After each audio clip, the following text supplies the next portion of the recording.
You're traveling through another dimension. A dimension not only of sight and sound, but of mind. A journey into a wondrous land whose boundaries are those of imagination. Your next stop, the Twilight Zone.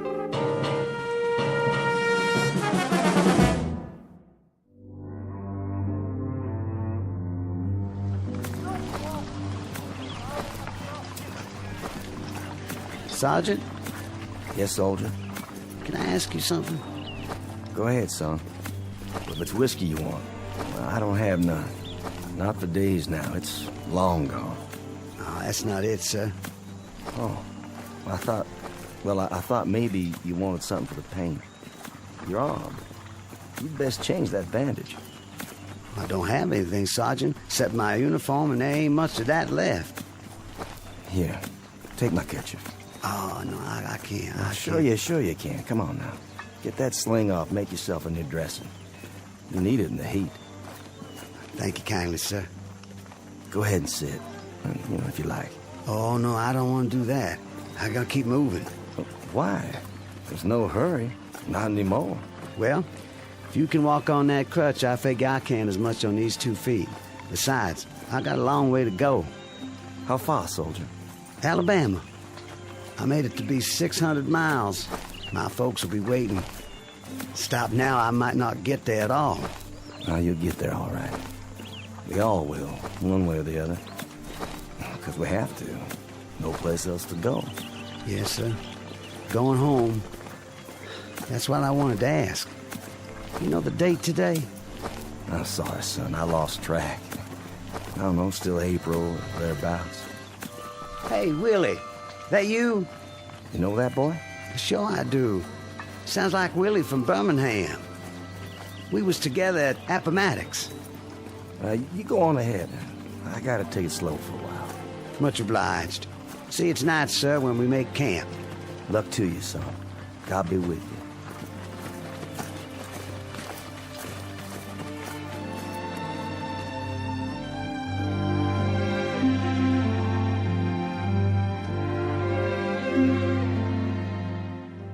This is the year of our Lord, 1865, and these are Confederate soldiers not long after General Robert E. Lee handed over his sword to General Grant.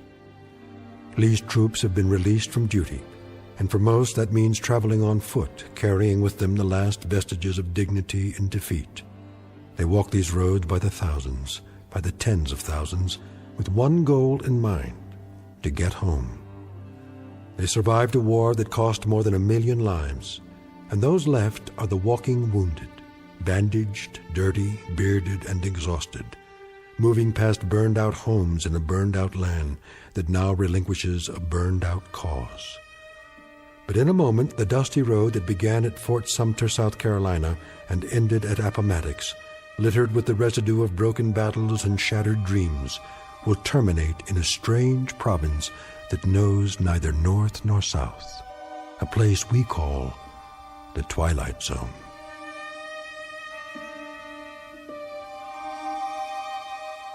And now, back to the Twilight Zone with The Passers-By, starring Morgan Brittany, with Stacy Keach as your narrator.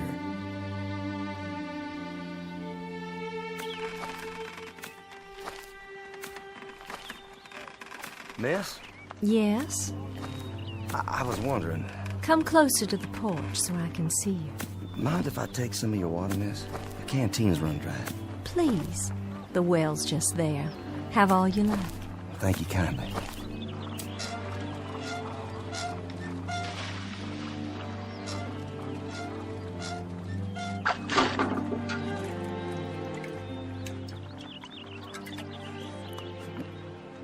Oh, you don't know how good that tastes. I see by your uniform. Sergeant, isn't it? Well, I was. Don't know that it matters much now. Beautiful house you have here. It was. We used to call it our mansion. Beautiful tree, too. The oak here, strong. The kind that lasts. Yes, it survived. It was here before the house was built, and now it's the only one left. War claims a lot of victims. Different kinds. Men, animals, God's own beauty. You mind if I sit here a spell? Not at all. It's nice to talk to someone. I feel as if I haven't had a conversation in years. What if I strum my guitar a bit? You have a guitar? Carried it all through the war. Would it bother you? Oh, it would be lovely. My husband used to play a guitar. Did he? Oh, he played so well. He's where, ma'am? He was killed at Yellow Tavern with General Stewart. I'm sorry. You have a wife back home? No kin at all. It was just my father, but he died the first year of the war. I'm sorry. Ah, it's all right. It's been a while now. I mean the crutch. I didn't see it. You've lost your leg. No matter, ma'am. Didn't exactly lose it anyway. I know just where they buried it. Outside of Chickamauga. It must be hard walking for you. Do you have a long way to go? Why, I guess I do. I kind of lost track. Have you been on the road long? Reckon I have. Since the beginning of time. Leastways, that's the way it seems. I don't quite remember when I wasn't moving down the road someplace. Like all those men passing by day and night. Oh, I got plenty of company. But it's different now. There isn't anything in the world sadder than a defeated army crawling home. And how different it was when they marched off. Brand new gray and gold braid and 1,000 flags. With trumpets and drums. Nothing but trumpets and drums. I thought it sounded so wonderful. I remember. Gonna lick the Yanks in a month. That's what they said. In a month.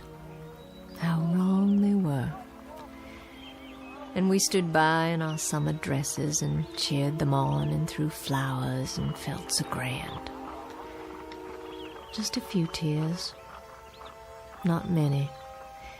Because we were so sure they'd all be coming back just as they left. And how wrong we were.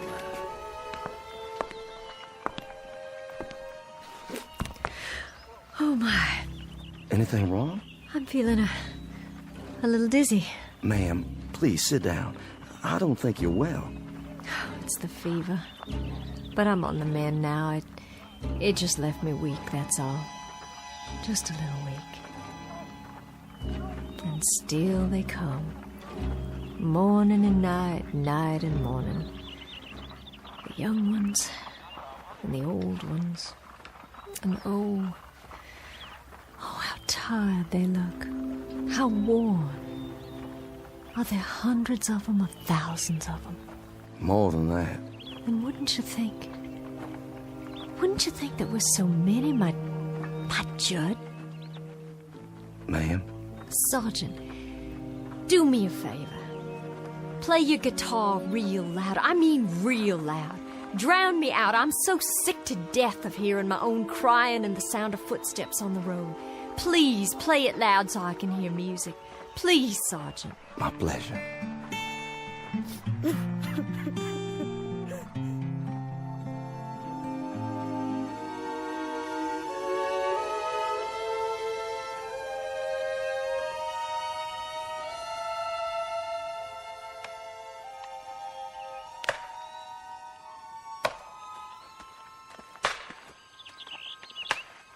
Charlie? Charlie Constable, is that you?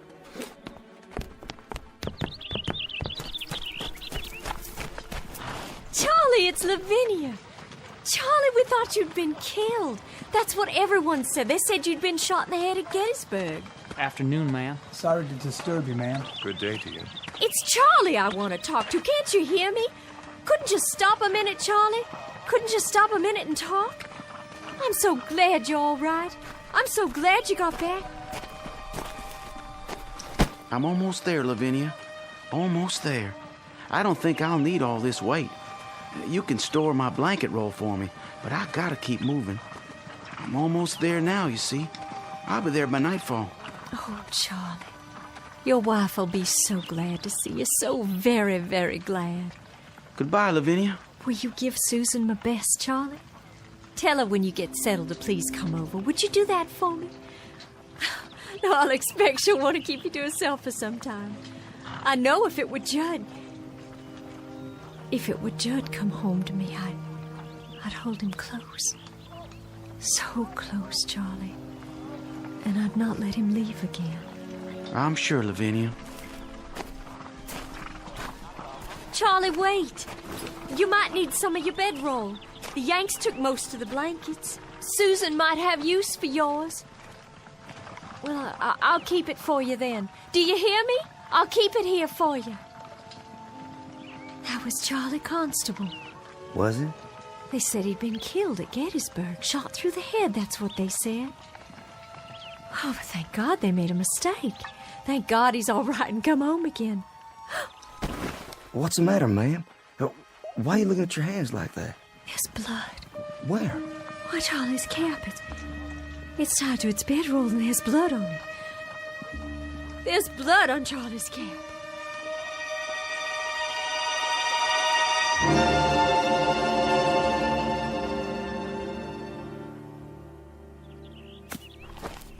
Ma'am? Yes? It's Sergeant Baxter, ma'am. Well, I know that. Who else would it be? You finished so soon? I got a feeling for wood, carving it or chopping it. I got enough cut there so you can at least start the winter. Well, I thank you sincerely. You don't know how much that helps me. No, I thank you. I'm obliged for the dinner. Such as it was. It beats salt pork and hardtack, which is what I've been used to for as long as I can remember. I was hoping you'd play your guitar one more time. Would you? Made this myself. You didn't. You know how to make musical instruments.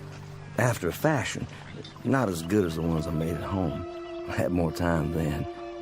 You have to pick the right tree, a good solid one with character. You cut a branch and strip off the bark and take the wood in layers, but carefully, just right. Then you soak it and bend it into the shape you want. Well, there's plenty to it, believe me.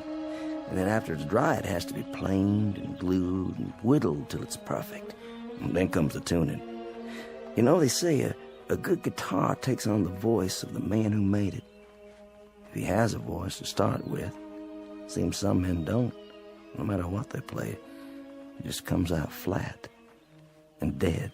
I'll bet all your guitars sound beautiful. Just like this one. My old man used to say that I'd wind up nothing but a bum troubadour. Did he? My old man. But he was a proud one when I marched off. Proud as an old rooster, because his son was going off to war to become a man. And I come back, half a man. That song of yours. Black is the color? Judd, my husband, he used to sing that. Oh, I wish you could have met him. I wish so too. A very gentle man. A very nice and decent man. And I can remember nights he'd sit out on this porch and play and sing. Even the crickets would keep quiet. The bullfrogs down at the pond. It was just as if they'd stopped their noise so they could hear the music. And then the Yankees came. Like blue locusts who had to eat away the trees and the land and everything on it. I owe them for much. For our house, our lawn, our trees, for everything that was. Including my husband's life. I owe them for very much. Ma'am? Why don't you leave here? This place is no good for you. This place is all I have. Just an empty shell of an old house and a burned-out field. But it belongs to me, and it's all I've got. You need something else, something different. Being here alone and sick and staring out toward that road, that ain't gonna cure anything.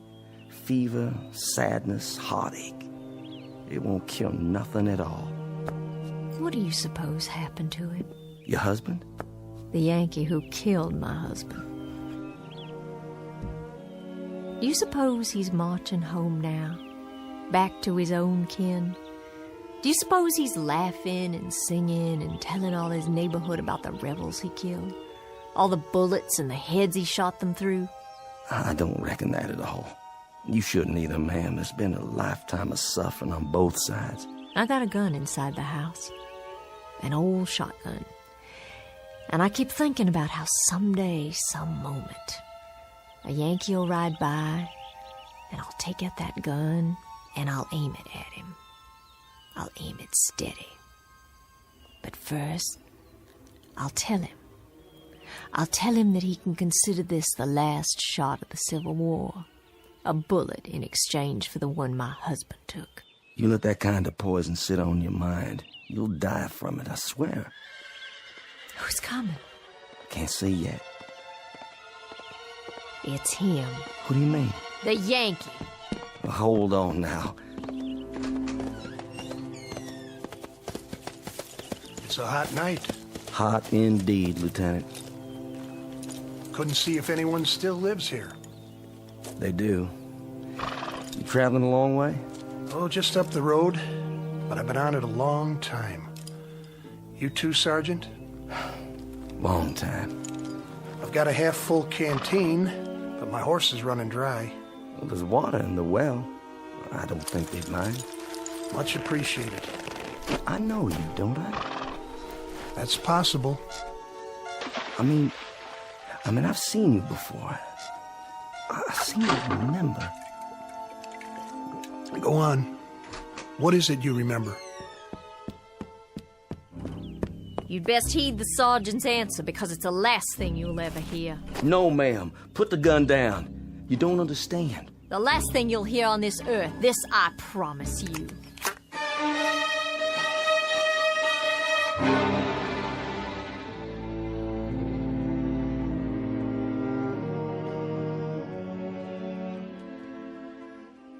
Ma'am, don't shoot him.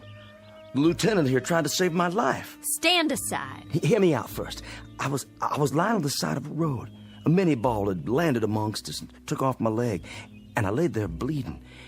And then he come by, a patrol of Yanks, and he propped me up, and he tried to stop the bleeding. I remember looking straight at him and saying, I said to him, danged if you ain't the most changeable breed in the world. First you do your best to kill me, then you call off the war long enough to try and save me. You remember that, Lieutenant?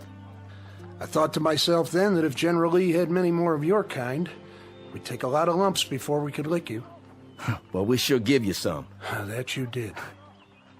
Lieutenant, this is Lavinia Godwin. You thanked him, Sergeant.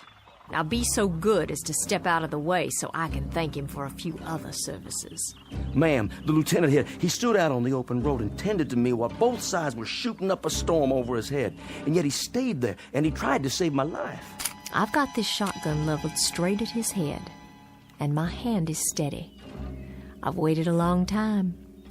I aim to blow his head right off his shoulders. This your pleasure, ma'am? And duty. A little bit of both, perhaps. Well, then you'd best get on with it. Ma'am, I can't let you do that. I just can't. You can't stop me with that guitar. I've got the gun. Then I'll stop you with my hands.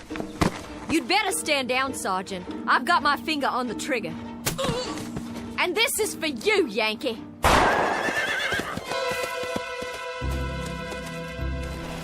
You could thank God for the darkness. That kept you from committing murder. Hasn't there been enough of that already? I didn't miss him. I couldn't have. I couldn't have missed him. No, ma'am. You couldn't have. But it doesn't make any difference. Not anymore. I remember now. I do remember. They got you that day. They got you in the back while you were kneeling over me. You took a bullet in the back and you fell right over. Yes, I think that's how it happened. I thought you were dead. I remember thinking you were dead. What's going on here? What's going on here? You'll understand. It'll come to you sooner or later. What will? I've got to be moving up the road again. Don't want to ride, do you, Sergeant? She's not the staunchest steed on earth, but she'll carry two. Thank you, but one's enough. As you like. Safe journey, Lieutenant. And to you. I wish you the best, ma'am. I do wish you the best. And this too shall pass. This too shall pass. Wait and see. A I'm sorry I hit you, Sergeant. And your guitar, your beautiful guitar, I shouldn't have. I shouldn't have done that. Please, forget it. It's over. Those things he said. What do you suppose he meant?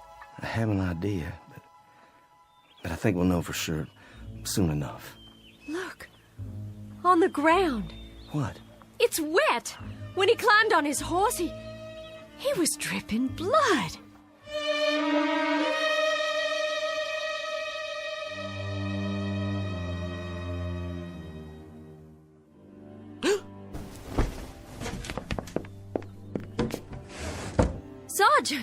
Sergeant Baxter! Ma'am? Would you come in the house, please?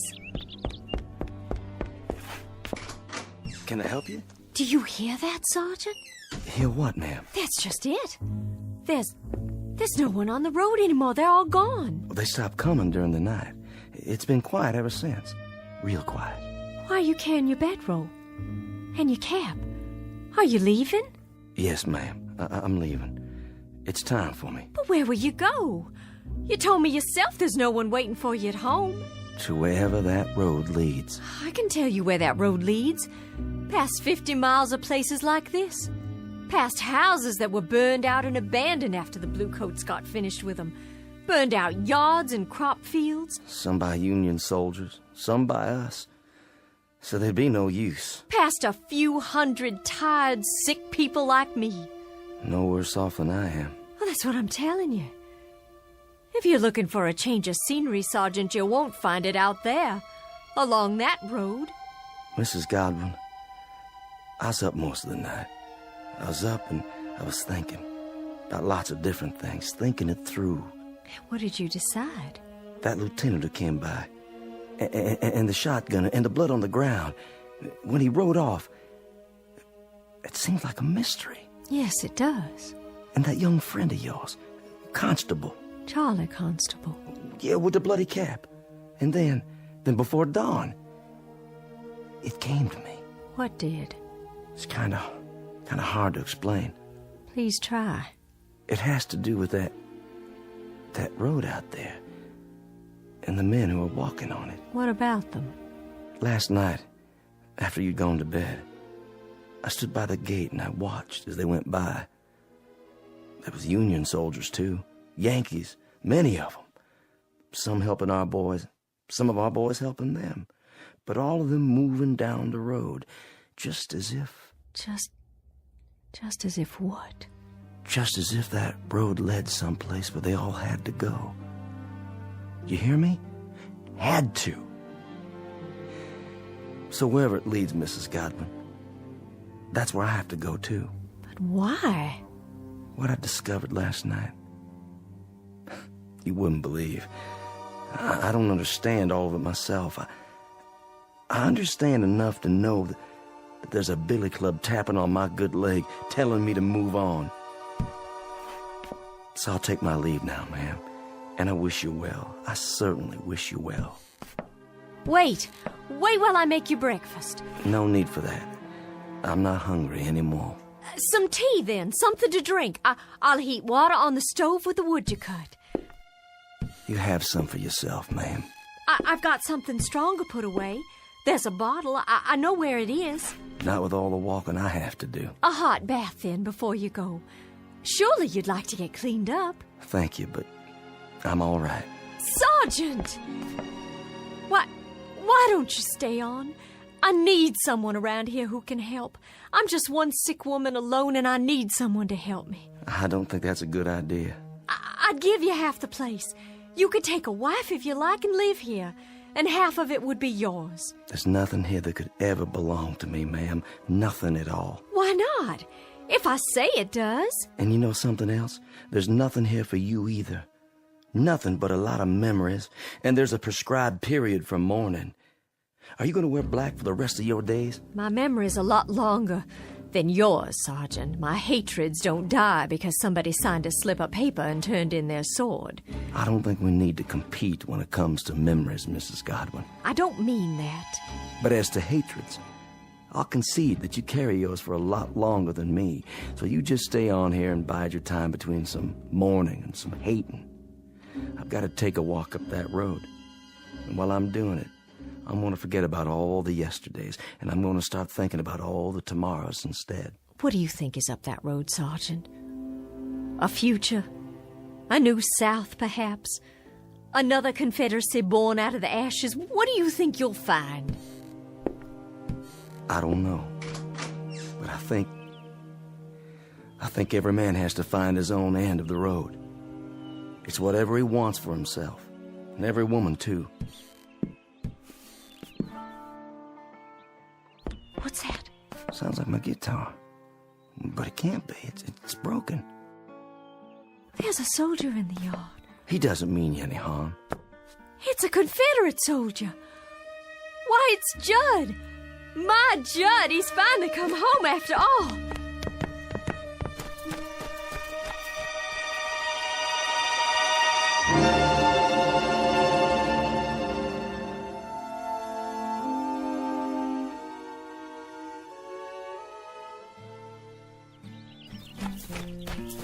Oh, Judd, it is you. Lavinia? Hello, my dear. Oh, Judd, hold me. Tell me it's really true. And how fares my darling wife? Oh, I've been ill, Judd, very ill. Oh, no. But I'll be well again. I'll be well again because you've come home. Because you're alive and by some miracle you've come home to me. It was home, Lavinia. Look around you. It isn't any longer. It's all the hope we've got, Judd. How do you do, Mr. Godwin? Sergeant? Stop for some water. The old well. It's still good? I'll be moving on now. The sergeant. He's been telling me there's a pot of gold at the end of that road. Has he? And I told him, Judd, and now I have to tell you, I understand. Understand what? There's nothing at the end of that road except more road. And more places like this. But we can rebuild it all. We can paint it and plow up the fields. We can buy seed and we can... Lavinia. Judd, what is it? Sergeant? Yes, sir? Do you know? I think I do, yes. It's easier that way. I'm not sure, but I think I do. Goodbye, Mrs. Godwin. Goodbye, Sergeant. I'll no doubt be seeing you farther on. What does he mean? It's time now, Lavinia. Time? We've got to go. Judd, there's no place to go. This is just a stop along the route, Lavinia. A stop? This is home. Home is somewhere else. And you're saying we have to leave? Yes, Lavinia. We have to leave. Oh, you brought your guitar. I'm glad. This isn't mine. It's that sergeant's. But... See? You remember this guitar, Lavinia. It was all broken, wasn't it? And now it's all in one piece again. Why, yes, it was. How did you know? It was broken, but now it's been put together. And it can be played again, and music can come from it. It's sort of like a human being, Lavinia. A bullet comes along, or a cannonball, or a fever, and it breaks our bodies and throws them aside, and they're no use to us anymore. But then something else comes. What are you saying? With that comes a second chance. Judd, are we? Yes, dearest. My death came at Yellow Tavern with a bullet. Yours came here with the fever. No. Then you mean all those men? All those men are heading to the end of the road, to whatever it is that each of them yearns for. Yearns? To a place or moment that is their heart's desire, theirs and theirs alone. Are you ready? I'm alive, Judd. I have to be. I can feel it. I'm alive. And I don't want to leave here. I'm not ready. I don't want to leave here because if I do, that means I'll have given up. There's nothing to give up anymore, Lavinia. There's nothing at all. Yes, there is. There's the house and the field and the crops we planted that we'll plant again. And the trees and the leaves that rustle when there's a breeze all night long. And the livestock to replace. And sometime one day, the child we'll have, you and me. And he'll grow strong and healthy, and he'll help you tend the fields, and then he'll move on to a life of his own. His life and his children, our grandchildren, and we'll grow old together on the piece of land that's our own. And in that way, life goes on. Oh, there's so much life still left, so much living still in me, I can't give it up. Don't you feel it? If you don't, I have enough for both of us. It's all I ever wanted, to be here with you. I'll see you later on, then, when you've made your peace. I'll wait for you, just as you waited for me. Oh, Judd, please don't leave me. I'm not leaving you, my darling. I told you, I'll meet you at the end of the road, unless... Then you'll come back? You will. You'll find out what I already know. There isn't anything at the end of the road. There isn't anything at all you can't see right here. You'll come back, Judd. I know you will. That's as it may be, but I'll be waiting for you. Judd, please come back. Please come back to me. Go after him, my dear. Who are you? Just a fellow traveler. You must be tired. And hot in that black suit and that tall hat. Odd, isn't it? Passing strange how it doesn't seem to bother me now. I have some water if you like. That would be a most extraordinary kindness. Over here, there's a well. The water's cool and sweet. Here, drink your fill.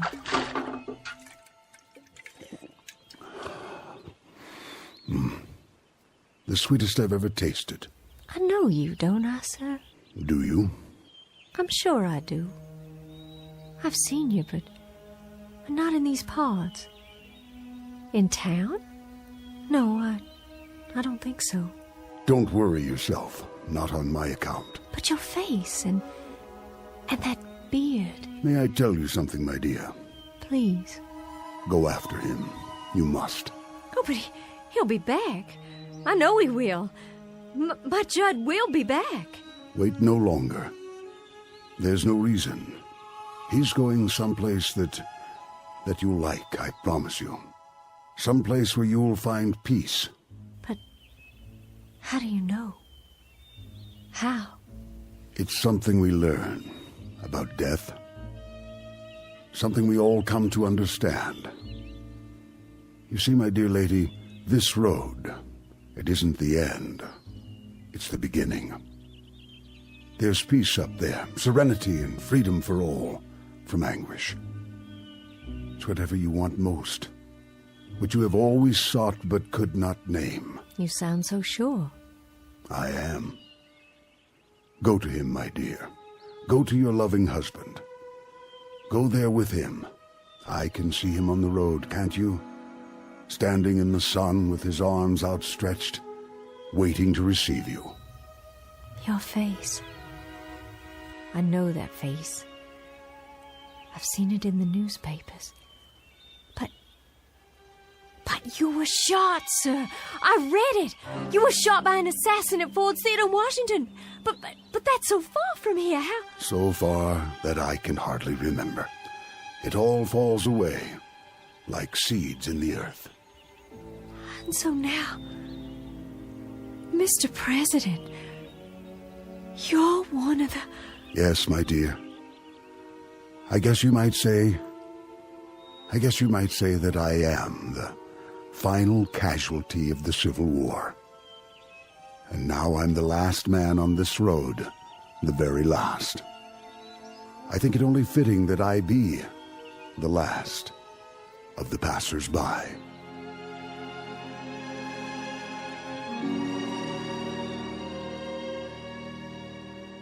Judd? Is that you? Lavinia. It is. I see you. Wait, Judd, I'm coming. I'm coming now.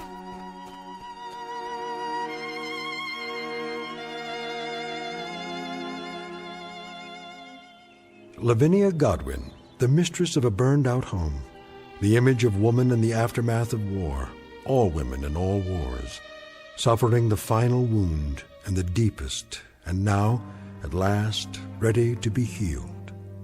Incident on a dirt road during the month of April 1865. And as we've already pointed out, it's a road that won't be found on any map, but it's only one of many that lead into and out of the Twilight Zone.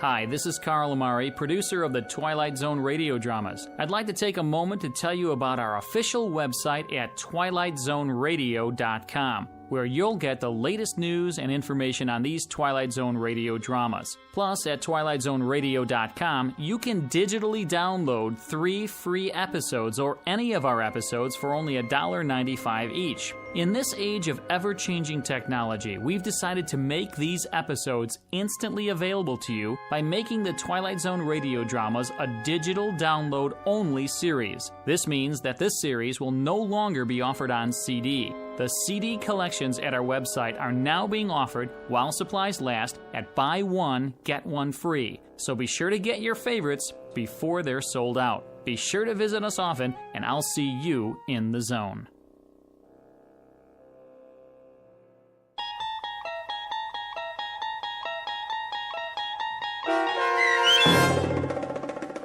The Passers-By, starring Morgan Brittany with Stacy Keach as your narrator, was adapted for radio by Dennis Etchison and based on a script by Rod Serling. Heard in the cast were Doug James, Jeff Lupetin, Turk Muller, Roderick Peoples, Norm Woodell, Carl Amari, Roger Wolski, Paul Patch, Don Longo, and Lynn Foley.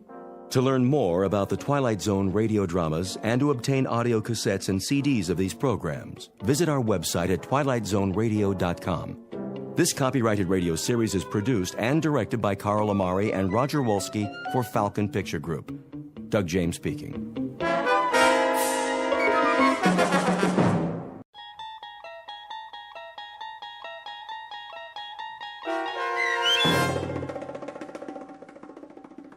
Miniature, starring Lou Diamond Phillips with Stacy Keach as your narrator, was adapted for radio by Dennis Etchison and written for the Twilight Zone by Charles Beaumont. Heard in the cast were Ellie Weingart, Alyssa Fraden, Jeff Lupetin, Joby Cerny, Roger Mueller, Elizabeth Lido, Christian Stolte, Doug James, Kurt Nabig, and C.J. Amari.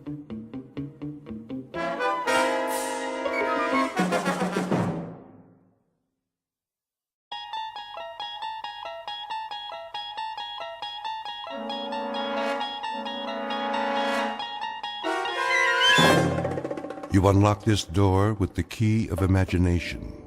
Beyond it is another dimension, a dimension of sound, a dimension of sight, a dimension of mind. You're moving into a land of both shadow and substance, of things and ideas. You've just crossed over into the Twilight Zone.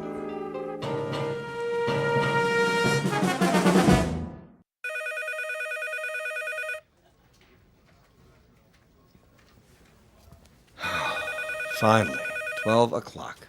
Let's go to lunch. Hey, Charlie! Charlie! It's recess. Oh. Thank you. I just want to finish up here. Trying to make us look bad? What do you mean? Now, just what do you think I'm... Hey, just forget it. Come on, we'll be late. Look at him. Little goody two-shoes. Why don't you guys lay off him? Because we're mean, heartless brutes. Right, Fred? Right. Well, I think he's nice.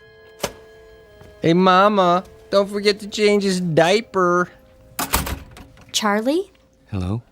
Aren't you going to lunch? Oh, yes. Any place in particular? Yes, in a way. Where? Well, it's in the museum, actually. The museum? They have a very nice cafeteria. It's quiet there, and, Would you like some company? Well, I mean... It's okay, Charlie. I understand. See ya. Hey, look at the dinosaurs. Wow, that's the biggest elephant I ever saw. It's a woolly mammoth, you dope. Come along, children. Keep up with the class and don't touch anything. Cafeteria closed. Oh, no. And here we have one of the world's greatest collections of primitive art. Excuse me. Pardon me. There are selections from every period. I direct your attention to the New Guinea exhibit. Some of the pieces, the sepik shields, for example, are hundreds of years old, but some were made as recently as 1950. This is because New Guinea is still a largely unexplored and therefore unspoiled land. Most natives of the interior will live and die without realizing that the world extends beyond the limits of their jungle. Sorry, I'm not part of the group. Let's stay together, please. Now then, the natives speak over 500 different languages. However, you'll notice that their art has a great unity. Of course, they don't think of their carvings as art, not in our sense of the word. This first piece in the glass case was meant to frighten away evil spirits. This one is a protection against disease. Oh, and this one. If I could just get by, please. I'm on my way out. Help you, sir. What? You look lost. Can I help you find anything? Oh, no, that's all right. I just got turned around. Is the cafeteria closed? For the rest of the week. They're remodeling. Well, I'll be leaving then. Main entrance is that way. Thank you. Have you seen the Egyptian wing? Pardon? Egyptology. They have a nice exhibit.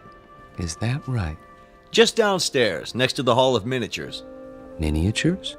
You know, the model houses. They have the palace at Versailles, a log cabin, a New England church, a whole room full of them, all made by hand, with little dolls inside that look just like real people.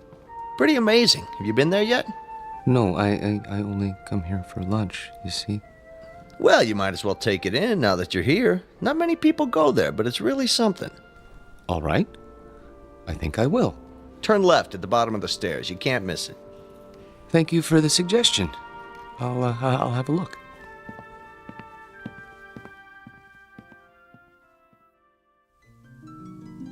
To most of us, a museum is a place of knowledge, of beauty and truth and wonder. Some people come to study, others to contemplate, others to look for the sheer joy of looking. Charlie Parks has his own reasons. He comes to the museum to get away. It isn't really the low-priced cafeteria meal that draws him in here every day. It's the fact that in these cool, inviting halls, he can be alone for a while, really and truly alone, away from his work and from people who don't understand, which includes almost everyone in the world. But Charlie should be careful. He doesn't know it, but there's always a chance he might wander too far and get lost in the Twilight Zone.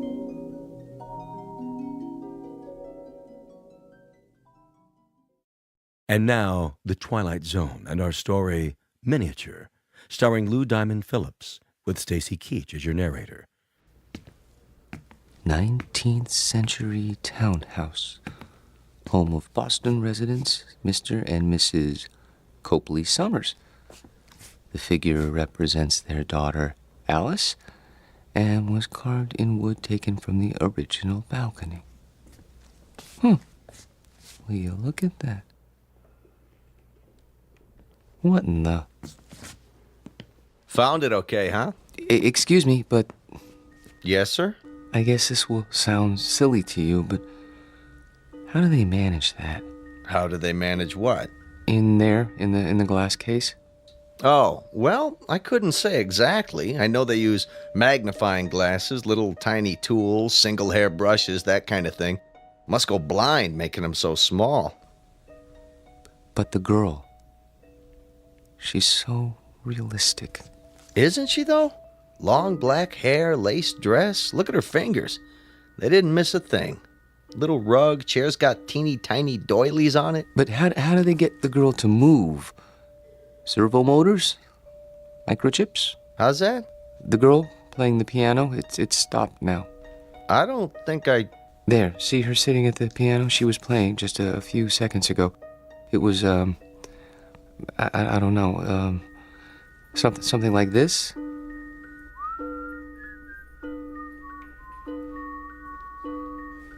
Didn't you hear it when you came downstairs? I don't like jokes, mister. Not when I'm on duty, anyway. I'm not joking. Then you're hearing things. There isn't any mechanism inside that piano, and the doll's carved out of wood, a single block of wood. See the sign? Yes, I know. Carved in wood taken from the original balcony. But I could have sworn...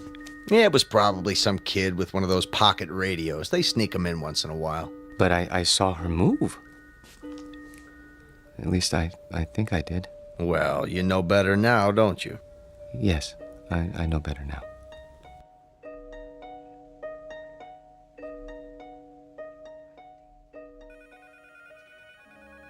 Here he comes.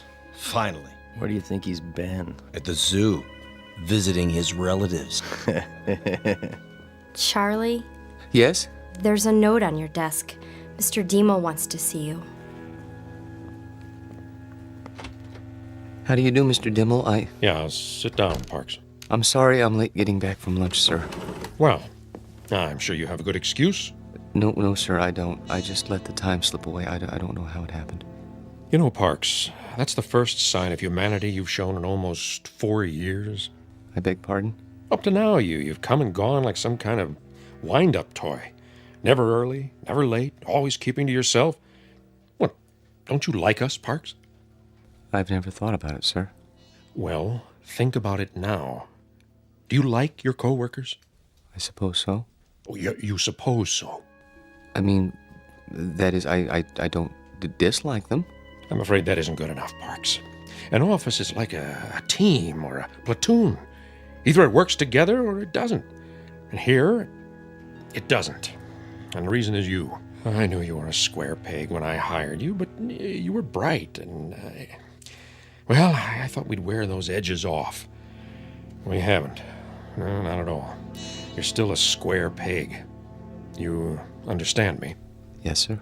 I think I do. I'm going to use the excuse of your being late, but I can't.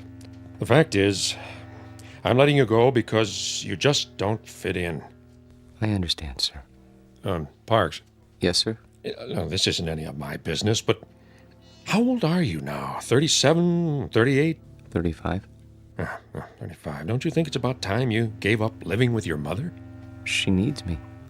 Oh, why? Is she ill? Not actually ill, but my father died some time ago, and my sister is married, and, well, she needs me. I see. Look, you're welcome to stay on a few weeks if... No. That's very nice of you, sir, but I'll manage. Well, you can pick up your check tomorrow. Thank you.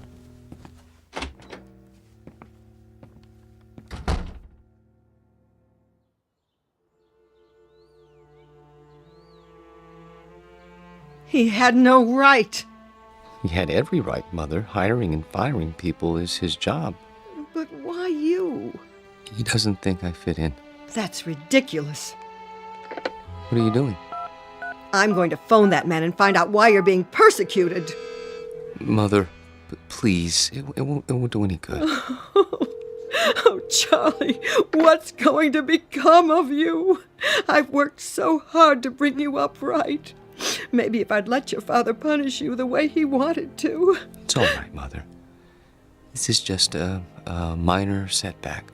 You say that every time. Why can't you keep a job, son? Why do you always end up making people uncomfortable?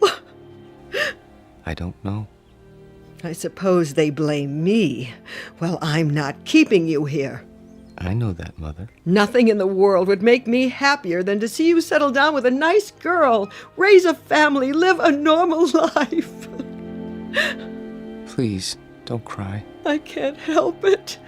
I hate to see you hurt, son. I'm not hurt. Well, you should be. Getting fired. It would have killed your father. It would have absolutely killed him. I'll go to the Employment Bureau tomorrow. Here, take my handkerchief. Where are you going? To my room? Get me my heart medicine before you do. Yes, Mother. Charlie? Why were you late getting back to the office? I was detained. What's that supposed to mean? Nothing. I was detained. That's all. Open your mouth. Charlie, do you feel all right? Yes, Mother. I'll go to my room now.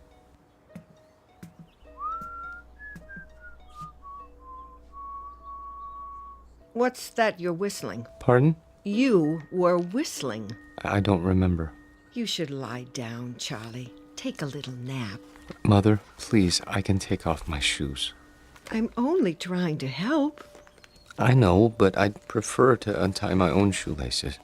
Very well. I'll bring you some cocoa. Not now. Why? You always have your cocoa. I think I'll go out. At this time of day, we'll be having dinner soon. I want to get a head start with the Employment Bureau, see if there are any jobs. But they must be closed by now. There's still time. I think I'll walk over. It isn't far. Are you sure you should? Why not wait till tomorrow? Get a fresh start. Do you want anything at the store? Not that I can think of. But... Sit in your chair in the living room. Put your feet up. Are you sure? Try not to worry, Mother. I'll be back in an hour.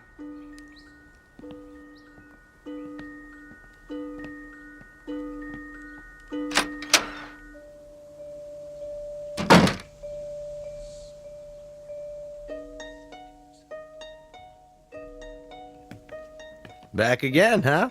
Yes. Anything in particular? Is it still open? What's that, sir? A miniature room? You know, downstairs next to Egyptology? Oh, sure. Thank you.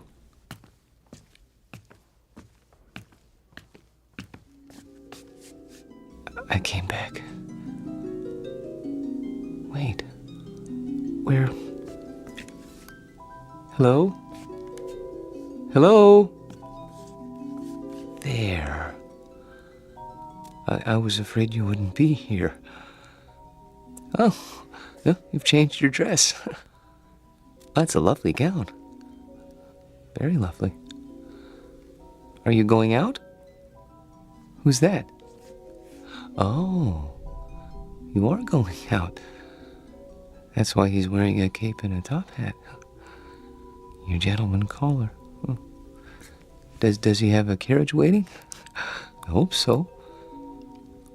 I wonder where you're going. To dinner? No, something grand. The opera, that must be it. Hi.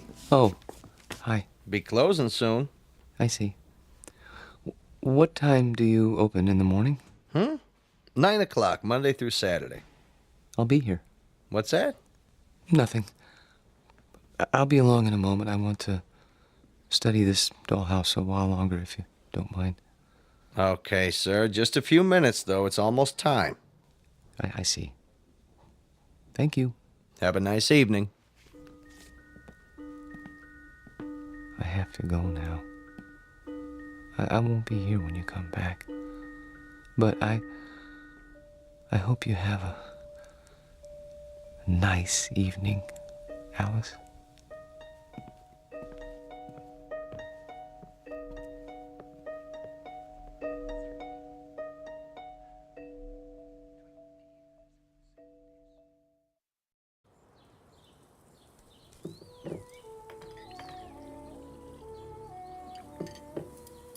Hey, where's old Charlie this morning? Don't worry about him, buddy. My brother never misses breakfast. Charlie, your breakfast is getting cold.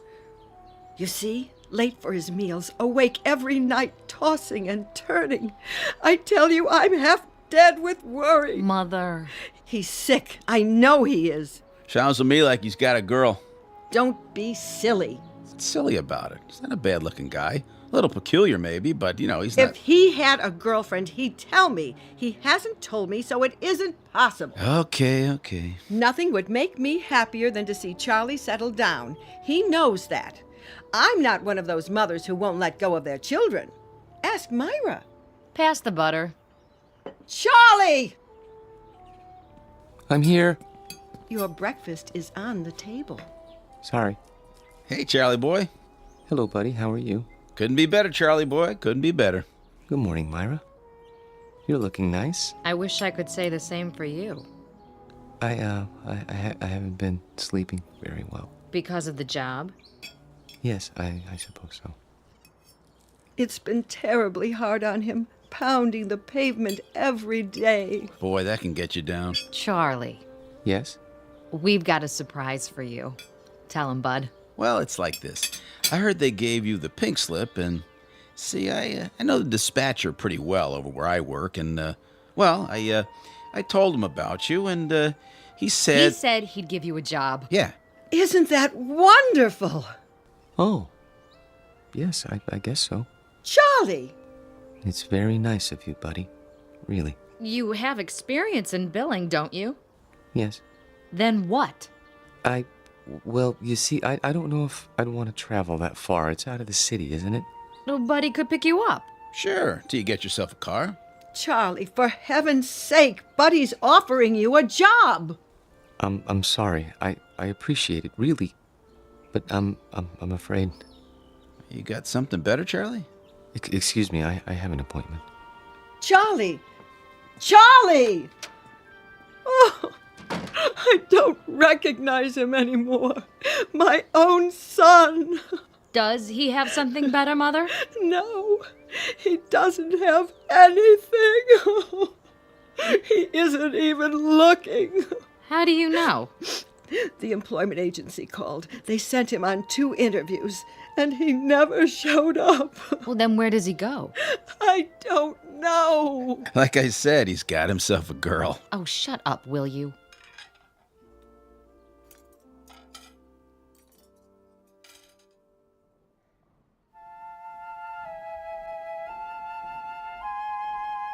Henry, look at that.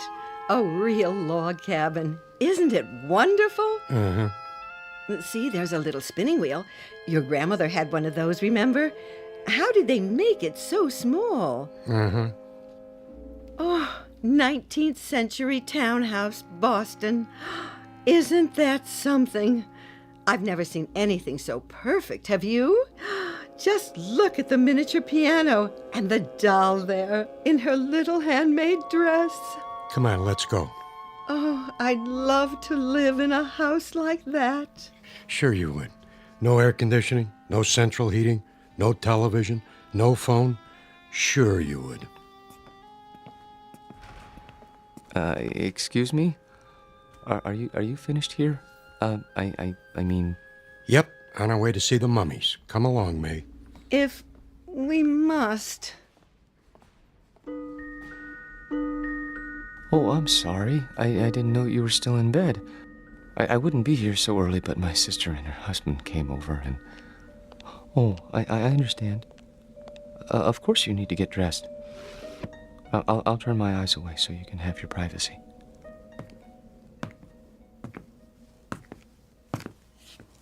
Hi. A little early today, aren't you? Am I? I guess you must get a real kick out of these displays. Yes. This one in particular. What do you see in there, mister? Nothing. Man doesn't stand for 4 and 5 hours at a stretch looking at nothing. I'm not breaking any rules, am I? No. Then leave me alone, please. Suit yourself. Forgive me, it won't happen again. Oh, I see you're having breakfast. It isn't any of my business, but I really do think you should eat more than toast. Mother says breakfast is the most important meal of the day. Have I told you about my mother? She's very nice. Of course, she still treats me like a child, but you can't blame her. I'm all she has. I suppose that isn't very much. I have a sister about your age. Her name is Myra. She's nice too, but she's not as pretty as you are. I think you're about the prettiest girl in the world. I don't mind saying that because I know you can't hear me through the glass. But I think I'd say it even if you could, because I hope it's all right, but I have to go now. Just for a while. I didn't get much to eat this morning myself. I'd better have something. But I'll be back soon. I promise.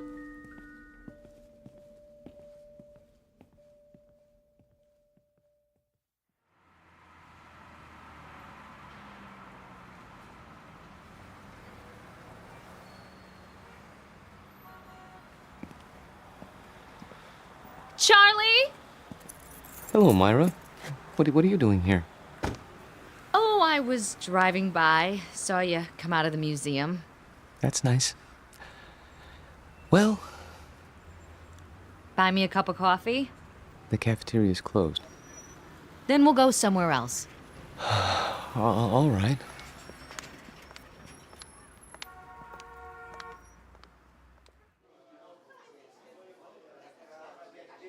Here you go, folks. Thank you. Charlie, I'm gonna be honest. I didn't just happen to see you today. I followed you. You did? Why? Because Mother asked me to. She's worried, and so am I. You haven't been yourself. No? You go to that place every day? I thought it might be a good idea to improve my mind.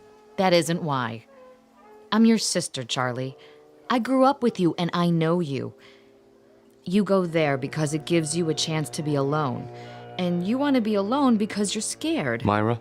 Listen to me. This is important. You're over 30 years old, Charlie, but you're living the same way you did when you were 14. Some of it's Mother's fault, some of it's yours. But it isn't natural. It's sick, Charlie, and you know it's sick. And that's why you're scared. You're probably right.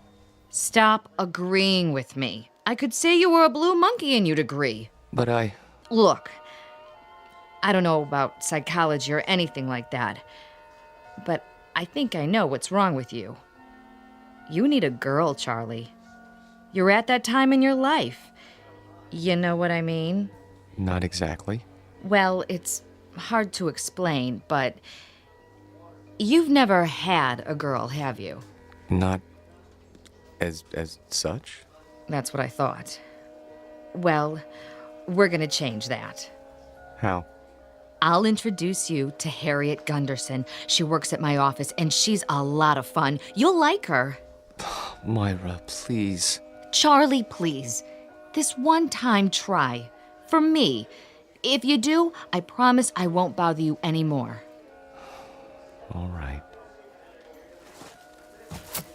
Here's her address. You don't even have to phone. Just stop by, say around 7. And you don't have to buy her dinner. Take her for a walk in the park. She'll like that, okay? Okay. Word of honor? Word of honor.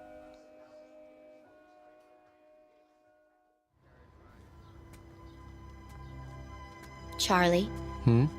what you thinking about? Nothing in particular. You sure are quiet. That means you're the dangerous kind. You can't trust the quiet ones. You can trust me. Who said I wanted to? I only meant... Look, why don't you relax? Come on, let's sit on the bench. If you like. Lean back. Take it easy. There. That's better. You like me, Charlie? Very much. Then why don't you show it? How? Well, you could try kissing me. But we only met this evening. Oh, come here.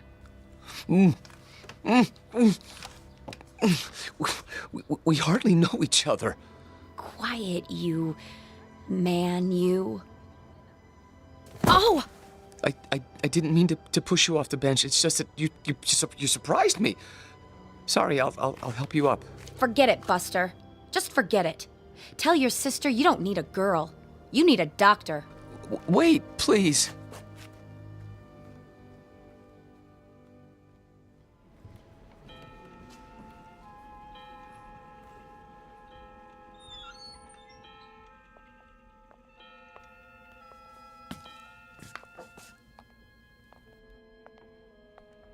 Of course, I realized she was doing it as a favor to Myra, but even so, I didn't mean to be rude to her. It must be hard for you to believe, but that's the way things are these days. Who's at the door? Oh, it must be your gentleman caller. Wait! Tell the maid not to let him in. You mustn't. Why, he's drunk! Look at him! Run! Run! Don't touch her! Don't lay a hand on her! Stop! He's got to stop! No, let go. Let go, please. I can't help you! The glass is too thick! I need something to break it! Hold on! No! There's a fire extinguisher on the wall!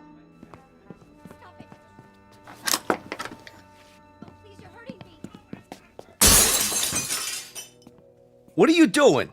I had to. He was trying to harm her. Hold it right there. He tried to kiss her last night, but she wouldn't let him, so he came back. Don't move. I'm calling for backup. But I had to. He grabbed her and she got away and he went after her. She fainted and he carried her to the bedroom. I had to stop him. You can see that, can't you? Sure, buddy, sure. Put your hands where I can see them. This is museum security. I need a unit over here right away by the miniatures. Better bring a butterfly net and a straitjacket. This one's a doozy.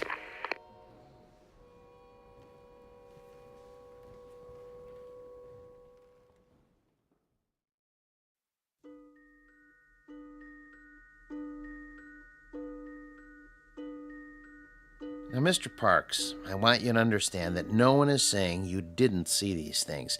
There's no doubt that you did. But you saw them in your mind. They were real, Doctor. To you, they were. That's the way it is with hallucinations. Ordinarily, the eye sees and transmits a picture to the brain, but sometimes that's reversed. In certain cases, the brain sees and transmits a message to the eye. Do you follow? They were real. Then others would have seen them too. Isn't that so? But no one else did see them. How would you explain that? I can't. Think about it. Mr. Parks? I don't know why nobody else saw them. Maybe they weren't looking. You say there were 3 figures. A young girl, her maid, and a man. He had a big black mustache. All right. Now let's reason it out. According to the museum officials, there was only one figure, the girl. Where did the others come from? Well, the maid always comes from the kitchen, and that fellow... Yes. Where did he come from? Outside. Outside the case? No, outside the house. Mr. Parks, there was nothing outside the house but glass. And beyond that, other displays. Isn't that true? Yes. But he came to the front door, and they went out together once. To the opera or something, I don't know. She didn't realize what he was like then. I could have told her. You only had to look at him to see what kind of person he was. But she's so innocent and trusting and helpless. Not like other women. No, not at all. Have you seen her? Yes, I have. Is she all right? Would you like to see her now? Yes! She's here. In a box in the drawer of my desk. Careful! You are holding a piece of wood in your hands. A beautifully carved piece of wood. About 6 inches tall. Do you have to take her back? I'm afraid so. It's museum property. Now I want you to go back to your room and think about what I've said. Will you do that? And remember, what you saw isn't the important thing. Our job is to find out why. Once we accomplish that, you won't have any more hallucinations.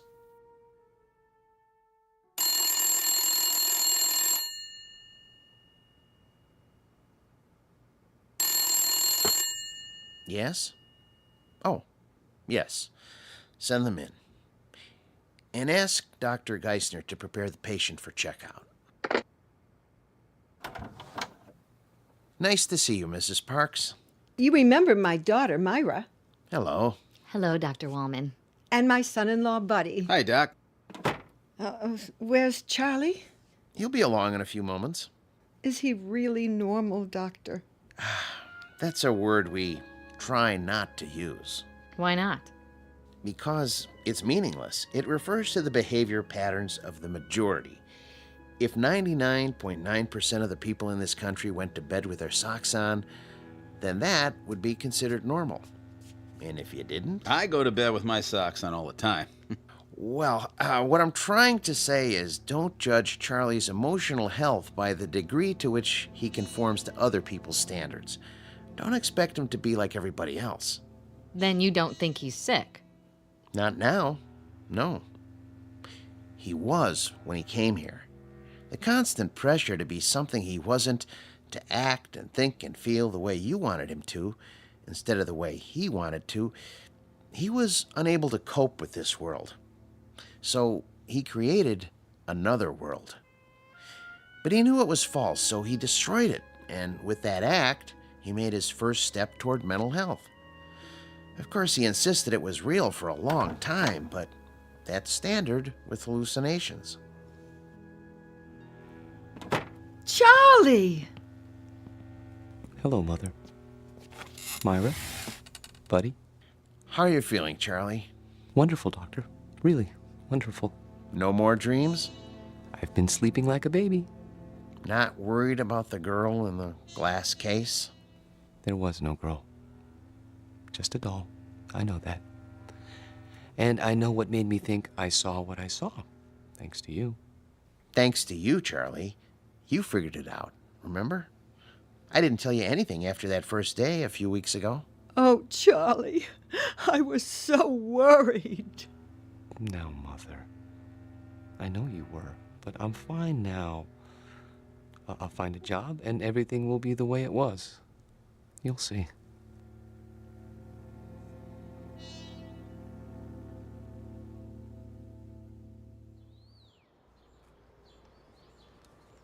I've sure missed this. Did they hurt you, Charlie? Well, they were going to use shock treatment, but they decided not to when I got well. A lot of nuts in that place, I bet. Buddy. It's all right. I don't mind. May I have some more cocoa? Charlie, we have a couple of surprises for you. Oh? The job at Buddy's office is still open. Really? And I talked to Harriet. She forgives you. But she can tell you herself. She's coming over tonight. That's great. Thank you, Myra. And thank you, Buddy. Well, it took some doing, let me tell you, after where you've been and all. Well, I'm sure it did. But you won't be sorry. I intend to work very hard. Now, if I'm going to be ready for tonight, I'd better get a little rest. You'll excuse me? Have a good nap, Charlie. Thank you. Would you like to fix my bed, Mother? I turned it down and fluffed up your pillow. It's all ready. That's great. Just great. See you all later. If you need anything, just holler. I will.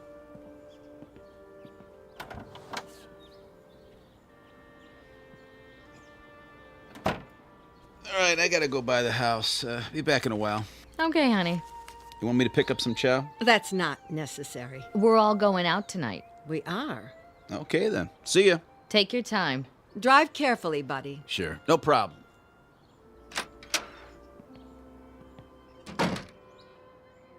It's wonderful having Charlie home. I think the hospital did him good. Shh, not so loud.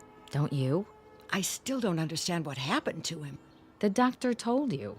He didn't tell me anything but a lot of gobbledygook. Mother, I hate to say this, but if you want Charlie to stay well, you're gonna have to let go. What in the world do you mean by that? Just what I said. You don't know it, you really don't, but you're keeping Charlie here in this apartment. You're keeping him from growing up. That isn't true. I've told him 1,000 times nothing in the world would make me happier. No, Mother, that's wrong. And don't go clutching your heart, because it doesn't work with me. There's nothing wrong with your heart. And there's nothing wrong with Charlie that getting out of here won't cure.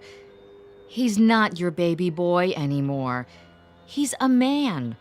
Let him be one. I love Charlie. We all know that, Mother. But if he doesn't leave, he'll be back in that asylum. And this time he'll stay. You don't want that, do you? No, of course I don't. Then you help me tonight, when Harriet comes over. How? By going out to a movie with Bud and me and leaving them alone. All right. If you say so.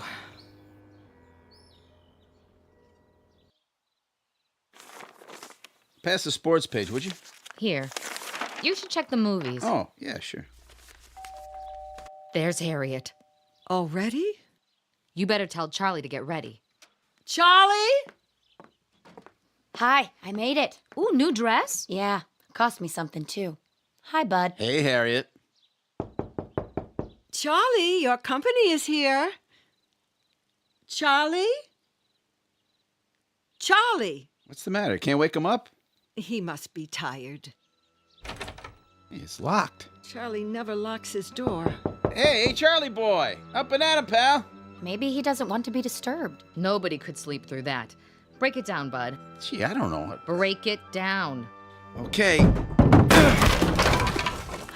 The window's open!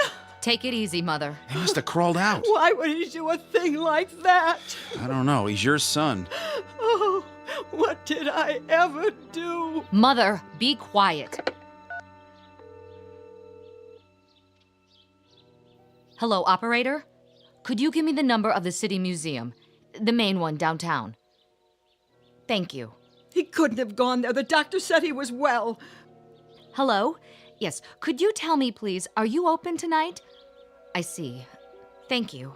Well? Well, they close earlier tonight. Thank God.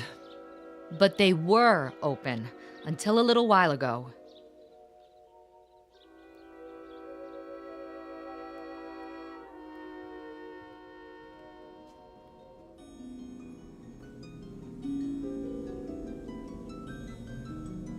Hello. I see they got your glass case repaired. I'm so glad. They tried to tell me you weren't real. Of course I knew better. But I had to pretend. Otherwise, I never would have seen you again. I love you, Alice.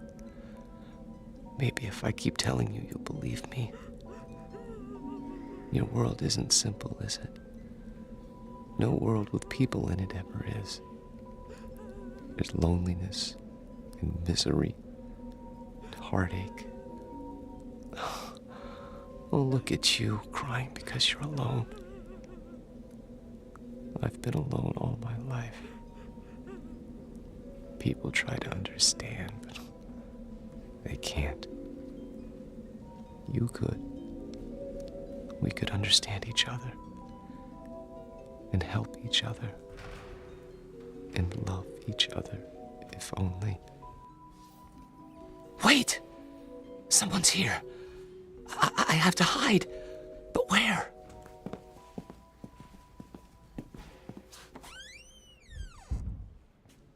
This is where he always went, every day. Are you sure he's here, Doctor? I'm almost positive. Place is empty, I checked. He could have come in earlier and hidden, couldn't he? Where? This place is deader than a doornail. Shine your flashlight over there. What about those Egyptian mummy cases? Say, that one isn't supposed to be open. Could a man hide in there? I guess. Nobody's allowed to touch him. It's against the rules. Mrs. Parks, would you do something? Anything for poor Charlie. I'm sure he can hear you, wherever he is. Are you going to take him back to the hospital? I think it would be wise, don't you? Before anything else happens, call him. Ask him to come out. Charlie? Louder. Command him. Charlie, this is your mother. Come here. Again. Charlie Parks, you come here this second, young man. You hear me? It's too late. He's not going to listen to you now, Mother. Hey, Charlie boy, let's go. What do you say, huh? Can you turn on the lights? Yeah, at the main switchboard. Do it. We're gonna have to search the whole place. Hey, is this the doll house? That's the one. And the doll, is that her? Yep. Say. What? There's two of them now. A man and a woman sitting on the piano bench. I don't remember that. All right, let's start looking. Yeah. Yeah, I'll get the lights. Charlie! Charlie, please. This isn't funny. Yo, Charlie! Come on, Charlie!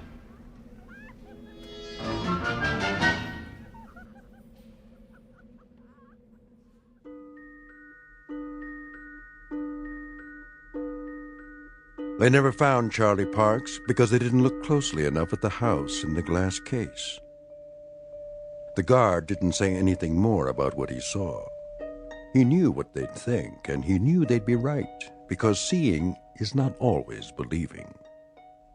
Especially if what you see happens to be on display in an odd corner of the Twilight Zone.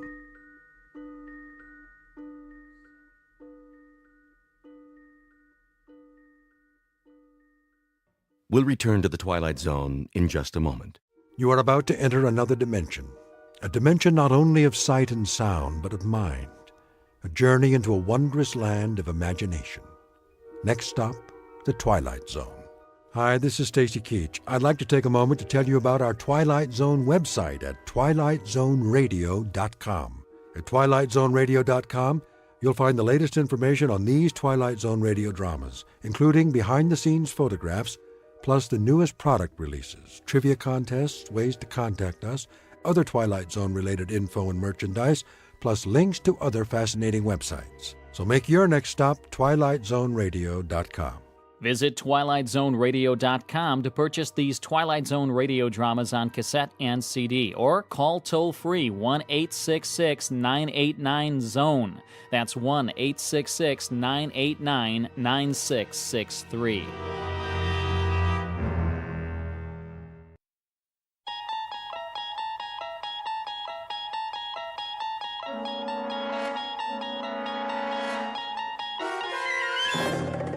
You unlock this door with the key of imagination.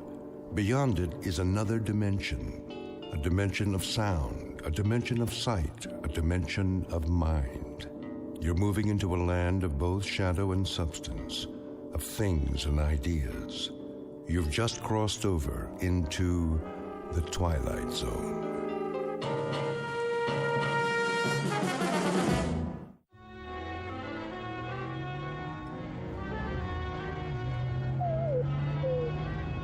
Hold on, Rowdy. We'll make it. There's a fork in the road up ahead. Oh, haven't they heard of signs around here?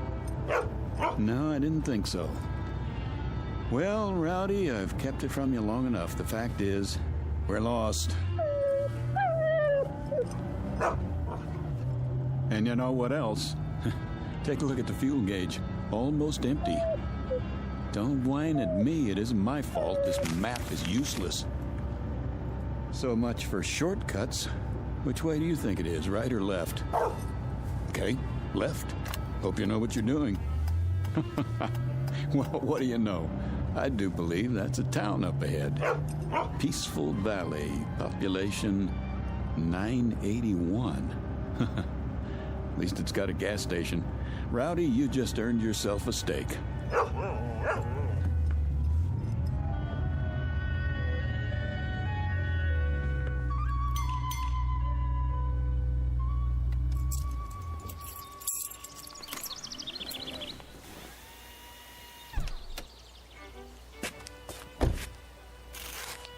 Hey, anybody here?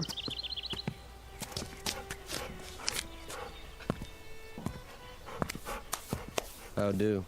Hi, can you fill it up? Don't see why not. Convertible, huh? One of those new foreign jobs? The gas cap's under the license plate. Oh.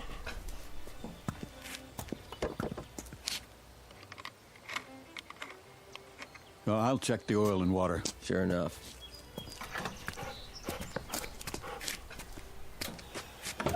Rowdy, stay.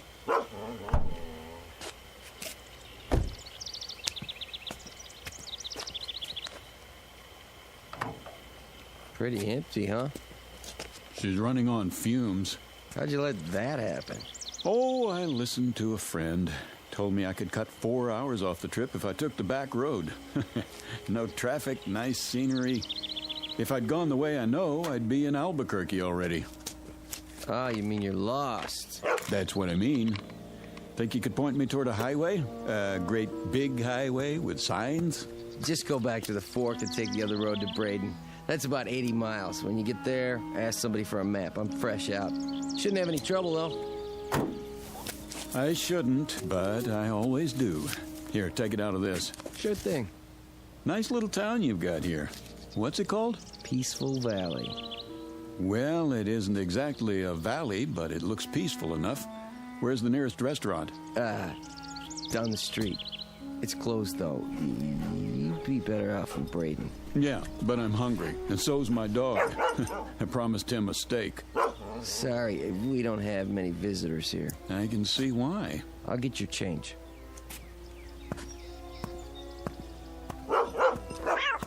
Kitty, stop it. Rowdy, you take it easy. Rowdy! 1850 out of 20. Rowdy, come back here. Leave my kitty alone, you bad dog. Rowdy! He's just playing. No, he's not. I'll fix him. What's that?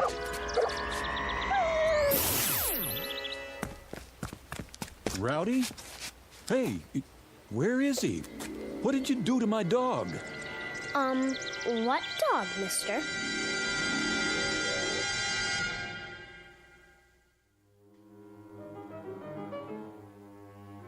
You've seen them. Little towns in the middle of nowhere, off the main roads and highways. You've seen them, and chances are you kept on driving. But have you ever wondered about them? Who lives in these towns? Who are they? What do they do, and why do they stay? Philip Redfield never bothered to ask such questions, and until now he had no reason to stop and find out. If not for his dog, an errant cat, and a little girl with a peculiar electronic device, he might have driven through Peaceful Valley and continued on his way without a second thought.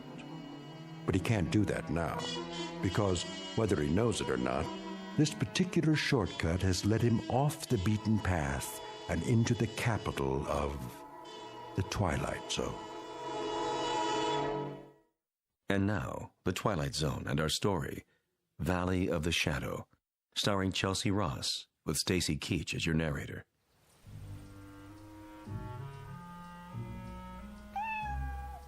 Come on, Kitty. Let's go in the house. No, little girl, wait. Huh? What did you do to my dog? Nothing. Oh, yes, you did. Look, I was standing right over there. I saw you. You leave me alone. Not until you tell me what you did to my dog. What in the... Rowdy, here! Here, boy! Rowdy, where are you? Hey, fella, you scared my little girl. That makes us even. Your little girl scared me. What do you mean by that? Just what I said. I don't know how she did it, but she made my dog disappear. What? She pointed something at him about the size of a remote control. She took it out of her pocket, and he vanished into thin air. Are you feeling all right? No, I never feel all right when I see a miracle happen. It raises my blood pressure. Easy now, mister. What kind of dog is he? A golden retriever. Let's look around the yard. He's bound to be here somewhere. What's his name? Rowdy. Here, Rowdy. Here, dog. Look, this isn't doing us any good. I told you. You try over the hedge. I'll go around back. Don't worry. We'll find him. He couldn't just disappear. That's what I'm trying to tell you he did. Here, Rowdy. Rowdy? Rowdy! Here he is. Wait, there you are, boy. Good dog. Where were you? In the back. I guess he must have found another cat to chase. Yeah, I guess so. Yeah, I'm sorry I popped off at you. I could have sworn. It's all right. The way Sissy disappears sometimes? Well, I know how you must have felt. How you doing, boy? Sissy's your daughter? Yep. What was that thing she had, anyway? What thing? In her hand, some sort of electronic device. Now, I know I didn't imagine that. Oh, it must have been her transistor radio. Yeah. Well, I'm sorry I bothered you. Come on, boy.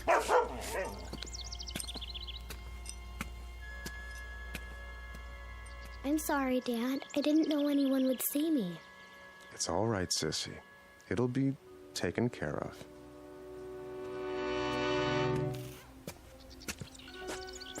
You see all that? All what? Never mind. Okay, Rowdy, back in the front seat. Let's get going.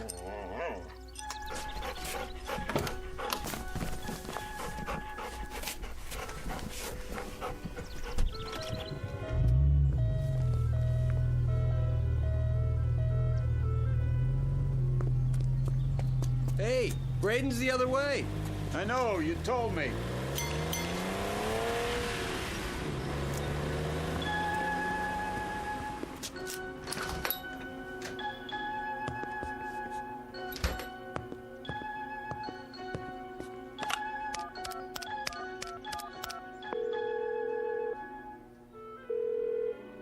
Evans, I want to talk to Dorn. he's not here. Then you better find him. It's important. What's happened? We've got an outsider, and he saw something.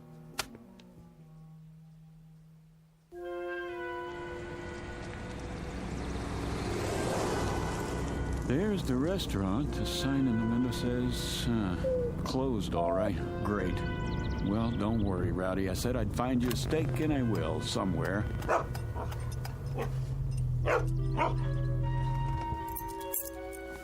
Wait here. I'm hooking your leash to the steering wheel.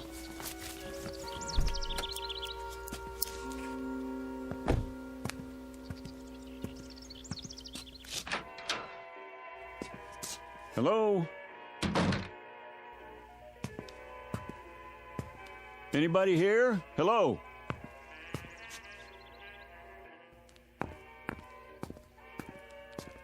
I'm sorry. I didn't hear you come in. Hi. Is the hotel open? Open? Oh, yes. But we don't have any vacancies. No? Why is that? Well, the rooms are all taken. But all the keys are still hanging on the wall. Everybody's out. Is that right? Well, the fact is, I don't want a room. I just wanted a restaurant. Maybe you could make a suggestion. I'm afraid it's closed. You mean there's only one restaurant in Peaceful Valley? Yes, sir. Then where do you eat? At home. And what about your guests? They do eat, don't they? If you'll excuse me, I have some work to do. Just a second, miss. Look, my name's Philip Redfield. I'm a newspaper reporter, and if I sound nosy, I guess that's because it's part of my job. Oh, I see. You don't mind, do you? No. Good. Then just answer one question for me. Look, ever since I pulled into town, people have been trying to get rid of me. They have? At least that's the feeling I get. I was just wondering why. Well, we don't get many outsiders. So I've heard. Enough to fill the hotel, though. I really have to go. I think you should too, Mr. Redfield. All right, I get the hint. Oh, miss. Yes? Mind if I take one of your newspapers? What? Oh, not at all. Please. Hey, you better get your subscription renewed. This paper's 9 years old.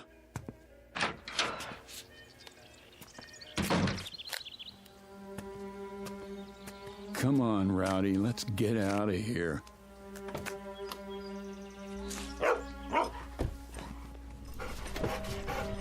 So long, Peaceful Valley. Thanks for the memories. You tell him, boy, nothing here for us. Just let me turn around. A few minutes from now, we'll be back in the real world. Oh, it's a good thing they don't fix this road. Might make people want to come here. There's the fork.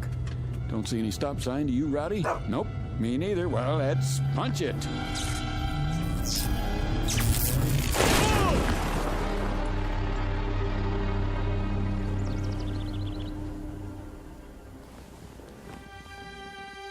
What was that? Rowdy, are you okay? Rowdy? Rowdy? Rowdy?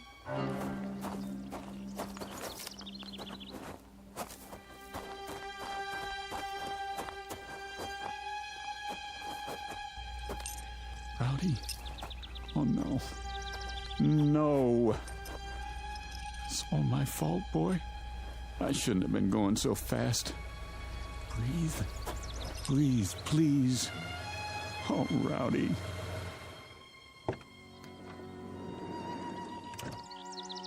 Rowdy. Had an accident, did you? No, an accident had me. I had the top down. He was thrown out of the front seat. There's no heartbeat. Let me check. Nope. I don't believe it. He's dead. Front end's pretty smashed up. Radiator shot, too. Doesn't make sense. The road was clear. There wasn't another car for miles. Maybe it was a rock. There are no rocks around here. Can't be too sure. Yeah, must have been. Rain washes some big ones into the road every now and then. If there were, it would still be here. Could have knocked it off the road. Come along, Mr. Redfield. Come where? We'd better get you to a doctor. What about my dog? You have nothing to worry about. Can you walk okay? Here, lean on me. Wait a minute. I don't think I want to go back into town. Not your town, anyway. You need to be examined. I'm all right, I tell you. You don't know that. Could be internal injuries. If anything's wrong with you, it'll be on our conscience forever. Take it slow.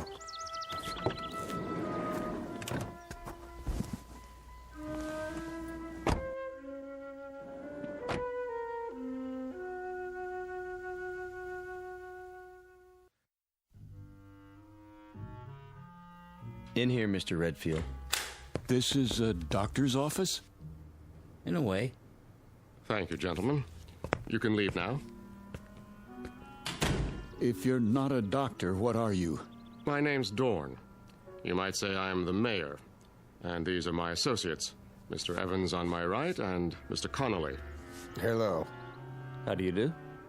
And how do you feel, Mr. Redfield? Terrible. Oh, I'm sorry to hear that. Would it help you to learn that your dog is well? He's dead. Oh, no, not at all. Merely stunned. I assure you, he's quite happy. How do you know? Mr. Swanson called in. That's the man who helped your dog. He thought you'd be pleased. I am, if that's true. You have a suspicious nature, don't you? I thought I was supposed to see a doctor. Oh, of course. But you don't really need one, do you? If you did, we'd have one here in no time, believe me. Then why am I here? Just to bring us all up to speed, in a manner of speaking. Please, sit down. We'll try not to detain you too long. After all, you can't go anywhere in a wrecked car now, can you? You got that right. We'd like to ask you a few questions, if we may. Don't worry, only a few. Mr. Evans, perhaps you'd care to begin. Mr. Redfield, it's been reported that you saw something, a miracle, I believe you called it, across from the gasoline station. Would you please tell us about this miracle? Sure. My dog ran after a cat. What were the details? That's it. You're quite certain? Nothing more? Yes, I'm certain. Mr. Connolly, your question. I was simply wondering, Mr. Redfield, why you told the girl at the hotel that people were trying to get rid of you. What is this, a quiz show? Look, I've got a wrecked car, and I'm already a day late for work. I assure you, it's being taken care of. Just a few more questions, if you please. I think you mentioned that you're a newspaper reporter. So? A noble calling, but limited. I suppose you have a novel in the planning stages? Who told you that? No one. It's a fact, though, that most reporters aspire to be novelists. I wouldn't know. Are you married? No. Engaged? No. Listen. So you came to Peaceful Valley by mistake? No one knows you're here? Oh, they will. A lot of people are going to know I was here, Mr. Dorn. Oh, dear. What's the story on this place, anyway? Rowdy didn't just run after a cat, and I didn't crash into a rock that wasn't there. What did happen? Come back in an hour, Mr. Redfield. Perhaps then you'll have the answers you seek. I'd like to speak with my associates first. Where can I find a phone? There's one at the hotel. 1 hour, then, Mr. Dorn.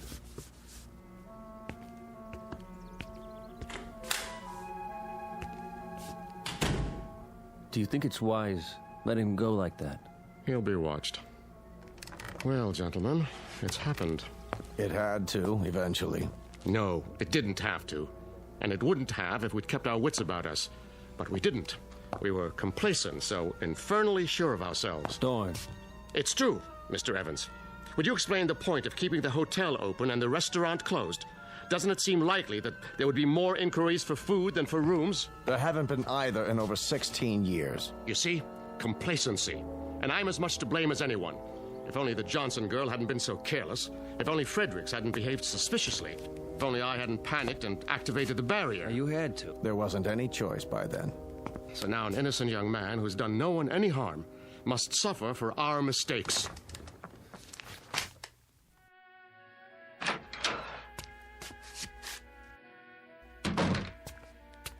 Mr. Redfield. I was told there's a telephone here. Well, yes, but Where is it? I keep it under the counter. Uh-huh. A real antique, huh? Figures. How do you get the long-distance operator? Just ask for her, but... Hello? Hello? Yes, I'd like to call Albuquerque. Chapel 77205, station to station. That's quite a mayor you've got there. Makes a person feel really welcome. You've spoken with Dawn. Yeah? All right. Keep trying. My name's Redfield. Well, I see they haven't come back. Pardon? Your guests? All the keys are still here. Oh. Because there aren't any guests, isn't that right? You should have left when you had the chance, Mr. Redfield. I tried to, believe me. But I smashed my car up on a rock that's invisible. Now, how could that be, do you suppose?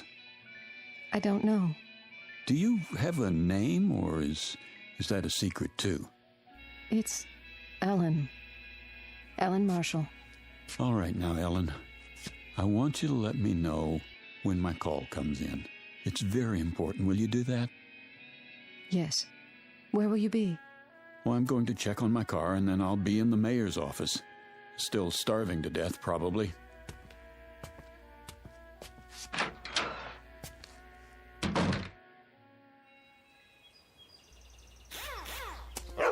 Rowdy! How you feeling, boy? I counted you out, you know that? I gave him some water. What about the car? It's pretty banged up. Hood's sprung, and the radiator's punctured. Yeah, I know. You were supposed to be fixing it. Nobody told me. Well, I'm telling you. Can't do anything unless it's authorized. It is authorized. $200 extra in cash if you get it fixed by tonight. Consider it a bonus. It has to be official. Sorry. You're going to be a whole lot sorrier, I promise.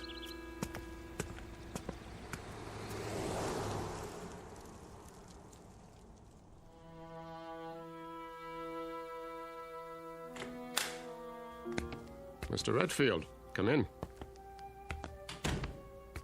I thought you said my car was going to be repaired. Sit down, please.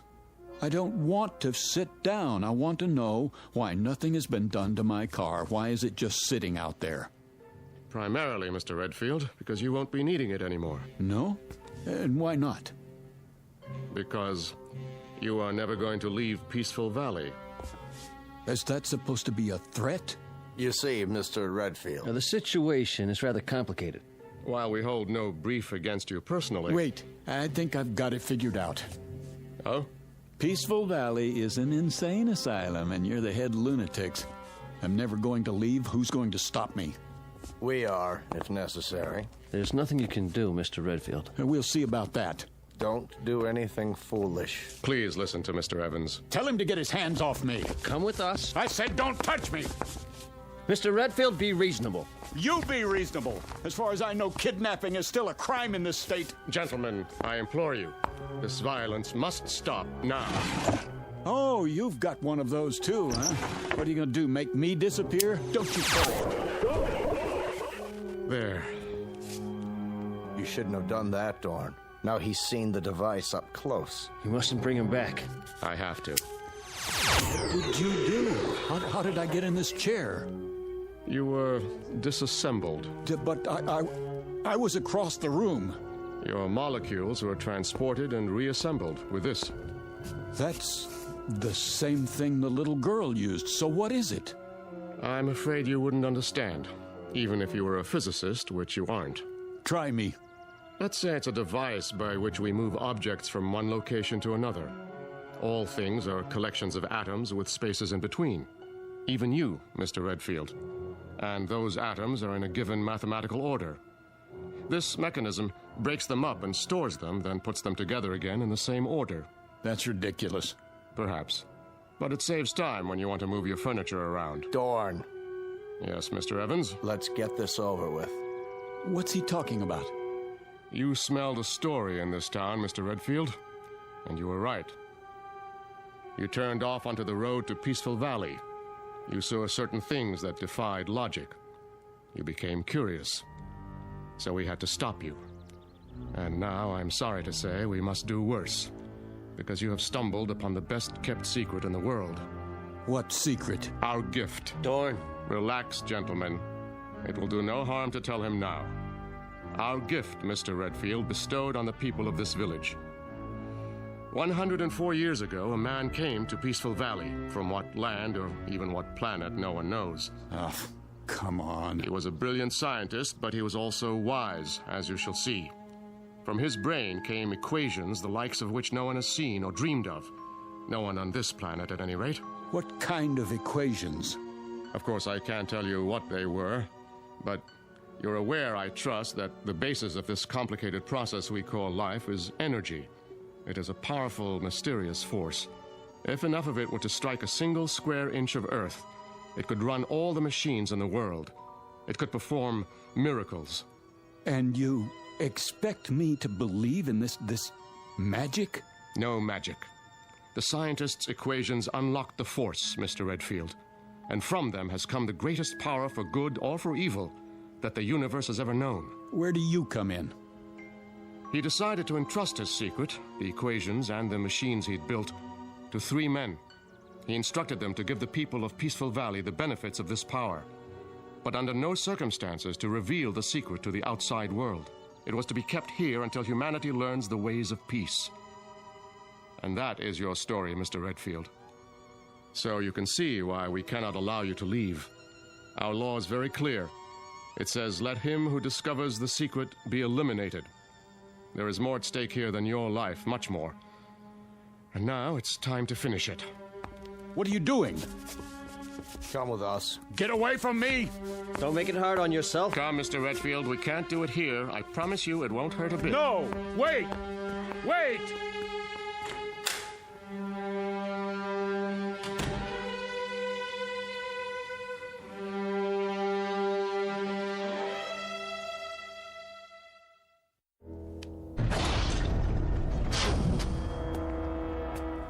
What is this place? A laboratory, built by our benefactor. There's the original of the dissimulator, somewhat larger than the one we used on you upstairs. And this is a second-generation model. The same principle, with one important difference. It works in what we call the time dimension. No end of uses for it. For example, please step over here, Mr. Redfield. And don't be afraid. Mr. Connolly? Yes? Hand me that letter opener on the desk. Now, let's say that your automobile accident had been more serious. If you had been injured, if some metal had penetrated your flesh, like this. You stabbed me. Precisely. But don't worry. As soon as I direct the time ray at your wound, you will be restored to a moment before the letter opener entered your chest.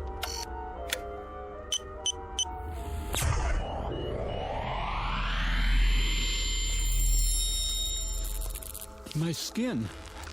I can feel it closing up. This is fantastic. Isn't it? Even the fabric of your shirt.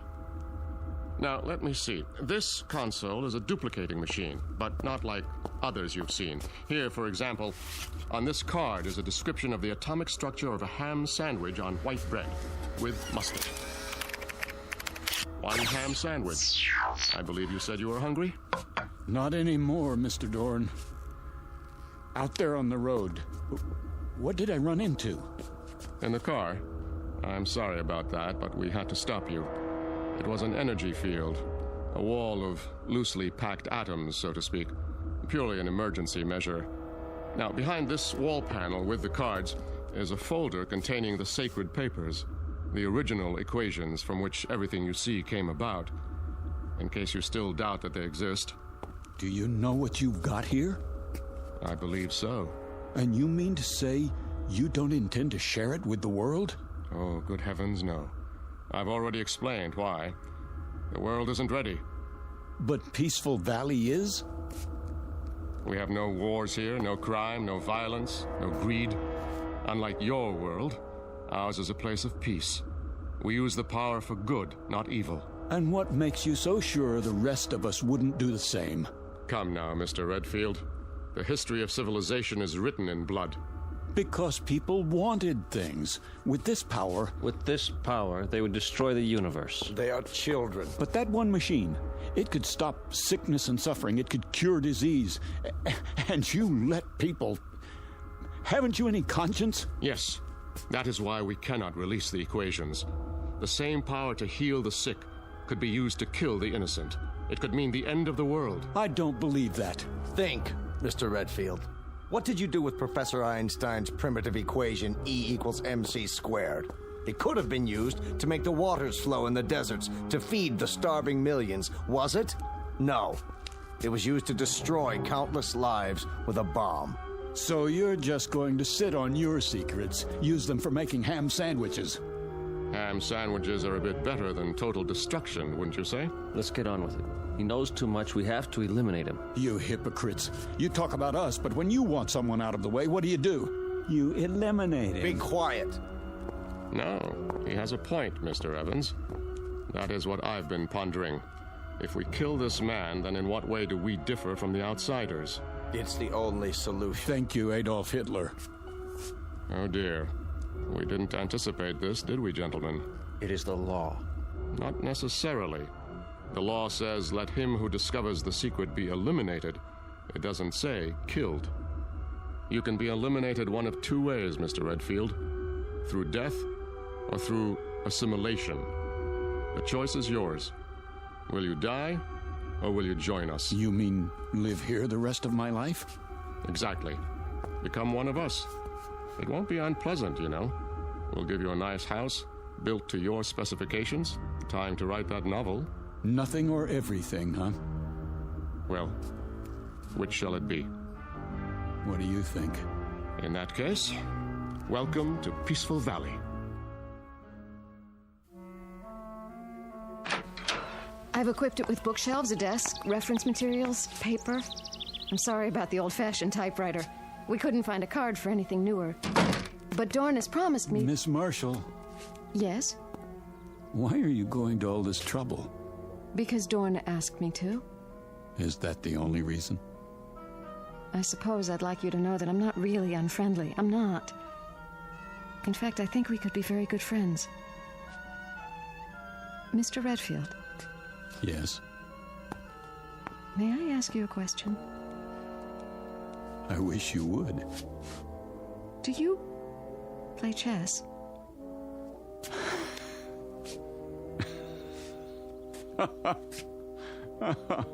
Oh, that's great. Is something the matter? No, everything's fine. You do like the house, don't you? I tried to make it nice. It's beautiful, Ellen. But I'm afraid you wasted your time. Why? Because I won't be here very long. As long as you think that way, you'll have no choice. Dorn won't trust you. He's trusting me now, isn't he? Is he? Hello? I'm leaving Mr. Redfield's house now. You see, I'm required to tell him everything you do. But you're not like the others. If you get hungry or want anything, call me. I'll look in on you later. Oh, and don't try to go beyond the border. The force field's still active.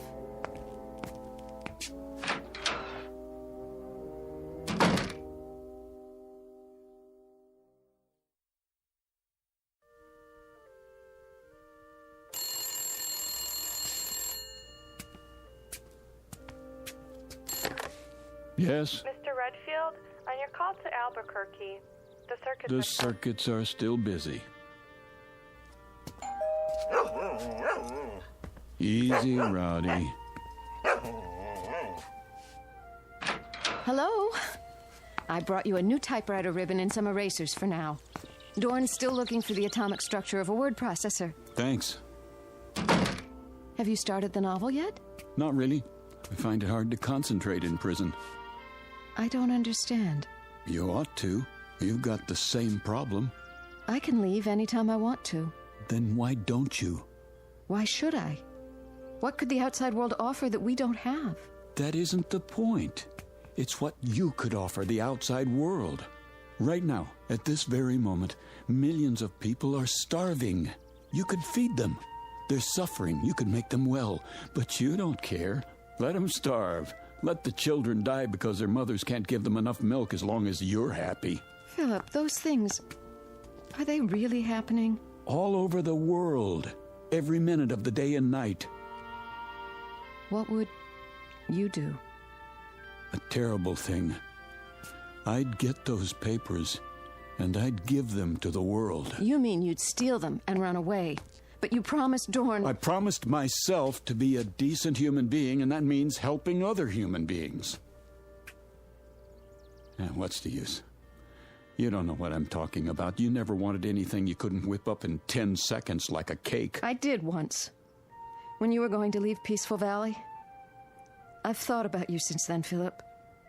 Even asleep, I've thought about you, and it hurts. I don't know why, but it hurts. We have machines for so many things, but I can't stop this feeling. There's an equation that might help. 1 + 1 = 1. Don't people fall in love here? I don't know. But now, Philip, I want us to be together. I could want that too, in a real world. But as long as I'm in Peaceful Valley, I'm going to want just one thing. Out. All I know is I want to be with you. Then help me. If I do, will you take me? I promise. I'll be back. Wait for me outside.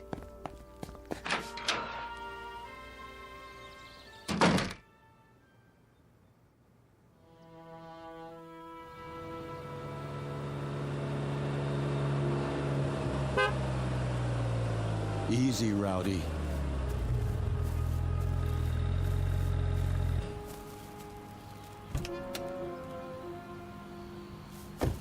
My car. You got it fixed. Dorn always keeps his word. What about the force field? I had him take it down temporarily so I could check the road outside of town. We only have a few minutes. Then let's go. There's just one stop I have to make. Come on, Rowdy.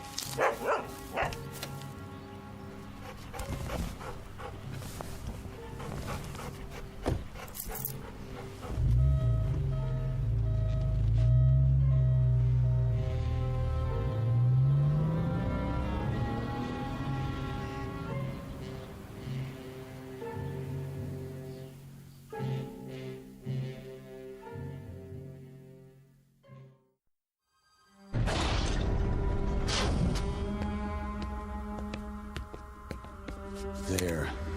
The equations. And then what else? What do I need? Maybe, atomic structure of gold. Guitar. Gun.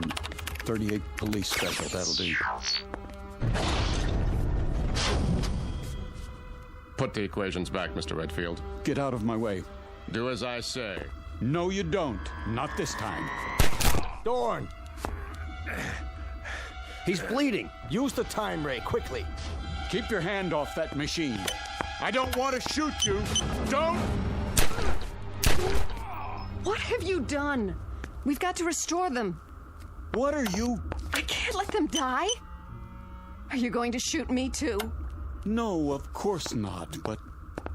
Have you looked at the equations? Right here. Wait a minute. The first one's blank. The second one? They're all blank.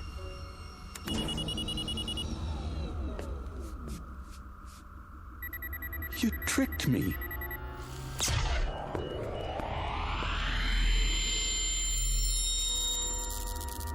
Thank you, Miss Marshall. So now you see what would happen if our secret were to get out? The first thing you do is make a weapon. The second, you kill with it. It was all a setup, and you were part of it. Everything you said was a lie. Not everything, Philip. She thought you would prove your good intentions, as I did. But you are like the others, You believe that if the end is just, then so are the means. A pity. You have lost paradise, Mr. Redfield, and you don't even know why. Gentlemen, the machine. Yes, sir. So now you're going to do the same thing. Not quite. You're going to be rendered harmless, but it will not be an execution.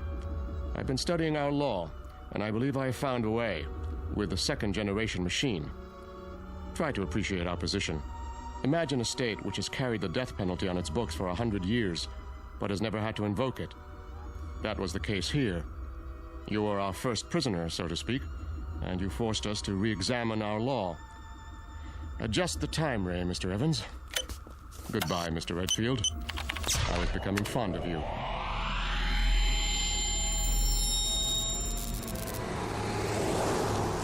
Here's your change, mister. What? Your change? Oh, sorry. I must have dozed off for a second. Happens when you drive too long. Yeah. You say Braden's back that way. 80 miles. Down, boy. It's just a cat. You stay. That's strange. Anything wrong? Well, just that woman who walked by. Thought I knew her. Wishful thinking, I guess. Nice little town you've got here. We like it. Well, so long. Don't know that I'll be back this way, but keep it peaceful.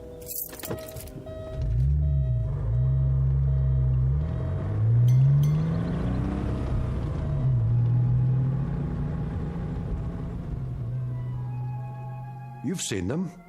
Little towns in the middle of nowhere, tucked safely away from the main road. Ever really thought about them? About the people there? What they do and why they stay? The next time you're tempted to take a shortcut, think twice. Because what happens there might change you and the world in more ways than you can imagine. Of course, change can be a good thing, as long as you're on your way out of and not into the Twilight Zone.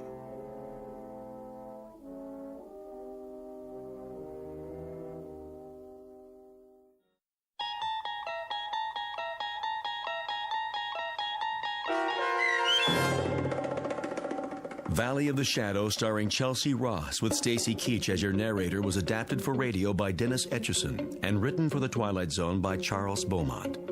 Heard in the cast were David Darlow, Frenette Lebo, Christian Stolte, Amanda Amari, Doug James, Steve Key, Kurt Nabig, Richard Shavzin, Carl Amari, and Roger Wolski.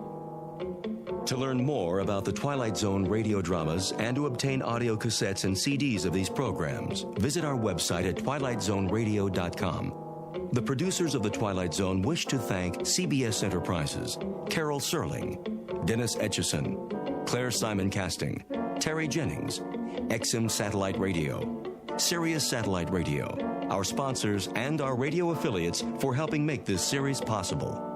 This copyrighted radio series is produced and directed by Carl Amari for Falcon Picture Group. Audio editing, sound design, Foley effects, and mix for the Twilight Zone radio dramas are by Cerny American creatives Craig Lee, Michael Slaybach, Bob Benson, and Jason Rizzo. To learn more about the Twilight Zone radio dramas and to contact us, visit our official website at twilightzoneradio.com. Doug James speaking.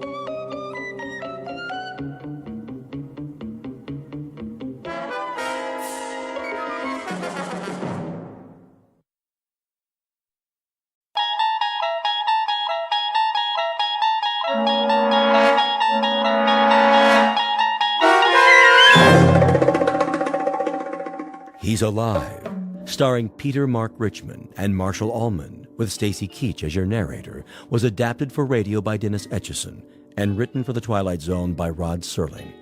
Heard in the cast were Roger Mueller, Jason Bradley, Christian Stolte, Doug James, Jeff Lupiton, Amanda Amari, Elizabeth Lido, Vince Amari, Alex Sopner, Frenette Lebo, Carl Amari, Kurt Nabig, Peggy Roeder, and Jason Mallow.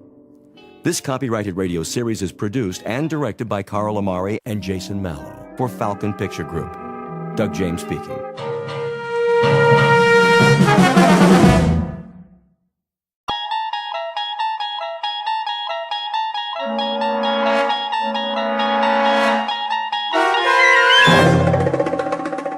You unlock this door with the key of imagination. Beyond it is another dimension, a dimension of sound, a dimension of sight, a dimension of mind. You're moving into a land of both shadow and substance, of things and ideas. You've just crossed over into the Twilight Zone.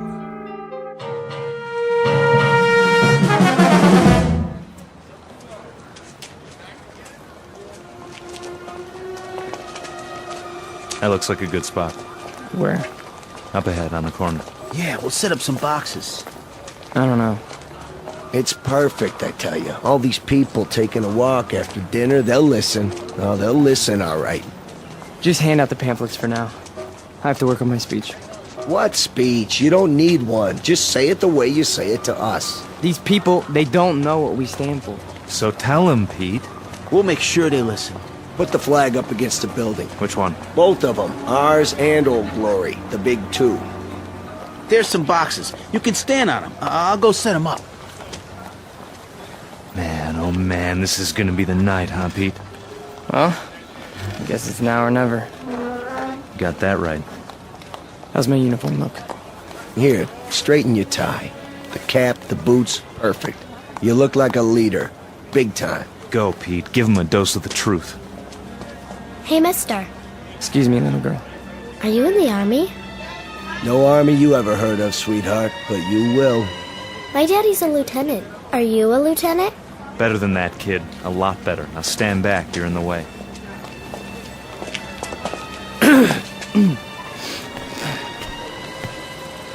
Good evening. Good evening, neighbors. I have something of great importance to tell you. If you'll all gather round. Neighbors? Who's neighbors? Yeah, we're not your neighbors. I never saw him around here. Yeah, me neither.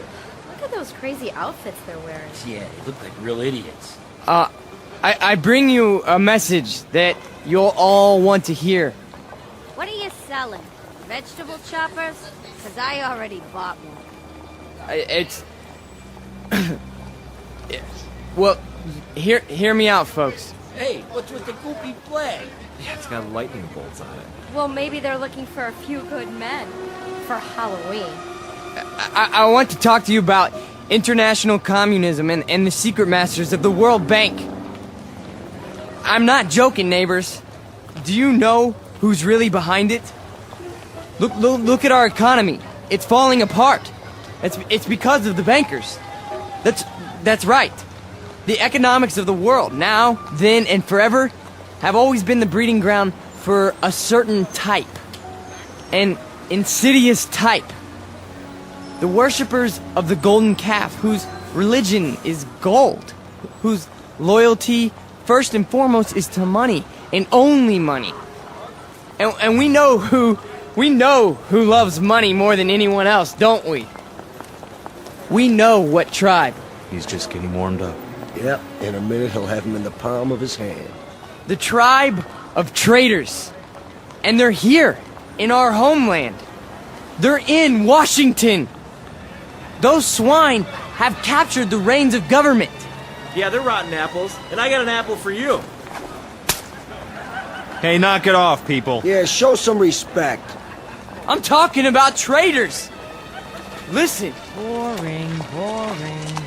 Ice cream. Get your ice cream. I want one. Come on, Angie. We'll both get one. Then we'll go home. Yeah, there's nothing happening here. No. Listen to this. What about foreigners? Huh? Foreigners. Take a look at the way that they're controlling us. The lines lead directly to Palestine and to the Vatican. Yeah, I've had about enough of this. Let's go. It's a conspiracy, I tell you. A conspiracy of men who aren't like us. Yellow men, brown men, black men. They come here and they infiltrate our economy. They're right here on our doorstep. If there's anybody sitting on your doorstep, buddy, it's the man in the white coat. Here, take a tomato with you. You think that's pretty funny, don't you? You think it's funny that your country can be sold out They can sell out your flag and your birthright. You think that's funny, huh? Well, the day will come. Oh, shut up. Let him talk. What's the matter? No more big talk? He's just a scrawny kid with a big mouth. Real big. As long as you got a couple of punks to protect you. We gotta do something. Where's Nick? Go on, get out of here. Back off. This here's a real American. Yeah, a real jerk. Why, you? Get out! Cut it off! Cut it off! Right now! Portrait of a Bush League Führer named Peter Vollmer, a young man who feeds off his self-delusions and is left perpetually hungry. Like his goose-stepping predecessors, he searches for something to explain this hunger, to rationalize why the world passes him by without saluting. In his own twisted and distorted lexicon, he calls it faith, strength, truth. But the particular brand of truth he seeks can be found in any sewer. Peter Vollmer doesn't know it yet, but he is about to ply his trade on another corner, an intersection in a strange shadowland called the Twilight Zone. And now, the Twilight Zone and our story, He's Alive, starring Marshall Allman and Peter Mark Richmond, with Stacy Keach as your narrator.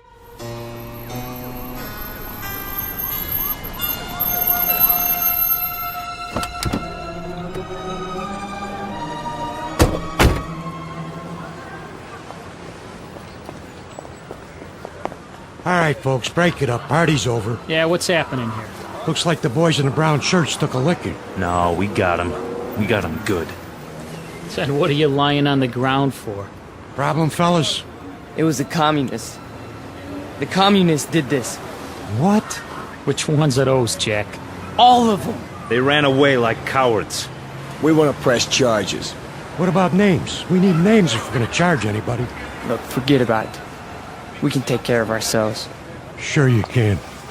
Need some medical attention? No, we don't need your help. Come on, Peter, I'll help you up. Let's get out of here. Hey, Jack, you forgot your flag. Yeah, your mama made it for you. Give it to me. Sure. There'll come a day when guys like you will crawl on your belly to salute this. There'll come a day. Yeah, well, let me know the date, Jack, so I can stay home sick.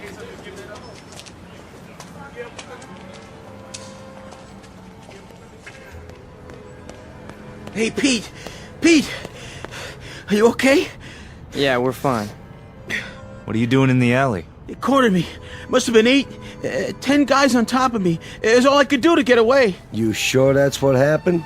Sure, I'm sure. Oh, mean crowd, Pete. You get a hot night, and you always get a mean crowd. Remember when I was telling you that? Remember when I was telling you that every time you get a hot night... All right. Okay, Pete. Okay. Why? I tried. And I tried hard out there tonight, but I couldn't get through. I couldn't get them to listen. Words never come out right. You did good. Real good. Someday they'll listen. They'll have to. They'll listen and they'll cheer. Someday they will, Pete. You'll see. Someday.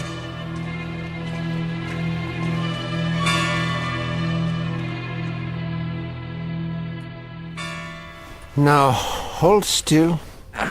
It's only a cut, not a mortal wound. Wash your face when you get home and put some iodine on it. I think you will survive. Now, do you want a cup of coffee? I'd rather have a drink. A drink, is it? May I have a drink, Ernst? I have some wine. Will that do? Yes, please. Very well. You are a man now.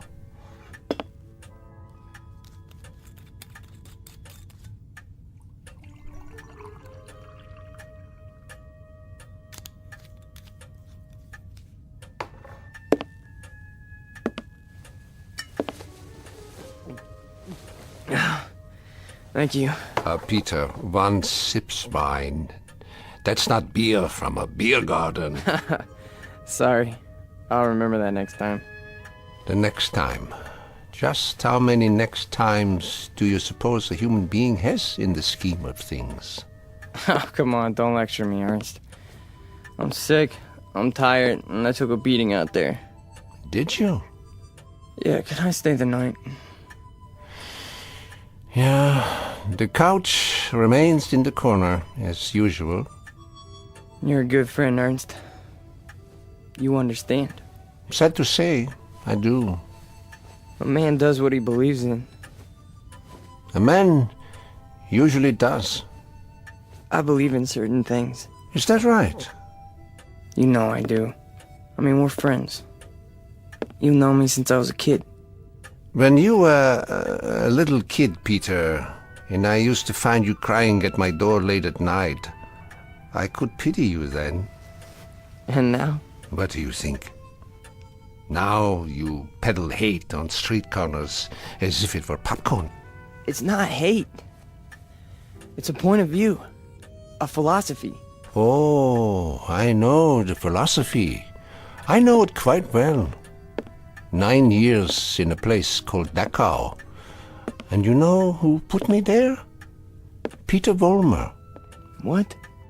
A lot of Peter Vollmers. Frustrated men, sick men, hungry men. But the result, the effect, never mind the cause, was 12 million bodies in shallow graves. And it all started with young men in uniforms, talking on street corners. Hey, you let me come here. You never sent me away. No, I never did. I never do. That's the weakness that you scream about on your street corner, the sentimentality, the softness, the weakness that makes a man his brother's keeper. So I must be one of the worst of your criminals, Peter. Sentimental, soft, and very preoccupied with my brothers. I should close the door on you, but perhaps this is my sickness. I only see the boy, not the man. Go ahead. Sleep on my couch. Look, why don't you understand? You're the only person in the world I ever had. What else have I had? What? A drunk father who used to throw me against the wall? An old lady who drank till she had no marbles in her head? She didn't even recognize me half the time. That's why I used to come over here to your apartment, because, I mean, you were gentle with me, you know? You'd talk to me. You'd feed me. You'd take care of me. Ernst, you're my real father. Ah, this is the boy speaking again. The little boy with so much fear in him. Yeah, you rest now, Peter. You rest well.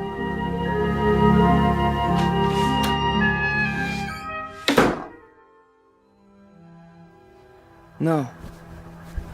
No. No. No. No. No. Wait. Eugene.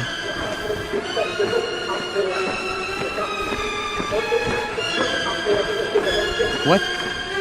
What? Peter! Who's that? Peter? Who's out there? Who is it? A friend, Mr. Vollmer. A friend? You have need of friends, yeah. Allies. Yeah, come downstairs, Mr. Vollmer. Come down and we'll talk, you and I.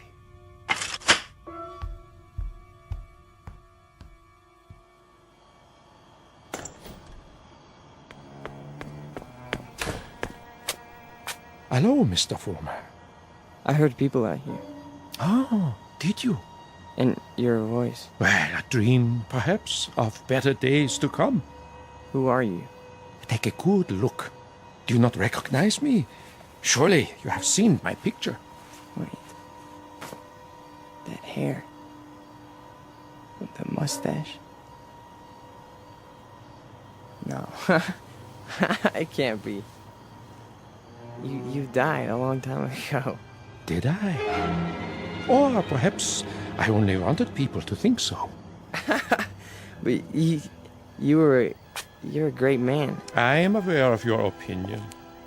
How did you know where to find me? I simply followed your tears, Mr. Foreman. You said you have something to talk about? I do. I do indeed. I have you to talk about, and the things you believe in, which are the things I believe in as well.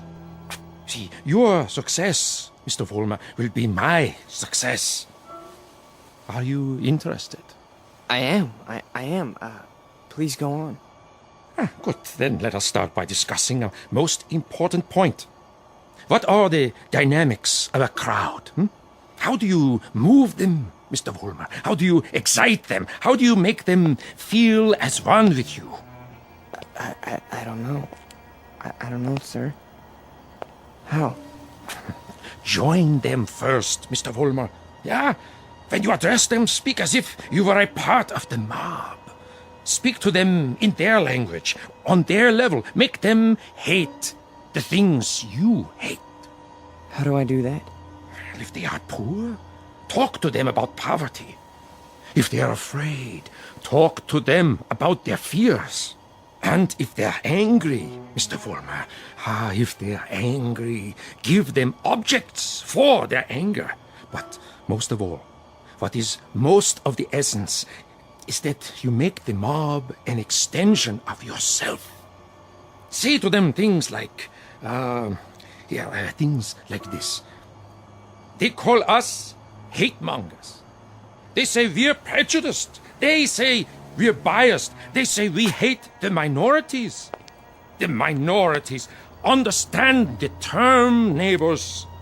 Minorities. Should I tell you who the minorities are? Shall I? We are. We are the minorities. That way, Mr. Vollmer. See, you started that way. I think I understand. That's right.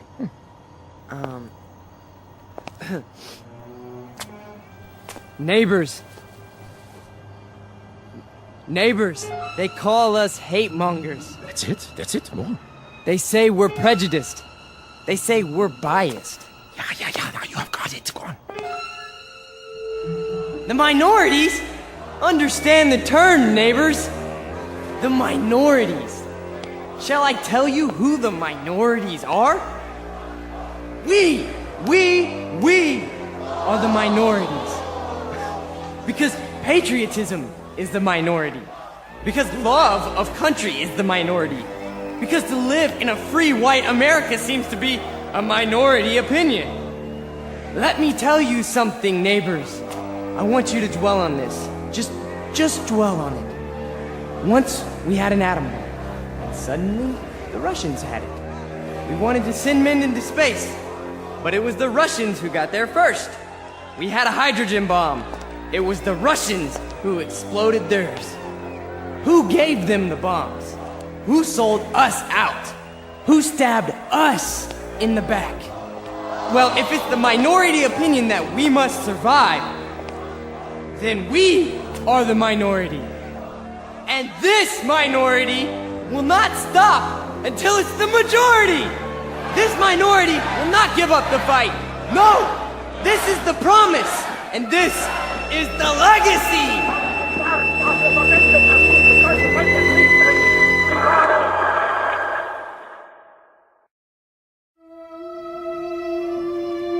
Look, I'm not gonna wait much longer, you understand? Gibbons, cool it.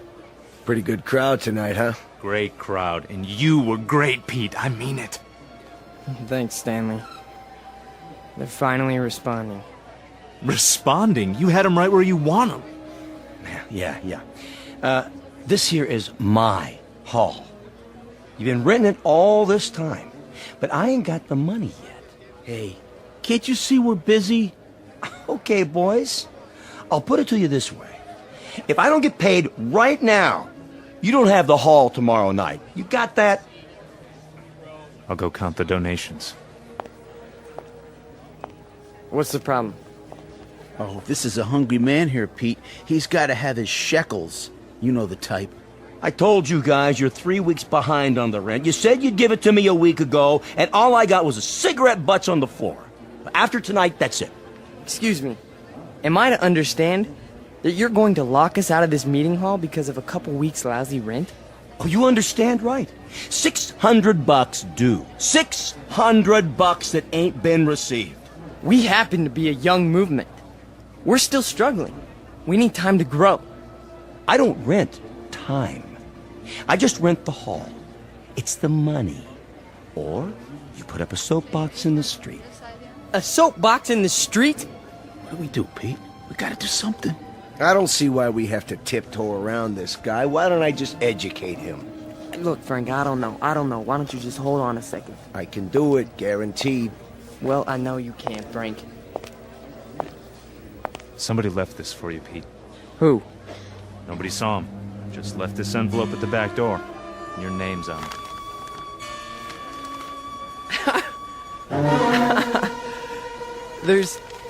There's money inside. 6 C-notes. Hey, how about that? We need $600, and here it is. Oh, man, how about that? Hey, Gibbons, come and get it. Yeah, it's about time. You satisfied? Then don't bother us. All right. You're paid up through this week. Where'd the dough come from, Pete? You have any idea? We must have a secret supporter. I can see why. You were really something tonight. I can't even tell you how it sounded. You had him. You really had him. Hey, we're gonna make it. And now something tells me we're really gonna make it. You bet your life. You guys go on. I'll see you outside. Sure, Pete. Anything you say.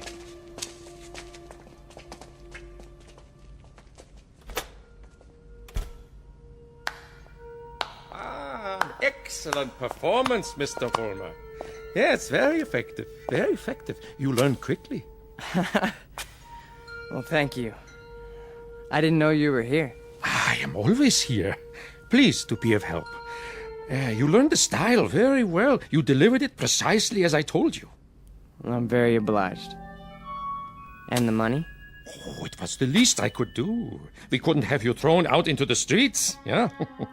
I happen to feel that your work is very important. You're with us? With you? Oh, Mr. Vollmer, you might say I am you. Now, I have some suggestions. I'll continue to give you speeches, but there's a matter of importance that must be taken care of. What is it? An expedient, Mr. Vollmer. Oh, you might call it a cause célèbre. Something to cement the organization together. I don't understand. The organization needs a martyr. A martyr? How do we find a martyr? You don't find one, Mr. Vollmer. You choose one. You pick out the one of least value, and you make him a symbol. You wrap him in a flag, and you make his death work for you. Find a man, Mr. Vollmer, who has no worth while he's alive, but who can serve you when he's dead. Like who? Oh, surely there is such a one. Pete, they're waiting. Be right there, Nick. Okay. Thought I heard voices. You talking to somebody? No. I'm just practicing my next speech. Look, hey, tell Frank to come in here, would you? Right away. Alone. Sure thing, Pete.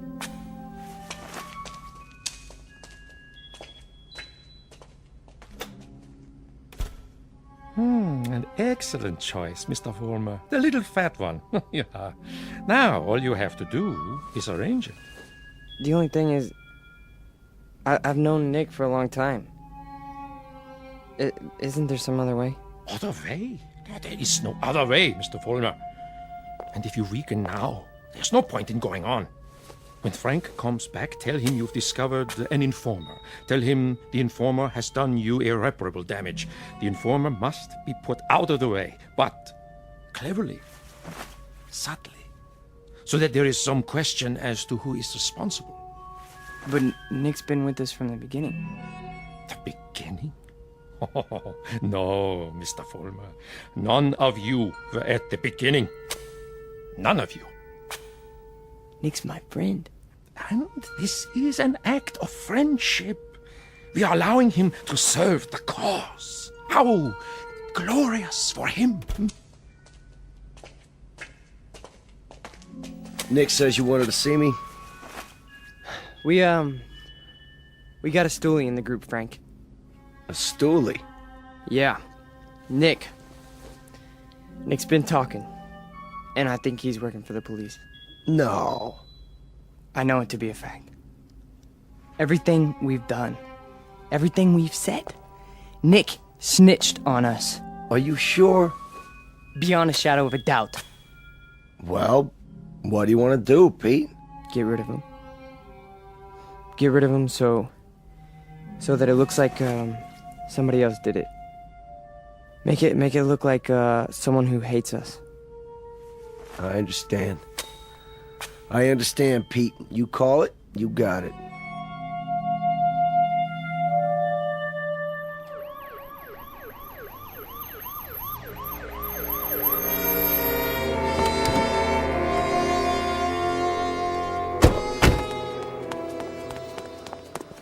There you are, officers. Thank God. Stay calm, ma'am. Now just tell us, where's the spotty? Over here, in the alley. Shine your flashlight on it. Look at all that blood. Somebody did quite a number on him, huh? I've seen him before. It's one of those young hooligans. You can tell by the uniform.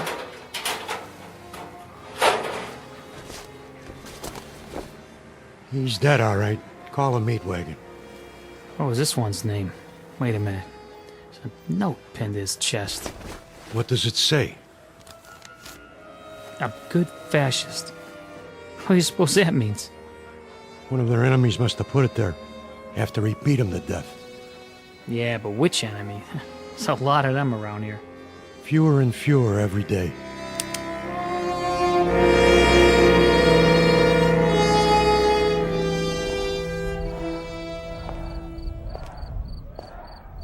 Hurry up, Frank. We've been waiting for you. Is it done? Cross off the little creep. Anything else? Then, we finally have our martyr. Pete, you better go on. They're going nuts in there. It's a good crowd tonight? Right to the ceiling. What's the matter, Stanley? Oh, nothing. Then why the look? It's just that... Nick was a nice guy, Pete. I miss him. Stanley, you listen to me. You forget about Nick right now. He was a fat pig with no guts. He was a greasy big mouth who copped out every time he took a breath. A nickel and dime Judas who got exactly what he deserved. So don't mourn for Nick. He doesn't rate mourning. Not that pig. You got that, Stanley? Look at me, Stanley. You got that? Yeah. You have his poster ready? Blown up bigger than life. Just like you said. Good. When I give the signal, unveil it behind the podium.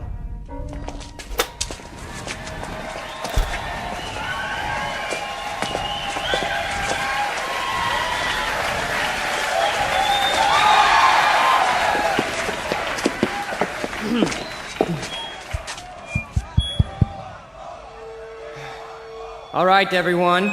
I have something very important to say. A man of honor has died tonight. A decent, courageous fighter for the cause of freedom. He gave his life. He gave his life for us. Some skulking assassin murdered him. But friends and neighbors and co-fighters, Nick Bloss did not die in vain. They stilled his great heart, but they could not stifle his memory. They could not obliterate his courage. They could not wipe away his honor. He lives, my friends. He lives in you, and he lives in me. He lives deep in the gut of any human being who believes that the United States of America should be free, should be untainted, should be free from the mongrels who try to enslave it. Now, Stanley, look at this portrait of Nick Bloss in his uniform. He wore it proudly, He died for it! And you and I, neighbors, we will live for it!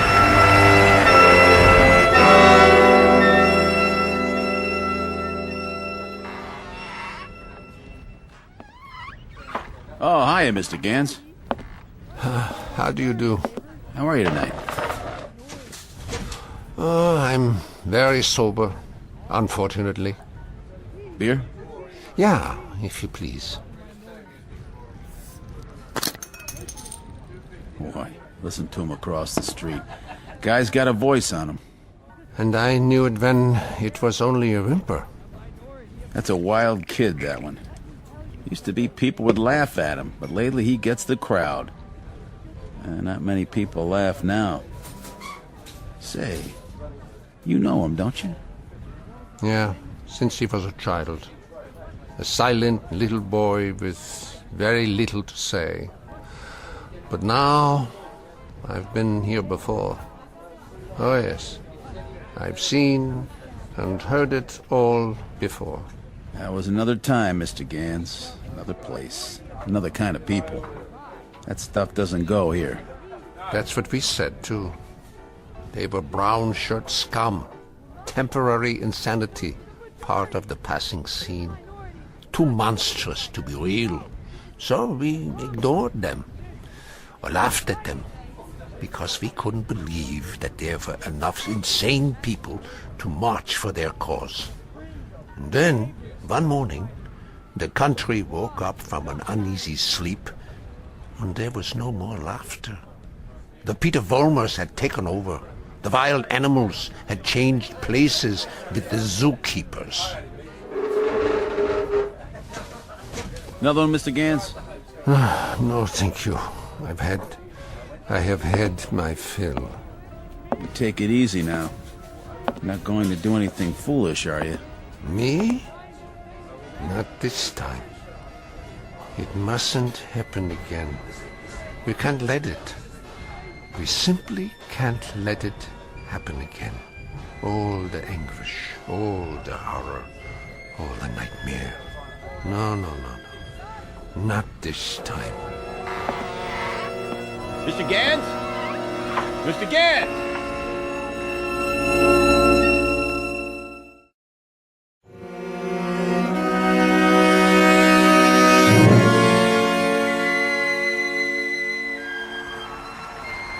And so I tell you, my friends, we will take it to the streets.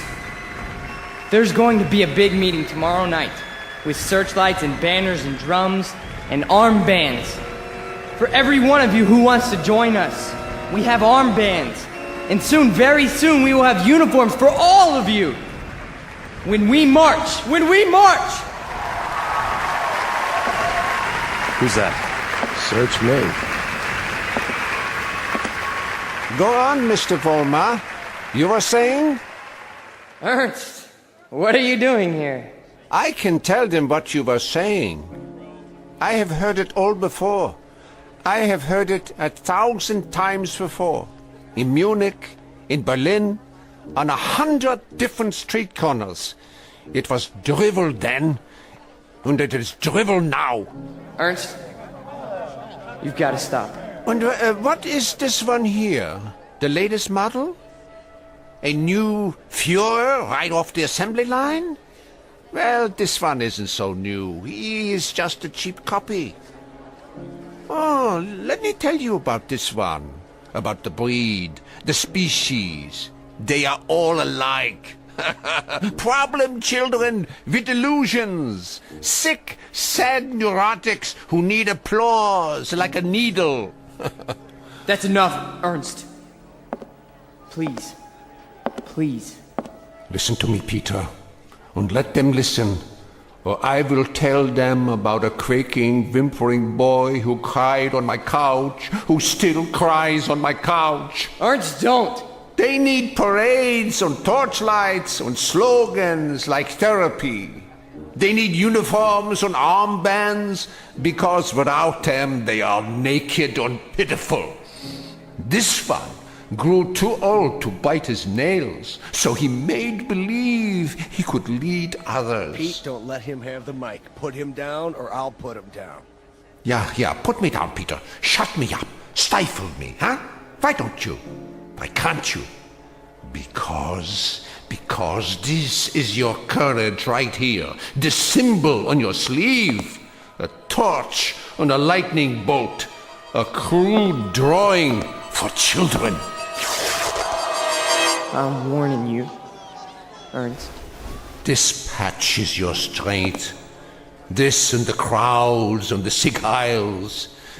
And if I tell you to your face, Peter, that your courage is made out of cloth, that your ideas are filthy garbage, and that you are something less than a man, what do you say to that? How do you answer me? Like this! Oh, the rebuttal. The only answer your kind knows how to give. Is that the best you can do? A bloody nose? This is your Führer? He is yours. I give him to you. A gift from the sewers. You see, folks, the way it is. Hey, Pete, don't worry about it. He's just an old man. One crummy old man. The way it is, I knew him. I knew the old man once. Is that a fact, Mr. Former? Yes, that is a fact. I used to know him. And... Who's he talking to? Mr. Former, I have no interest in who he is. My concern is in what he is. He cheapened you in front of these people. You barely had the strength to strike him a slap, like a woman.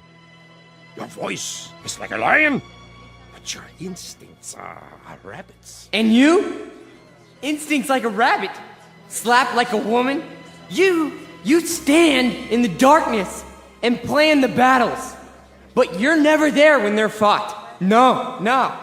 Why don't you come up here alongside me, huh? Why don't you let them see who you really are? Why don't you make a speech? Mr. Fulmer, I was making speeches before you knew how to read them. I was fighting battles when you were struggling to get out of a womb.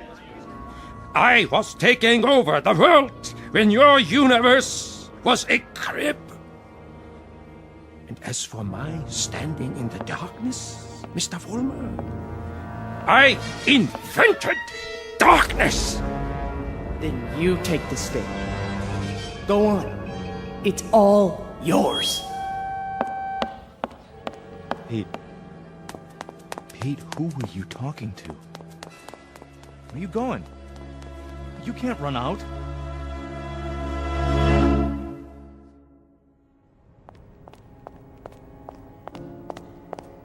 Ernst! Where are you? Let me explain. You! Why? Why did you pick me? I didn't pick you, Mr. Former. You picked me. You chose my ideas. You invoked my name. So now, you must take whatever comes with it. What? In the past, I've given you suggestions. Now, I give orders. Orders? What do you want me to do? From now on, you must be built of steel. No soft gaps of sentiment. Steel, Mr. Fulmer. The way we handled Nick, and the mobs and the speeches. And gradually, bit by bit, we shall forge something strong, something powerful. Just as I did before, with my own hands. With my own hands! The old man, the Jew, he'll be back again tomorrow night, the next night. I know him. I know the type. We sent them into the ovens. But always, there was a handful left to point a finger. His kind, Mr. Fulmer, his kind are dangerous. See, they talk, they think, they plant seeds, they hold us back. Here, take this. What is it? What do you think? A Luger 9mm pistol. my personal sidearm. Kill him. Kill the old man. Kill Ernst? Tonight, he will be in his room. If you are man enough. If you are steel. All right. I'll do it. I'll do it now. Then, Mr. Fulmer, when you come back, there's much we have to talk about.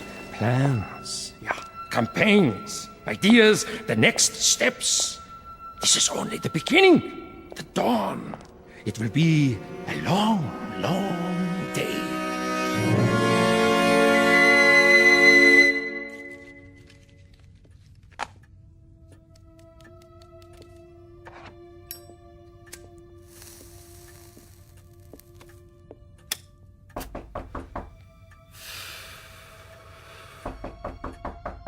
Yeah? Come in. Ah, I thought it was you. You wouldn't listen to me, Ernst. On the contrary, I listened to all that I was able to stand. You should pay attention now. I can't even begin to tell you what's happened. It's too incredible. It's too unbelievable. I can tell you this much. We're on the march. From now on, we only go forward. There's no stopping us. No stopping you, Peter? An old man stopped you tonight with a few words. He stopped you with the truth. You're wrong, Ernst. It's not just me anymore. There's someone else. Someone behind us. Someone even you tremble at.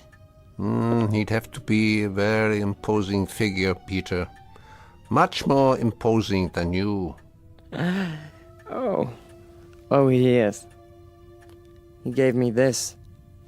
See? More imposing even than a gun. That's only because you don't think I'll use it. Which only goes to show that you don't know me. I know you, Peter, I know you.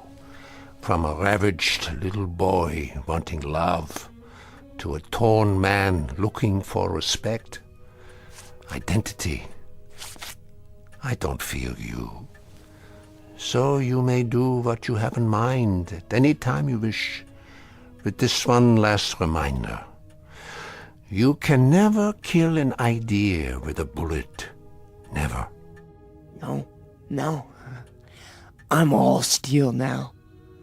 Ernst, I'm made out of steel. No more sentiment. No more softness. Just purpose. Just will. Then shoot. Kill.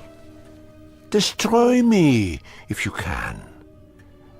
Am I close enough to you? You're frightened. Admit it. Not at all. Impatient and a little bored.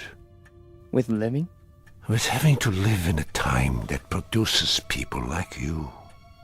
Once, years ago, you made death inviting. You still do. So do me the goodness, Peter. Get it over with as quickly as possible. I'm waiting, Peter. Kill him, Volmer. Kill the old man. Kill the Jew. Use strength. Use will. Be made of steel, Volmer. Kill him! Kill him now! You see, Ernst? I told you! I told you! I'm made of steel. All steel. All strength. But at the expense of things that most other men have. Some fragments of decency that tell them right from wrong. That make them love. Yes, Peter, you have steel, but now you have no heart.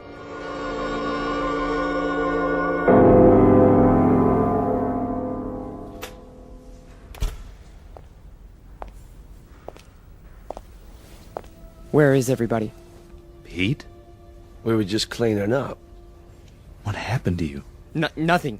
Nothing happened to me. You tell them. You go out there and you tell them. But they've all gone home. Tell them I'm still in charge. I'm number one. You serve, I lead. Understand? You serve, I lead. Come on, Pete. Let's go. No, he picked me. Out of everybody, he picked me. What's wrong? Don't you believe me? He did. He picked me. So long, Pete. See ya. Don't you walk away from me! Frank! Frank!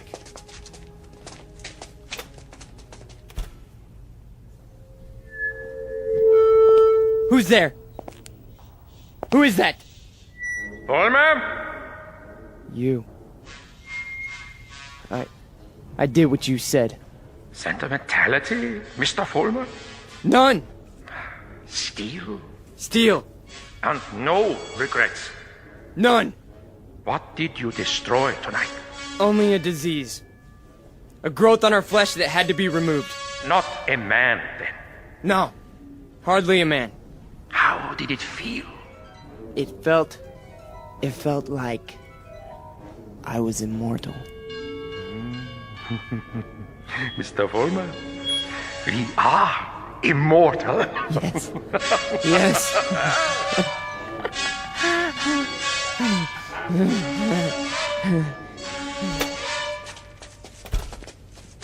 There he is. Don't move. What do you want? Peter Vollmer? Yes. We have a warrant for your arrest. That's impossible. The charge is conspiracy to commit murder. Your two friends are outside in cuffs.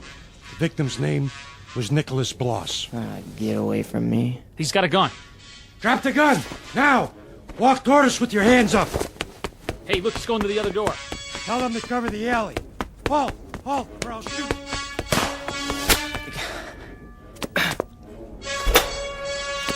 Hold it right there!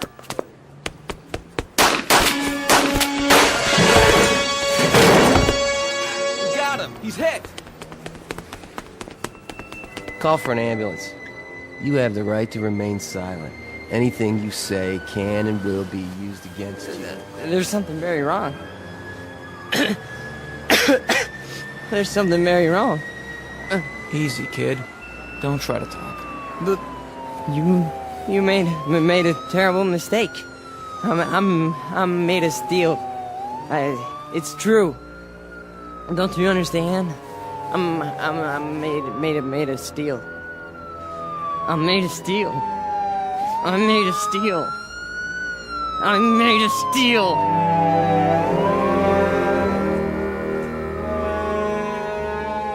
Where will he appear next? This phantom from another time, this resurrected ghost of an old nightmare. Chicago, Los Angeles, Miami, Florida, perhaps. Vincennes, Indiana, Syracuse, New York. Any place, every place where there's hate, where there's prejudice, where there's bigotry. Because he's alive. He's alive so long as these evils exist. Remember that when he comes to your town. Remember it when you hear his voice speaking through the mouths of others, no matter who they may be. Remember it when you hear a name called a minority slandered. Any blind, unreasoning attack on a people or any human being. He's alive. Because through these things, we keep him alive.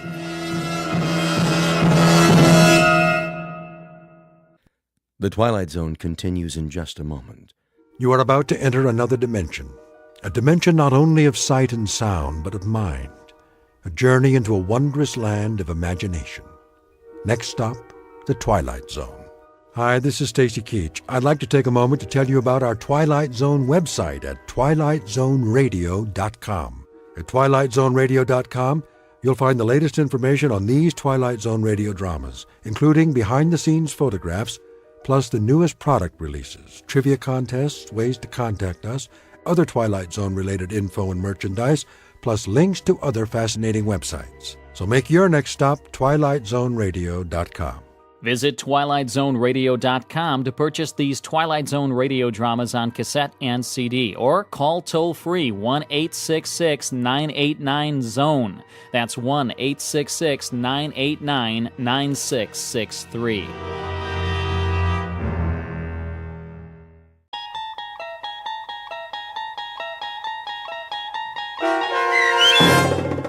The Jungle, starring Ed Begley Jr., with Stacy Keach as your narrator, was adapted for radio by Dennis Etchison and written for The Twilight Zone by Charles Beaumont. Heard in the cast were Alyssa Fraden, Jeff Lupetin, Doug James, David Darlow, Ivan Vega, Joseph Minoso, Tim Rose, Roger Wolski, Vince Amari, and Carl Amari. To learn more about the Twilight Zone radio dramas and to obtain audio cassettes and CDs of these programs, visit our website at twilightzoneradio.com.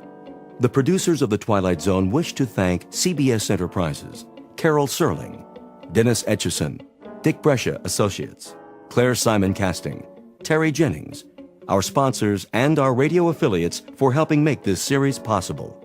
This copyrighted radio series is produced and directed by Carl Amari and Roger Wolski for Falcon Picture Group. Doug James speaking.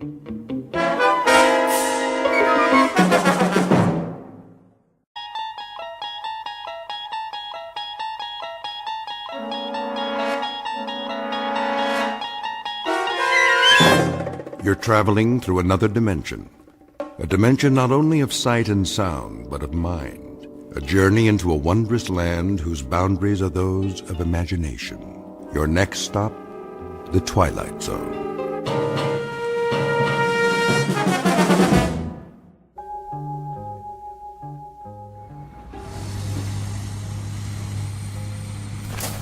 This is where the hotel will be built. But I thought this is sacred ground. It was.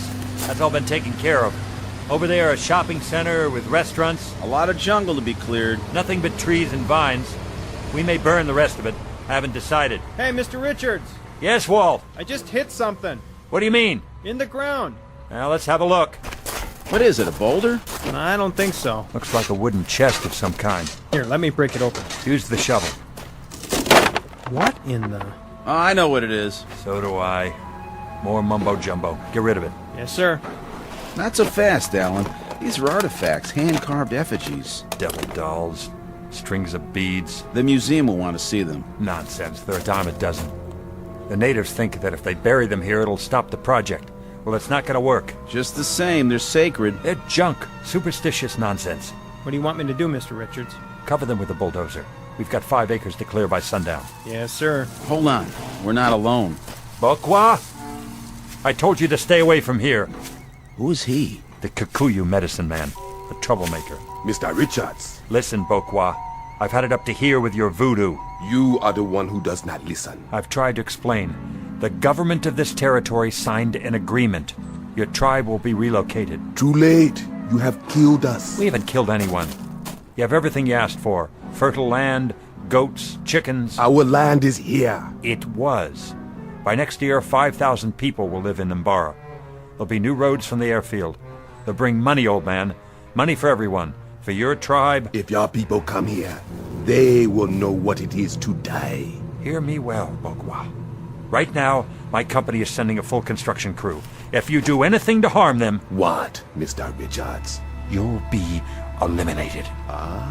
The bringer of death? Mbara is my dream. I've been planning it all my life. This will be the greatest development in East Africa, and there's nothing you can do to stop it. And what of our dream? What must we do? Wait while you make your city and others come? While Uchui does its work? What are you talking about? Uchui. It means magic. Magic, huh? I have a permit to build on this land, and that's exactly what I'm going to do. Keep your dolls and amulets off my property. You will not find them all. Some are buried deep. They will join with the earth and rot, as your people will rot. Like this one. Alan, that doll. What about it? The long hair, it looks like Doris. Your woman. How do you know what my wife looks like? In our dream, Mr. Richards. In our dream. Get out of here, now. And if any harm comes to my wife, I swear I'll kill you. Easy, Alan. Goodbye. Do you understand? I'll kill you! Mr. Alan Richards, from the engineering firm of Richards and Cooper, who hates with all his heart something in which he does not believe. Add a few buried dolls, strands of human hair, a handful of glass beads and native charms, and you have the ingredients of fear, the kind of fear that quickly turns to terror. Soon, Mr. Richards will make the long journey back to civilization and a high-rise apartment building in New York City. But his trip has just begun. Although he doesn't know it, he's about to take an even longer trip, the longest one of his life. It will lead him from the Upper West Side across Central Park and directly through the heart of the Twilight Zone.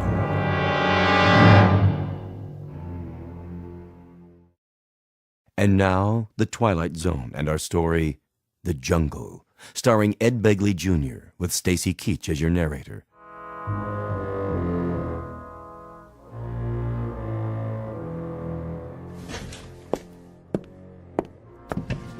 Oh, great.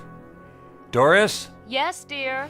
Where are my cufflinks? In the jewelry box on the dresser. Ah, I've got it. What? I say I've got it. What's this? Find them? Yes. Doris? Then everything's all right.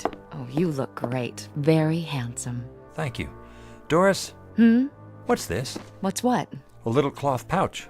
I found it in the jewelry box. Oh, that. Did you get it in Africa? I don't remember. Well, let's open it. See if that refreshes your memory. Alan, please. Polished stones, bits of glass. What's this? A bit of fur. A lion's pelt. Just a tiny piece. And the straw?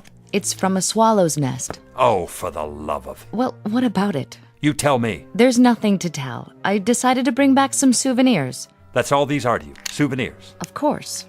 Even this one? What? For God's sake, Doris, it's a preserved human finger. It's supposed to bring good luck. I won't have this garbage in my house. Alan, they're only mementos of our trip. You sure? I'm sure. Good. Then you won't mind if I dispose of them in the fireplace. Alan, don't! Why not? It's a capitu. You mustn't. Why not? Forget it. You wouldn't understand. Are there any more souvenirs? No. Doris, listen to me. We aren't in Africa now. We're in New York. Do you hear what I'm saying? Please. I don't want to talk about it. This sort of thing is for weak people. Ignorant, uncivilized people who don't know any better. Not for you. Not for me. All right.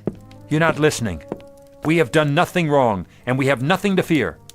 Least of all from a bunch of witch doctors 5,000 miles away. You think I'm afraid of witch doctors? What else do you expect me to think? No, Alan, no. It's not that. Then what? What is it you're afraid of? Africa. The land itself. You remember what the old shaman said? A long time ago, when the men started drilling and clearing. Who, Bokawa? That shriveled-up faker? He said we were wounding the land, hurting it, making it bleed. He said the land would make us pay. Doris, we left Africa weeks ago. Did we? I wonder. Sometimes at night, I feel it all around me, closing in, like a great dark animal. Alan, please, tell them not to build there. Tell them it won't work, please. There's still time. You can stop them. Is that it? Do you have to go? You're welcome to go with me. There's a dinner before the meeting with International Development. Do you good to get out. I don't feel well. Then call a doctor, and don't put any more logs on the fire. This place is hot as a compost heap. I need it this way. I'm cold all the time. I'll try to be back early. You'll never be back. What? Alan, do you hear it? I hear a lot of gibberish. Alan, don't go. Good night. Don't. I'm begging you. Good Lord. What is it? See for yourself. It appears to be the carcass of a dead animal of some kind. It's a goat. The throat has been slashed, as if by some kind of claws. Blood all over the hall carpet. Call security. I knew it. Knew what? The shaman was right. Someone's playing a joke on us. A horrible, tasteless joke. How did it get up here? How could it? It's 7 floors to the street. There's a guard in the lobby. Pass keys. Oh, Alan. Alan. Now do you believe?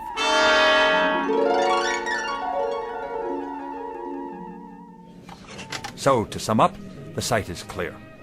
Drainage and leveling have already begun, along with preliminary work on the diversion of the river. Then it's behind schedule. Not seriously. What about the cost? We'll have to add an estimated 3 to 6 months for completion, but the cost shouldn't vary by more than a few $100,000, at most. You recommend that we dispatch a full crew, Richards? Yes, sir. That's exactly what I recommend. And your partner, Mr. Cooper, what do you say? I concur, Mr. Templeton. In short, we've done what we said we'd do. Allowing for delay because of weather, we're on track. Mission accomplished, or very nearly. Hear, hear. Well done, gentlemen. A few questions first, if you don't mind. Certainly. Of course, sir. I'm sure you've considered this aspect carefully, but for my own curiosity, what about the native population? What about them, sir? Environmental impact, relocation, that sort of thing. How are they reacting? To be perfectly frank, not as well as I'd hoped, but better than I'd feared. The Kikuyus have a violent tradition, Mr. Templeton. They resent the loss of their village. They resent the project, even though they're going to benefit from it eventually. Point of fact, they resent us. But I doubt that they'll cause any serious trouble, except for Ukawi. What? Magic, a kind of witchcraft. You see, a number of the shamans have decided to put a curse on everyone connected with this enterprise, effective upon the decision to go ahead with the project, that is. What sort of curse, Richards? The evil eye. The usual. Slow and painful death. I assure you, gentlemen, there isn't anything the least bit funny about Ukawi. You're not serious? I am, because I've seen it work. I've seen healthy men sicken and die within 10 minutes of the time set by the witch doctors who cursed them. Of course, not in this case.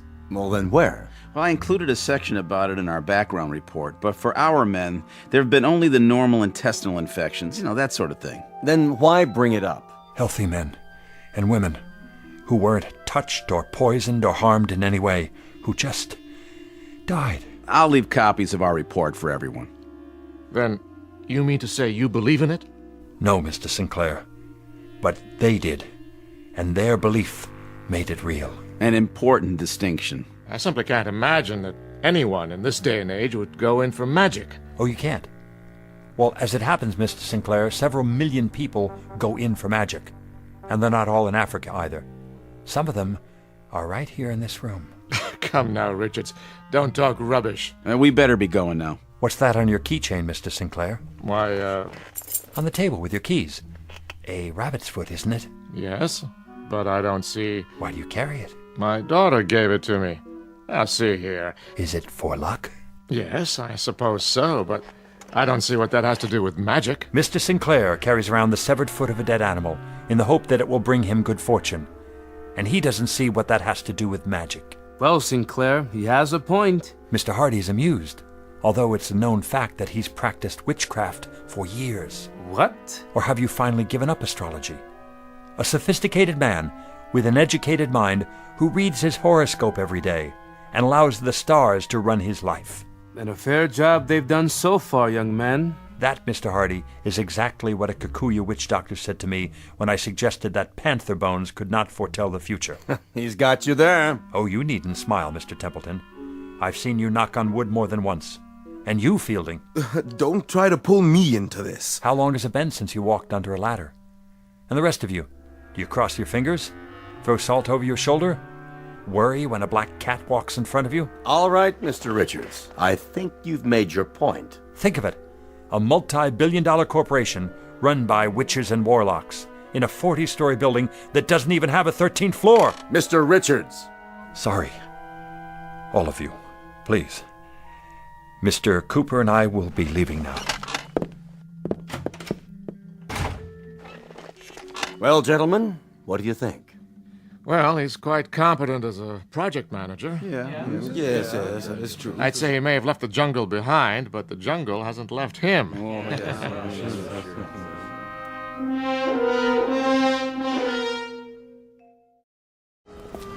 Well, I guess I blew it. Not necessarily.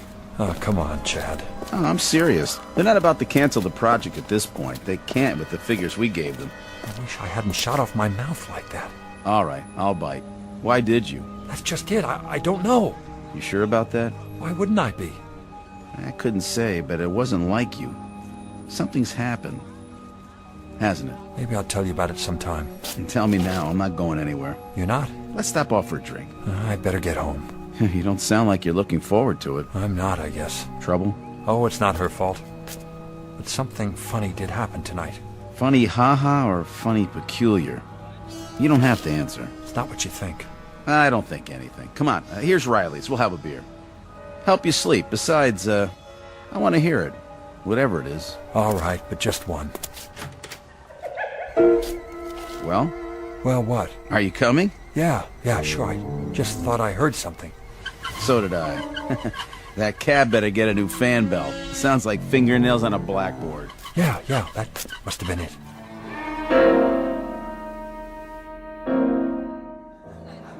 Here you go. 2 drafts. Oh, sure. Thanks, Riley. No problem. Don't drink both of them now. What? Your partner, what's his name? Chad. Nature calls, huh? Been gone a while. He had to phone somebody. Huh. Okay, Mr. Richards. Enjoy. Well, I got through to Sinclair. What's that? Sinclair, on the phone. You did? Hey, just got home. Says they voted to go ahead with the project. I see. You almost sound disappointed. Oh, no. What's the matter? Nothing. Hey, this is me, remember? Your body's here, but your head is somewhere else. You look like you're a million miles away. Only a few thousand. Sorry, Chad. So am I. You want to talk about it? I seem to have done enough of that already. So I'm surprised the project's still on after my outburst. You've been under a lot of pressure. They understand. I wish I did. What happened anyway? It's hard to explain. It's about Doris, isn't it? Why do you say that? Well, I talked to her yesterday when you were out. You did? She sounded bad. She hasn't been feeling well. When did it start? About 3 months ago in Africa. At least that's when I first noticed it. I guess it's time to define it. I don't know if I can. She found a swallow's nest outside our tent one morning. Usual Mganga sign. I didn't think anything about it then. That afternoon I had an accident in the Land Rover. Nothing serious, but that's all it was. An accident. Only she didn't think so. Right. And then there wasn't any such thing as an accident, as far as she was concerned. Every time I ran a fever or stubbed my toe, it had to be magic. Witchcraft. Like the crew, the skin infection. What do they call it? Jungle rot. A tropical infection, that was all. But not according to Doris. All that mumbo-jumbo got to her. I thought it would wear off by the time we got back, but it didn't. She actually believed in those little dolls, with the pieces of hair, the fingernail clippings. But you didn't. Of course not. What happened to change your mind? Tonight, before I left for the meeting. Chad, tell me something. If you wanted to get a hold of a dead goat... A what? On short notice, in New York City, where would you go? To a psychiatrist. I'm serious. So am I. You want a dead goat? No. Then what?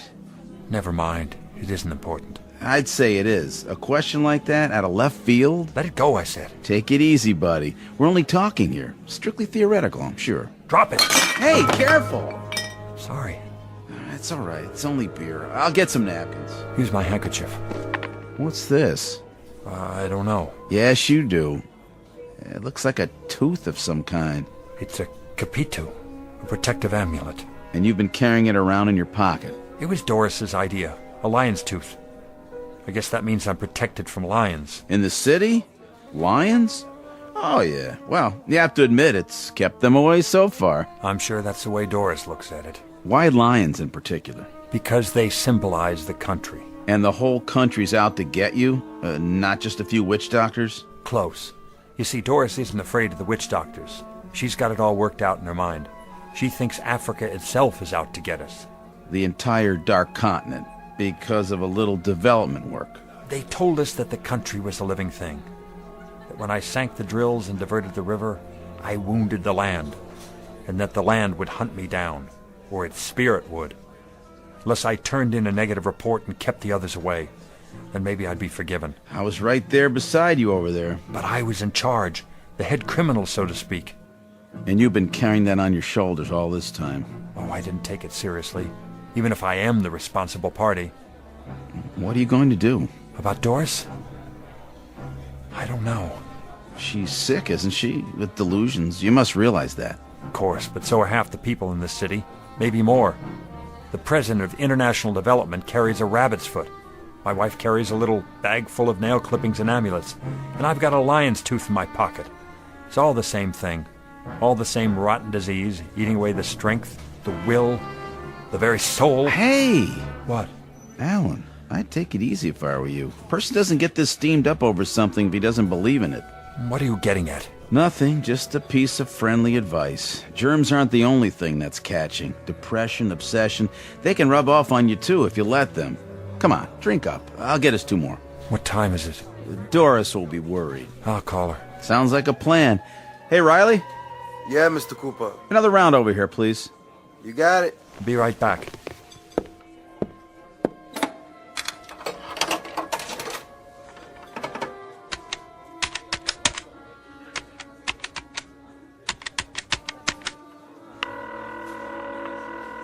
Hello? Honey? Where are you? We just got out of the meeting. At this hour? The dinner ran long. I'm with Chad. Was everything taken care of? Security took the carcass away. They had to call animal control. Then they scrubbed the floor outside our door, but the blood wouldn't come out. They're going to recarpet in the morning. Good. Doris, how you feeling? Oh, just dandy. How do you think I feel? A sacrifice on our doorstep. Take a sleeping pill. I took one. Then take another one. I'll call the doctor tomorrow. He can't help. It's not a question of nerves anymore. It's bigger than that, can't you see? Be home as soon as I can. Chad? Chad? Something the matter, Mr. Richards? What happened to Mr. Cooper? Who? The man I came in with. Where is he?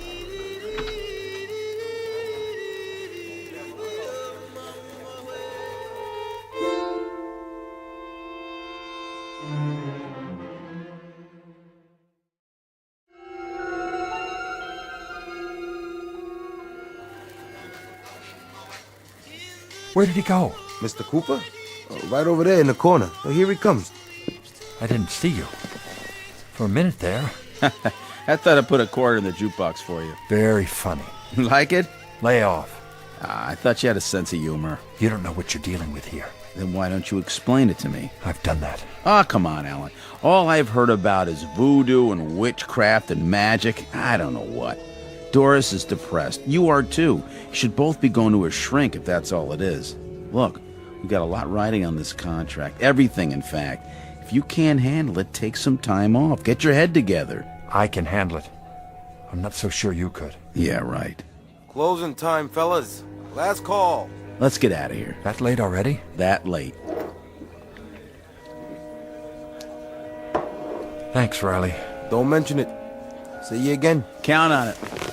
Come on. I feel like I'm forgetting something. Yeah, you forgot to go to bed. You okay to drive? I'm fine.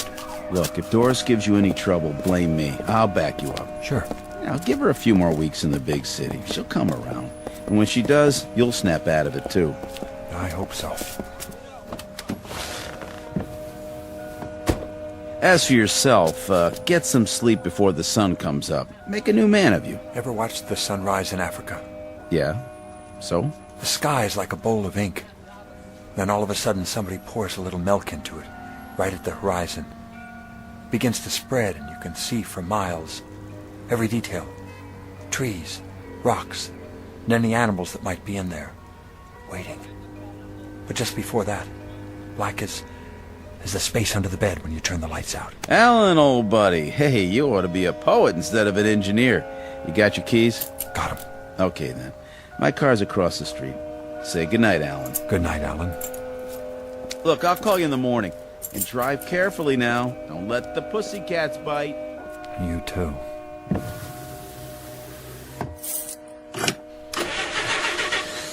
Oh, great.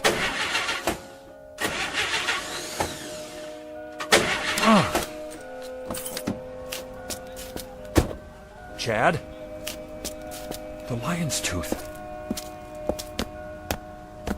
Hey! Hey, Riley, open up! It's Alan Richards. I left something on the table. Riley! Riley! My car won't start. At least call me a cab, will ya?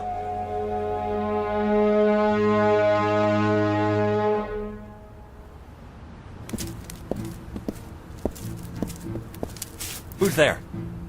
Hello? Is someone following me? Show yourself.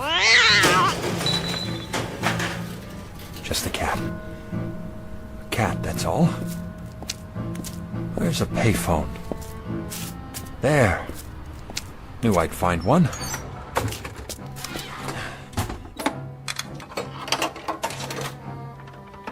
What's the matter with this thing? Out of order. Of all the times. What? Yes? Hello? Hello, is anybody? No.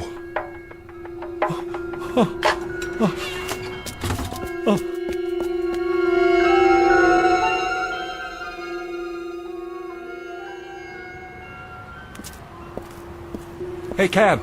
Over here! It's okay. Nothing to worry about. Just keep walking. All the way home. Have to get across the park first. That's all. No big deal.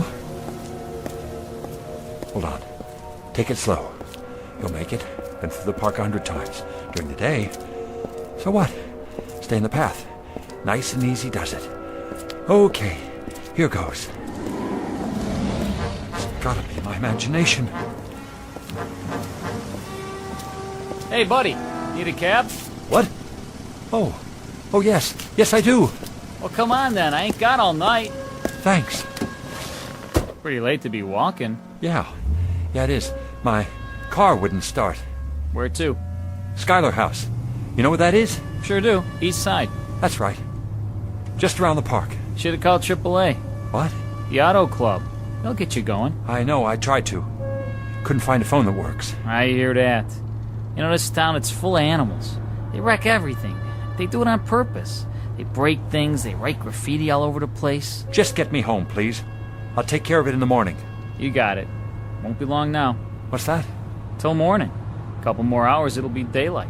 I must have lost track. If you could step on it, please. Well, I gotta wait for the light. If I run a red light, it's a big fine. There's cops all over. Are there? I didn't see any. That's because they're never around when you need them. Driver? You can go now. The light screen. It's just on the other side of the park. Driver? You hear me? The light screen. What's wrong with you? He isn't breathing. Help me! Somebody call an ambulance! Call the police! This cab driver is dead!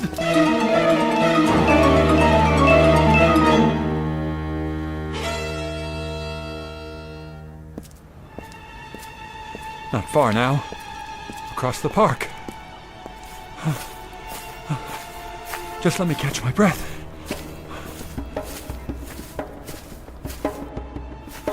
Who's there? Stay where you are. Spare change? Oh, I thought you were... Who? I don't know. Excuse me, mister, but I ain't had nothing to eat for 2 days. Sure appreciate it if you could help me out. I don't have any change. Here's a 5. God bless you, mister. Wait, that sound. Where's it coming from? What sound? The drums. I don't hear no drums. Do you mean to tell me you don't hear that? Well, my ears, you know, they ain't so good. How would you like to make some more money?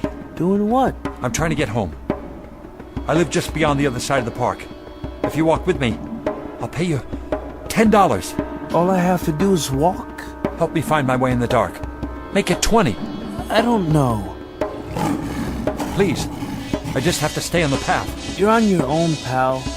I ain't into weirdos. Come back. I'll make it $20. 50! There. The other side. Gotta keep moving.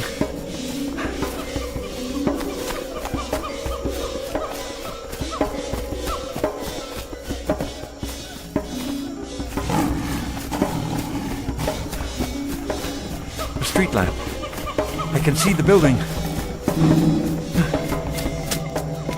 Help! Help!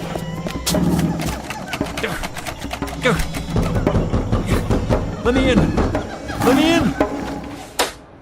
Mr. Richards? The door. It was locked. No, it wasn't.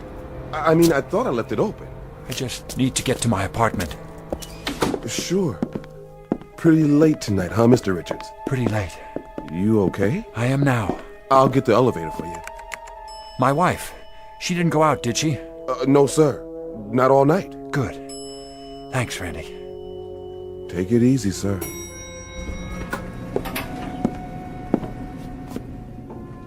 Don't know what's wrong with me. So tired. Need to sleep.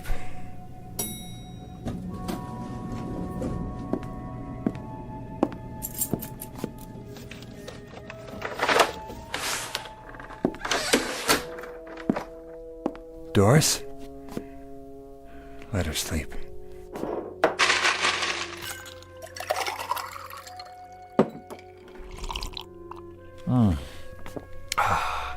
That's better.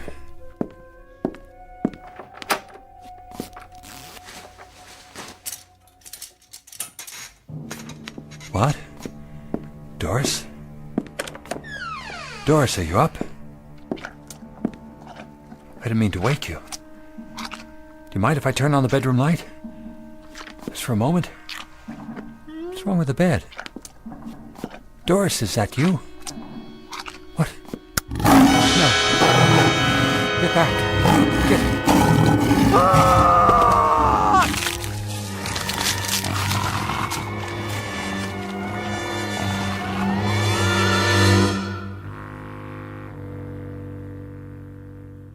It has been said that love is the greatest emotion, and the most creative.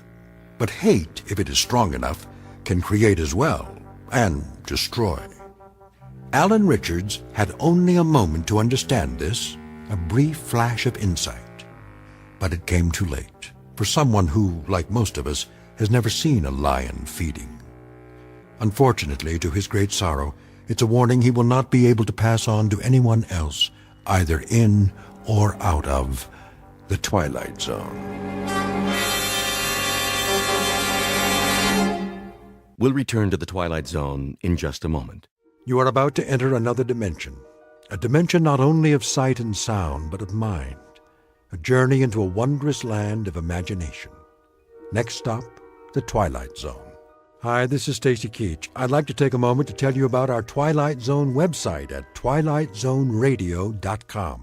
At twilightzoneradio.com, you'll find the latest information on these Twilight Zone radio dramas, including behind-the-scenes photographs, plus the newest product releases, trivia contests, ways to contact us, other Twilight Zone-related info and merchandise, plus links to other fascinating websites. So make your next stop twilightzoneradio.com.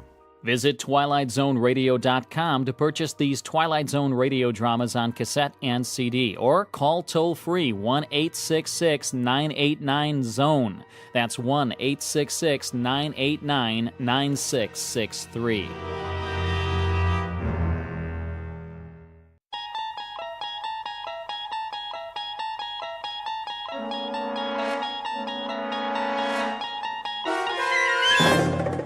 There is a fifth dimension beyond that which is known to man. It is a dimension as vast as space and as timeless as infinity. It is the middle ground between light and shadow, and it lies between the pit of man's fears and the summit of his knowledge. This is the dimension of imagination. It is an area which we call the Twilight Zone.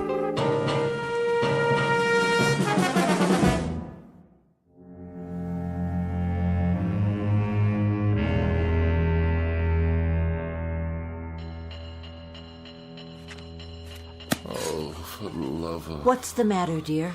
Don't you hear it? Of course I hear it, Walter. It's that nice janitor fixing the pipes. Why don't you go on reading your book until he's finished? And when, pray tell, might that be? I'm sure it won't be much longer. Then the radiator will get just as hot as you want it. Isn't that what you told him? Yes, I know what I told him, but why does he have to make so much noise? I'm sure I couldn't say. The decibel level in this apartment is beyond human endurance. Well, I suppose it's what they have to do with steam heating, that sort of thing. What I really don't understand is how you can sit by, knitting away, oblivious to this assault. Did you see the new wool scarf I'm making? It should keep out absolutely all the drafts. While that infernal pounding goes on and on and on. Wait till you try it on. I picked out your favorite colors. It's much thicker than the other ones. If I live that long. You wanted more heat, that's what you said. Well, now you'll have it and then some. Yes, I did. I certainly did say that. Won't that be nice? Hope springs eternal. The question is, at what price? Are you sure you're comfortable, darling? Am I what?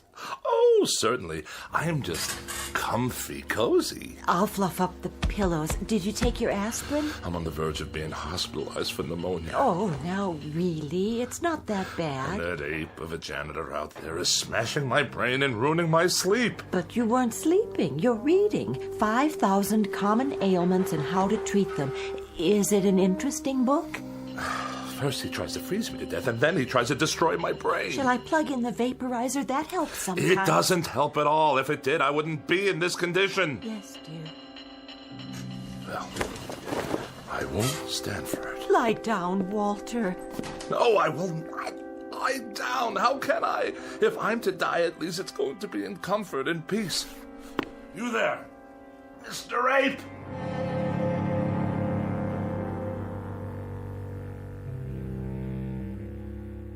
Witness Mr. Walter Bedecker, age 44, afraid of the following: death, disease, other people, germs, drafts, and just about everything else. He has one interest in life, and that's Walter Bedecker. One preoccupation: the life and well-being of Walter Bedecker. One abiding concern about society: that if Walter Bedecker should happen to die, how will it survive without him? But there's one thing he hasn't asked himself yet, and it's simply this: what happens if, despite all his precautions, Walter Bedecker should happen to stumble, not into the grave, but into the Twilight Zone?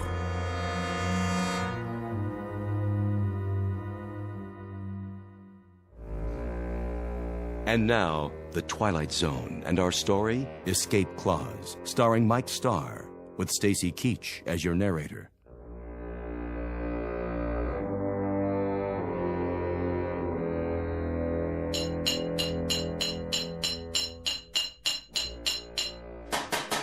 I asked you a question. You want more heat, don't you? That's not the answer, so I'll ask you again. How much longer?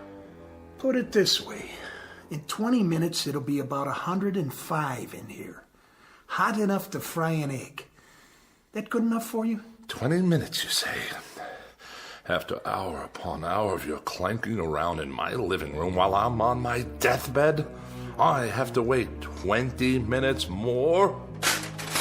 If you do die, Bedecker, and you go where I think you're going, as far as the temperature's concerned, you ain't going to be able to tell the difference. You ape! Get out! My pleasure.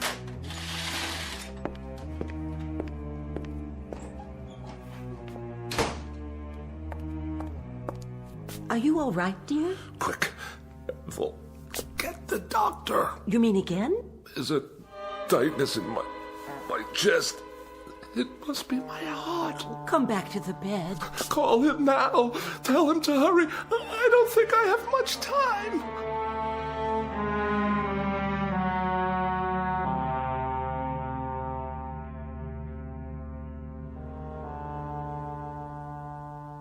Well, doctor? Keep your mouth closed a few more seconds. I'm asking a question. All right, open, please. There. Well, how bad is it? What does that mean? Your temperature isn't bad at all. In fact, it's quite good. The thermometer wasn't in my mouth long enough. Oh, I think it was. I timed it exactly. I find that hard to believe. You'd better take it again. But why? I implore you before it's too late. There would be no point. You see, you have no temperature. What about my vital signs? Blood pressure's fine. Respiration and pulse, all normal. My throat? It's dry and achy all the time. Well, that's because it's so hot in here. No sign of infection. Throat clear. Ears and nasal passages clear. What about the pains in my back and my side? Well, what about them? And 4 sleepless nights in a row. Is it 4 now? How about that? Well, what do you want me to say? The truth. The awful truth. I can take it. The truth, Mr. Bedecker? Well, the truth is that it's, Go on. It's psychosomatic. To use the scientific term. Psychosomatic. You're trying to tell me that I'm only sick in my mind? That's my considered opinion. And you're supposed to be a professional. Mr. Bedecker, may I speak candidly? I insist. Well, there is nothing wrong with you except the ailments you manufacture for yourself. Manufacture? Is that what you think? Your pains are imaginary. Your inability to sleep is a case of nerves, nothing more. In short, Mr. Bedecker, you are a very healthy man. This man calls himself a doctor. 4 years pre-med, 4 years medical school, 2 years internship, 2 years residency. And what is he, I ask you, what is he? A quack. Doctor? Oh, hello, Mrs. Bedecker. What's the prognosis? Don't ask him. The man's an idiot. Walter, darling, I beg you, don't excite yourself. Don't whisper. You're looking at half my troubles right there, Doctor. This woman, this awful woman who runs around whispering all day long to make me think I'm sick, even if I'm not. Oh, and I am. I'm lying here at death's door, and who's ushering me out? A quack and a whispering woman without a mind. Well, I'll call tomorrow, Mrs. Bedecker. Meanwhile, try leaving the window up an inch or so. Let some fresh air in. There'll be no need to call. Just come on over with the death certificate and fill it out. Oh, Walter. Don't drench me with those crocodile tears of yours. She'd be so happy to get rid of me. I just can't tell you. Goodbye, Mrs. Bedecker. Take care of yourself. I'll see you out.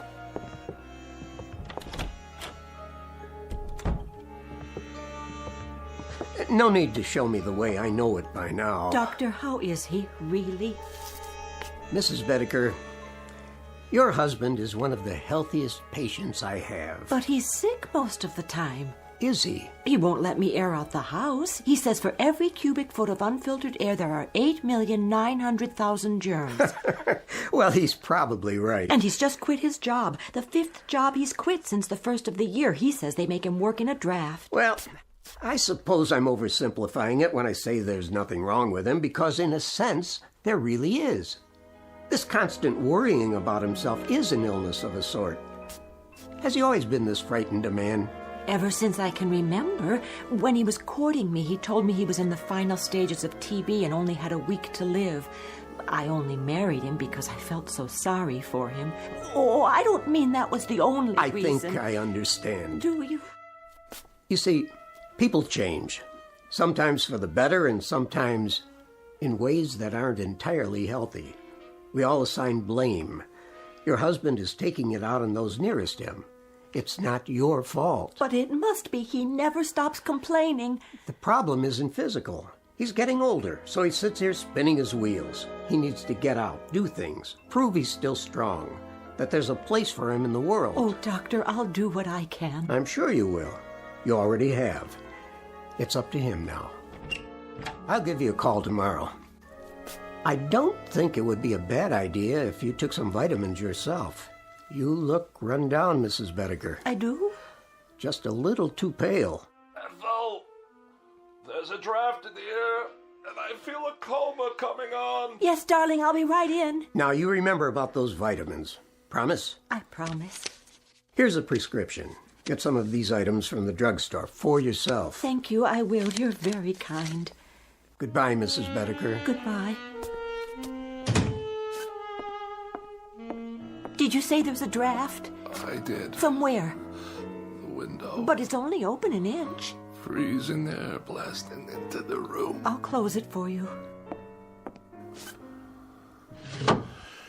Do you know how many germs live in 1 cubic foot of air, Ethel? I think I do. 8,900,000, that's how many. I know you want me gone. Walter! Gone from your life, and that's why you leave windows open all over the place. But as a point of common human decency, couldn't you find a way to do it more subtly? The doctor said you needed air. He said it was stuffy in here. Oh, the doctor said. Tell me one thing. Yes? What is going on between you two? Nothing, Walter. I saw the way he looked at you. Oh, now you are imagining things. What's that slip of paper in your hand? What do you mean? Oh, it's only... Give it to me. Oh, now I understand. Well, if you'll let me explain... When did he give you this? Just now, before he left. If you'll listen... I'm not sick, he says, but nonetheless he gives you a prescription for medicine for me? Not a thing wrong with me, he says, but while I lie here helpless, he's out there telling you that I've got a life expectancy of 20 minutes. He said nothing of the sort. Don't deny it, Ethel. I smelled the collusion the moment he left the room. Now I suppose he's making time with you behind my back. The two of you can hardly wait for me to expire. What a great day that will be. But just remember, it will be on your conscience. Yours and that quacks. The prescription was for vitamins, Walter, not for you, for me. Vitamins for you? I lie here while the life seeps out of me and that charlatan prescribes vitamins for you? What has he done for me? Not a nil. A big fat goose egg, that's what. He comes whenever you call. He's very interested in your condition. Very interested. Oh, isn't that nice? I'm dying and he gives her vitamins. Sit up. I'll turn on the vaporizer. Never mind. Go on, get out of here. Leave me to die in peace. All right, Walter. What? I meant I'll let you alone so you can take a little nap. Then maybe you'll feel better. I can't not.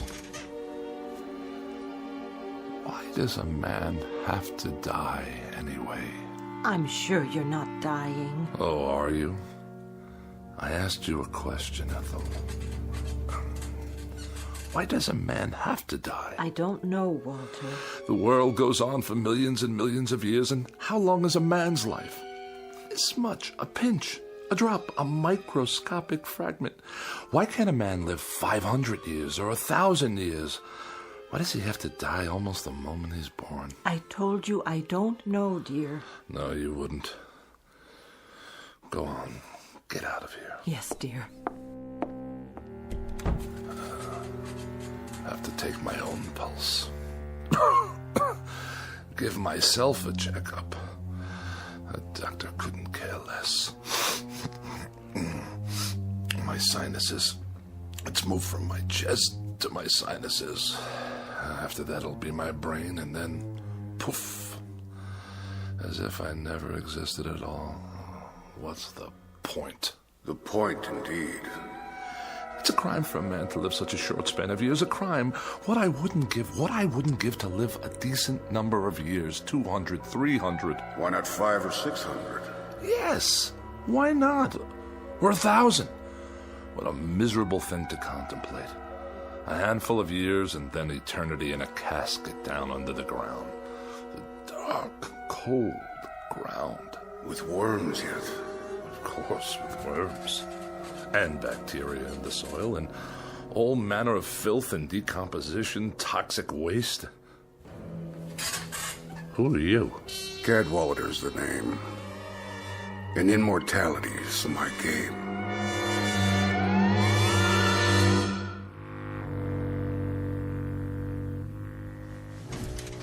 Your name is what? Cadwallader. At least that's the one I'm using this month. Rolls off the tongue, don't you think? How did you get into my bedroom? Let me see. Through the mirror? That would be a nice touch. Or through the walls? Too prosaic. Look here, The truth is, I've never been gone. I've been in here for some time. I must have a fever. I'm hallucinating. Not at all.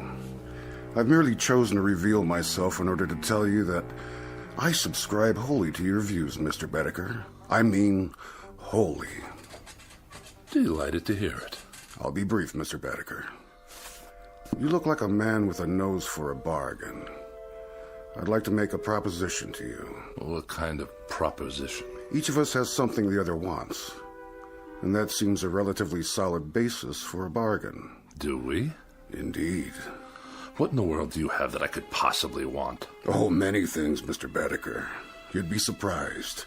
Many things. Varied and delightful. Now, what do I have that could remotely interest you? Actually, a minor item. Minor? Extremely. Are you sure? Smaller than minor. Insignificant. Of no importance whatsoever? Absolutely none. Microscopic? Teensy-weensy. What did you say your name was? What's in a name, Mr. Bedecker? Just a question of semantics, after all. Language, a stretch of words. For example, what is it you want? Can you put it into words? I think you already know. You want an extended lifespan. Doesn't everyone? A few hundred years to play around with. Some people would call it immortality of a sort.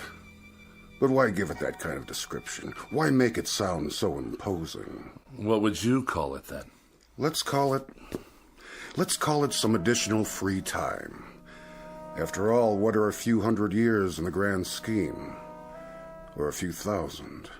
A few thousand? Or 5,000? Or 10,000? What's the difference? The world will go on ad infinitum, so what's a few thousand years more or less, give or take, add or subtract? And this little item I'm to give you in exchange, or what do we call that? What do we call it? That's a linguistic conundrum. We could call it a little piece of your makeup, a little crumb off the crust of your, structure, a fragment of an atom, so to speak, from your being. Or a soul? Or whatever. After all, what is it? And when you're gone, thousands of years hence, what will you need it for, practically speaking? Yes? You're the devil. What's in a name? I'm at your service. Good Lord. How about it, Mr. Bedecker? Why not? There must be a good reason. There must be. You'd deed me over your so-called soul, and I'd give you immortality. Life everlasting. Or as long as you want it to be everlasting.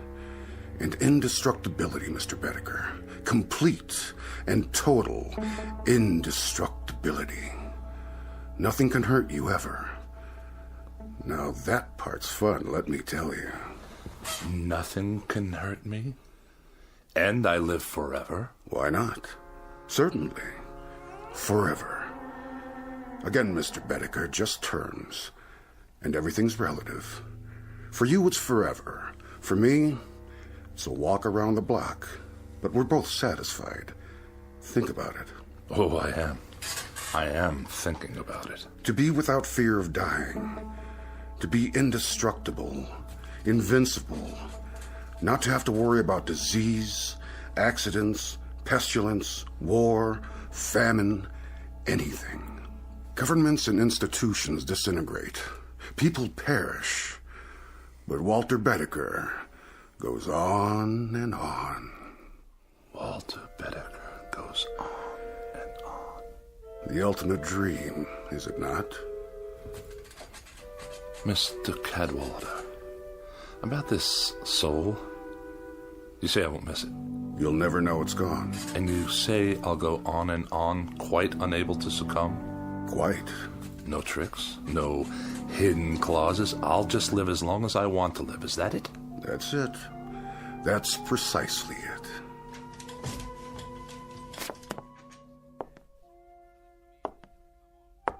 How about my appearance? I'm afraid I can't do much about that. Oh, I see what you mean. You should look pretty much the same. But in 500 years, I don't want to look like any dried-up old prune. Oh, Mr. Bedecker, you drive a mean bargain.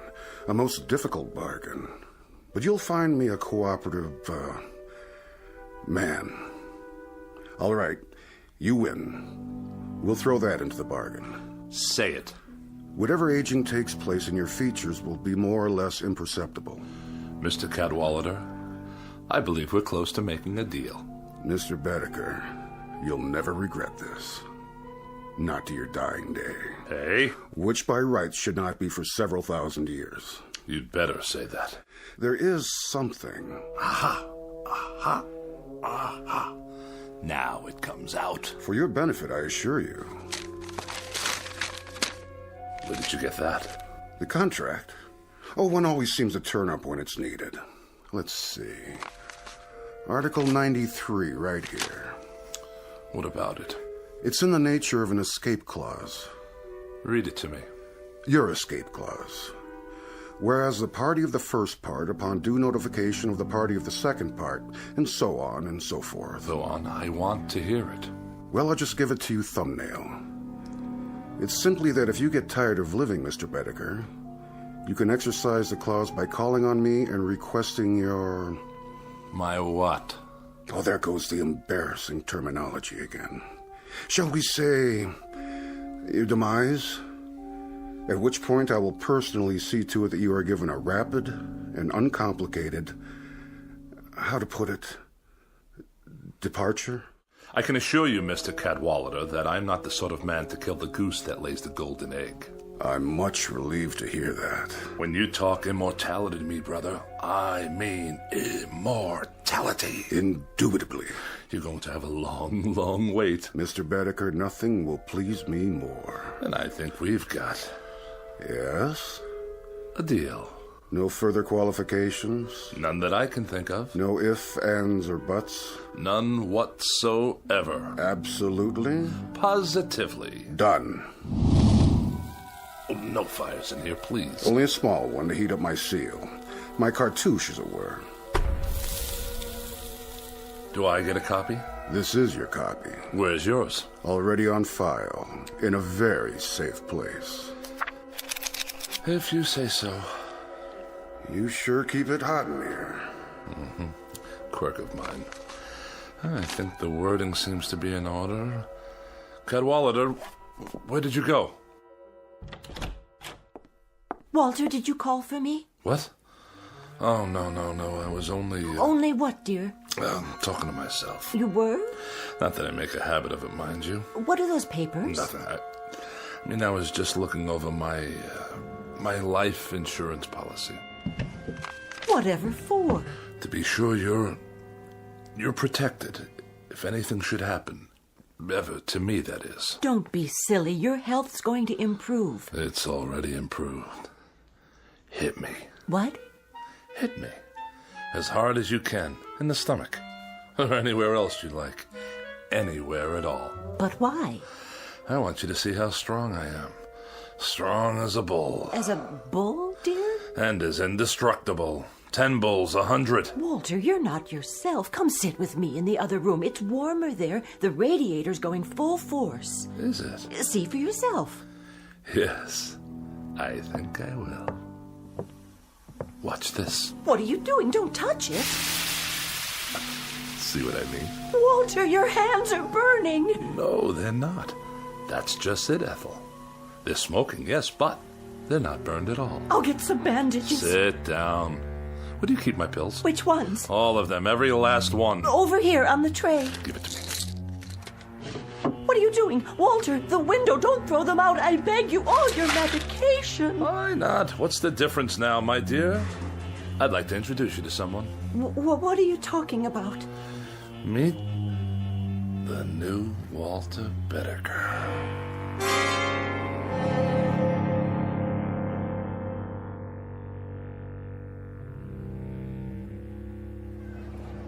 Get your paper! Boy rescued from well, lives to tell about it. All the latest news, right here. Let me see that. Sure, mister. 2 bits. A little boy, huh? Yeah, the one that fell in the hole. They got him out alive. Ain't that something? It's something, all right. A 10-year-old boy, and he's on the front page of every newspaper. He was down there for 18 hours. Can you believe it? And everybody thought he was a goner. It's amazing is what it is. Of all the news stories in the world, this little nobody makes the headlines. You think that's amazing? Wait right here. I'll show you amazing. Hey, where you going, mister? You owe me 25 cents. Watch this. Watch where you're going. Excuse me? Hey, buddy. I must get to the corner. Some people are so rude. I don't want to miss the crosstown. Wait your turn, do you mind? Look out! Get back on the curb. There's a bus coming. That man, stop!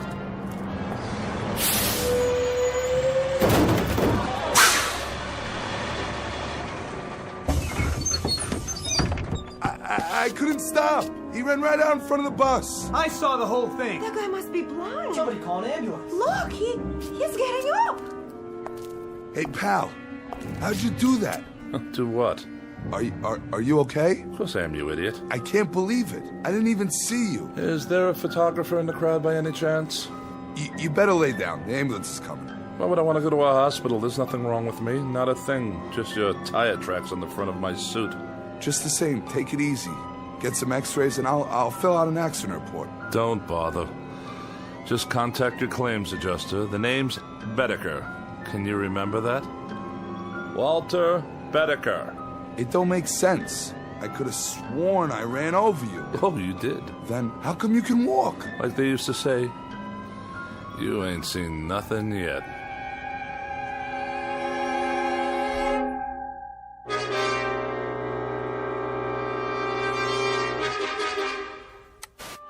One survivor, Walter Bedecker. By now, these words should be familiar. You've heard them before on the Eyeball News, and if the past is any indication, you'll hear them again and again. It started when he was hit by a bus, then a car, and finally a subway train, but that wasn't enough for Walter Bedecker, the man whose luck never runs out.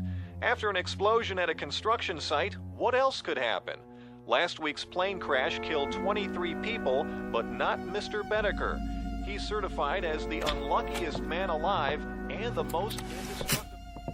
Is that you, Walter? He's all right, ma'am. Aren't you, Mr. Bedecker? You're all right. When you didn't come home, I was worried. This is my wife. Wait in the other room, dear. Are you sure? I can make you some hot tea. And your friend? He's no friend. He's a claims adjuster. In the other room, Ethel. Now. Yes, dear. You want to sign this now, Mr. Bedecker? $5,000, is that all? For falling down an elevator shaft? Well, considering that you're not even scratched, Mr. Bedecker, I think the company's being very fair. Just keep your mouth shut, will you? I'll sign it just to be done with you. And can I expect the check by tomorrow? No, first thing in the morning, by special messenger. Just sign here. Waives all claims. Receipt of sum.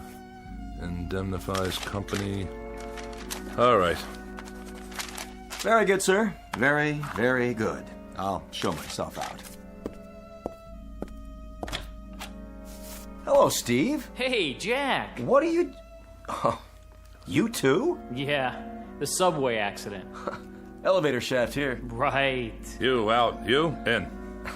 So long, Steve. Yeah, see you, Jack. You have my check, I presume? $10,000, Mr. Bedecker, if you'll sign right here for it. If you insist.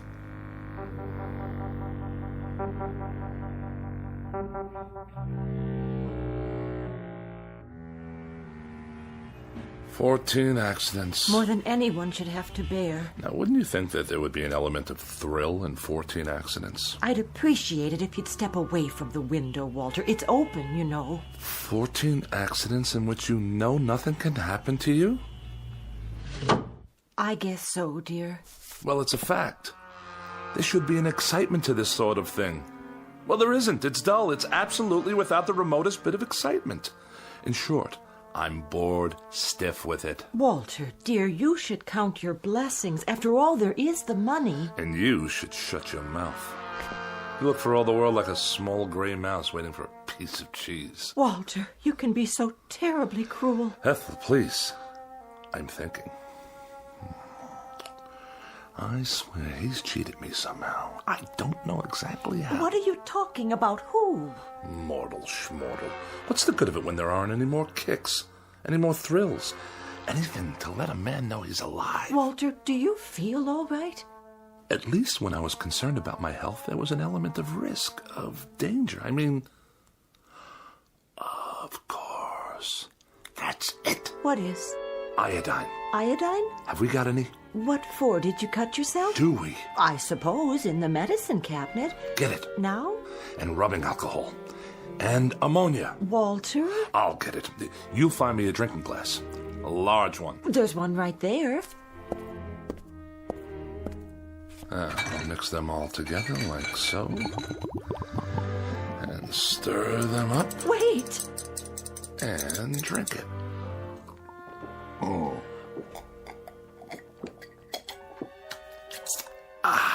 Sit down. I'll call the doctor. You see? What I just drank should kill a dozen men. To me, it tastes like lemonade. Walter. Yes? What's this all about? You really want to know? All right, I'll tell you. In a word, I am immortal. Walter, don't joke like that. It's true. I made a pact with a guy named Cadwallader, who's given me immortality and indestructibility in exchange for my soul. Your soul? More succinctly than that, I couldn't put it. Why don't you sit down? I'll make some tea and then we'll call the doctor. You will not make tea and you will not call the doctor. Why not? If you had any imagination at all, you could tell me what there is I might do to get a little excitement out of it all. I've been in subway crashes, bus accidents, major fires, disasters, one after another, and now I even drank poison. Nothing. You know what I've been thinking? I've been thinking I'll go up on the roof and I'll throw myself down the light well. Smack dab through the light well, 14 stories down, just for the sheer experience of it. Oh, Walter, darling, please. Ethel, darling, shut your mouth and get out of my way, please.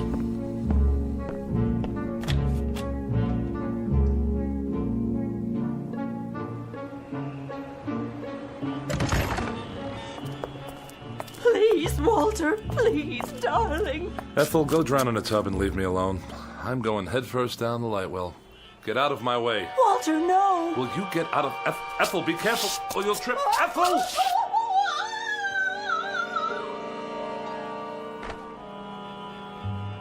I wonder what that felt like.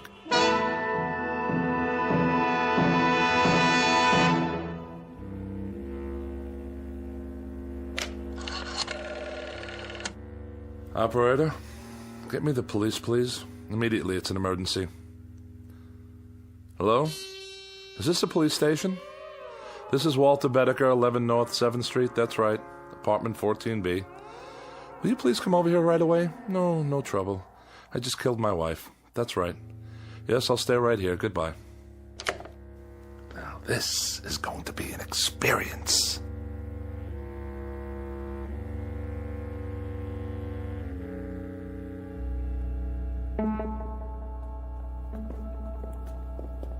Hey, Bedecker, you got a visitor. Cooper, the legal beagle. Right in here, Mr. Cooper. No longer than 15 minutes, please. How are you holding up? As well as can be expected. Prisons are boring places, you know. Very, very boring. And you? How am I? I'm miserable, Mr. Bedecker, and I've been miserable since I took your case. I've had tough clients before, but nobody like you. Really?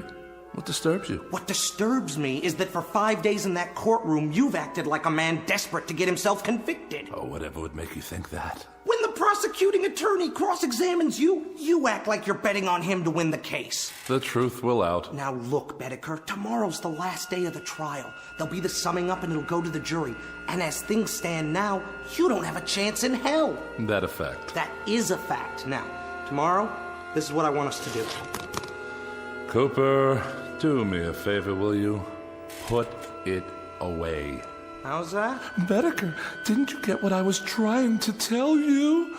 You're about 12 hours away from a guilty verdict on charge of first-degree murder. What will the penalty be? The penalty in this state for first-degree murder is death in the electric chair. Death in the electric chair. Bedecker! And if I were in California? What? How would they try to kill me if I lived in California? Capital punishment there is the gas chamber, but I don't see... And in Kansas? In Kansas, it's hanging, but I'm gonna tell you something, Bedecker. No, Mr. Cooper, I'm gonna tell you something. The only thing they'll get for their troubles if they try to electrocute me is a high electricity bill. Good night, Mr. Cooper. See you in court. Guard! I don't know, Bedecker. I just don't understand you. The psychiatrist says you're sane, and you say you killed your wife. But way down deep, I know you didn't. So tomorrow, when I sum up for you, I'm gonna lead from a terrible position, a position of weakness. But I'll do the best I can. Mr. Cooper, really, don't bother.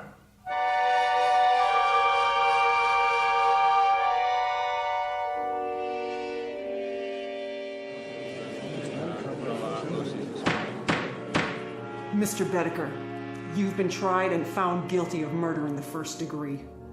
Have you anything to say before the court pronounces sentence upon you? What? Oh, I don't have anything to say, Your Honor. Not a thing.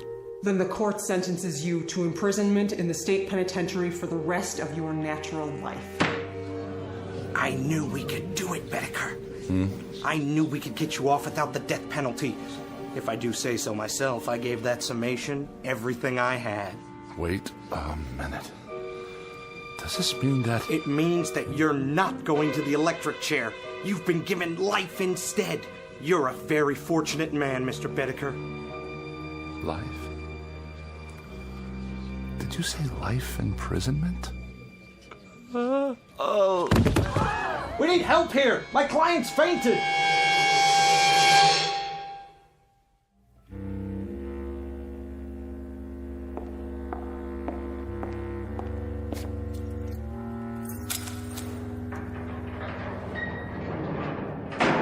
Here's your last meal. My last? With us. You're going to the penitentiary tomorrow morning. The penitentiary. For life. Look at it this way, Mr. Bedecker. What's life? 40, 45 years? You can do that standing on your head. Life. That's all. 45 years. Maybe not even that much. After all, what are a few hundred years in the grand scheme? Or a few thousand?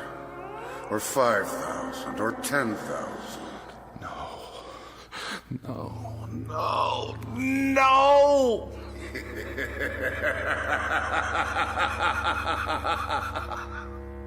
Mr. Bedecker. Yes? About the escape clause. Care to utilize it now? Yes. That's a wise man. Odd thing, Mr. Bedecker. You look like someone having a heart attack. Exactly. Like a man having a heart attack.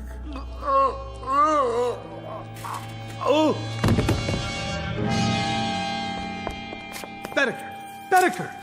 You all right? No pulse. Must have been his heart. He's dead. Poor devil. There's a saying, every man is put on earth condemned to die, time and method of execution unknown. And perhaps this is as it should be. Case in point, Walter Bedecker, lately deceased. A little man with such a yen to live that he was beaten by the devil, by his own deadly boredom, and by his place in the scheme of things, including his position, such as it is, or was, in the Twilight Zone.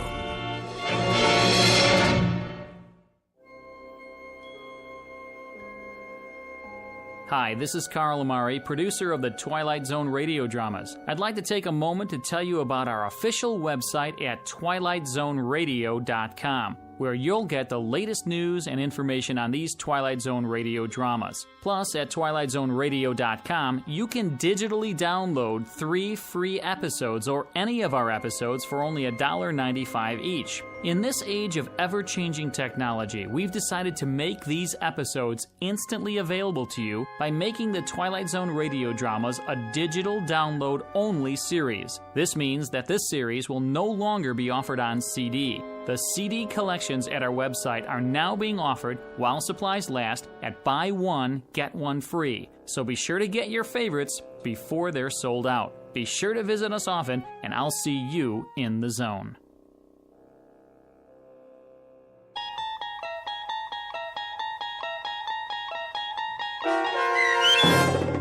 Escape Clause, starring Mike Starr with Stacy Keach as your narrator, was written for The Twilight Zone by Rod Serling and adapted for radio by Dennis Etchison. Heard in the cast were Peggy Roeder, Rich Kominick, Doug James, Turk Muller, Guy Burrill, Heath Corson, Larissa Borkowski, Natalia Reed, Peter DeVito, John Starr, Carl Amari, Paul Patch, and Lynn Foley. To learn more about the Twilight Zone radio dramas and to obtain audio cassettes and CDs of these programs, visit our website at twilightzoneradio.com. This copyrighted radio series is produced and directed by Carl Amari and Roger Wolski for Falcon Picture Group. Doug James speaking.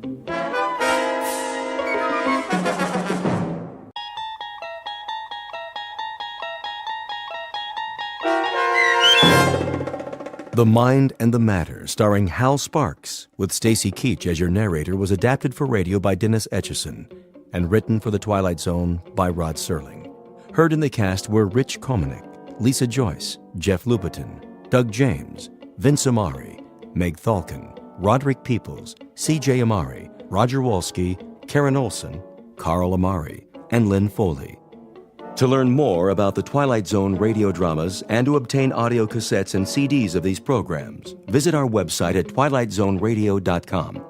The producers of The Twilight Zone wish to thank CBS Enterprises, Carol Serling, Dennis Etchison, Dick Brescia Associates, Claire Simon Casting, Terry Jennings, XM Satellite Radio, Sirius Satellite Radio, our sponsors, and our radio affiliates for helping make this series possible. This copyrighted radio series is produced and directed by Carl Amari and Jason Mallow for Falcon Picture Group. Doug James speaking.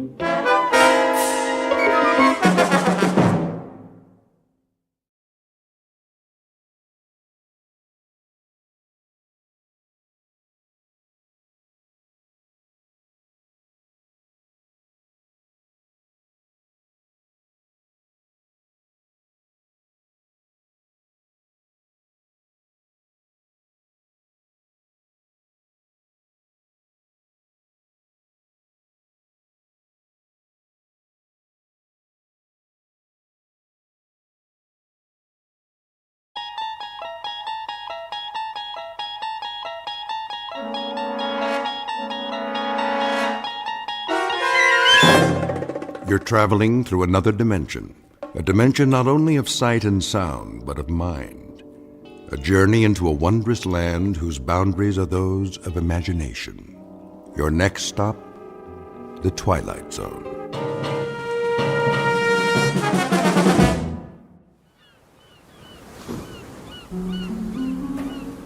My name is Archibald Beechcraft, and to coin a phrase, welcome to my world. And a wonderful world it is. You might even call it paradise. To tell you the truth, I don't remember exactly how I got here, but I assure you I have no intentions of leaving. No intentions whatsoever. Why should I? Everything I need is here. The sand, the sea, the sky, as blue as a robin's egg, gently swaying palms, and absolutely nothing on the horizon. Nothing. And no one. Do you understand? Not a soul in sight as far as the eye can see. Only the occasional bottle that washes up on the beach. Like this one. They're all the same, with a note inside, some poor soul scribbling a message for help. Whoever reads this, I am stranded on a desert island. Please send a rescue ship at once. Stranded? A rescue ship? The fool! Doesn't he know he's finally found peace? He's escaped from the crowds, the rat race, from civilization. Obviously an imbecile. Who would want to go back to that world? Cars, subways, buses, and people. Everywhere you look, yammering away, pushing and shoving till you can't breathe, can't think. No thanks. I've had my fill of people. If you don't mind, I'll live out my days like this. Alone. Quite blissfully alone. Except, of course, for Chi-Chi, the perfect companion. Never a word of disagreement. In fact, never a word of any kind, because, you see, he's a chimpanzee. And a very intelligent one. If I'm hungry, he brings me a banana. When I'm thirsty, he climbs a tree and picks a ripe coconut. Have you ever tasted fresh coconut milk? Oh, you must. It's really quite refreshing. Hold on, Chi-Chi. What's this? A footprint? Well, that means we're not alone after all. But how can that be? This is my world. Wait a minute. Whoever made this footprint, do you suppose his name might be Friday? If so, he'll speak an entirely different language. No communication whatsoever, and plenty of room for both of us. He'll have his half of the island, and I'll have mine. Unless, of course, Friday's a female. You think it's possible? Why, I don't see why not.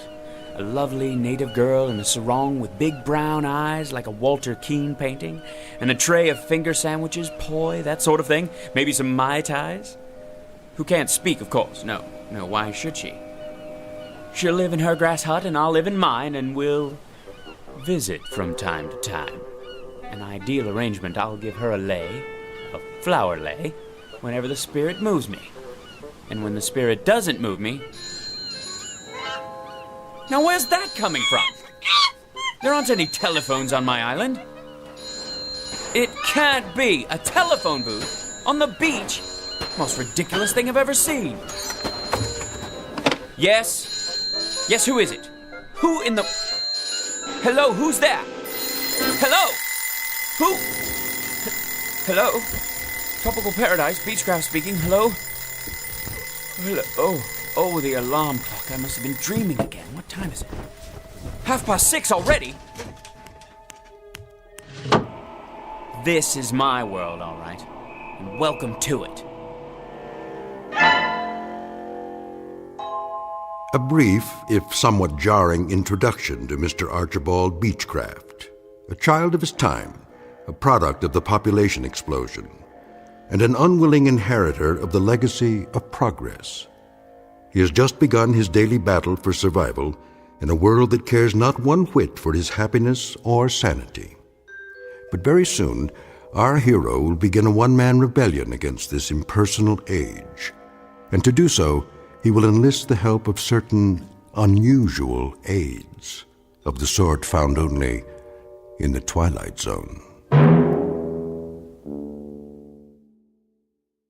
And now, The Twilight Zone and our story, The Mind and the Matter, starring Hal Sparks, with Stacy Keach as your narrator.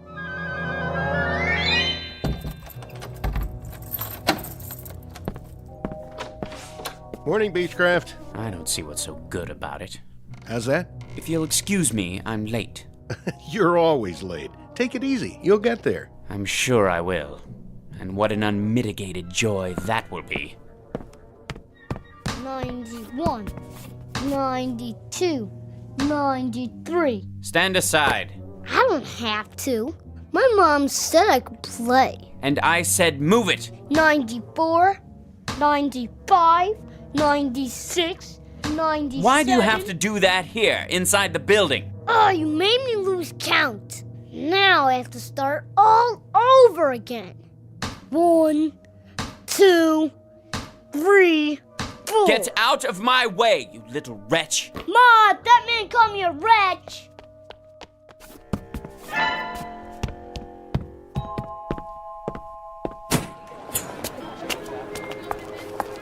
Hey, watch it, buddy. Sorry. Look where you're going. Beg your pardon. Hey, careful with the briefcase, huh? I'm late, you see. Hey, he almost knocked me down. If I miss my train... Red light, mister, red light. But I can't wait for the light to change. If I do miss my train, then they'll dock my pay, meager though it may be. And if they do that, well, there's no limit to what they can do. I'm not about to jeopardize my position just because of all the rude, inconsiderate people who are ruining this city. Positively ruining.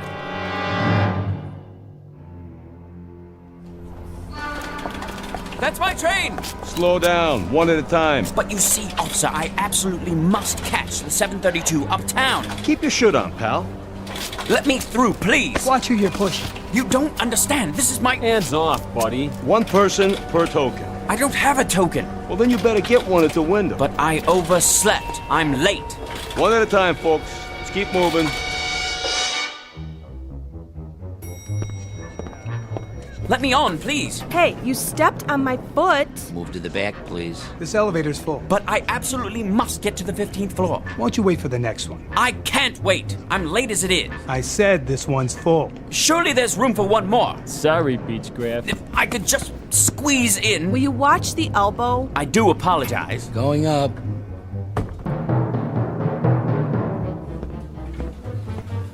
There's Mr. Beechcraft. Finally decided to make it, Better late than never. Morning, Laura. What happened to you? What didn't? If you'd been through what I've been through. Did you punch in? Yes. Mr. Rogers got here 15 minutes ago. I'm sure he did. I told him you went to get coffee. Coffee. That's what I need. Not now. And my blood pressure pills. Wait till the break. Look like you're busy. You mean pretend? I don't have to pretend. Of course, in a reasonable world where a person could work at his own pace, with no pressure, no interruptions. Mr. Rogers will be back any minute. I'll bet he will. All right, where did I leave off yesterday? The Campbell file, as I recall. I'm finishing it for you. What? You shouldn't have done that. I'm quite capable. I know you are. I was only trying to help. Thank you, Laura, but if I could be allowed to concentrate without so many distractions, there'd be no problem. Here's your coffee, Miss Petty. Oh, thank you, Henry. You can call me Laura, you know. All right, Laura. I didn't know how you wanted it, so I got cream and sugar. Is that okay? That's fine. Kindly give it back. Hmm? The Campbell file. I'm just about to close it out. Where do you want me to set it? What? The coffee. Just a minute. If you please, Laura. Here you go. Oh, no. Why, you clumsy clod! Gosh, Mr. Beechcraft, I sure am sorry. You spilled it all over my jacket. Guess I didn't see you. That's precisely your problem. Try cold water before the stain sets. I'll get another cup. That's all right, Henry. No harm done. I ought to send you the cleaning bill. Is that Beechcraft? Yes, sir. Looks like he's headed for the washroom. Something the matter? Well, Mr. Rogers, you see, He's a little out of sorts this morning. Is he now?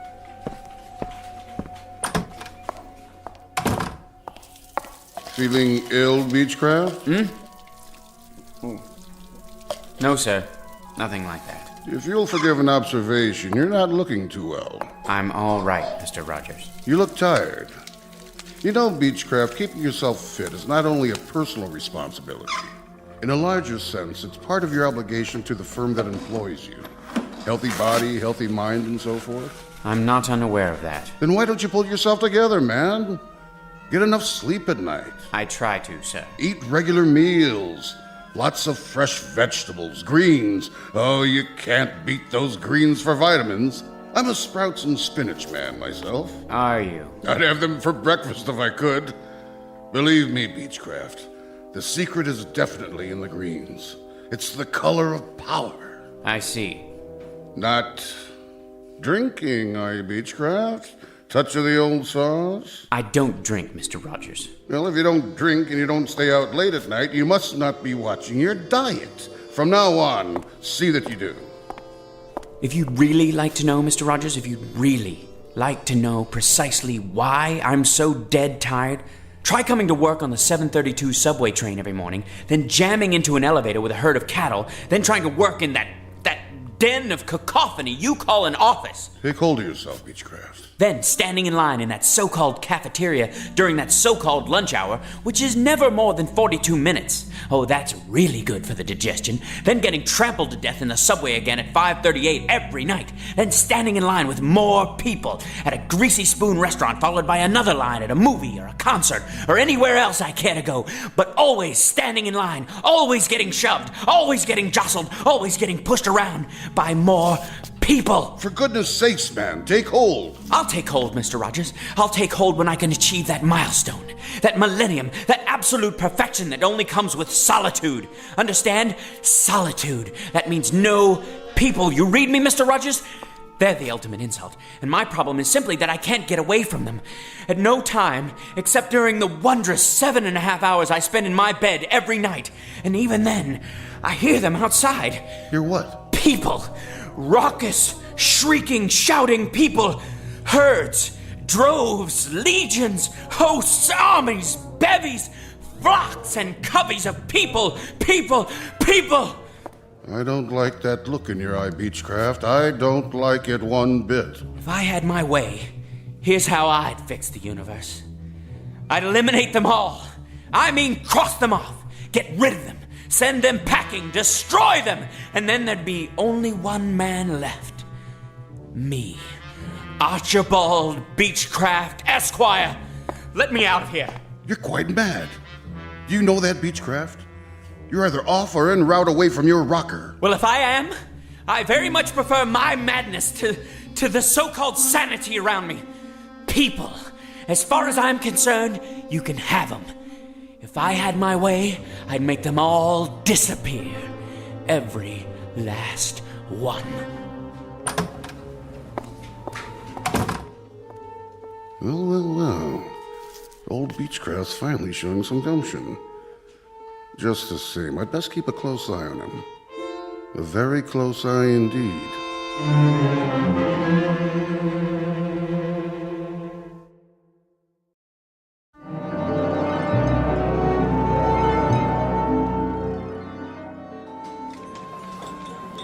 I'll have a baked fish. Yes, ma'am. Salisbury steak for me. Coming right up. Oh, and an extra roll. Vegetables with that? Broccoli. Sure thing. No mashed potatoes, no french fries, no... I'll have the succotash today. Club sandwich here. Dessert? How's the tapioca pudding? Lumpy. I need another fork. This one's dirty. You got it. 1 club sandwich, coleslaw, no fries, coffee black. There you go. That's it, sir. That's right, the usual. So I see. Cash or charge? Cash. Get my wallet out of my pocket. There's hardly room to turn around. Here. Don't you have anything smaller?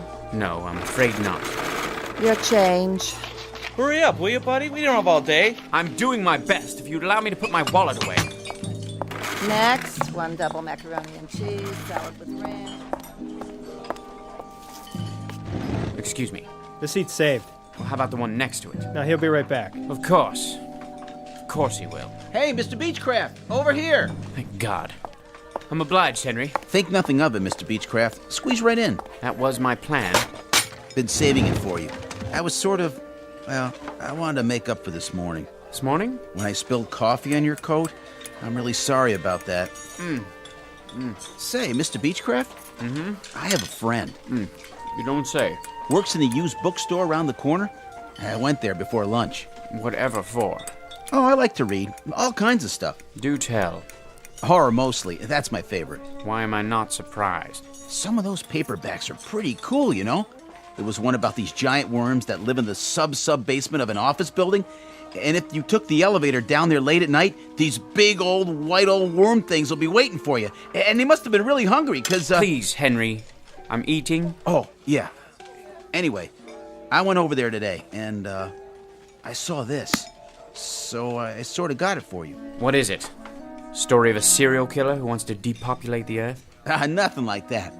Take a look. I thought you might like it. The mind and the matter. How you can achieve the ultimate power of concentration. Think this is something I need, Henry? It's really rare. There are only a few printed.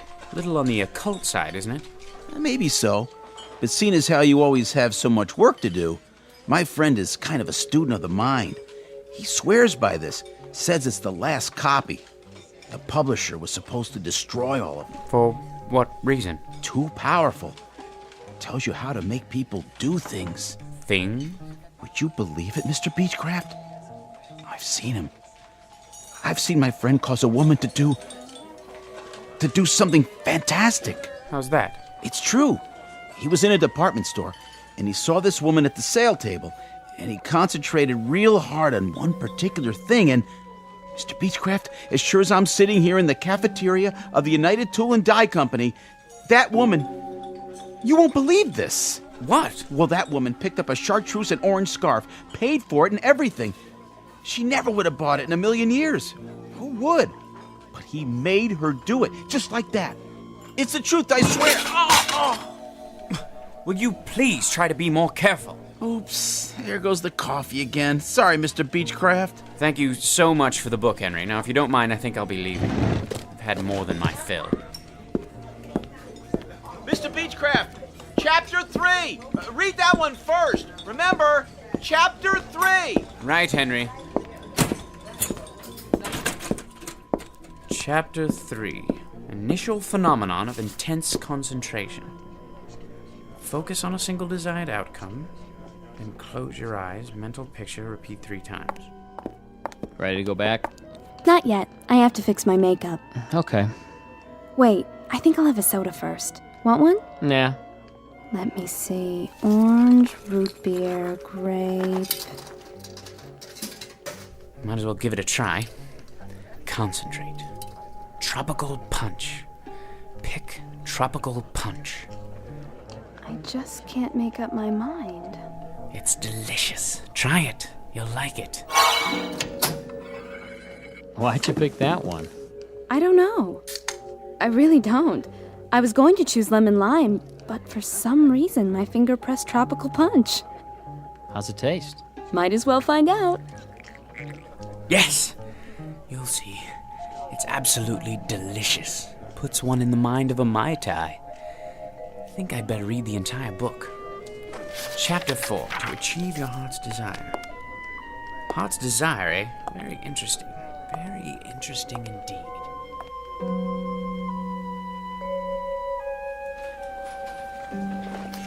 The most important element is concentration. Blot out the quotidian irrelevancies that pollute your day. Quotidian?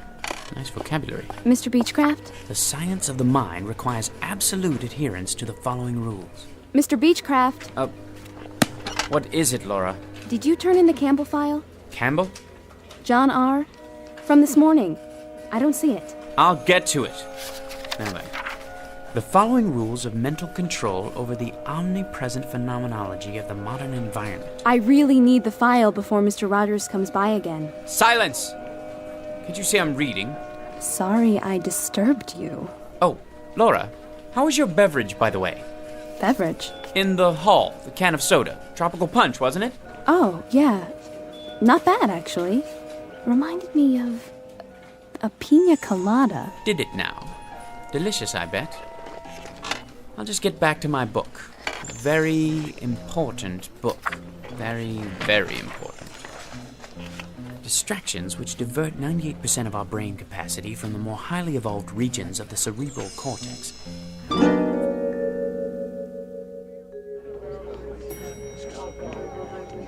Everybody going to the ground floor? Yeah. The source of the power is located in the pineal gland, or vestigial third eye. You, sir? Where the power of the all-encompassing life force. Sir, you going to the first floor too? He's talking to you, buddy. What's the matter, you deaf? What? Of course I'm going to the first floor. Where else would I be going? Watch your fingers. Going down. The more complete the mental picture, the more complete the result. Focus your mind and concentrate to the exclusion of all else.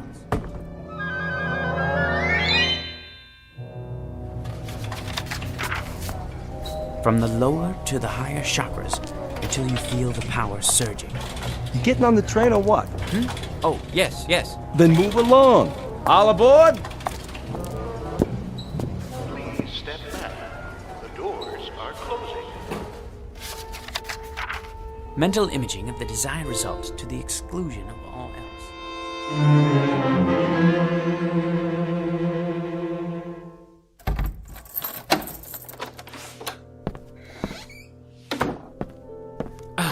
Now, where was I? Chapter 9. The energy generated by pure mind has an electrical coefficient of... Yes, The numbers are absolutely correct, unequivocally.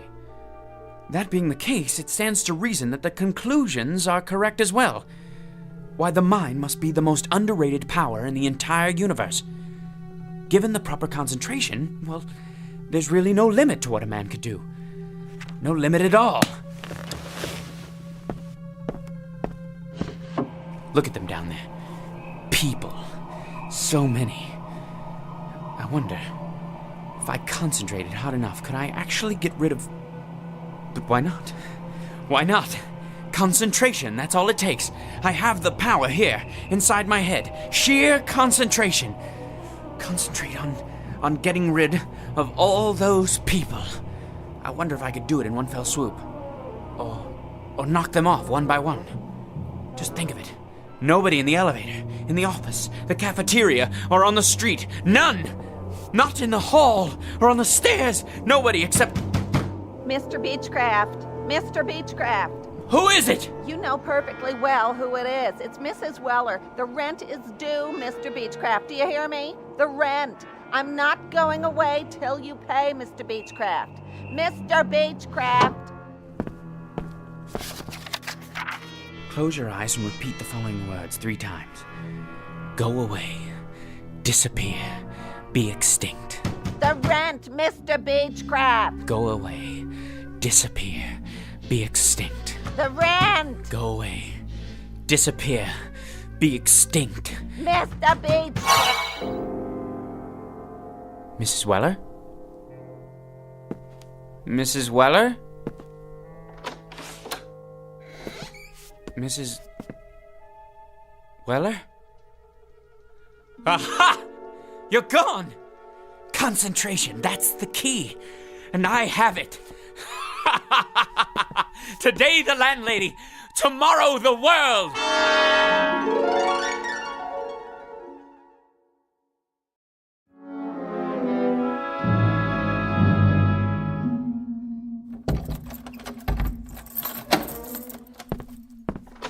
Good morning, Beechcraft. Is it? I only meant... I know perfectly well what you meant. Why don't you just keep to yourself and mind your own beeswax? Well, I don't know why I bother, Beechcraft. I was only trying to be a good neighbor. I've tried to be a good neighbor for years, and what good does it do me? Why don't Go you keep away, to yourself from now disappear, on? I'll stay in my be apartment, extinct. and you stay in Go yours, away, and never the twain disappear, shall meet, okay? be That extinct. Suit you because it suits... Aha! I wasn't dreaming. It works. 113, 114, 115, 116. Out of the way, son. Make me. 117. Very well. 118, Go away, disappear, be extinct. Go away, disappear, be extinct. Hey, give me back my ball. I don't have your ball, young man. Then where did it go? Ma! Silence!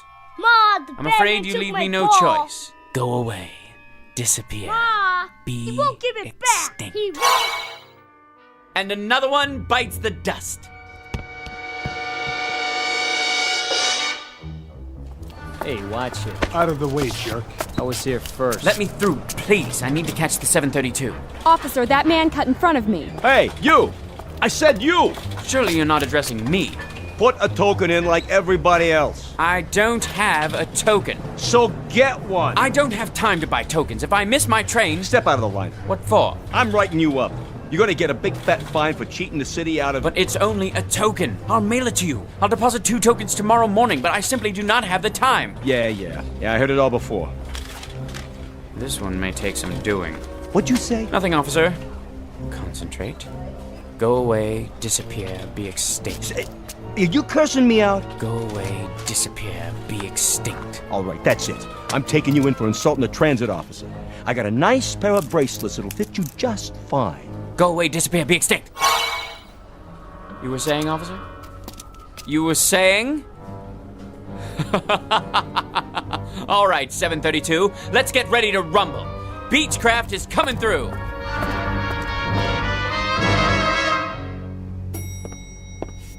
What? No line for the elevator this morning? No pushing? No shoving? My, that is unusual. Anyone else? No? All right then. Going up?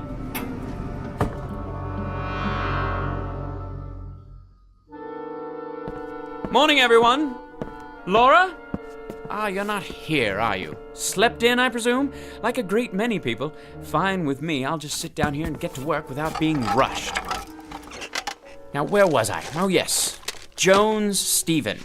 A rather large export to the UK. I'll just see if everything's in order.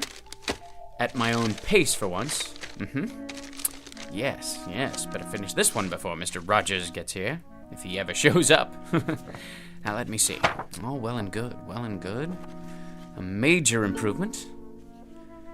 Only, when I finish this and the other files, what else is there to do? With no one breathing down my neck, how should one occupy his time? Isn't it time for lunch yet?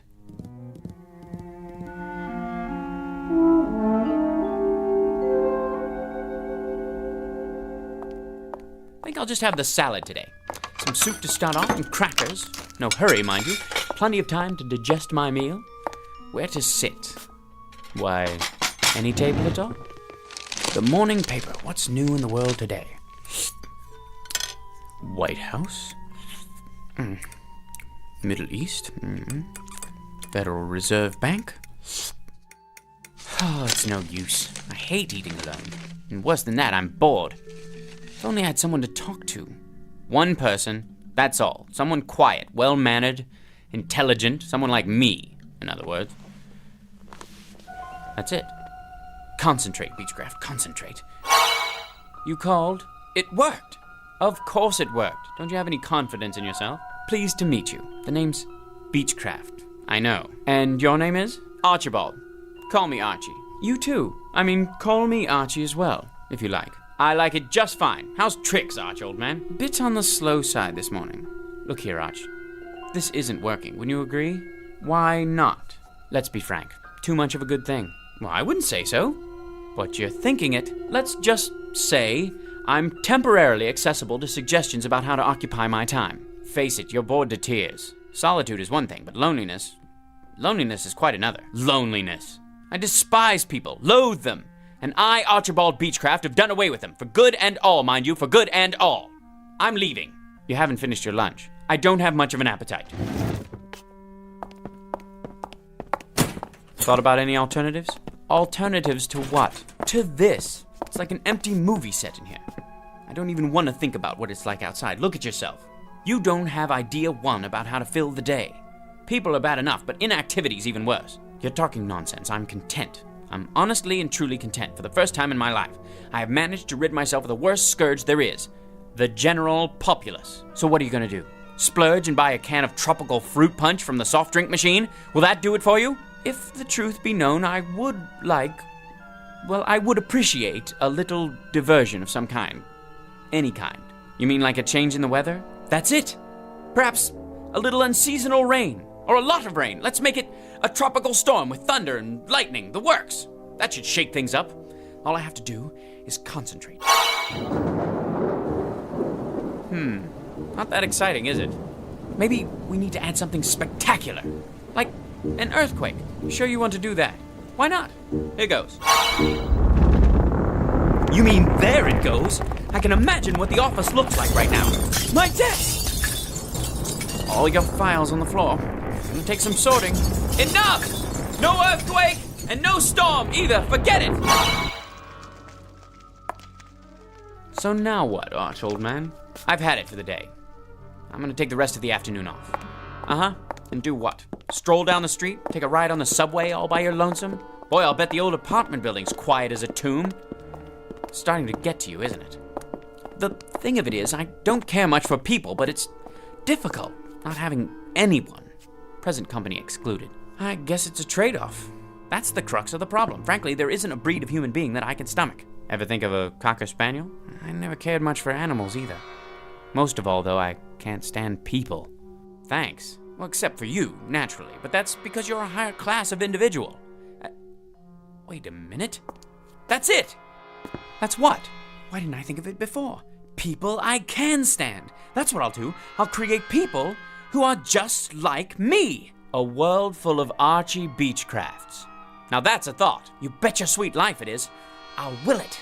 I'll concentrate, and from now on, everyone will be exactly like me. It's so simple. And when will this new era be ushered in? Tomorrow morning. I'll re-people the earth. Nothing but my kind of folks. In fact, why wait? How about right now? 15th floor, everybody off. Look at them, like sardines. Rude, thoughtless people. Worthless, every last one. Nobody has any manners nowadays. Late, thanks to them. Listen to them. They sound just like me. You're not kidding. Take a gander at their faces. They look like us, too. A rather handsome lot, you must admit. Where are they headed? Back to work, I presume, those who chose not to dine in the cafeteria. A sight for sore eyes, eh, Archie?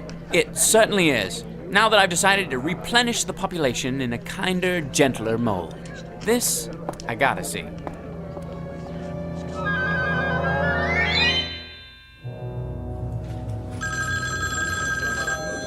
United Tool and Die, one moment, please. Rude son of noise, miserable noise. I'll go out of my ever-loving mind. Keep it down, I'm trying to work. Can't hear myself think. People, is there no respite? Herds, droves, legions, armies, hosts, bevies, coveys of people. Deliver me, please, deliver me. Hear that, Arch? I've heard more than enough. You asked for it, you got it. A sty. That's what it is. Nothing but a pigsty. A people sty. Had it? Undeniably. Finally getting through to you, huh? Without a doubt. A lot of me is just as bad as a lot of them. You said it.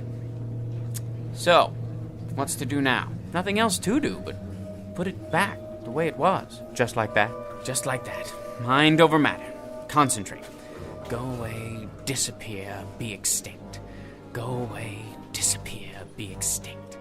Go away, disappear, be extinct.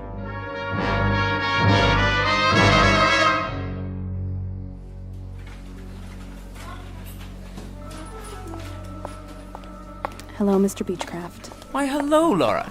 How nice to see you. What? Oh, nothing. It's just good to have you back. I haven't been anywhere. No, of course not. Hi, Mr. Beechcraft. I got your coffee. Miss Petty, Laura. You didn't have to do that, Henry. Careful now. Oh, Mr. Beechcraft, sir. Please forgive me. You should be more... Forget it, Henry. Nothing serious. It isn't? Not at all. Just another little spill on the old sleeve. I'll take care of it with my handkerchief. Gee, thanks, Mr. Beechcraft, for being so nice about it. Tut-tut, my lad, tut-tut. Something else, Henry? I was just wondering, sir. Yes? That book I gave you? Did you get anything out of it? Not really. Why don't you take it back? You sure? Frankly, it's a lot of pap. Interesting, but totally unbelievable. And now, if you'll excuse me, I think I'll get back to work.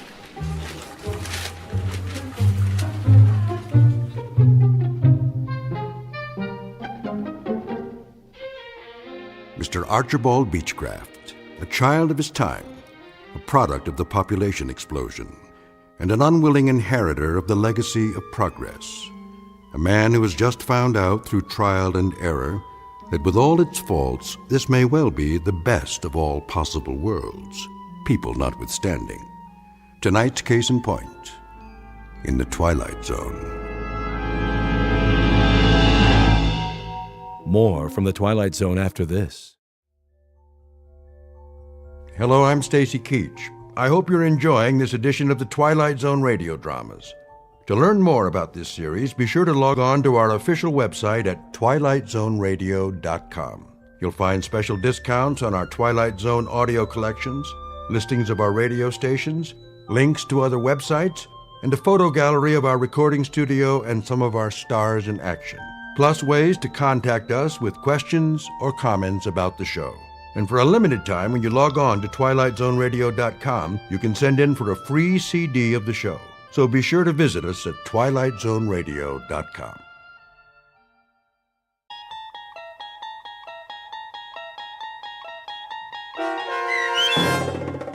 Ring-a-Ding Girl, starring Sarah Wayne Callies with Stacy Keach as your narrator, was adapted for radio by Dennis Etchison and written for the Twilight Zone by Earl Hamner Jr. Heard in the cast were Meg Thalken, David Darlow, Christian Stolte, Doug James, Fernette Lebo, Kurt Nabig, and Carl Amari. To learn more about the Twilight Zone radio dramas and to obtain audio cassettes and CDs of these programs, visit our website at twilightzoneradio.com. The producers of The Twilight Zone wish to thank CBS Enterprises, Carol Serling, Dennis Etchison, Dick Brescia Associates, Claire Simon Casting, Terry Jennings, XM Satellite Radio, the American Forces Radio and Television Service, Sirius Satellite Radio, our sponsors, and our radio affiliates for helping make this series possible. This copyrighted radio series is produced and directed by Carl Amari and Roger Wolski for Falcon Picture Group. Doug James speaking.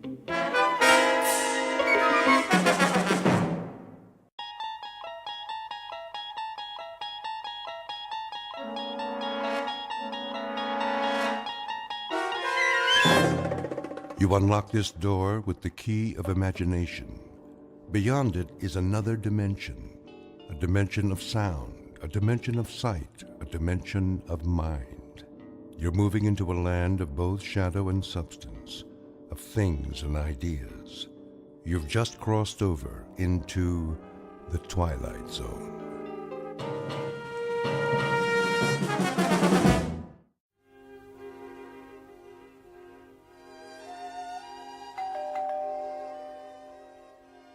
Stacy?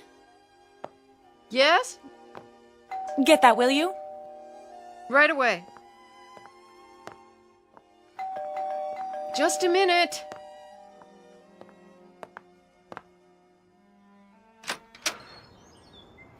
Yes, Patrick?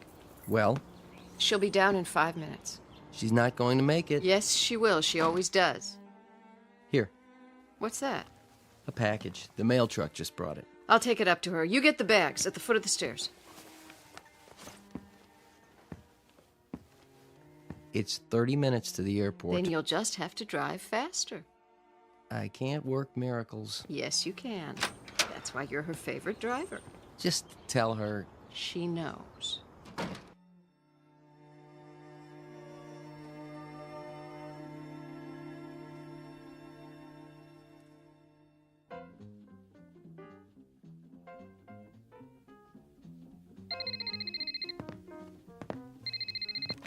Ring-a-ding girl.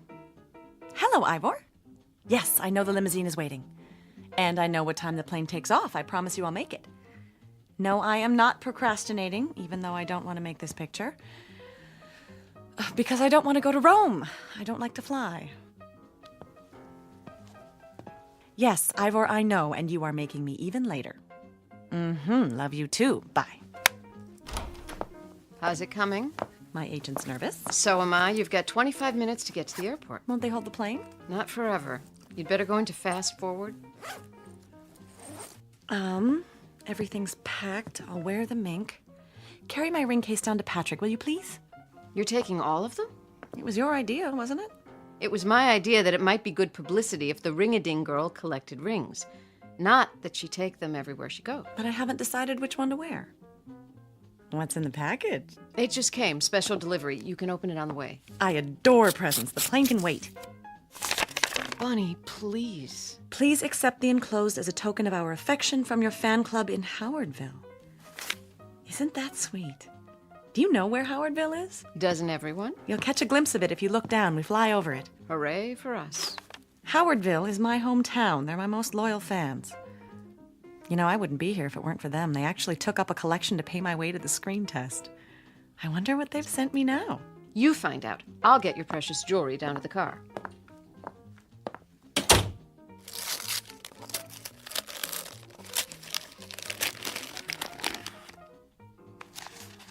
Oh, look, such a big ring. I hope it didn't cost them a fortune. What's in the stone? A picture? How did they do that? Bunny, this is your sister. Come home, Bunny. Please, I need you. Come home right now.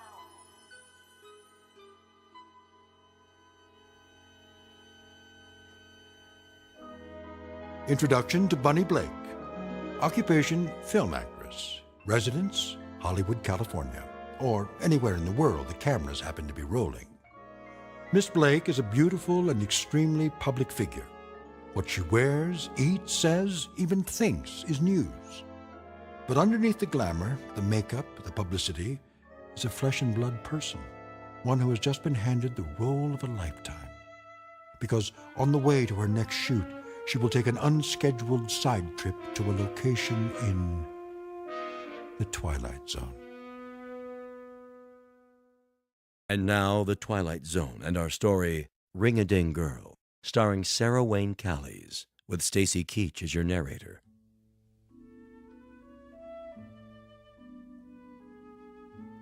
And I'll have the sports scores plus the top stories from Howardville and the surrounding area. But first, the weather. Hurry up. Looks like we might be in for some showers. There's a low Bud. pressure trough moving in from the northeast. Yeah. Let's take a look at the Doppler. There we go.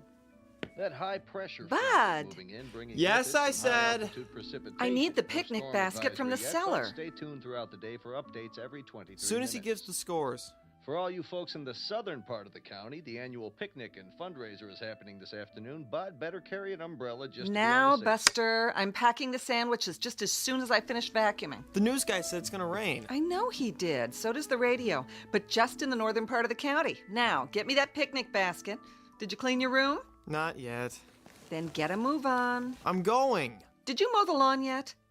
Oh, Mom. We had an agreement. You want your allowance, don't you? Yes, ma'am. Then let me hear that lawnmower. Okay. Thank you. Would you plug in the vacuum cleaner cord for me, please? Isn't there a law against child labor in this state? Now, young man.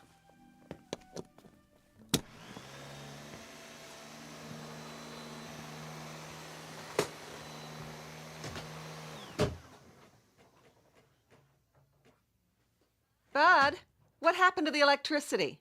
Bud? Who pulled the cord out of the... Boo. Oh! Bunny! She remembers. Oh, come here. Let me get a look at you. It's been so long. I can't believe I've it. been looking forward to this. I think about you all the time. So good to be home. Why didn't you let us know? How did you get in without my hearing you? Same old way. I think I know this house. Oh, I could just shake you. That's no way to greet a celebrity. 5 years, and here you are without one speck of warning. Look at that coat. You know me. Glamorous, unpredictable, and full of surprises. Same old nut. What brought you home just out of the blue like this? Well, I thought you might like to see me. I'm tickled pink, but why now, just like that? Maybe the ring had something to do with it. Oh, it came! This morning, you see? You don't think it's too big? Not at all. No, it reminds me of that mood ring I had when I was little, remember? This is much nicer, of course. Much, much nicer. Oh, what a project it was. Everybody in town chipped in, and they let me pick it out. Do you like it? I love it. Sis, is everything all right? What do you mean? Are you all right? Never better. Why? I don't know. Maybe I'm just tired. Oh, come and sit down. Can I get you anything? No. Take your coat off. Oh, is that real mink? Mm-hmm. They call it Ember Autumn. I suppose it's a bit much. One of the perks of being a star. Oh, you. Oh, don't let it touch the floor. I haven't finished vacuuming yet. This is the way we do it in Hollywood, darling. They teach you to do it in acting class. Off one shoulder, then the other, then drop it like so. Oh. It's supposed to show that you really don't care because you've got 10 more at home in the closet. Then you move your hips like this. Ooh, that walk didn't come from acting class. My one natural talent. Oh, Bunny, we are so proud of you. The whole town is. Are we going to get to keep you for a while? Just for the day, I'm afraid. Oh, but that's not nearly long enough. I know. I'm stealing time as it is. They want me in Rome. Rome? But I got to the airport, and right at the last minute, I said, no, I'm going home instead. I got the basket. Now can I... Whoa. And who is this divine man? You remember Bud? Aunt Bunny? Surely this isn't Bud. So handsome. I thought he was my next leading man. Aw, I get it. Mom says you're always cracking jokes. And she was right, but I don't joke about everything. You want a soda pop or something? I can get you one if... Weren't you going to clean your room? We can do that later. I haven't seen him in ages. It's so good to be home. I'm anxious to see everybody, all my old friends. Well, you came at the right time. Remember the Founders' Day picnic? Oh, how could I forget? Do they still have the beauty pageant? They sure do. The year I won was what got me started. My picture in the paper, someone on the coast saw it. The picnic's this afternoon. Everyone in town will be there. Why don't you come with us? The picnic? Bud and I have to go. I'm on the food committee and Bud's a lifeguard. Picnic. We promised we'd be there. Bunny, what's the matter? Are you all right? Come over to the couch. I'm fine. Just let me sit down. I don't know what's wrong with me. I didn't get much sleep. Oh, take my arm. Bud, get on the other side. I'm fine, I'm telling you. Bunny? Bunny? Hello, ladies and gentlemen, boys and girls. What is that? Do you hear it? Hear what? Is the television on? No. Bunny? Bunny? And a special hello to you, Bunny Blake, wherever you are. Bunny, for the love of God, come home. We need you. We need you. Need you. Need you. Need you.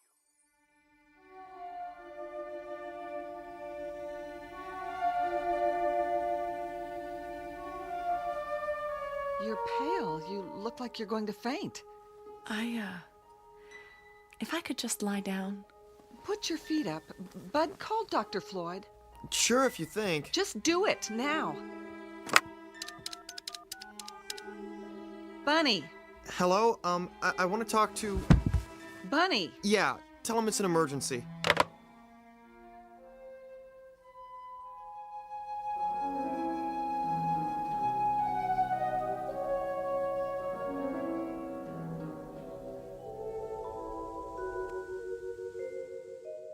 And open. There. Well, what's the verdict? Will I live or will I die? Temperature's normal. Pulse is strong enough. You do seem a little tired. I played a nurse once in a movie. Doctor reminded me of you. The gruff but kindly old family physician. I saw it. The medical profession should have sued.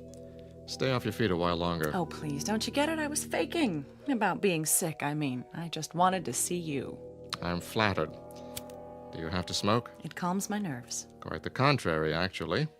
Still the same old Dr. Floyd. You haven't changed. That I don't believe. I delivered you, after all. Sorry, I don't remember. What's your diagnosis? In a nutshell, one exhausted young lady. What do you do out in Hollywood, anyway? I glow. Wind me up and I give off incandescent sparkles. Isn't that what stars do? I'd say you've been sparkling a little too much lately. What you need is sleep, rest, fresh air, and some of Hildy's good cooking. I want you to take it easy for a while. I'd love to oblige you, kind sir, but that's impossible. There's a producer waiting in Rome this very minute, pulling out what little hair he has left, just wondering where I am. Tell me his name. I'll send a cable and tell him you're sick. But I'm not. Just the same. I didn't like what Hildy told me. She said you had some kind of seizure. That's silly. She thought you were in shock. You seemed not to hear or see her. It was a performance. Evidently a very convincing one. I told you it was all an excuse to get you over here. Well, it worked. There's something I want to ask you. Yes? About Founders Day. What about it? You used to be a big man on the committee. Still am. I'm the chairman now. Then could you do something for me? Hmm? As one kindly gruff old family friend to another, would you do me one very large favor? I'll be happy to try. I want the picnic put off. Postponed until another day. Really? Is that all? It's important. You can't be serious, Bunny. Why? I've got one little day to spend at home. I want it to be a plain, ordinary apple pie day, just the way I remember. I want to drop in on my old friends, surprise them at home. You could see them at the picnic. No, it wouldn't be the same. There'll be crowds, people I don't know, crowds tugging at me for my autograph. I'd be miserable. Bunny, listen to me. You can't seriously expect the entire town to rearrange its plans just to suit your whims. Doc, I love this town and I love the people. Would I ask them to do this for me if it weren't more than a whim? I don't know what your life is like away from here. Perhaps in Hollywood you can make an unreasonable request and have it granted, but this isn't Hollywood. I'm going to give you a little something to help you rest. Oh, Doctor, if I could only make you understand. Any pharmacy in town should be able to fill this. No, not the ring again. Ring-a-ding, girl. That's the last I ever heard one. You don't fool Cyrus, gentlemen. Who do you think you are, Miss Snippet? All high and mighty, coming back here like you was somebody special. Go back to where you belong, Bunny Blake. Go back.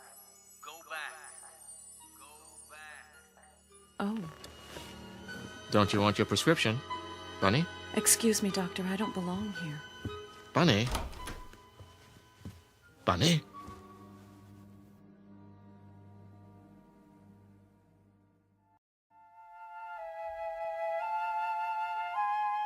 Hildy, can you come here?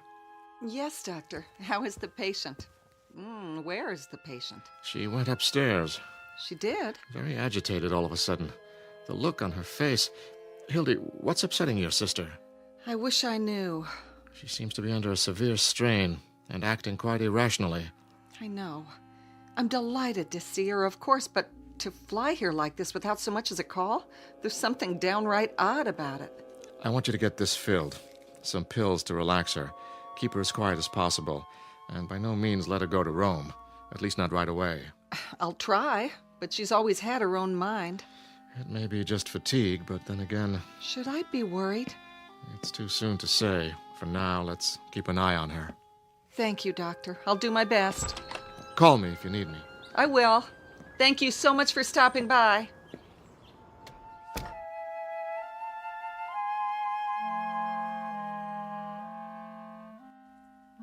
Bud? Yeah. Is your car running? Sure is. Why? This is a prescription for Aunt Bunny's medicine. Get it filled as quickly as you can. Okay. What's the matter with her, Mom? I'm not sure.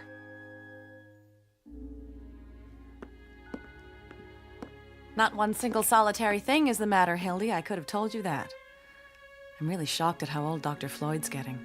I think that sweet old man ought to put himself out to pasture, don't you? He thinks you ought to get some rest. Does he? Well, I'm not the least bit tired. He's the one that needs rest, poor dear. Did you see the way his hands tremble? Nevertheless, he left a prescription for you. Something to help you relax. Bud's going to go get it. Meanwhile, why don't you just lie down and take it easy? I can make us something while we wait. You mean stay here? I can just hear what people will say. Bunny didn't bother to see any of her old friends. She's so stuck up now that she's a movie star. No one will say that. I'll explain that you didn't feel well. Bobby Woodson used to be my best friend. I've just got to see her. There'll be time. And Ben Braden? You remember that excruciating crush he had on me? What happened to Ben? Still here. He runs the television station. Oh. Does the news and all the local shows. And the sports, too. I could have married that old boy. Did you know that? I've got a good mind to walk in and surprise him. I really don't think you should leave the house today, honey. Oh, you don't? Well, I can't stand being cooped up. Sometimes I get that closed-in feeling at my house in California. I get that, too. You know what I do? I take off every stitch of clothes and I jump into the pool and swim like a fish. You do? Bud, why don't you go get that prescription now? Remember when we used to skinny dip at the old swimming hole? It must be very interesting for your neighbors. Nobody's complained yet. I'll bet. But I have an idea. You want to go for a walk and say hello to some people? The doctor said you need to rest. He also said I need fresh air. Oh, at least wait till Bud gets back from the drugstore with your medicine. Got a better idea. I'll ride to the drugstore with him. What do you say, Bud? Well, sure, I guess. I don't think... What could be more restful than a little ride? Unless you're one of those drag racers, are you? Not me. I am. You ought to see me on the Hollywood freeway. Once, I got up to 105, and this divine cop flagged me down and said, "Where's the fire, lady?" I mean, he actually said that.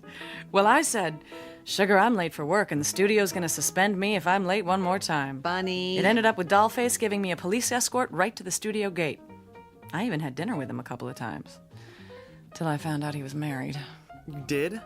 Well, you going with me, or are we going to stand here talking all day? Heck no. I mean, yes. I mean... But the picnic! You worry too much, Hildy. We'll be back in plenty of time, I promise. Want your coat? Why, thank you, kind sir. Let me get the door.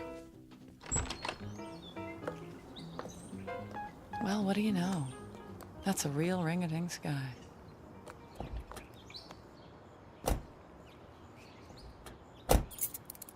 Drive carefully, Bud. Don't be long, you two.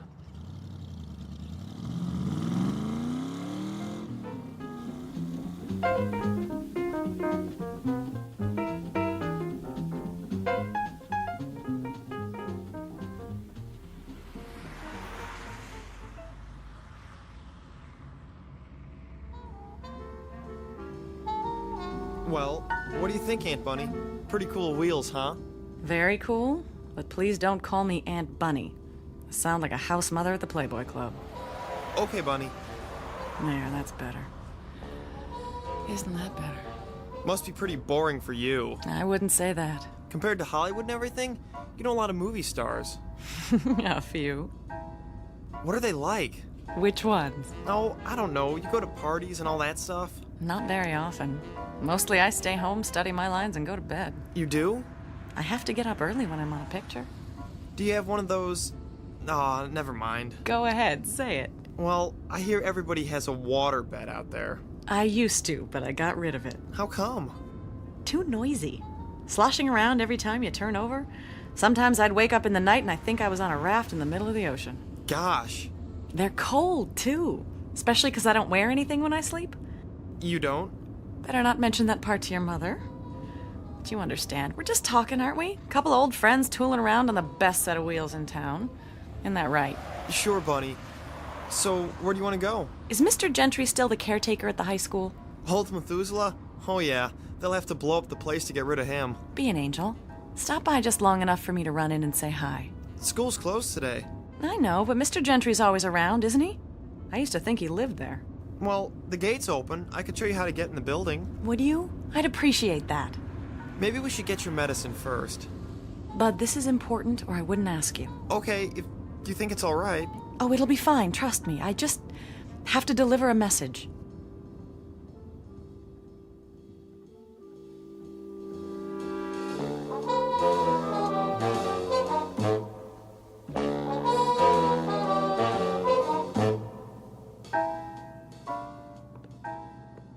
Mr. Gentry? Are you in here, Mr. Who's there? Dang kids. Mr. Gentry, remember me? Barbara Blake. That you? It's me. How are you? I'm kicking pretty high for an old man. So you finally came back. Get your fill of Hollywood, did you? No, I like it there. It's not what you think. Isn't it? We read all about the hijinks you get into. Can't say I'd be proud of it. I don't know what you mean, Mr. Gentry. It's just a town like any other. What brings you back here, Barbara? I'm not sure. It was an impulse. Well, you picked a time. The Founders' Day celebration. Not that you'd be interested. But I am interested. That's why I need your help. My help? I want you to do something for me. Unlock the doors to the school auditorium. What for? Some people might show up, and if they do, I want you to let them in. Oh, not me. Nope, I'm going to the picnic. Please, Mr. Gentry, I know you don't like me, but this is important. It's terribly important. Barbara Blake. Always asking for favors. Wanting to be treated like somebody special. Maybe you forgot those doors are open all day long. You want to come here, you can walk in just like anybody else. Thank you, Mr. Gentry. It was wonderful to see you. Anything else I can do you for? Just one. Mr. Gentry, I can't explain it yet, and if I did, you wouldn't believe me. But please don't go to the picnic. Take my word for it, you mustn't. Not this year.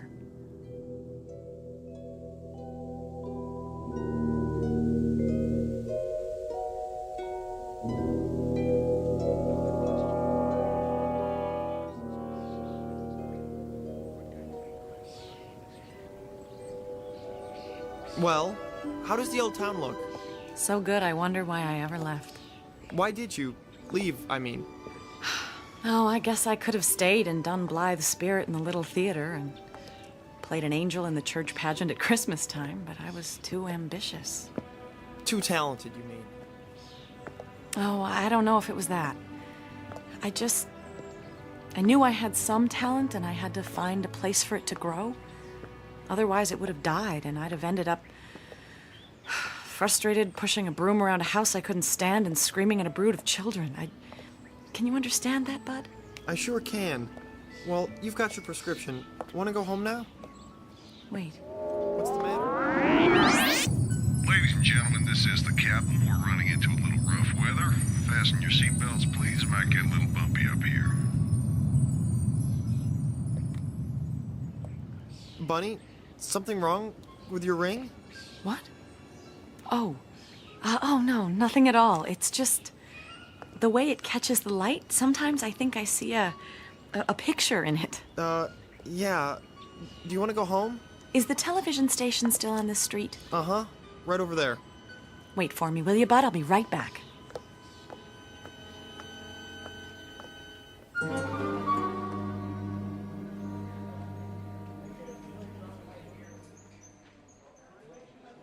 To air, Mr. Braden. Thank you, Jeffrey. and the weather for the Tri-County area. No. For the Tri-County area, boy, have we got some weather for you. Now, the weather in the Tri-County. What's this, Harold? Corn, Mr. Braden, for the farm report. Nice, huh? Very nice. Would you move it aside so I can see my script? Sure thing. 90 seconds. Thank you. How's my hair look? Great, Mr. Braden. Hey, you can't come in here. Thanks. It's all right. I'm a friend of Mr. Braden's. Barbara? I mean, Bunny? Forgive me for bursting in this way. Not at all. Well, I'll be darned. They said you were going on the air, but I did so want to say hello. Honey, you could have busted in here even if I was on camera. Don't I get a kiss? 1 minute. Well, you haven't changed. You have. You used to be skinny as a rail. I was not. I was svelte. Nope, now you're svelte. Oh, mink? Hollywood coveralls. Still a smart aleck, too. Want to be on my show? I thought you'd never ask. 45 seconds. Will you? You can be my co-host. Say something cute. Say anything you like. The viewers will love it. As a matter of fact, that's exactly what I had in mind. I wanted to make an announcement. Oh, yeah? Got a new movie to plug? No, not at all. More along the lines of a public service announcement. Sounds worthwhile. I hope so. Because I have a feeling this one might be a matter of life and death.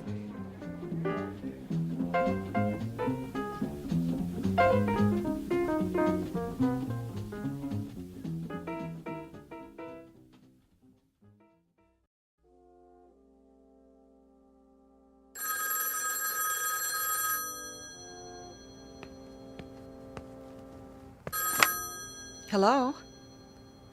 No, I haven't got it turned on. She is? Oh, of course I knew she was in town. No warning, but she's supposed to be at the drugstore with Bud.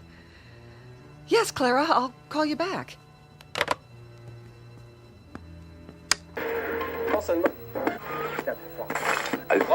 Yes, Ben, you can't imagine how happy I am to be back in Howardville. It hasn't changed a bit, and I mean that in a good way. What in the world? Will you be with us for a nice long visit this time, buddy? Unfortunately, I have to leave tonight. Work calls. Oh, a new picture? I'm starting one in Rome. That sounds exciting. Yes, it's a wonderful script. I'm looking forward to it. Everyone in town has been following your career. I'm sure a lot of your old friends would like to see you. Well, but they can if they really want to. Are you kidding? You know that one-woman show I did in Las Vegas last winter? We read all about it. Well, I'm giving a special performance this afternoon in the high school auditorium. And I hope everyone in town will come. As my guest, of course. Wow, did you hear that, ladies and gentlemen? It's my way of giving back to the community. You know, everyone here has always been so supportive of me.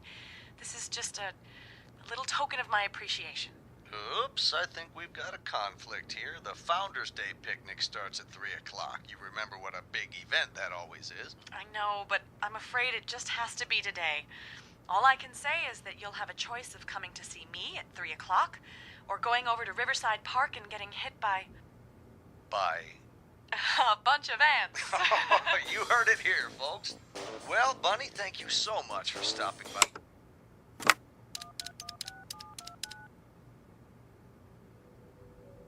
Clara? I just heard.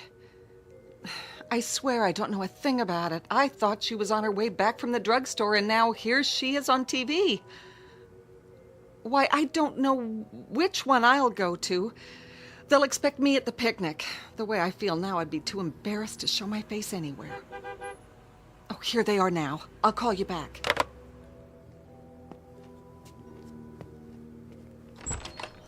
Hi, Mom. Sorry we took so long. Go to your room. Bunny, I'm trying not to be angry with you because you must have lost your mind. I told you there was going to be an explosion, buddy boy. I can explain. I said you're excused. Yes, ma'am. It wasn't his fault. This is nothing to joke about. People are calling here. And what do they say? They're confused. They don't know whether to go to the picnic or this, whatever it is you're putting on at the school. I can understand that, but... What are you trying to do? I owe this town, Hildy. It's just my way of paying back a debt. It doesn't look that way. It looks like you're a show-off, a big celebrity who's trying to impress a lot of small-town hicks. That's not it at all. Then what is it? Sis, let's not fight. I can't condone what you're doing, Bunny, and I won't be a part of it. Bud and I will be at the picnic. Oh, Hildy, you don't understand. No. Not the ring. Is that Howardville down there? That's it. That fly speck next to the river. That's what you wanted to go home to? Forget it, Bunny. We don't have time.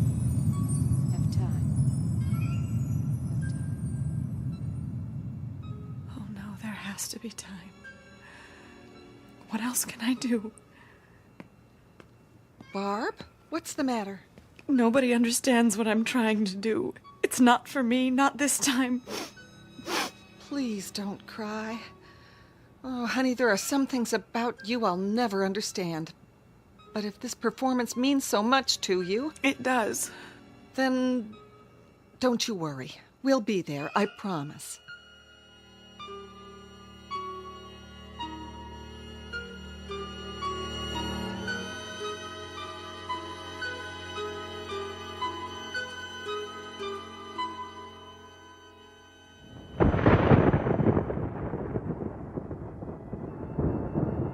Time to go. We're late. Don't worry. One thing's for sure. They can't start the show till I get there. Ooh, better take an umbrella. Thanks. Bud, we're waiting. I can't find my blue tie. Then wear another one. We're late as it is. You'd better fire your weatherman. Now, Bud. Coming. The streets will be a fright. Remember how we used to lie in our beds on rainy nights and talk to each other when we were kids? Oh, it was fun, wasn't it? Being kids. It was special. I'll never forget it. It's raining really heavy. Well, we'll just have to brave it. I have an audience waiting. Oh, we need raincoats. They're in the hall closet. You wear one. I'm going in style. That fur will get all ruined. Don't worry about me. Help me on with it, will you? Your ring looks really pretty. Thank you, Bud.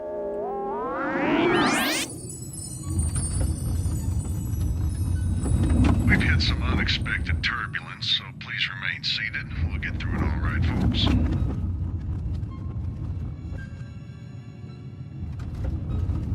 Getting kind of rough.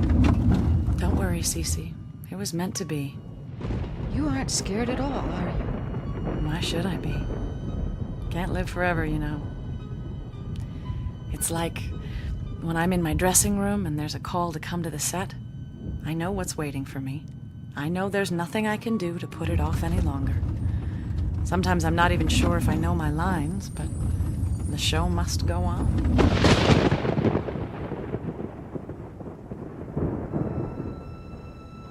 Hildy. Yes? I'm going now. I'm coming. Not this time. What do you mean? And Hildy, thank you. For what? For being my sister. I always loved you, you know. Bunny? That one's a fire engine. Sounds like an awful lot of them. Turn on the news. Goodbye, Hildy. And Buddy, take good care. Bunny? Major disaster. We'll bring you updates as they come in. For now, the Highway Patrol has issued a bulletin for everyone Turn that to down. remain inside. Hello? Mrs. Blake, Yes. this is Jim Haddock with the State Troopers. Oh, what is it, Jim? I'm out at the park. I thought you ought to know. No what? Bud, where's Bunny? I don't know. It's terrible. I've never seen anything like it. Like what? Jim, will you please tell me what it is you're talking about? The crash. It happened minutes ago. What crash? Passenger jet. LA to New York. Got torn up in that storm. Crashed right in the middle of the picnic grounds. Hildy, your sister is dead. Bunny is dead. Dead? That's crazy. She was a passenger on that plane. She and another woman sitting right next to each other. Jim, my sister is here. Now. I saw the body myself. Hildy, there's no mistake. It was Bunny Blake. I'm sorry to be the one to tell you, but... Bunny? Bunny, where are you? She's not here, Mom. Want to hear the news? Fortunately, only a Bunny? handful of people attended this year's Founders Day picnic, so a disaster of even greater proportions was averted. Bunny! Most of the population is safe at the high school auditorium, where they gathered for a special performance by our own local celebrity, Miss Bunny Blake. Conflicting reports claimed that she was a passenger on the ill-fated plane, but witnesses swear, I would swear, that she was here in Howardville this afternoon. Until the mystery is solved, only one thing is certain. There's been a terrible crash, the worst in the state's history. Bunny!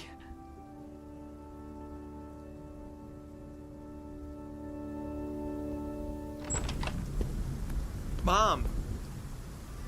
That ring you gave her. I got it. She dropped it on the porch. Mom?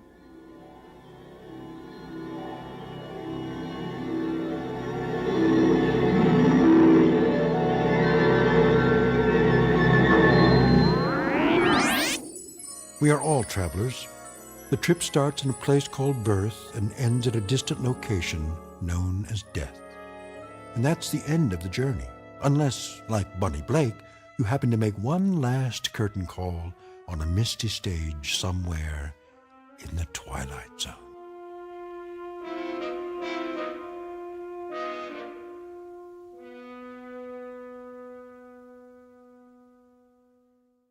We'll return to the Twilight Zone in just a moment. You are about to enter another dimension, a dimension not only of sight and sound, but of mind, a journey into a wondrous land of imagination. Next stop, the Twilight Zone. Hi, this is Stacy Keach. I'd like to take a moment to tell you about our Twilight Zone website at twilightzoneradio.com. At twilightzoneradio.com, you'll find the latest information on these Twilight Zone radio dramas, including behind-the-scenes photographs, plus the newest product releases, trivia contests, ways to contact us, other Twilight Zone-related info and merchandise, plus links to other fascinating websites. So make your next stop twilightzoneradio.com. Visit twilightzoneradio.com to purchase these Twilight Zone radio dramas on cassette and CD, or call toll-free 1-866-989-ZONE. That's 1-866-989-9663.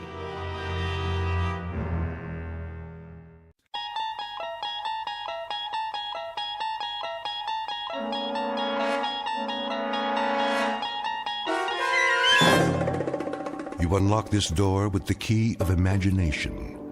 Beyond it is another dimension. A dimension of sound, a dimension of sight, a dimension of mind.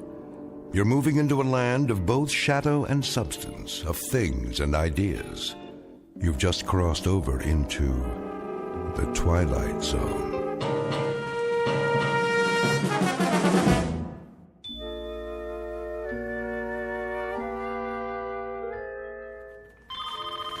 Cooper Corporation, how may I direct your call? Just a moment. Cooper Corporation. Coffee coming through. Who ordered coffee? With sugar and 2 creams. Right here. Thanks, Louie. You got it. Coffee here.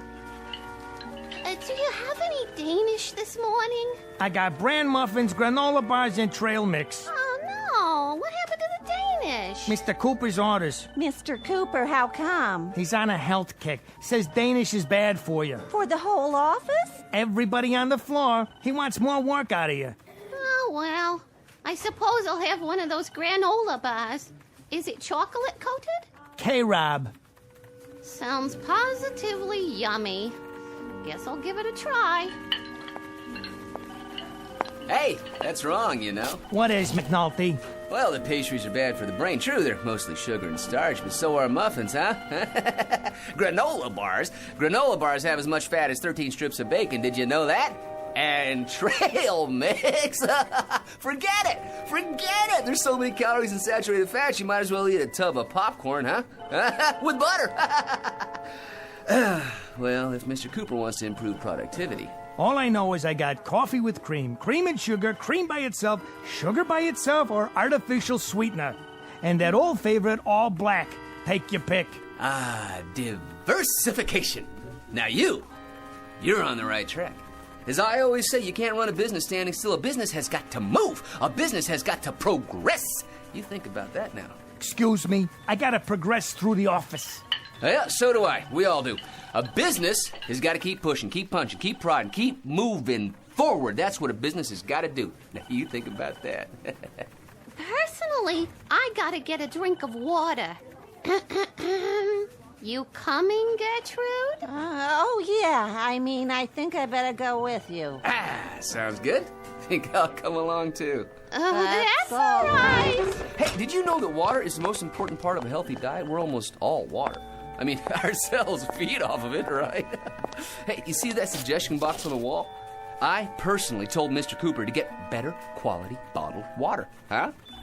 But the chemicals they put in it these days, think about it now. It's a disgrace. Not to mention.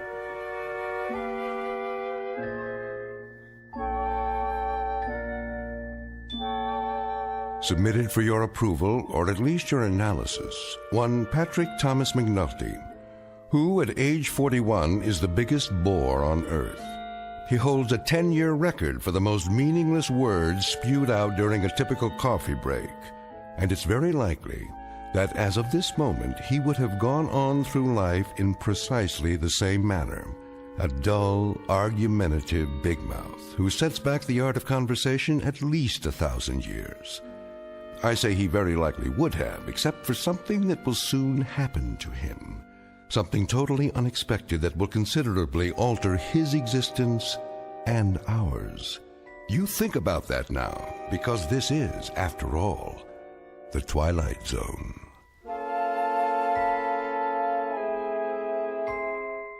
And now we continue with our story from The Twilight Zone, A Kind of Stopwatch, starring Lou Diamond Phillips, with Stacy Keach as your narrator.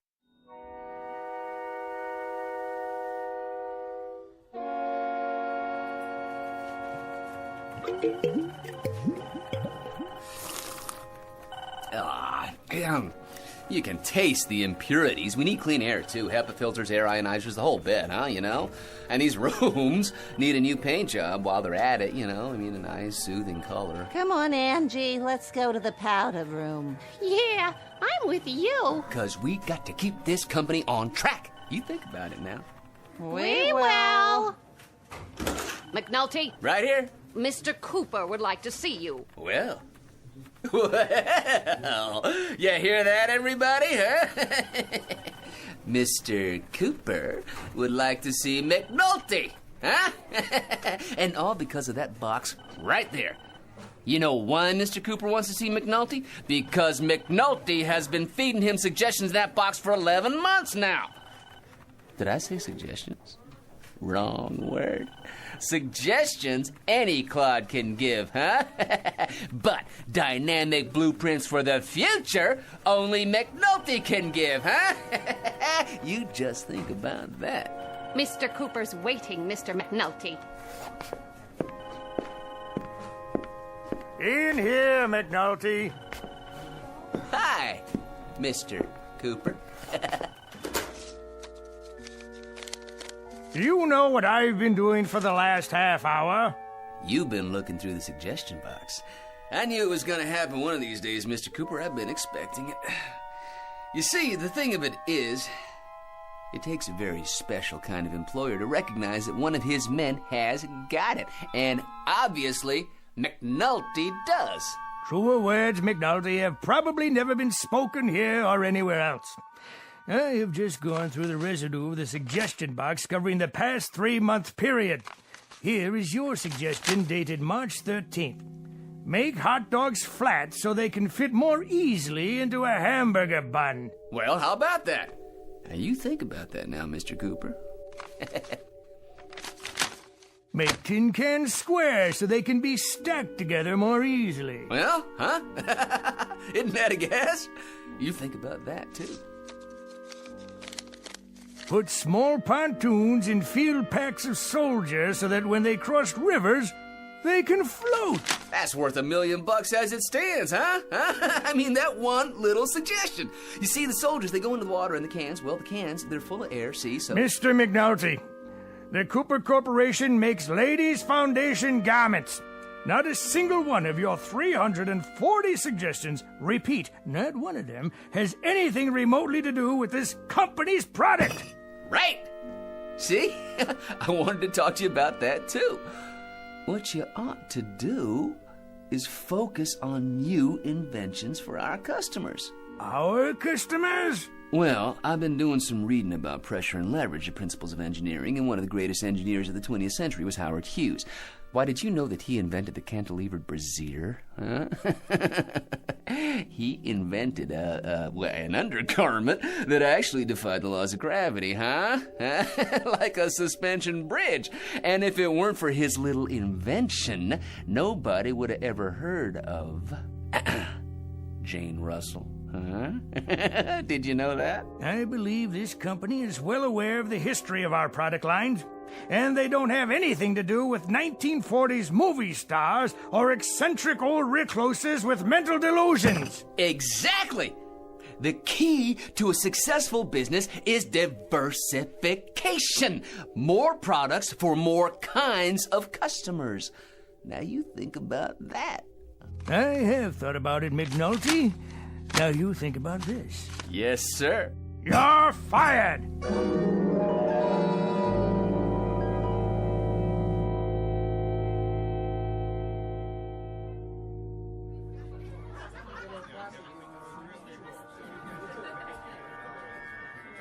Another round, McNulty?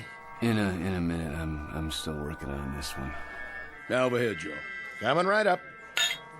You know something? Oh, here we go again. With the long ball hitter, as opposed to the consistent clutch hitter with a big average, I will take the latter. Well, that's very nice of you to tell us, McNulty. Well, it's a fact that at no time has the home run leader in either league led the league in batting at no time, which should tell you. Ted Williams won the batting championship and led the league in home runs in 1941, 42, and 47.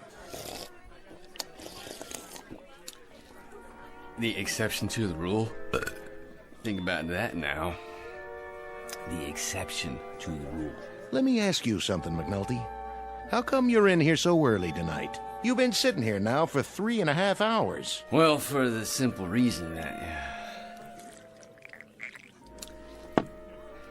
I quit my job.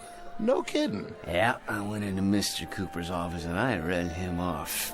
Just like that, Cooper, I said. Don't tell me, McNulty.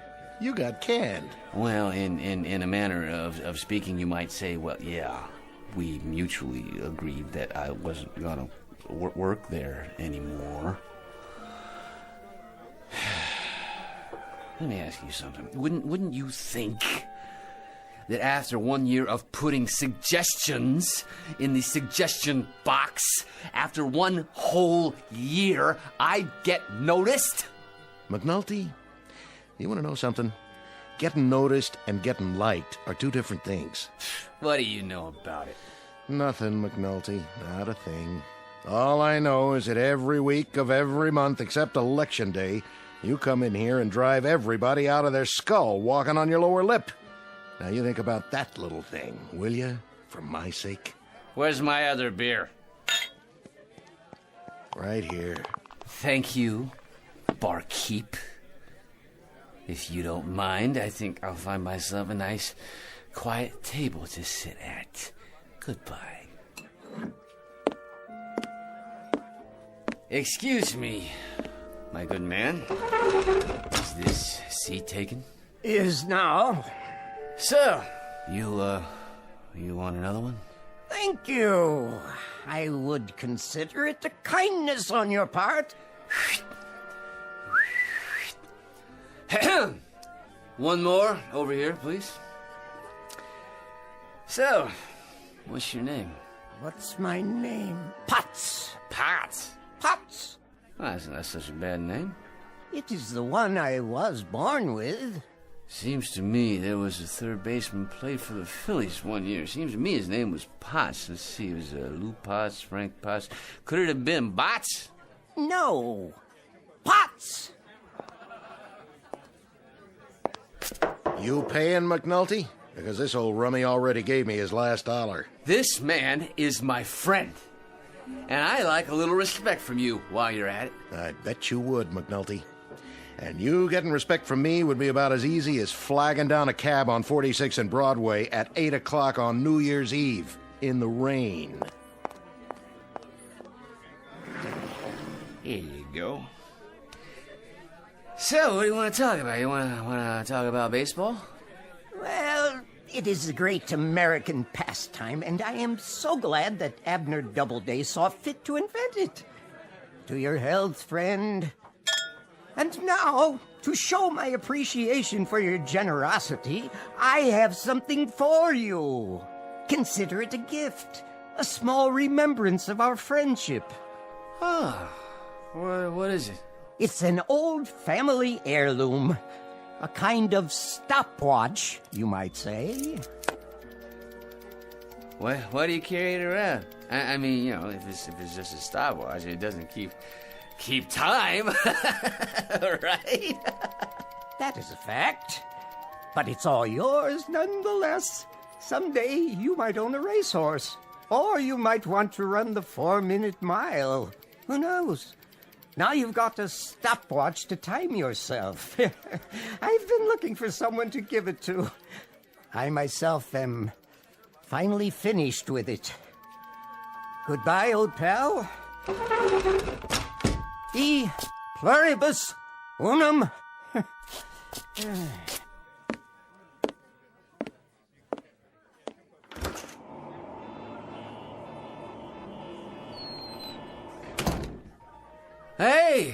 Hey, you didn't finish your beer. You done for the night, McNulty? There ain't no more ears in here you can bend. You bored 10 people to death and you emptied this place faster than a smallpox sign. Funny looking watch. Anyway. I hate to go home, Joe. I mean, geez, I already saw the picture on the Late Show. I even saw the one on the Late Show. Hey, McNulty, do me a favor, would you? Whenever you get the thirst, go to some other bar. Sometimes, I wish I was married, because so I wouldn't have to go anywhere, You ever get that feeling, huh? How do you work this thing? Pushing button on the top. And another thing about you, McNulty, you make me nervous. First you come in here, and then... What? What's going on, Joe? Hey, Joe. Why ain't you moving, Joe? Joe, why don't you say something? I mean, it's like he was frozen.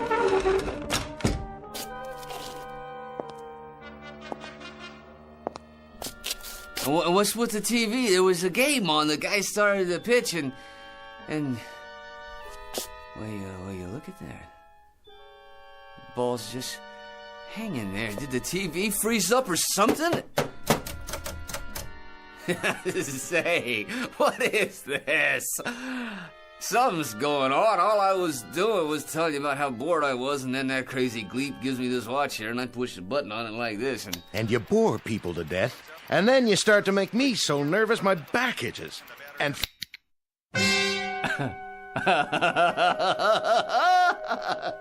Hey, I kinda like this. Furthermore, it's getting so people don't stay very long in my establishment when you're around. You catch my drift? They stick their heads in, see you sitting here, and move on. In other words, you're costing me business, McNulty. Do I have to make it any plainer? So like I say, take it somewhere else, okay, pal? It's nothing personal. I make you nervous? You don't suppose this watch here... You know something, McNulty? You're the one guy who makes me wish they never repealed Prohibition. And you know what I think, Joe? I think this watch is a very unusual one. That's what I think. A very, very unusual watch. Huh?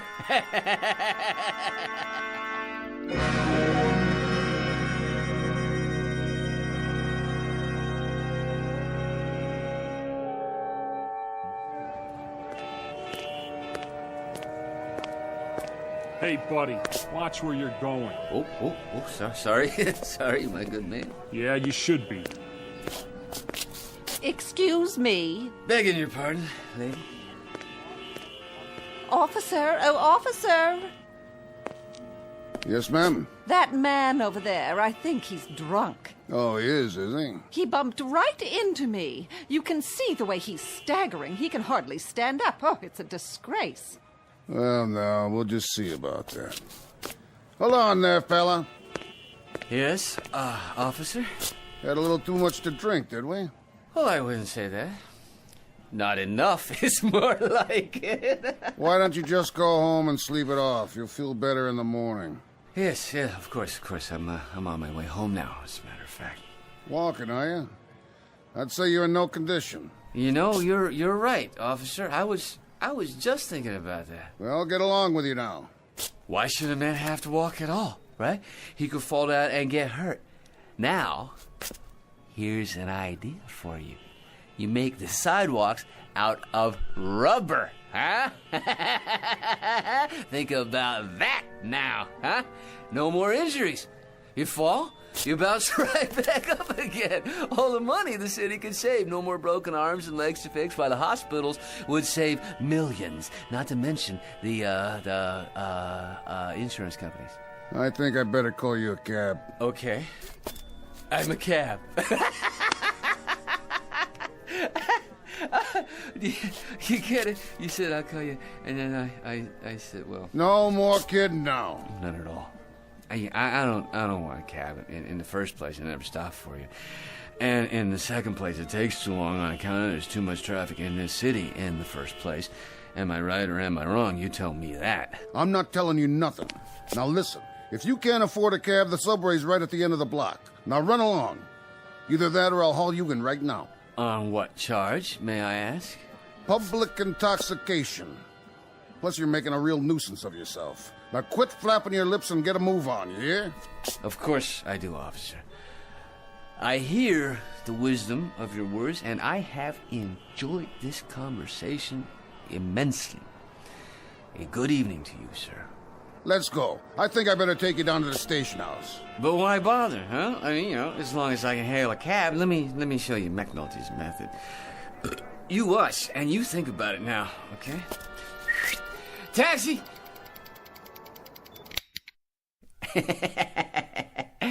There, yeah. I think I can see a cab now. That one, in the middle of the street. How nice of the driver to stop just for me.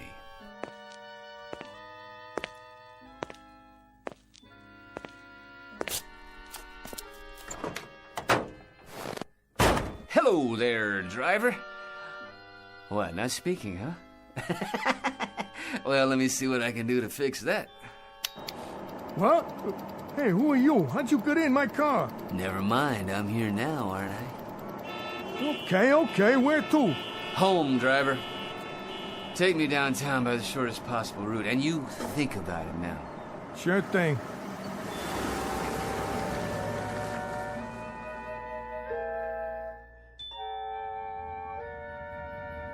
Hey, have you ever thought about this? Ban cars completely, in the city at least, for starters. Helicopters. Now that's the future. Your private copters, okay? Each one big enough to hold one person. You think about the savings in gas, pollution, and traffic jam, not to mention police meter maids, no parking zones. Anything you say, buddy. Yeah, you see, all you do is you take some electric golf carts and you retrofit them with propellers on top, and you plug them in, you charge them up, and...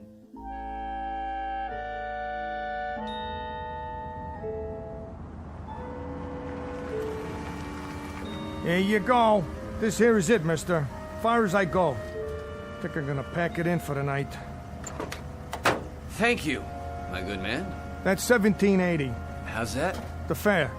Make it $18 plus something for the wife and kids. Now, you see, that's just my point. All that money, and for what? I say ban the internal combustion engine. Springboard shoes would work just fine. All we need is a company to manufacture a prototype. You gonna pay me or talk me to death? Neither, to tell you the truth. Do you have the time? Huh? The time. Here, let's have a look at my pocket watch, shall we? Have I told you about it yet? This is really a very unusual watch. A kind of, stopwatch. Literally. Allow me to demonstrate. Don't try to con me. All I want is for you to pay up. If you don't, I'm calling this in. It's a violation of the city code to defraud... There. Isn't that better? So much more restful. I think I'll go inside now and lie down. No, don't you worry about it. As soon as I get to my apartment, I'll open the window and hit the button on this stopwatch again, and you'll be on your way. And tomorrow morning, so will I. In fact, from the way things are going so far, I say that your friend and mine, the one and only Patrick T. McNulty, is going to be the life of the party. Yeah? You be sure to think about that now, won't you? Stand back, world. McNulty is walking through the universe.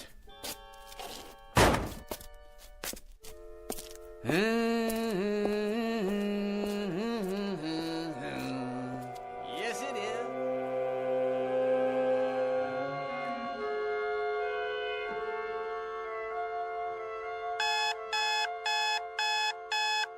And a good morning to you, listeners. We'll be bringing you the Eyeball News at 7:27. Oh, forgot to turn the blasted alarm off. But for now, here's an update from Weather Central. Some overcast this morning with scattered clouds this afternoon.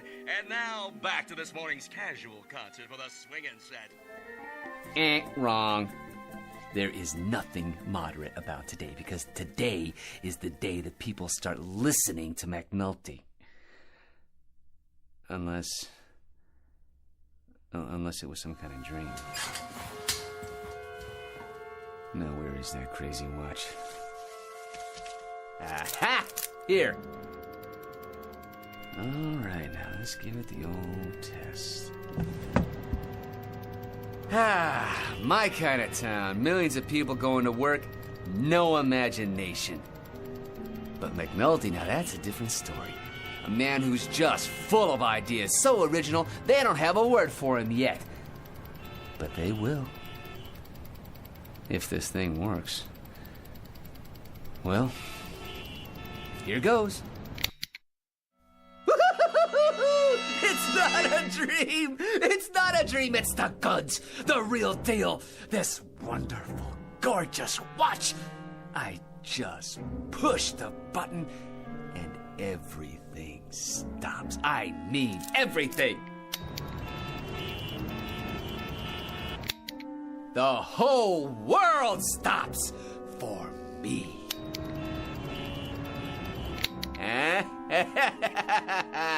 Get ready out there. McNulty steps up to the plate, he swings, and he swats it clean out of the park.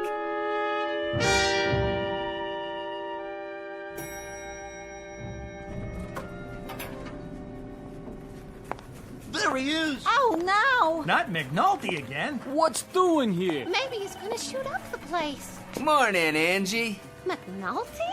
You look lovely this morning, as always.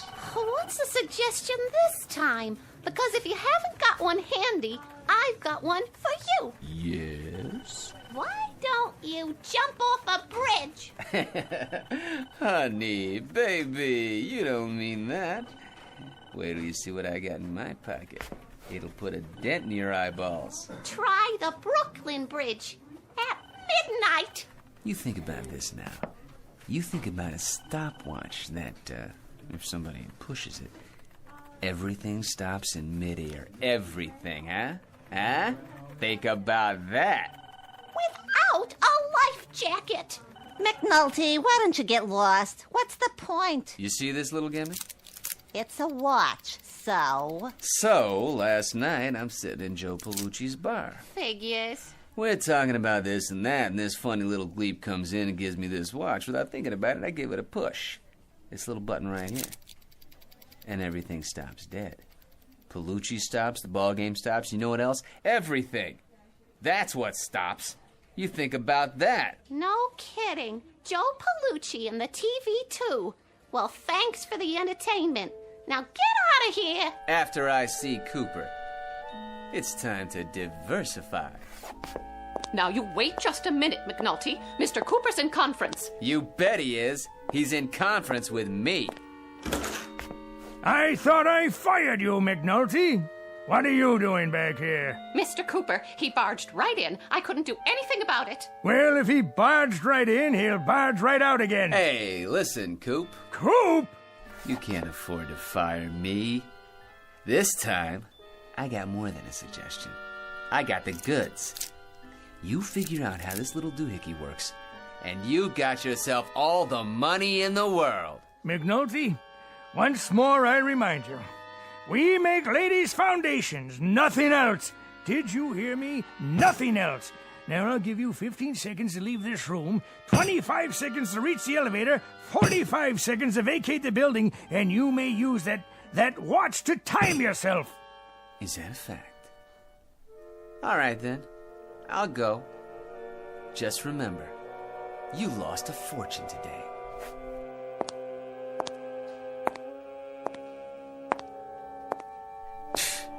Why, that gleep didn't even let me show him. McNulty, if you're not out of here in 1 minute, I'll call the police. So, what am I waiting for? I'll show him anyway. I'll show you all! Hello, operator. Get me... Now, you put that phone down and come with me. That's right. In here. Right on Cooper's lap. How about that, huh? Nice coffee. Right in the middle of pouring it, huh? And you, hey, sweetheart. I like your typing. Don't your hands get tired up in the air like that, huh?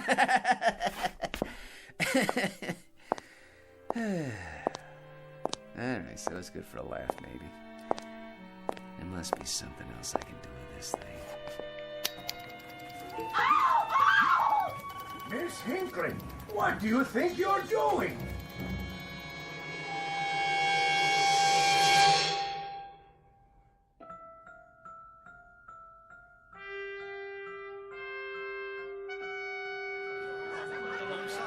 Who's up next? Don't look now. It's the cleanup man. The guy could empty a baseball stadium, not to mention a bar. And if you don't spend 3 hours telling us how he'd run the Mets, he'll keep ootsing me about how I should run my own place. Hey, Joe.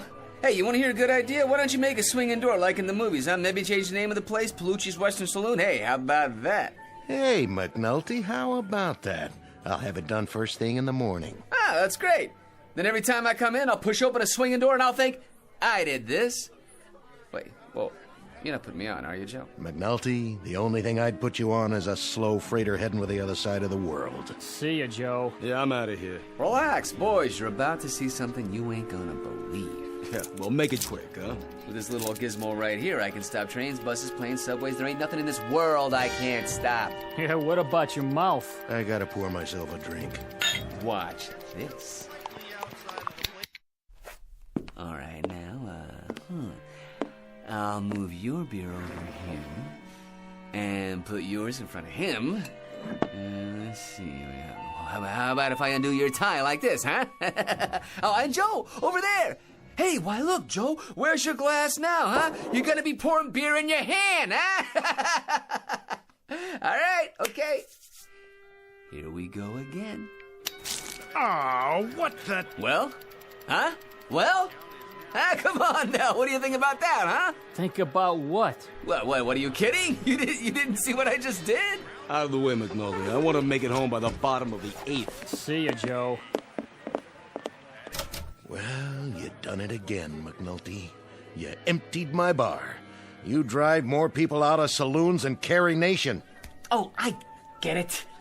Of course you couldn't see what happened. Of course you couldn't. How could you? You guys got froze. I'm the only one who sees what's going on. The only one. See? So I got the greatest conversation piece in the world, the greatest, and what does it do? It stops conversation. Well, so it shouldn't be a total loss. You should order up. But drink it fast, will you? The combination of you, the hot weather, and my business recession is more than I can take for one day. Hey, Palucci, look at me. What are you, some kind of sadist? Do you know what you're looking at? A jerk. A jerk, I'm telling you. A jerk, a nutsy. That's what you're looking at.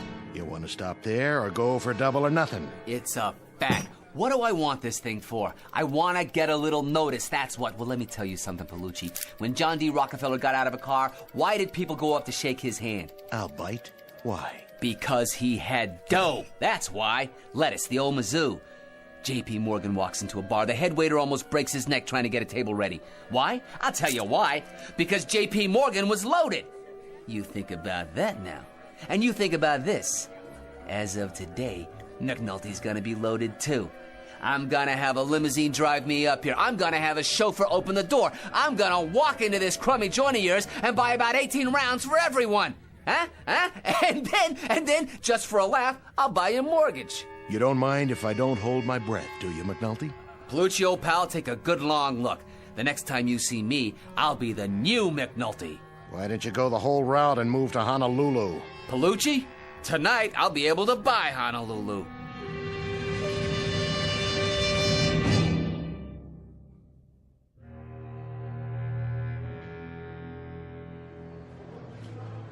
I'd like to make a deposit to my account. You'll have to wait in line. I want to cash this check. All in large bills, ma'am? Next customer in line.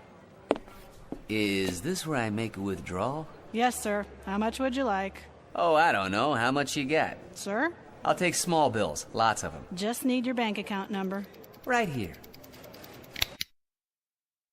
Oh, you want me to get them for you? Oh, sure. No problem. Well, let's see.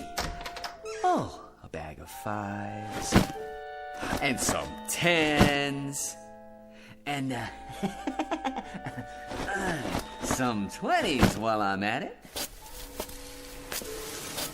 Yeah, let's see, that ought to do it. Oh, don't worry, folks, it's only money. It grows on trees. That's what it does, right? It grows on trees. For me. Okay, here we go. 1, 2, 3. My watch.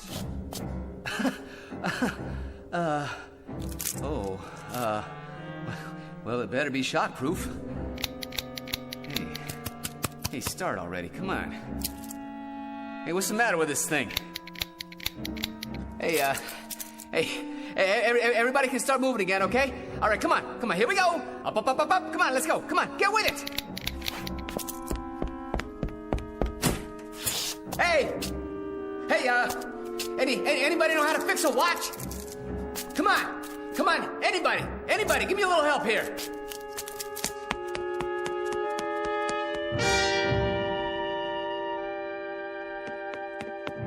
Joe, please do something, say something, go ahead, insult me. Please, won't somebody do something? Or say something, hey, please! Don't anybody know where I can get a watch fixed? I'm begging you, please. Hey! Anybody! Please do something! Say something! Anything!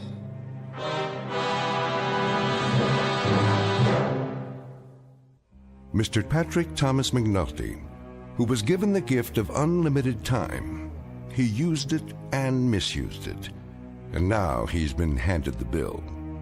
Mr. McNulty, who now controls the earth and everything on it. From this point on, he will eat well, live well, and have everything at his beck and call. But the thing he wanted most, the thing that gave him the most acute hunger, his need for a sympathetic ear, this he will never have again. Tonight's tale of motion and the lack thereof, and a man named McNulty in a place called the Twilight Zone.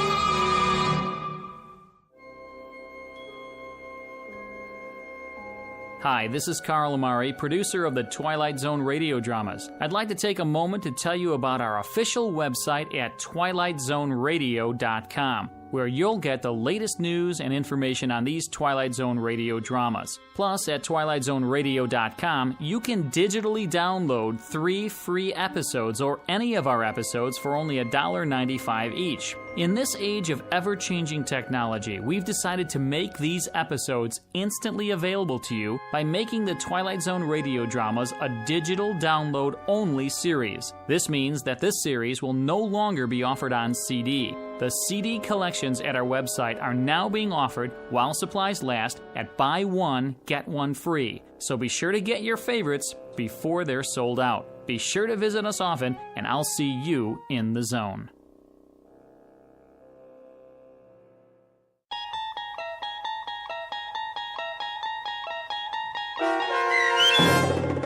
A Kind of Stopwatch starring Lou Diamond Phillips with Stacy Keach as your narrator was adapted for radio by Dennis Etchison and based on a script by Rod Serling. Heard in the cast were Rick Peoples, Mike Baccarella, Guy Burrill, Meg Thalken, Maggie Carney, Rich Komanek, Doug James, Carl Amari, Roger Wolski, and Irene Olson.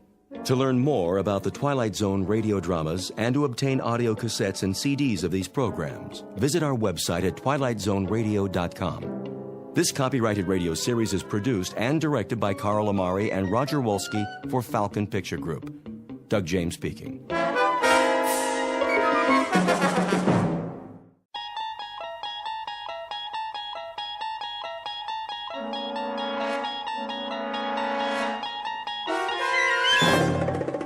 You're traveling through another dimension.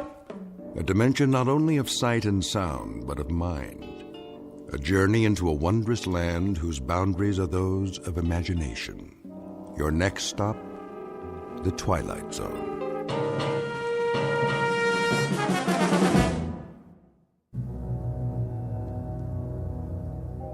There are only 3 questions worth asking. 1, where did we come from? 2, what are we supposed to do while we're here? And 3, what happens next? All the rest aren't important. It took me a while to figure that out. I didn't get it at first. None of us did. But then, who does? What? Where am... Wait! Oh! What in the... Hey! Can anyone hear me? Is anybody up there? Hey! Can you hear me? I had no idea how I got there. I must have blacked out on the way down because all of a sudden I couldn't remember anything, not even my name. There wasn't much light at the bottom, just a steady, even gray, like fog with the sun behind it, only very far away. The wall was curved a little and made of some kind of smooth metal. At least that's what it felt like. There was only one thing I could think of. If I was a prisoner, I had to get out. So I started exploring, feeling my way along. But I couldn't find a door, not even an edge to grab onto, nothing. I stopped to get my bearings, and then I heard it. Hooray! The fleet's in! Who are you? Oh, but it isn't the fleet, is it? It's the army. Then the army's in. Why are you dressed that way? What way? The makeup, the clothes. You look like a clown. You don't like my uniform? Oh, well, can't please all the people all the time. Nice uniform you have there. Hooray for the army! Tarara-boom-dee-ay! At-10 hut! At your service. What are your orders, Colonel? General? Whatever you are? I'm a major. Oh, yes, I see that now from your collar. But don't fret about it. You can always advance, even in a peacetime army. Today a major, tomorrow a brigadier. I wouldn't mind having you on the general staff. From major to brigadier, not bad. There's light colonel and colonel in between. You're generous, old sport. You're certainly Problem? No problem. It's just that, Just that what? A couple of small items seem to have eluded me for the moment. Such as? Such as who I am. Why, you're a major. According to your uniform, that's what you are. And that is what you said. Or are you impersonating an officer? That's a very serious charge, you know. Impersonating an officer. No, I am a major. Here's the insignia, so I know that much. But that's all I know. I must have been wounded or something. You seem to be intact. Then why can't I remember my name? I have no idea who I am. I don't remember my outfit or the action. Action? Which action was that? The engagement, the battle, wherever it was I got hit. Who says that happened to you? I must have been wounded. Or at least I took a bump to the head. Did you hear cannon fire? Troops marching? Nothing like that, dear boy. It's been quiet as a tomb in here, which is restful after a fashion. Though it does get boring. Well, something happened to me. I've got to figure this out. Wait a minute. What about you? That's a clue. Is there a circus in the area? A circus? What's with you? Look at yourself. The costume, the clown hat. Oh, I see. There must be a circus because I'm a clown, and clowns go with circuses. Everyone knows that. I guess it figures, doesn't it? Or it should figure. A clown, a circus, an officer, a war. That's logical. Except that it doesn't figure. Not at all. Why not? Because, dear boy, there isn't any circus and there isn't any war. Then what are we doing here? Don't rack your brain. Accept it. The truth is, you're just like the rest of us. You wake up and here you are. No reason, no explanation. You just wake up and here you are. Did you say the rest of us? See for yourself. See what? Come with me. I should have introduced you right off. Meet my friends, such as they are. This one we call the bagpipe player, for obvious reasons.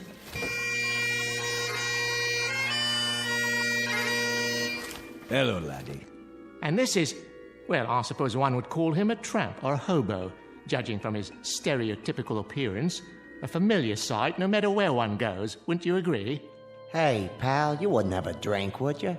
And the most beautiful of us all, the ballet dancer. How do you do? How do you do? I'm... Don't worry about names. They don't remember theirs either. Gentlemen and lady, I'd like to introduce the Major. Hello. Meet our collection of walking, talking question marks. 5 improbable entities who are all in the same predicament, trapped side by side in a pit of light and darkness. No logic, no reason.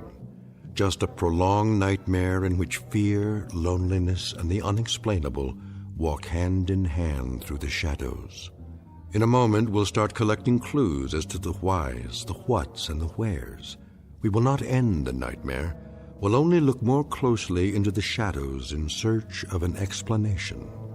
Because you've already fallen with them, headlong and without a compass, into an uncharted region known as the Twilight Zone.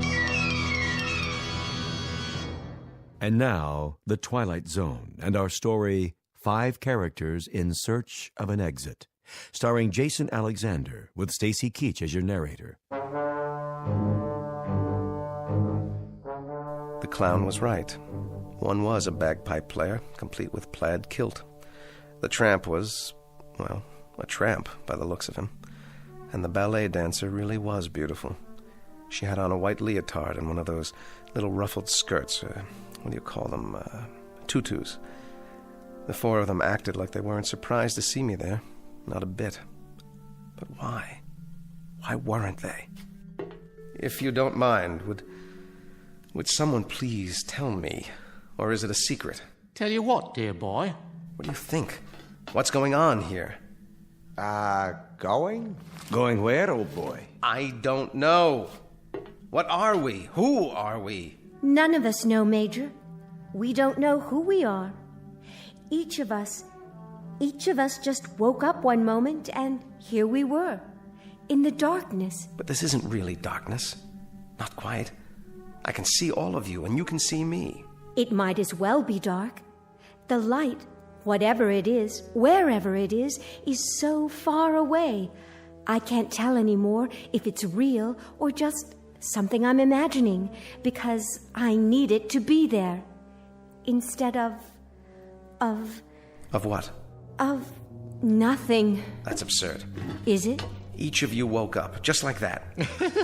Correct again. Give the man a cigar. But how did you get here? What were you before? Who put you in this place? You sure got a lot of questions. I told you, Major. We don't remember. Are you sure you didn't fall? We may have. The memory fades after a while. Well, that's how I got here. Did you? Yes, he did. He did indeed. I saw him. A nice pratfall, as a matter of fact. Quickly, before it fades. What's the last thing you remember before you fell? I don't know. I must be suffering from amnesia. Oh. Then you're like us. Time to join the big parade, Major. If you could find your hat and sword, you could lead us. Oh, what a splendid drum major you'd make.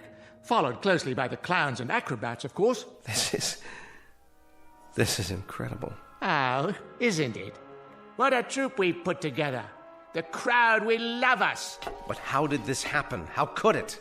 That's the same question we asked ourselves. How could it happen? A question with no answer, Major. A question with no hint of an answer. At least, not a rational one. Nonsense. Everything has an answer. You just have to find it. Consider all the evidence, sift through the clues. Oh, isn't this exciting? Where do you want to look first? It doesn't matter. Of course it does. Please, try to understand what I'm saying. It will be easier for you that way. We're things with no memory, no knowledge of what went before, no understanding of what is now, no knowledge of what will come. How long have you been here? Hey, it's part of the mystery, too. We don't know nothing. At least I don't. You got any ideas? No idea at all. Then don't fight it. Live it or live with it. Know what I mean? Whoever left us here must have a plan. How long will we be here until the next phase? Now, that's a very good question. The best question of all. But, alas, no one has the answer. You mean you don't? Who else is there? We've discussed it and discussed it like a proper committee, and we're no further along than we were at the beginning. Talk, and more talk. So I ask you, man to man, clown to officer, what's the point? Sit down, Major. Conserve your energy. For what? For whatever the fates have in store. I suggest you listen to the beauteous ballerina and fasten your seatbelt, because we may be in for a very bumpy ride. Or then again, perhaps not. Perhaps what will happen is only more of the same. Perhaps we're all doomed to die of terminal boredom.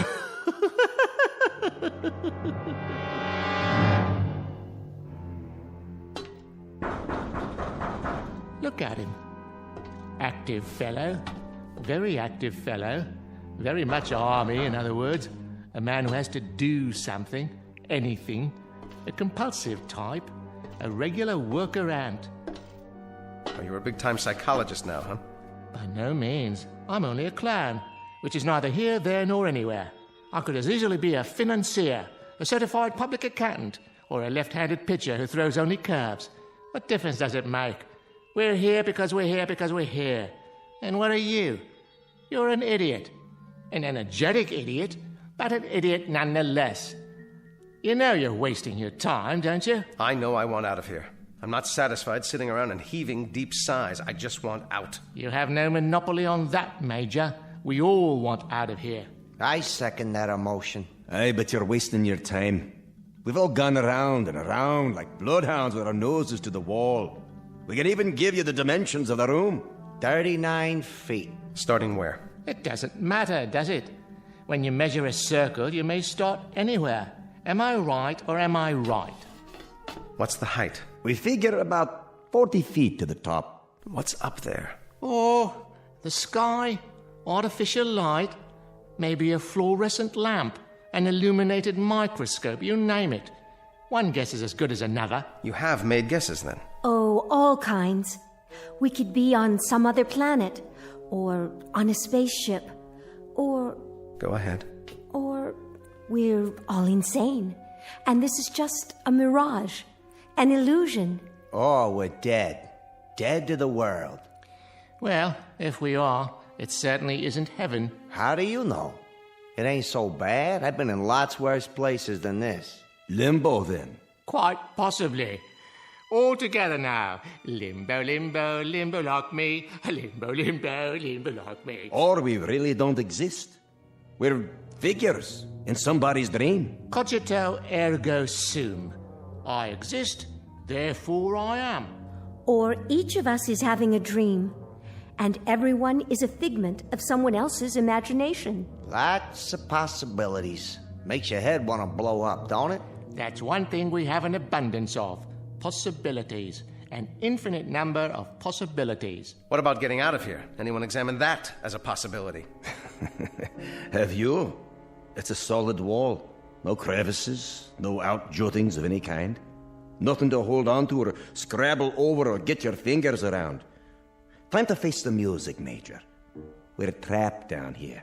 There is absolutely, positively no way out. A nightmare, then. That's all it is.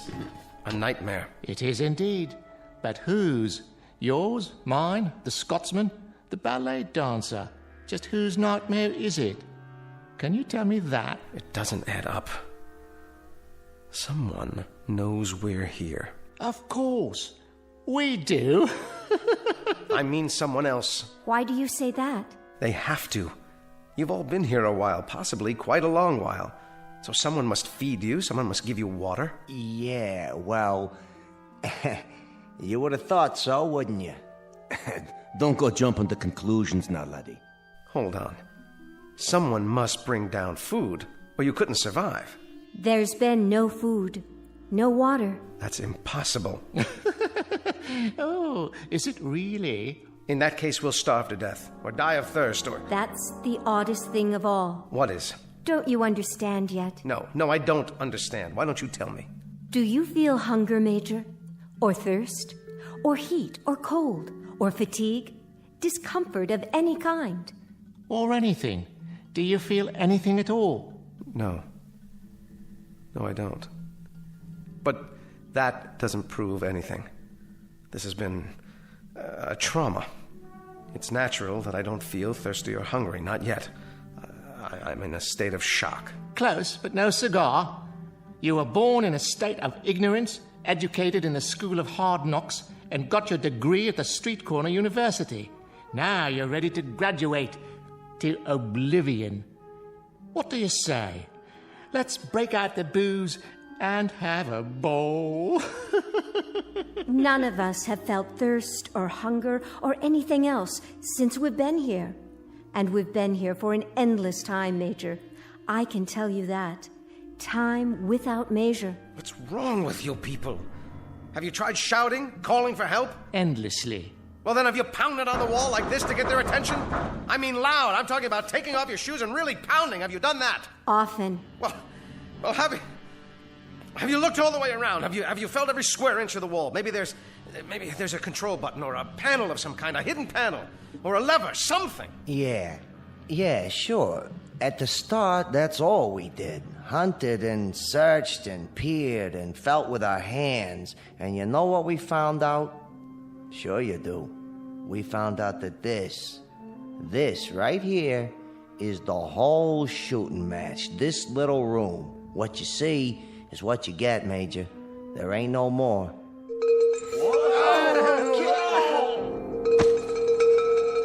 Stop! Stop up there! Well, are you going to tell me? Tell you what, Major. What was that noise? It happens from time to time. A giant bell or something. That's what it sounds like. Yes, but what is it? Another question, eh, boy? One more question without an answer. Oh, then this is a madhouse. That's what it is, a madhouse. You're all loonies. You might be right, Major. But remember one thing. Whoever's ringing that bell, for whatever purpose, I think it would be safe to say that honestly and truly, absolutely and positively, it tolls for thee.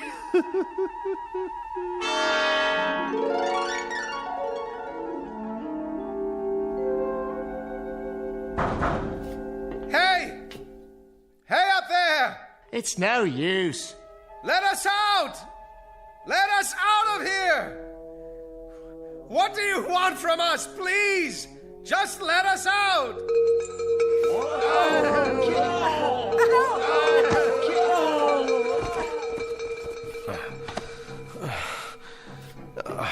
Are you okay? Don't be afraid, Major. Take my hand. Where? Here. Please don't be afraid. In the beginning, it's hard. But after a while... There must be a way. Something we can do. There has to be. This sort of thing, this sort of thing just doesn't happen.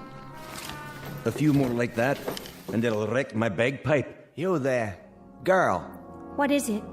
Why don't you dance for us? Leave her alone. It'll make the time pass. A capital idea. I'll play a tune. I've already danced for you. It doesn't do any good. Don't be modest. The Major's never seen you dance. How about it? The Major doesn't want to see her dance. Careful. You'll hurt her feelings. The Major's not interested in passing the time. All the Major wants to do is get out of here. And how do you propose to do that? All right. It's smooth. Absolutely smooth, unbroken. And high. Too high. Not even a place for a foothold. Nothing. That means we have to go through the wall. With what? Did you ever think of that, huh? A hole through the wall? Or what about the floor? What about it? If the wall is solid, smash a hole in the floor and tunnel out. Easier said than done. At least give it a chance. We don't know how thick it is. The wall or the floor. Or even what they're made of. Then find out. Find out. Don't just sit there like lumps, like things, like mindless, soulless things. Playing your bagpipe, telling her to dance. What's wrong with you? If this is a madhouse, maybe that's where you deserve to be, in a madhouse. And what about you, body boy? I think you're mad, all of you. I think you're out of your ever-loving heads. I know you are, but what am I? Try a hole through the wall, right about here. That's the first thing to do. Try to force a way through it. Industrious, isn't he? How about it, huh? A hole through the wall. See if we can get out that way. That's very bright. Terribly ingenious. Highly imaginative. Incredibly inventive. Except for one thing. With what? With our bare hands? With our fingernails? With this. Why, wherever's your sword been all this time? It must have come off my belt when I fell into this place. Here. Watch this. Now you've gone and broken it, dear boy. Nice sword, I must say. Was it Sheffield steel or only pot metal? No. I will not have this. I will not have it. Major, please, Major, listen to me. After a while, it becomes easier. I promise. I need to make a plan. I need to do something. Perhaps there have always been dungeons like this, and we've just never heard of them before. Maybe they're for the unloved. Maybe that's what we are. The unloved. Don't let me hear you talk that way. Come here. Get a hold of yourself. Think. Don't be afraid. We have names. We're people, and that means we belong somewhere. Do we? There are others who care about us. You can count on that. Somewhere, somehow, we've got a life of our own, each of us, and people who care and remember out there. And we'll find them again, together. Do you really think so? I'm sure of it. A tunnel. That's what we'll do. We'll dig a tunnel. The boy simply doesn't give up, does he?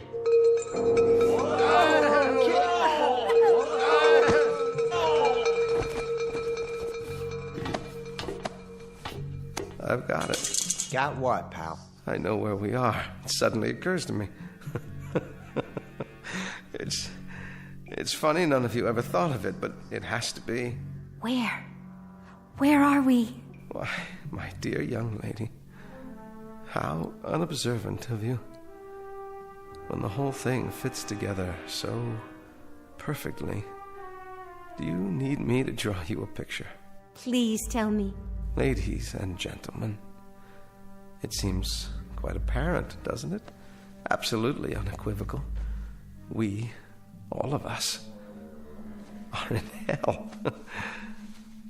God help us. We are in hell.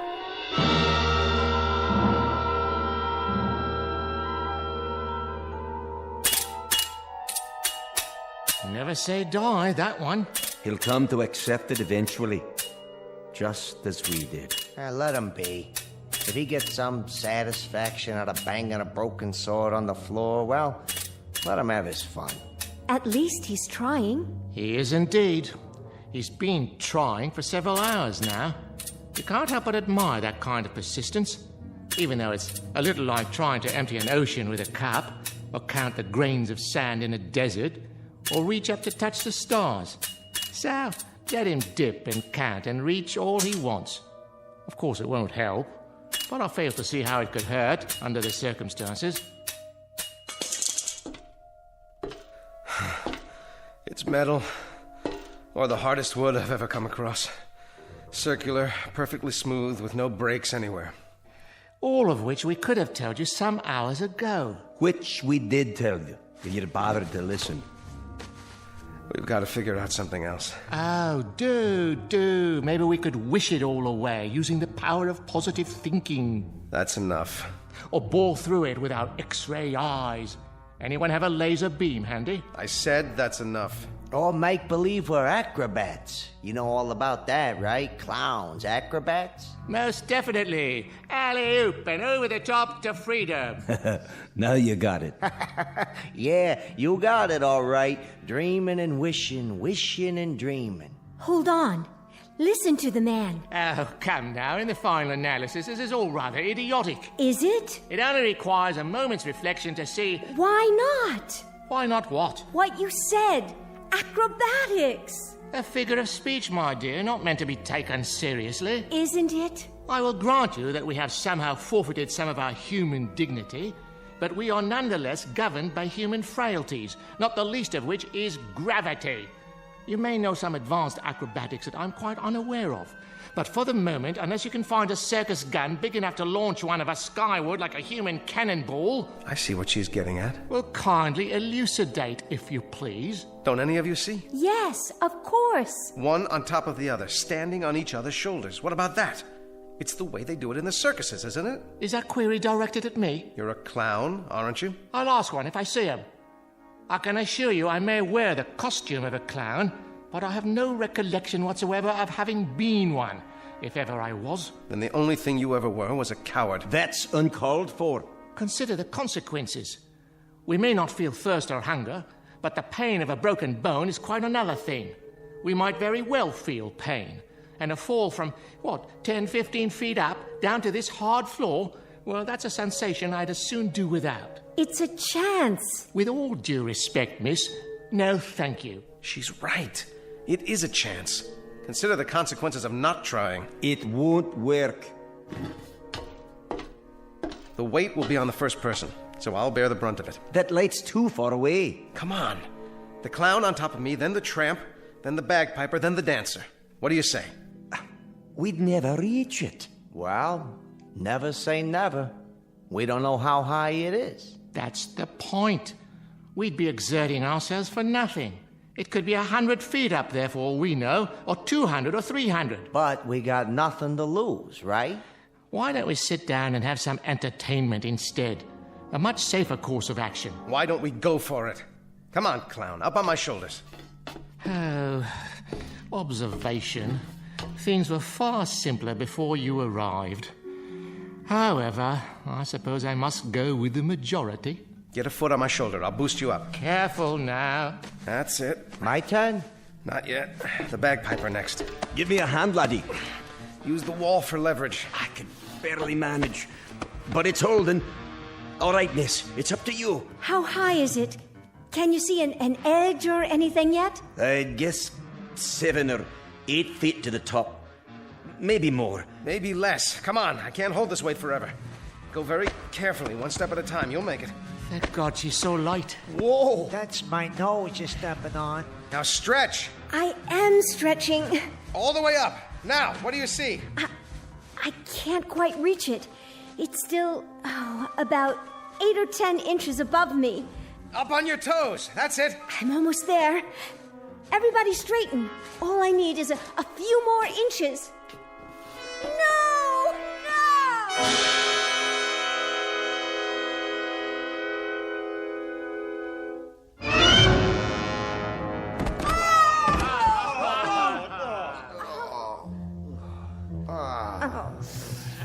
We were so close. Yes, I think we were. We'll try again. Nonsense. We could have broken our necks. But we didn't.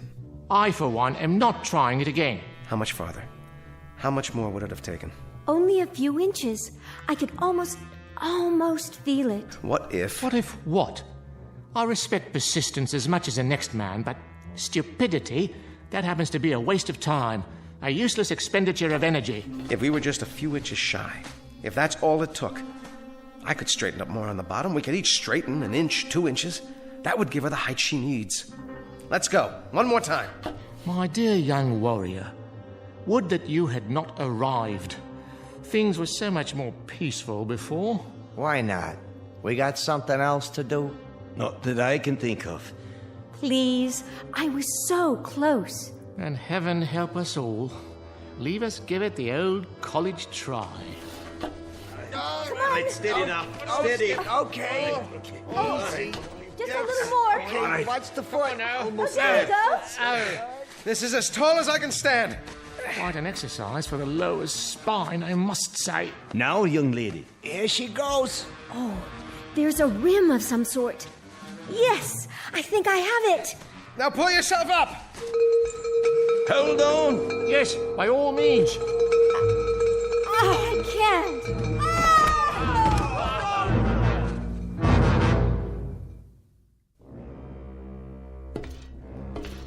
How's the leg, miss? The knee's twisted, I think. But it'll be all right. You were almost there. You had your fingers over the ledge. A miss is as good as a mile. Not in this case. A miss by about 2 or 3 inches? That's hardly a mile. This is what we do next. Oh, share your plan, pray tell. The same thing, without the dancer. Then we'll be several feet short. No, we won't. Hear me out. The clown, the tramp, the bagpipe player, and then I'll climb to the top. I'll tie a rope to the haft of this sword, fling it over the edge. Let it catch there like a grappling hook. Now that's thinking. Ingenious. But first, hadn't one of us better run over to the hardware store and pick up the rope? He's right. There's no rope around here. Strips of cloth. Torn from what we're wearing. You mean tear our clothing? It's a chance, and a good one. Yours has the most material. You said yourself you don't feel the cold. So give me those balloon sleeves. The things we do for a man in uniform. 6 feet of excellent material, courtesy of Jockey, or whoever I am. Good, but I need more. Twist it and start tying it together. Big knots. That's it.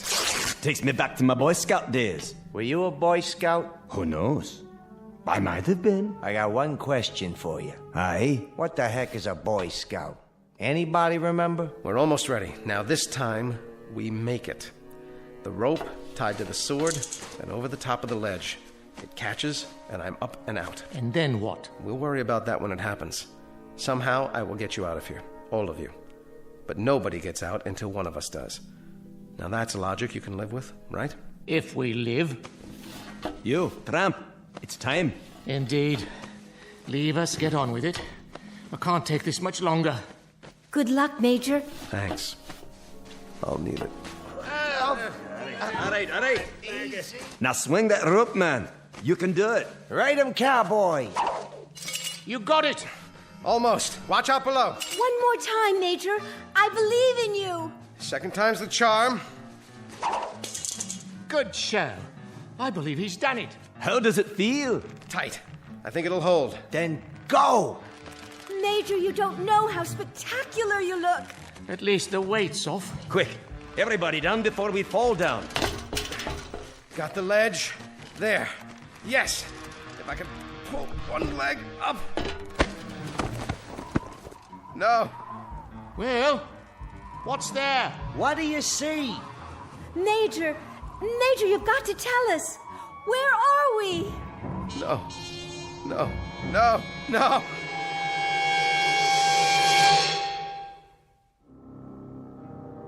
And I knew then what I had known all along but didn't want to face.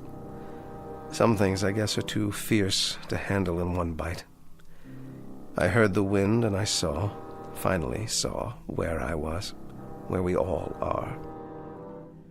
I wished the 4 of them well. If you see my friends, will you tell them I love them? Because the truth is this. There are only 3 questions worth asking. 1, where did we come from? 2, what are we supposed to do while we're here? And 3, what happens next? All the rest aren't important. I didn't get it at first, but then, who does? Maybe it's better that way. No! No! No!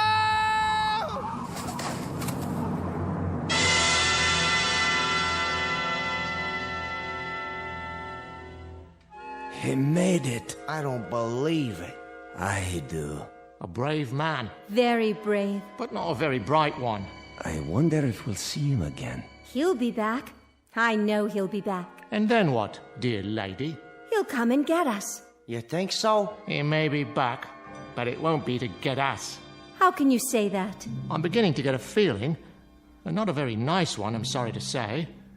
All the little details, they're starting to fit together. This place, our costumes, the bell. He may have been right at that. What do you mean? He may have been right all along. This may very well be a kind of hill. At least for us. One from which there really is no escape. No escape at all.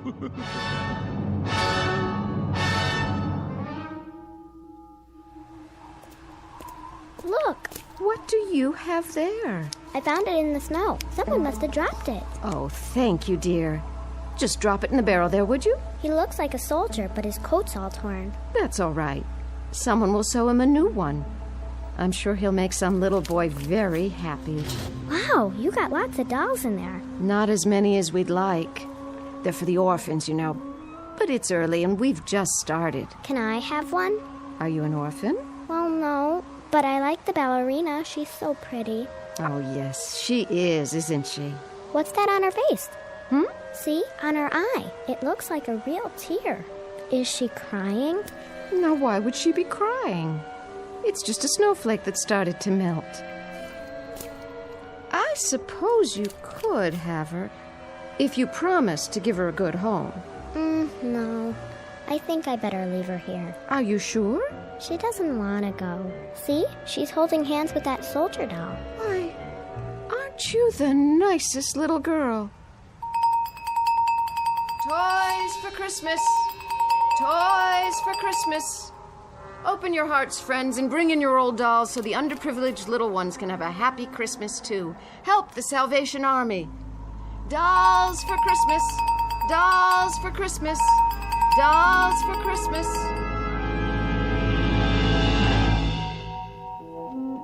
Just a barrel, a dark depository in which reside counterfeit, make-believe pieces of plaster and cloth and plastic wrought in the distorted image of human life. But this added hopeful note. Perhaps they are unloved only for the moment. In the arms of children, there can be nothing but love. A clown, a tramp, a bagpipe player, a ballet dancer, and a major. Our cast of players on a very odd stage known as the Twilight Zone.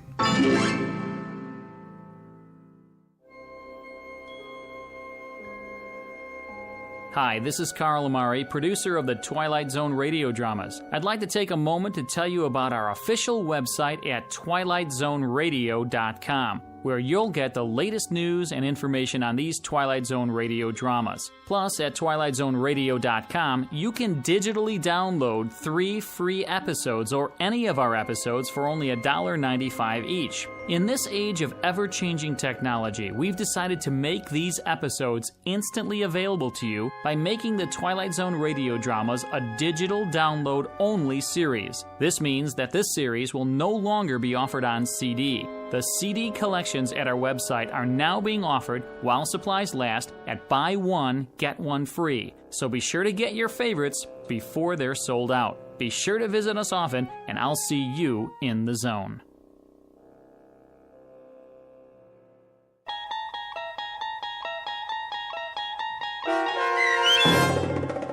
5 characters in search of an exit, starring Jason Alexander with Stacy Keach as your narrator, was adapted for radio by Dennis Etchison and written for The Twilight Zone by Rod Serling, based on a story by Marvin Peddle. Heard in the cast were Kathy Garver, David Darlow, Doug James, Christian Stolte, Frenette Lebo, and Amanda Amari.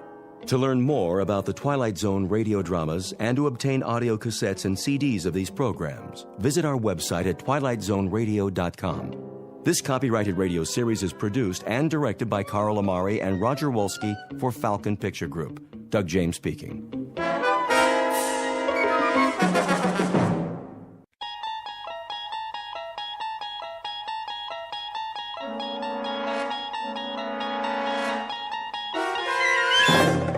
You unlock this door with the key of imagination.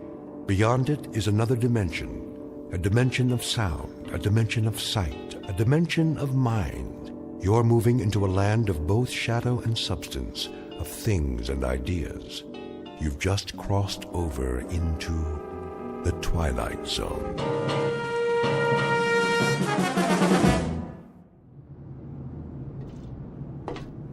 All right, men, we've got clear skies and a calm sea. Now let's get this ship back on course. Yes, sir. Mr. Smith, what is your present course and speed? Steaming on course 26 degrees true.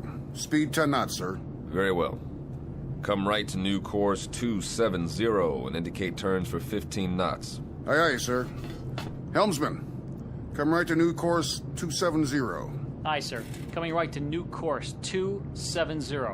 All engines ahead standard. Indicate 126 turns for 15 knots. Aye, sir. Engine room.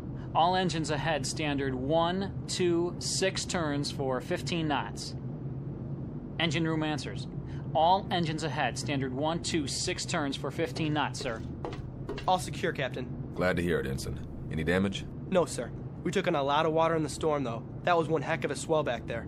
I'm aware of the storm, Mr. Marmer. I'm also aware of the swell. And what I'm also aware of is that that boat was not properly hoisted. A 13-year-old Sea Scout would have rigged it in a stored position. Right, sir. You can tell the chief boatswain's mate that I want to see him in my quarters, on the double. Aye, aye, sir.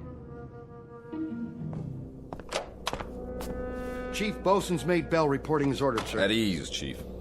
That shouldn't be too difficult for you, should it? Sir? That state of being at ease. You're the champion of the fleet when it comes to being at ease, Bell. I don't understand, sir. The devil you don't. This couldn't be clearer to you if it came in diagrams.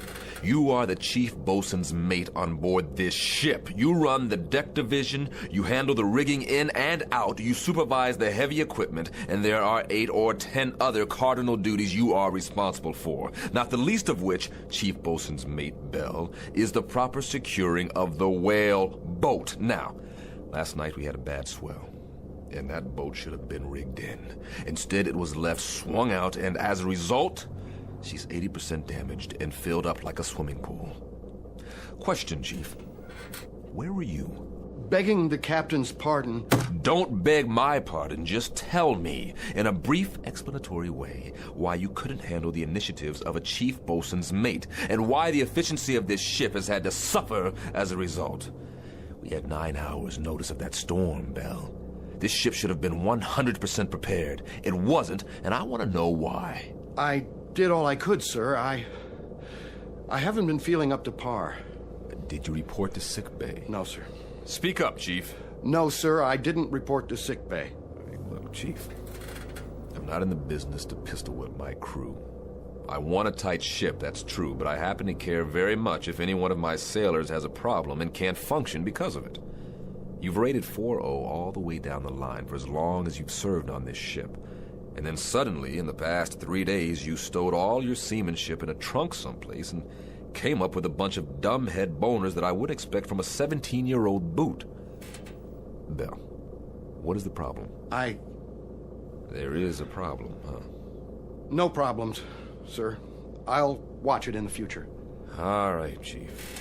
We'll leave it that way, then. If you want to bend my ear at any time, you know where my cabin is. I'm available. Keep that in mind. Yes, sir. I will, sir. All right, then. That'll do it. Aye, aye, sir.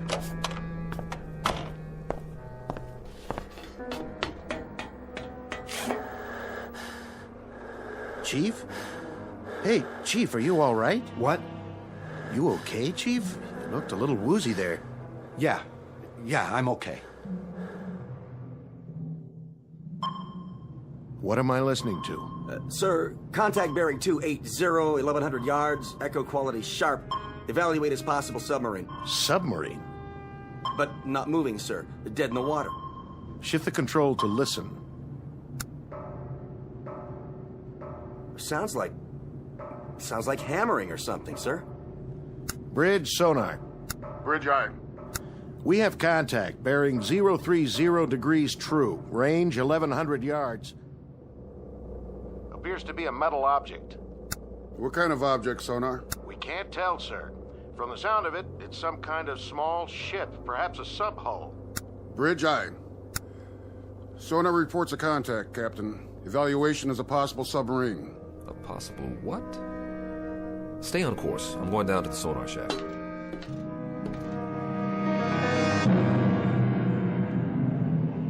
Incident 100 miles off the coast of Guadalcanal.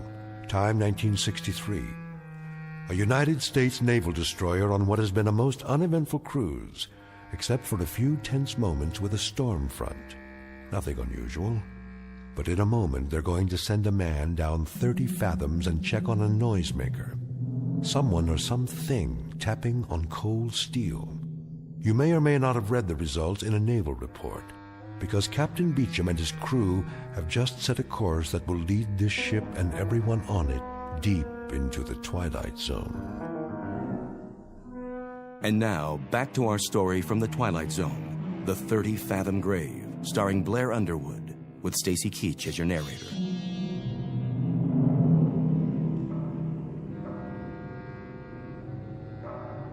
That's it, huh? That's the sound, sir. How long have you been in contact? About 3 minutes, sir. That's a funny one.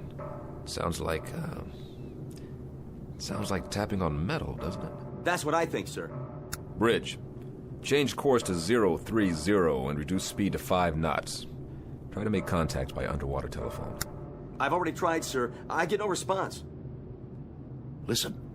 It stopped now. Just like that? Sonar still has the contact, sir. I'll leave it on. Stay on it. I'll be on the bridge.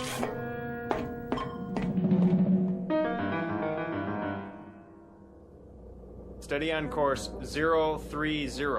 All engines ahead, 1/3. 50 RPMs for 5 knots, sir. Maintain course and speed. Anything in sight? Nothing, sir. We're directly over the object. All right, all engines stop. All engines stop. Aye, sir. All engines stop. Engine room answers, sir. All engines stopped.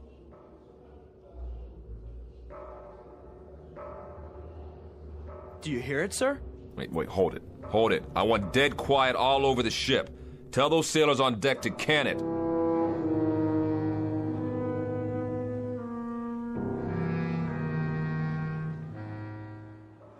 Ain't that a kick in the head? What do you suppose it is? Ghost, man. Ghosts.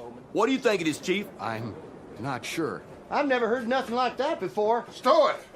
Let's keep it quiet down there. They want us to be quiet so they can listen to it. What I want to know is, listen to what? Where you going, Belle? I don't feel so good. You don't look so good either. Make it stop. My head. Easy, Belle. You fall overboard.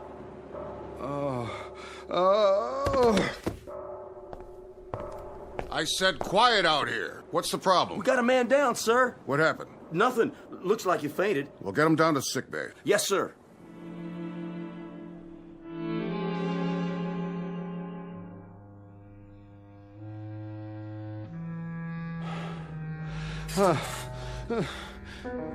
Where am I? In the sick bay. You all right now, Belle? Yes. I'm okay, Doc. What? You blacked out up there. I said I'm okay. You better stay horizontal for a little while longer. I'm serious. Captain's orders. I'll be all right. I wouldn't doubt it, but right now you look like a Class A shipwreck. We still stopped? Still stopped. They're all curious as to what's making the noise. That noise? What's the trouble? It's just such an odd feeling. What kind of feeling? I can't I can't describe it. Lie back down now. What's the needle for? Just relax, Chief. Get some sleep. This'll help. Sure. Sure. That's all I need. A little sleep. Doc? Yeah, Belle? What do you suppose is down there? Don't worry about it. You just go to sleep. Whatever it is, the captain will know what to do.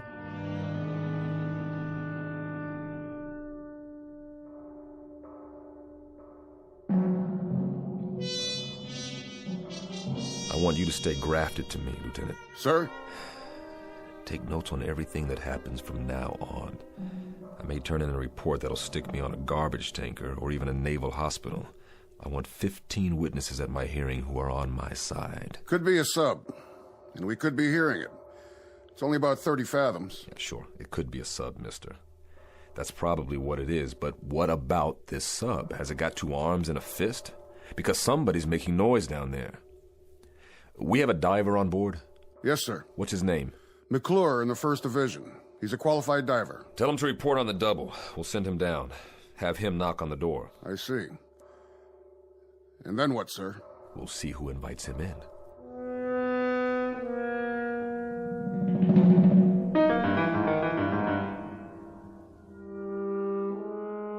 McClure reporting, sir. You're the diver? Right, sir. All right, I'm going to give it to you straight, McClure. Now here's the picture. There's something down there, directly below us. Something, sir? We don't know what it is yet, just that it's a metal object about the size of a sub-hull. That's where you come in. I want you to get your equipment and go down there. Stay in contact from the moment you hit water to the moment you reach it, understood? I understand. Whatever that object is, there may be somebody inside, or at least something that's making the noise. When you get down there, I want you to listen closely and tell me what you hear. We may be getting it distorted. Yes, sir. All right, then, hop to it. Aye, sir.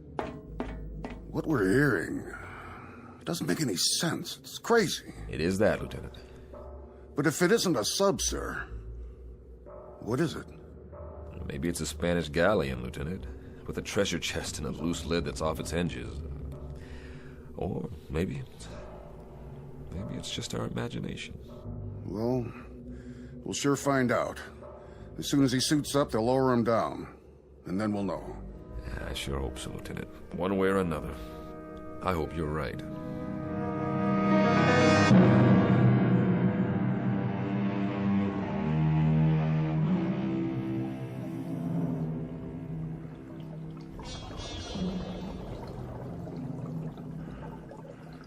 Bridge, can you hear me? Loud and clear. This is the captain. Keep talking. Yes, sir. What do you see, McClure?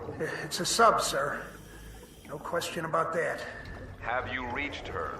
I'm standing right alongside, sir. I don't hear anything, though. McClure? Her bow is buried about 15 feet into the bottom. I can't read any identification. It's covered. Or rusted over. On the side of the conning tower, McClure. Can you read a number there? No, sir. There's damage. Number's been obliterated. McClure, you hear that? Yes, sir, I do. It's coming from midship. I'm moving toward there now.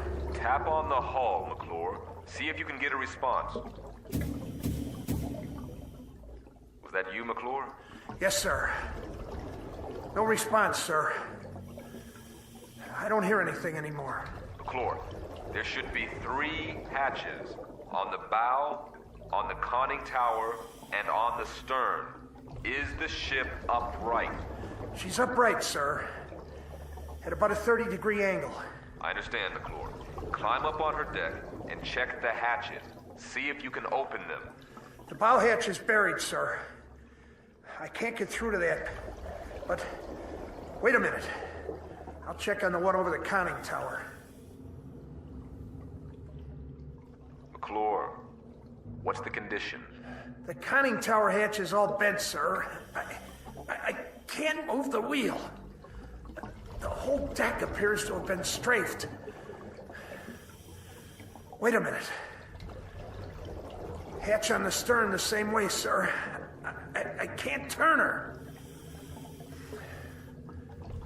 Whoever she is, sir, she must have caught it. Say again, McClure. She must have what? Caught it, sir. The whole deck is pockmarked with shell damage. Machine gun damage, too. Is that you, McClure? No, sir. It's coming from inside the hull. Answer it, McClure. Answer it right away. This is crazy. McClure, can you pinpoint the sound? Can you tell precisely where it's coming from? I think it's...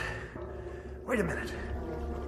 Yes, sir. Directly midship, just below the tower. Keep trying. We have to know whether anyone's inside that sub.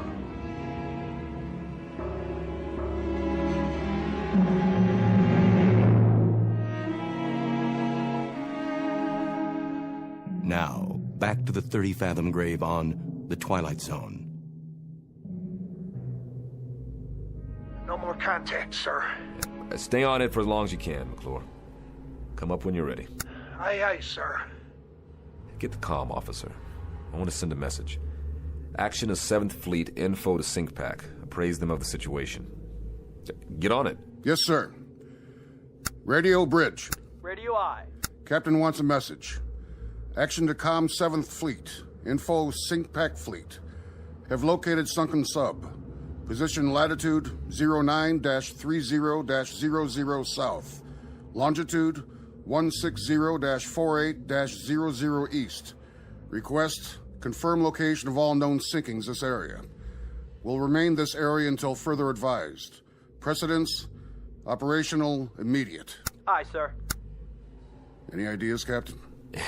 An even dozen, but every one of them nullifies the one ahead of it. If it's one of our subs, we should have gotten a report on it. And even if it's somebody else's, why haven't they gone out the torpedo tubes? That's what I was thinking, sir. Which brings us down to another common denominator. That sub has been hit by shell fire. So, whatever action took place must have happened within a period of hours, or else there wouldn't be anyone still alive. But there's been no action. We'd have seen it, or heard it. They put them all together and they spell nothing. When McClure comes up, tell him to dry off and report to the sonar shack. That's where I'll be.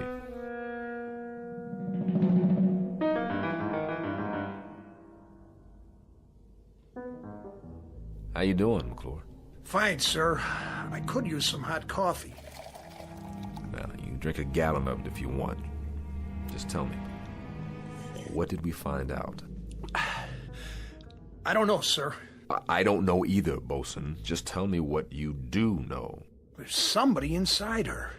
I'd lay odds on that. 3 or 4 times when I pounded on the hull, that's when somebody answered me. Well, what about the sub itself? Could you judge her length? Well, I guess her to be about 300 feet, sir. Maybe 25 feet midship. Sounds like one of ours. She looks like one of ours. There were ballast tanks and flooding ports on the underside. She's moving, sir. Now, that was the other thing, Captain. She wasn't stuck in tight. Deep, yes, but not tight. She seemed to be swaying. You still cold, McClure? I've been warmer, sir. And you will be again, but right now you're going to get colder. I want you to check her bow. Maybe she's pulled herself loose and you can finally read that number. Sonar, bridge. Go ahead, bridge. Com 7th Fleet reports no sinkings of any kind. Authorizes us to remain on scene and operate at own discretion for salvage and rescue. Roger. Can do, McClure? I'll do my best, sir. Look at it this way. What a dandy story you can tell your grandchildren on some dark, rainy night. They gonna believe me, sir? I'm not sure I will, but if you can get me a number or a name off that hull, we may be able to sleep tonight after all. Yes, sir. I've got a question for you, Mr. Smith. What's that, sir? If they're in there and alive and can't use the torpedo tubes, how do we get them out?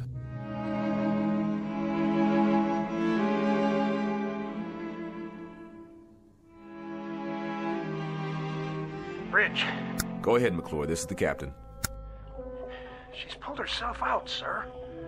Here's your number. 714. 714. Make a note of that, Lieutenant Smith. Yes, sir. Well, that means she's one of ours. Come on up and get a broiled steak on me, McClure. Smith, hand me the book with the hull numbers. Here you are, sir. Give me that number again. 714. Here it is. 714. Commission December 1941. Sunk in action, First Battle of the Solomons, August 7th, 1942. But, Captain, that was 20 years ago.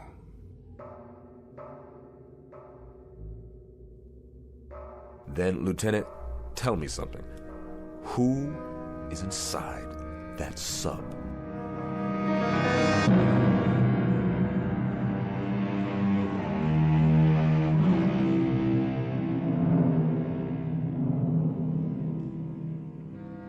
Coffee, sir? Thanks, Marmer. Quiet night. It's too quiet. How long's it been now? About 3 hours. Is he sending McClure down again? Beats me. All I know is there's a boiler tender second who's making book in the crew's quarters that the thing below us is a sea monster with 3 heads and we're all living on borrowed time. I don't know what scares me more, when they pound or when they shut up. I don't know what scares me more, a 20-year-old sub with somebody alive inside, or what the commander of the Pacific Fleet will say to me when I tell him that. And to compound the problem, I've got a chief bosun's mate with something eating at him. Bell? Bell. What made him black out? That's part of the problem. Could be he's dredging up a couple of memories. What do you mean, memories? This is World War II revisited for him. He got picked up here after a sinking. That's the way I hear it. He was on a ship that got hit, only survivor or something like that. Got picked up from the water. Maybe it is dredging up some memories, then. Here we go again. What's the matter? They can't make up their minds down there? There's one more question, an important one. What's that, Captain? Who's they?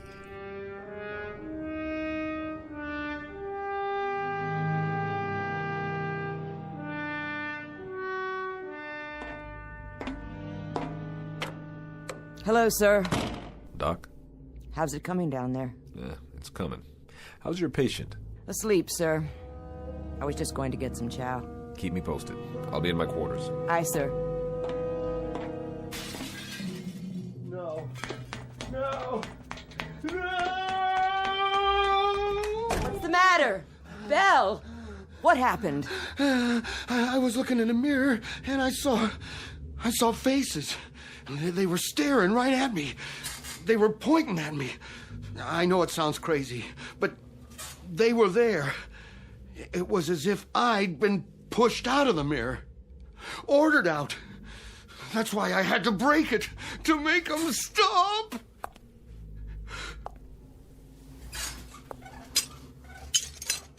Doc? Yeah, Chief. Do you see me in the pieces of mirror down there on the floor? Listen to me. I see you right here in front of me. I see you just fine. Remember that. Nobody is ordering you anywhere. You're not going anyplace. We're gonna lick this, Belle. I mean it. We're gonna lick this. Oh.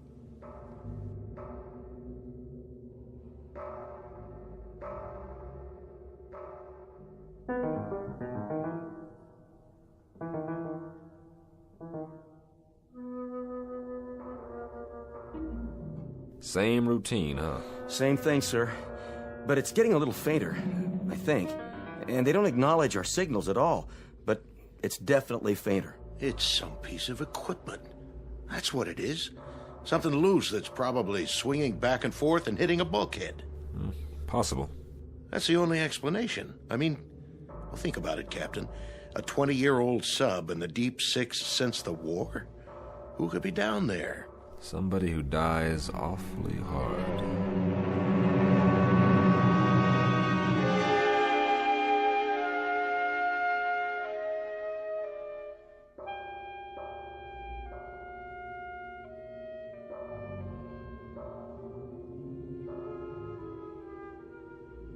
Whoever it is, whatever it is, it's running out of steam. I wouldn't make book on this, but I've got a hunch that if we don't get inside there, and I mean quick, we're gonna miss the boat. So we go down, and like you said, we knock on the door, but we've done that before. No, we don't knock on the door this time. Now we kick the door open. Begging the captain's pardon. You break in that way, and it's a sure bet the pressure will kill whatever's alive down there. Right, so we do it the one other way we've got. I want you to send a message to ComSub Pack. Tell them we're going to need a submarine rescue ship out here. Give them position and depth, and tell them to report to the scene for rescue attempt. Emergency precedence. The airlock chamber? Well, that's all we've got left, and it's precious little. Get on it right away. I'll be on the bridge. Radio, sonar. Radio I. The ComSub Pack. Emergency precedence. Request nearest ASR, report to position. Latitude 09er-30. Doc? Yeah. You got a cigarette? Sure, Belle. I'll do it. Your hands are shaking. Thanks.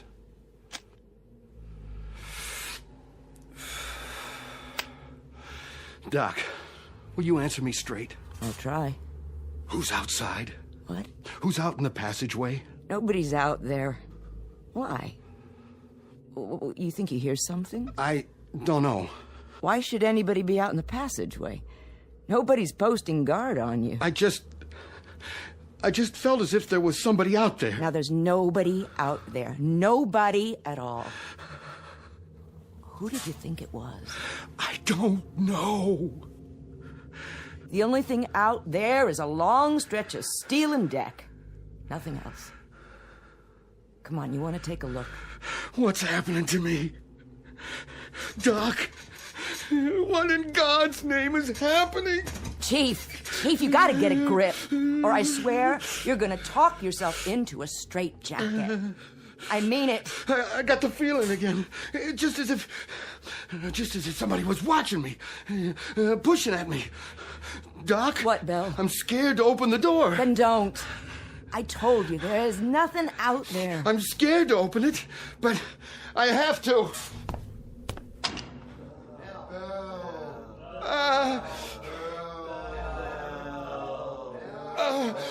No! What did you see? Men! What men? All wet. Dripping wet and not alive. They were looking at me. Listen. I didn't see a thing, Chief, and neither did you. Oh. Did you hear me? All you saw was what your scared brain told you to see. That's what it was, what you've talked yourself into. Now pull yourself together, sailor. But I tell you, I saw it. Then I'll prove it to you. No! See? Nothing, I told you. What the... Water on the floor. And where did that come from? Piece of seaweed.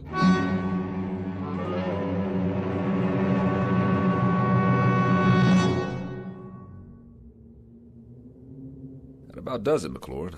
Go down and try to get a response. It'll help that sub-rescue outfit if they can get a specific location. How will they get in, sir? Through the forward torpedo compartment or the stern. Then they'll have to blow each of the 6 other compartments before they can enter. What if I don't get any answers, sir?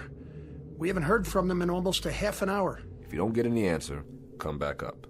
The rescue team will take it from there. No survivors then, sir. Is that what it'll mean? That's what it'll mean. They'll bring up bodies, not survivors. Okay, McClure, up to it. Aye, sir.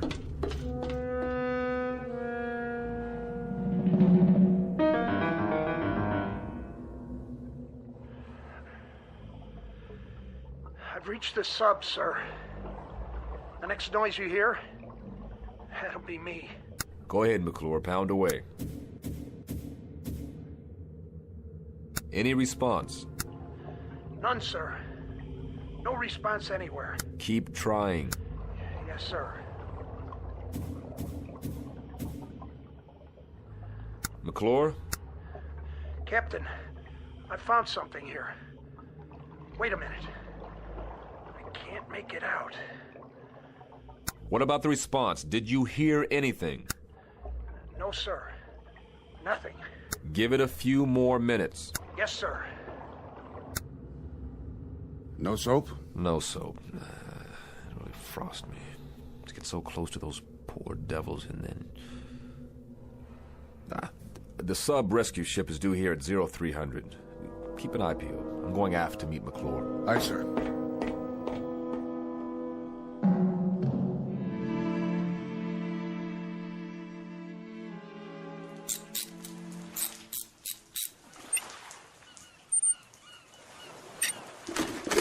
Bet it feels good to get that helmet off. Oh. Yeah, it sure does. It's so dark down there now. Without the light, I couldn't see a blasted thing. Real spooky. But I found this. Yeah, thanks, McClure. Good job. Go get some chow. I'll need you one more time when the ASR team gets here. You're gonna have to go down as a pathfinder. Give them any help they need. But that won't be for a while. Excuse me, sir. But you better look at those tags. You gotta be kidding me. What's the matter, sir? Ensign, ask Doc if Chief Bell is well enough to report to my quarters, because I need an explanation for this one. Fast.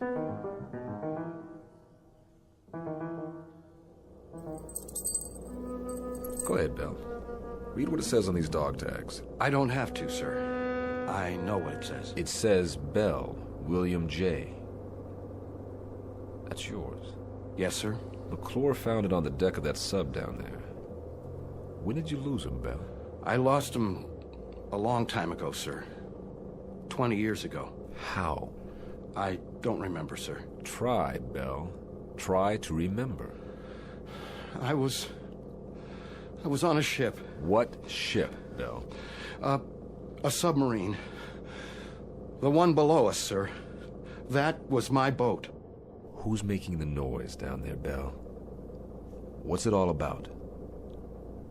Do you know? We were on the surface. It was night. I was a signalman then. I was supposed to put the infrared filter over the signal lights. Otherwise, they would have seen us. They would have seen the light. They would have found us. I don't know what happened. I was scared, clumsy. I dropped the signal light. The filter fell off. They were waiting for us out there. Japanese destroyers. They saw our light. And it was my fault. They let us have it. They straddled us with the first salvo. The captain took the sub down, but it was too late. They unloaded depth charges. And that sub wasn't ever coming up again. What about you? I got flung over the side when the first salvo hit. And all that time I was in the water, I could... You could what? I could hear the voices of our guys down below me. They were screaming. I know what it is now. This crazy feeling I've had. What? What is it, Bell? I got out. One guy out of the whole crew. I got picked up later on by one of our destroyers. But I got out. Do you understand, Captain? I sank that sub. I was responsible, but I got out. Bell, I want you to listen to me. Those guys down in the sub, they know I'm up here. Bell, hear me out. I should be with them. I should be down in that sub. Bell. I should be dead. That noise, that pounding, those are the guys down there who are calling muster on me. They're calling muster on me. Will you hear me out? Will you listen to just a little logic now? A little reason? No one man sinks a sub, and one lousy circumstance doesn't decide a battle. And one case of sudden fear doesn't add up to a coward. Bell, you gotta believe me. All you should put in your sea bag is regret, not guilt. Do you understand, Bell? Not guilt. They're calling muster! Bell! Come back here! They're calling muster on me! Bell!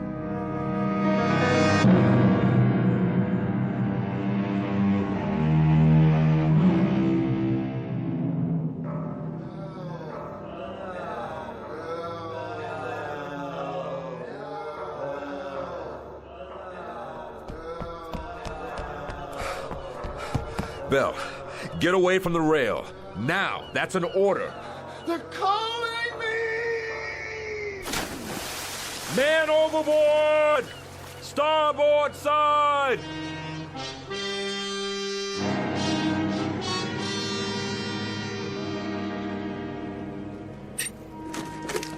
The rescue ship says you got inside. Yes, sir. It was a wreck. Nobody had a chance. Nobody? Nobody, sir. The periscope shears had been cut in half. One section was just hanging there, swinging back and forth. Then that was the noise. That was the noise, wasn't it? I guess so, sir, but... But? There were 8 men down in that control room. 8 men.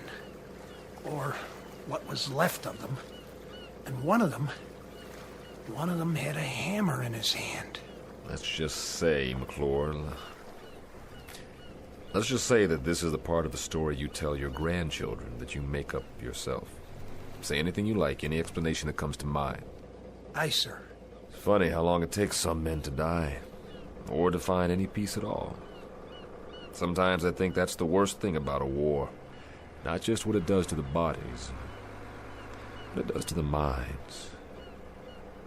So, you rest in peace, Mr. Bell. I think it's your due now. At long last, rest in peace.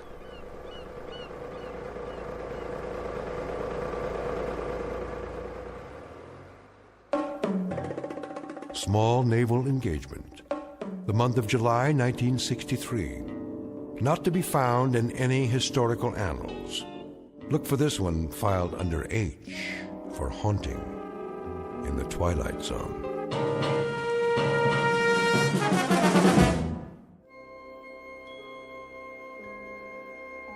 Hi, this is Carl Amari, producer of the Twilight Zone radio dramas. I'd like to take a moment to tell you about our official website at twilightzoneradio.com, where you'll get the latest news and information on these Twilight Zone radio dramas. Plus, at twilightzoneradio.com, you can digitally download 3 free episodes or any of our episodes for only $1.95 each. In this age of ever-changing technology, we've decided to make these episodes instantly available to you by making the Twilight Zone radio dramas a digital download-only series. This means that this series will no longer be offered on CD. The CD collections at our website are now being offered while supplies last at buy one, get one free. So be sure to get your favorites before they're sold out. Be sure to visit us often, and I'll see you in the zone.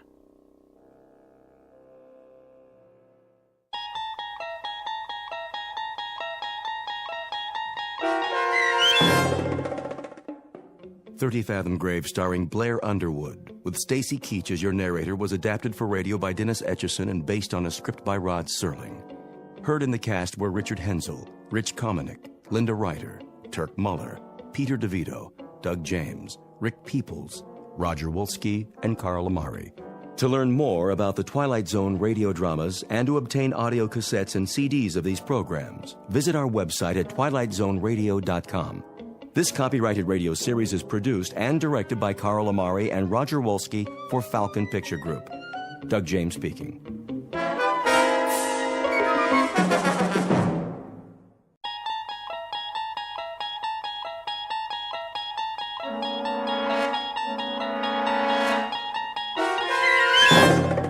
You unlock this door with the key of imagination. Beyond it is another dimension, a dimension of sound, a dimension of sight, a dimension of mind. You're moving into a land of both shadow and substance, of things and ideas. You've just crossed over into the Twilight Zone.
Probe 7. Log entry 1411. Another waking period. Ship seems to be functioning perfectly as usual. Wish they could make cars this reliable back home. Oxygen supply, right on the button. Food supply, a little over. Something wrong with my appetite. Not enough exercise, I guess. I know. More workout time. Gotta stay in shape. Never know who I might meet in space.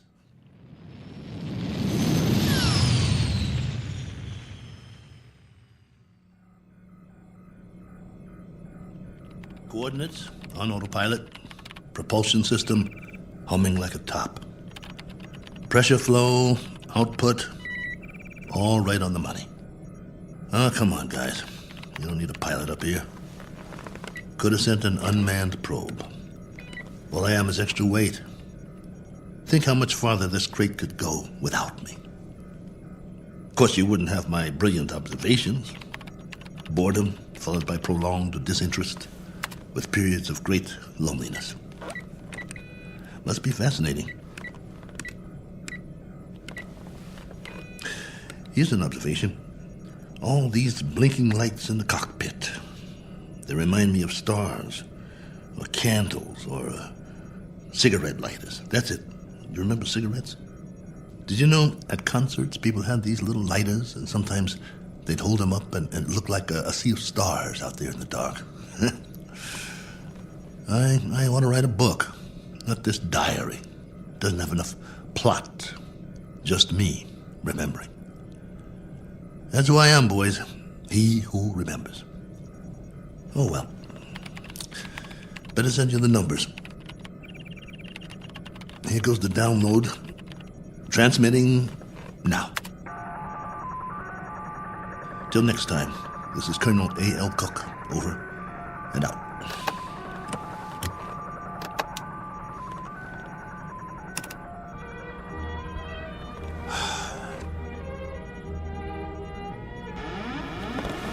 Hold on, I think we've got a malfunction here. Some kind of overload. Yep, there's a power drain.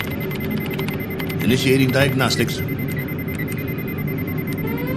No time for that. Switching to manual override.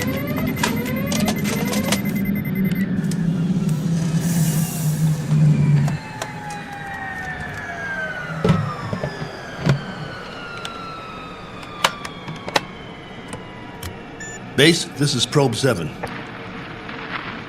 Probe 7, calling base. Come in. I've just lost a rocket tube. Can't handle this baby. Controls won't respond. Losing power fast. Have to set down on the nearest planet.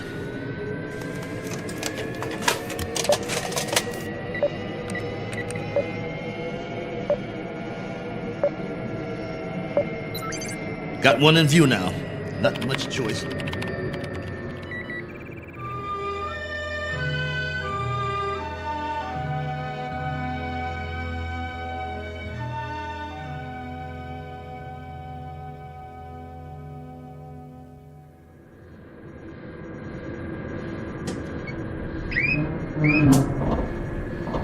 Entering atmosphere.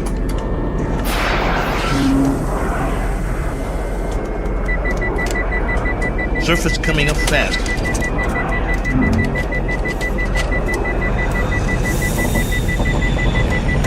Can't slow down. No retro rockets.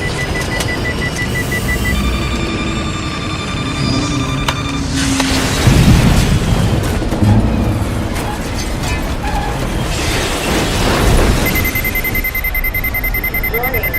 System overload. Warning. System overload. Ship's about to catch fire. Base, do you read? This is Probe 7. Probe 7. Mayday! Mayday!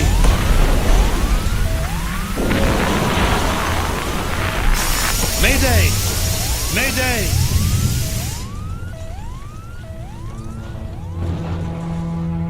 One Colonel Cook, a traveler in deep space several million miles from his point of departure and presently out of options. He set a course across an endless ocean in a one-man lifeboat, now scorched and broken on an alien shore. But even if he should survive, his greatest ordeal is yet to come, for he must face a far more dangerous challenge, an opponent more menacing than the cold, lifeless vacuum of space.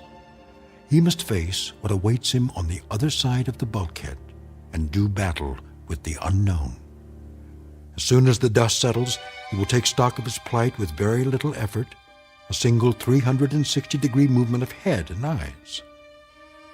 For Colonel Cook has come to rest on a small, undistinguished planet not on any chart, one that is actually an outpost in the Twilight Zone. And now, The Twilight Zone and our story, Probe 7, Over and Out, starring Lou Gossett Jr., with Stacy Keach as your narrator.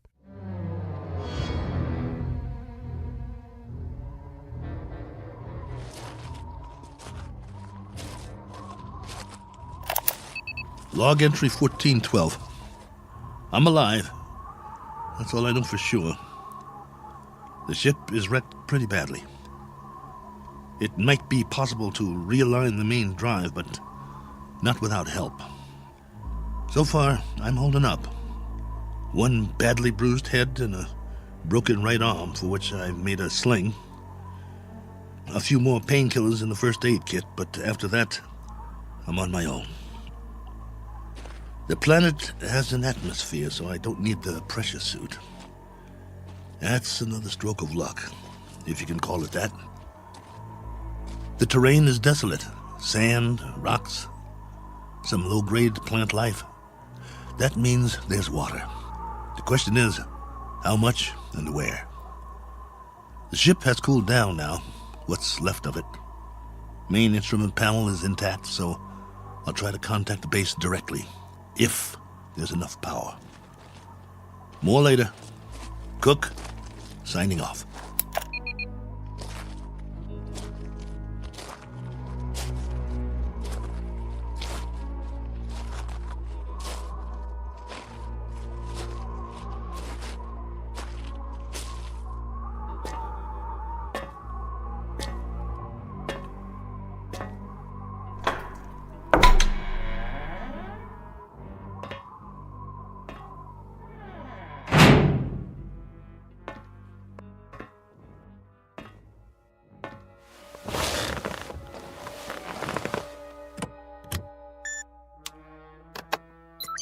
This is Probe 7.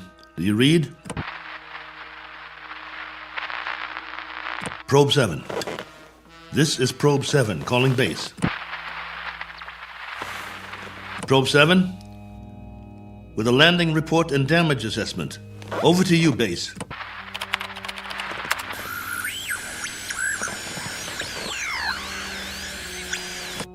This is Probe 7. Come on, base. I'm waiting.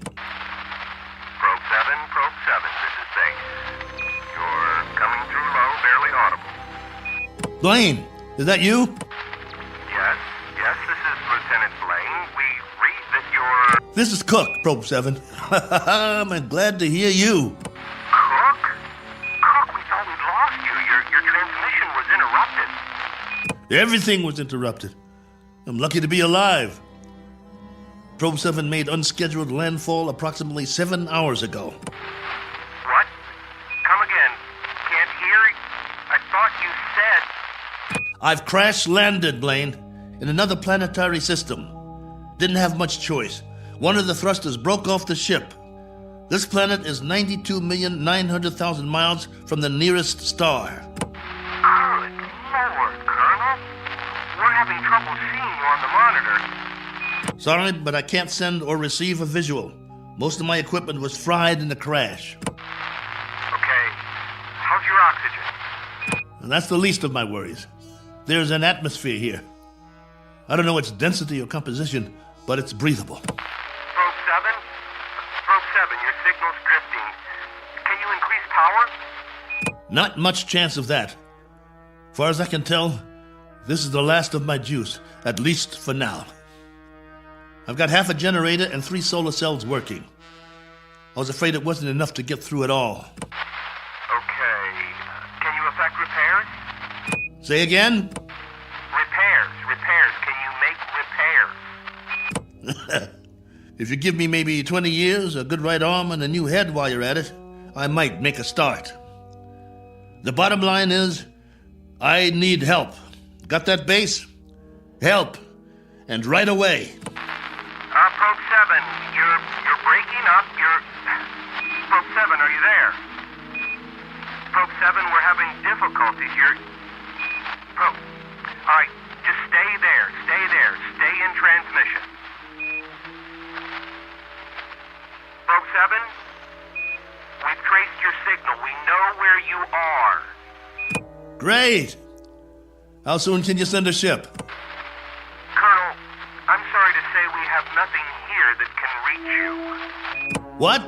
You had several ships on the drawing board. Repeat, we have nothing available. Say again? All construction is suspended pending the current crisis. Ah, come on!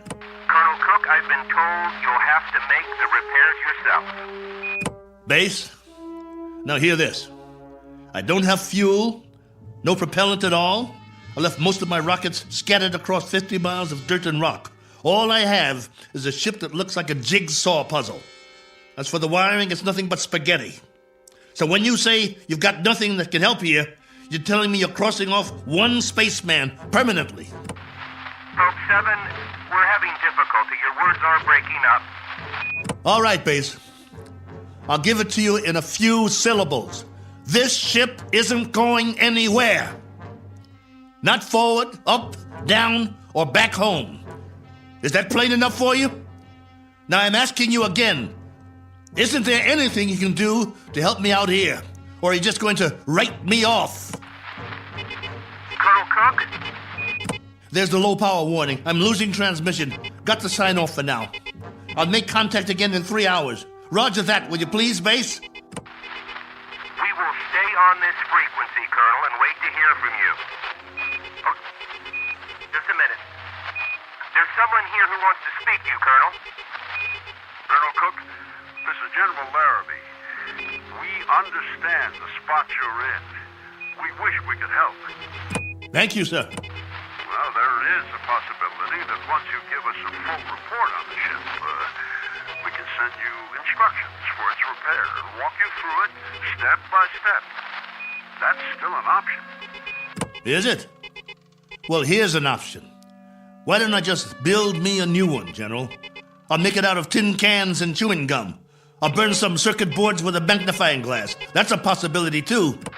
Colonel, I'm trying to be frank with you. Sorry, sir. I'll transmit again in 3 hours. Over and out. Heaven help me. Wonder if that's a possibility.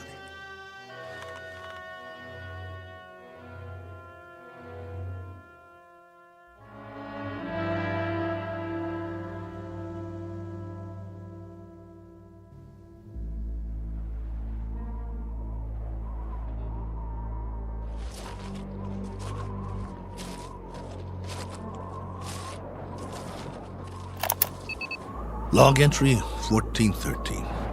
I'm standing on a hillside a few meters from the ship. You hear that? I think there's going to be a change in the weather. Back home we'd call it a sandstorm. Better head back soon. I see vines and some flowers down the other side of the hill. There's more life here than I thought. As to what stage of evolution it's reached, that's pure conjecture. No sign of animal life, but the vegetation grows thicker in certain areas, like the valley. Can't trust my leg yet. Better stay close to the ship. I've picked some plants for analysis. We'll see if there's anything edible. Hey! Anybody! Hey! Take me to your leader. I've got beads and wampum. Is anybody here?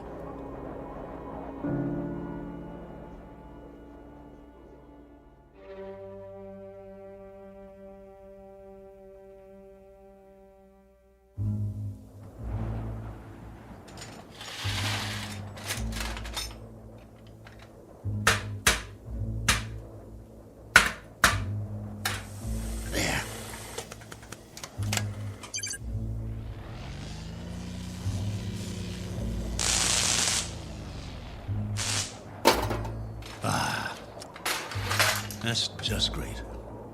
The last good wires in the whole ship. Here comes that sandstorm. I'm gonna get the hatch shut. Close, will you? That's it. A little bit more. There. That'll have to do.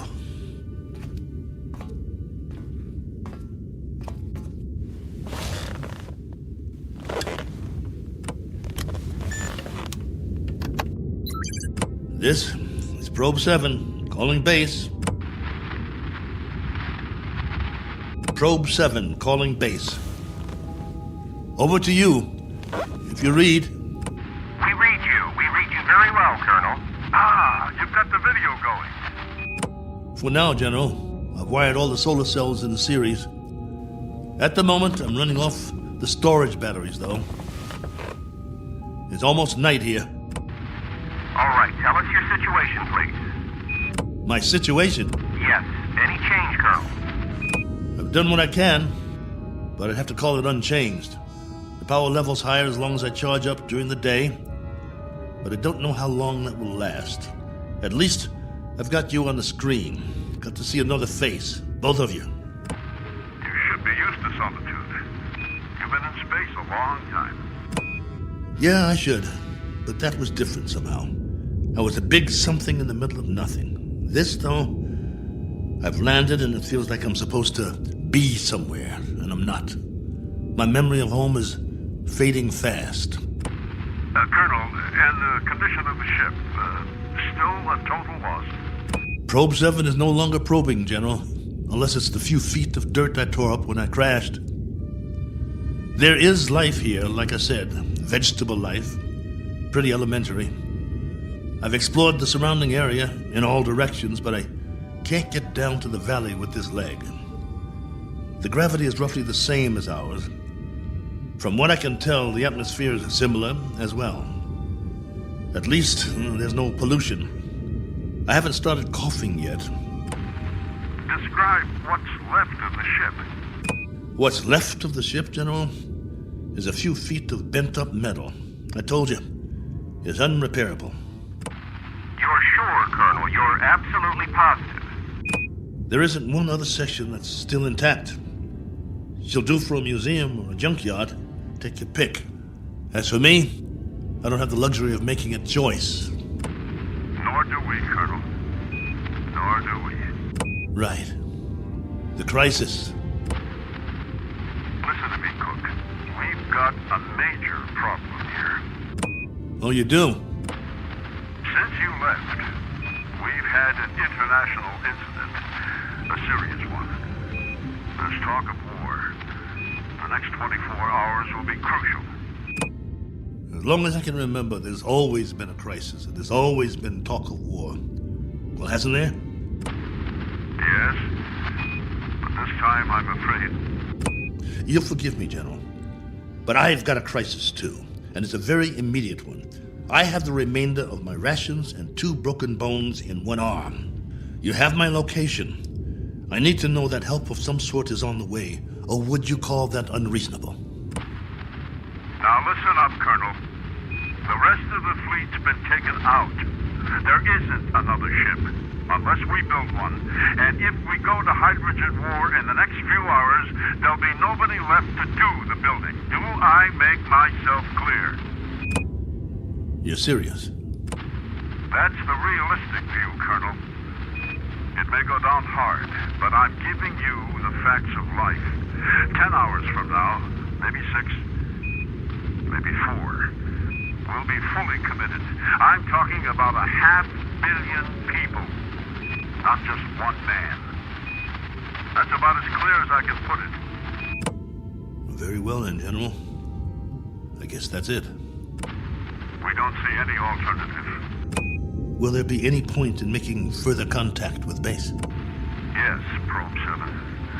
For 2 reasons I can think of. Both of some benefit to you.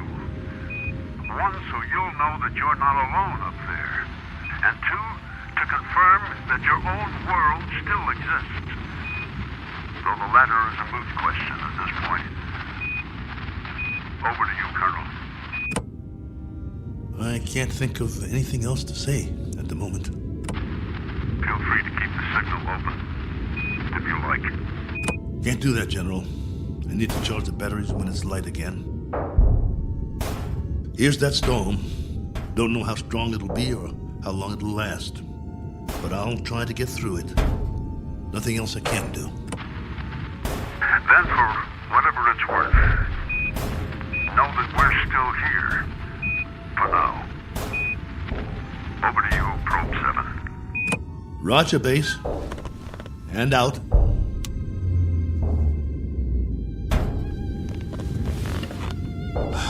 It's going to be a long night.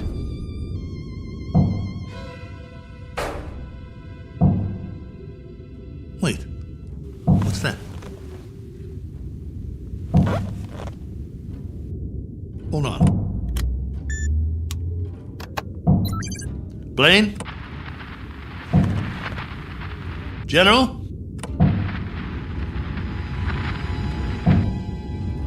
I wish you could hear this. There's something outside, I swear. Something or someone.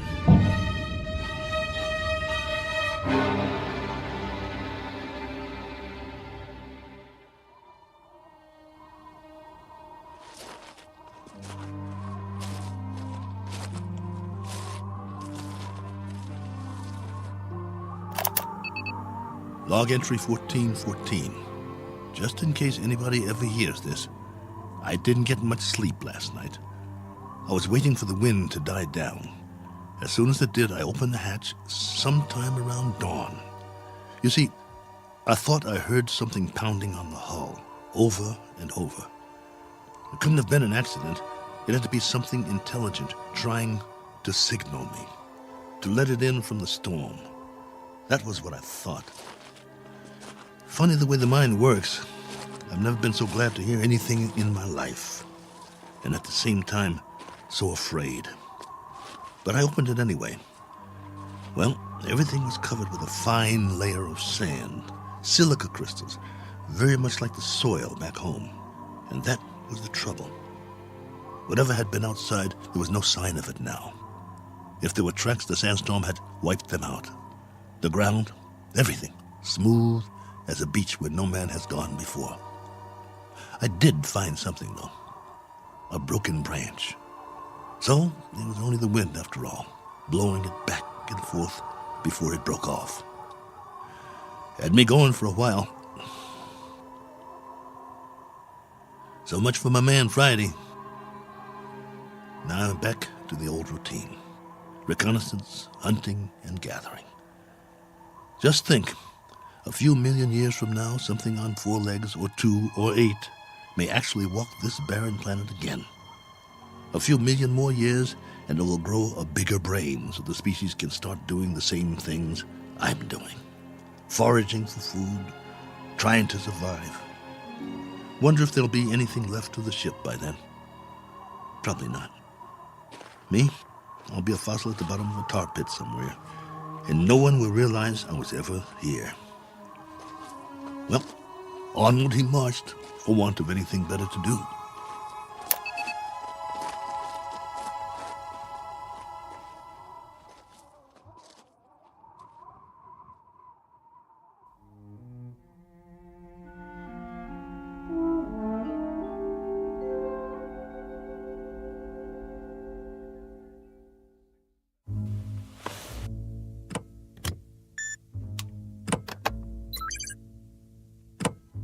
Blaine?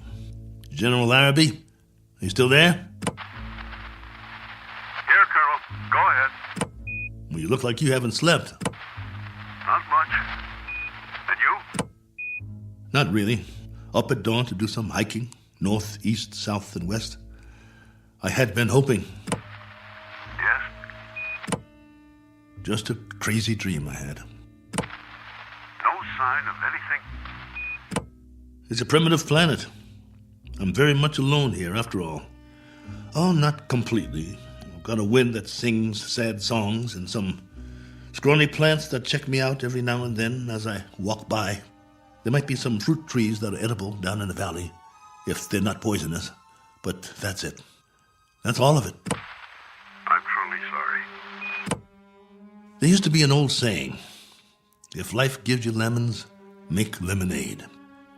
The only thing wrong is I can't even find the lemons, but don't worry, I'll keep trying. Not that this will provide any vast solace to you, but at 9 o'clock this morning, Colonel, we went to war. And? The whole eastern seaboard went up.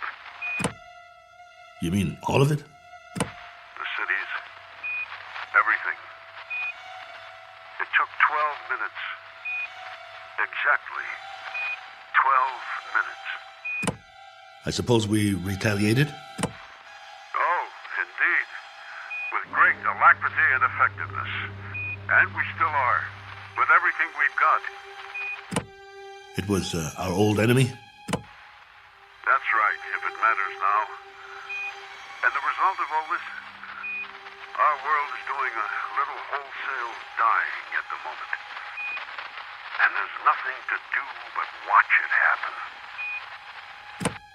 What about the base? Are you safe? For the time being.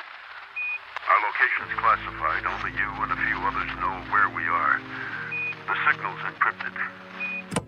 That's good then. Trouble is, we can't stay here much longer. There have been bombs as close as 400 miles from us, falling through the night. It's now a question, Colonel, of the manner of death. Very fast or very slow. It's that kind of consideration, not one we thought would ever be a reality. General. You know, it's really quite a pity that we didn't send others with you. What you think of as a prison might have proved to be a haven of sorts for the survival of the species. Don't have any illusions about it, General. What you think of as a haven is only a very sizable dungeon. A good-sized dungeon with a breathable air. But that's what it is, and there's no way out. I don't much care for solitary confinement, and neither would you. Unfortunately, both of us have very little choice in the matter. General, this is urgent. Give it to me. What is it, General? What's happening there? In a moment, Blaine. But, General... I said in a moment. Cook, I've just received an official communication. We're going to have to move out of here. Now, I don't know whether we'll be able to transmit again or not. If we are able to, I'll do my best to make contact. You have my word. Thank you. Try if you can. It means a lot to hear a real, live voice. I wish we could do more. Silence. Or cries. That's the story from our world. Silence or cries. God bless you. And good luck. Over and out. Probe 7. Yeah. Over and out. Not with a bang, but a whimper. Hell of an ending. To all my friends back home, take good care. Looks like I won't be seeing you again. Not in this life.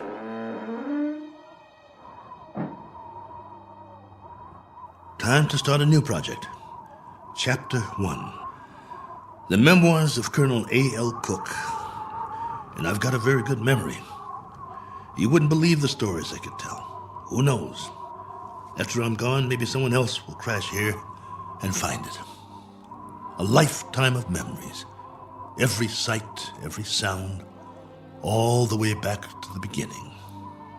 The kids I knew, the girls I dated, my friends, mom and dad, the first job, all of it. Every detail recorded for posterity. Has anyone ever done that before?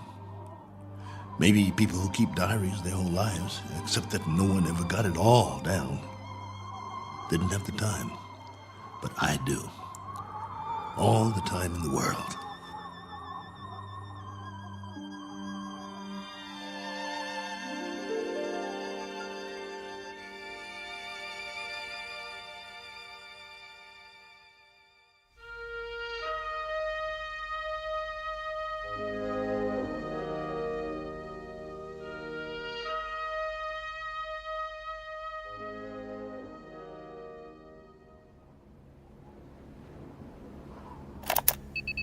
Log entry 1415. This one's for the record. A final official entry. From here on, it'll be the life story of Colonel A.L. Cook. Me, myself, and I. If for no other reason than to keep from going batty. But for now, it's a beautiful day, here on Primordial World. Ship's still standing, of course. You'd never know that's what it was. More like something from a scrap metal yard. The cost that went into building it, the man-hours, and for what? To come to rest here. A little way station that isn't even on the map. I'd call that a waste. Exhibit number 1 in the elephant's graveyard. Ever hear of that? They used to say there was a place where elephants go to die. Hundreds, thousands of them. A secret place off the beaten path. And there were bones and tusks. And once in a great while, someone would stumble upon it. Like the Sargasso Sea, where sailing ships caught in the kelp and were trapped forever. Well, maybe other travelers will end up here, gone to ground, never to move again. Eventually, there'll be a whole collection of them from all over. But remember, I was the first. I should scratch it in the metal. Cook was here. But I digress. This is still supposed to be my official report. The evaluation of the crash site coming up.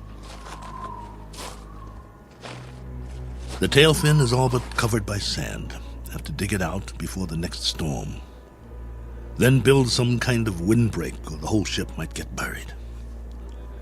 I could gather some branches, make one.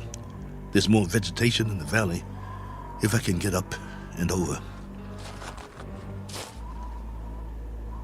Now, that's odd. If there are no other trees in the immediate vicinity, where did this branch come from? The one that was banging against the hull last night. Unless something carried it here. The wind or Oh well, maybe I just didn't notice before. That must be it. Rocks to the left of me, rocks to the right of me. One very dry, broken off branch in the sand. And what great sand it is. None better in the known universe. On sale at closeout prices. Note the fine crunch under my boots as I walk the proud land. The rare texture, the superb body. Why, it's positively... What in the name of... It can't be. It looks exactly like... No, I must be hallucinating.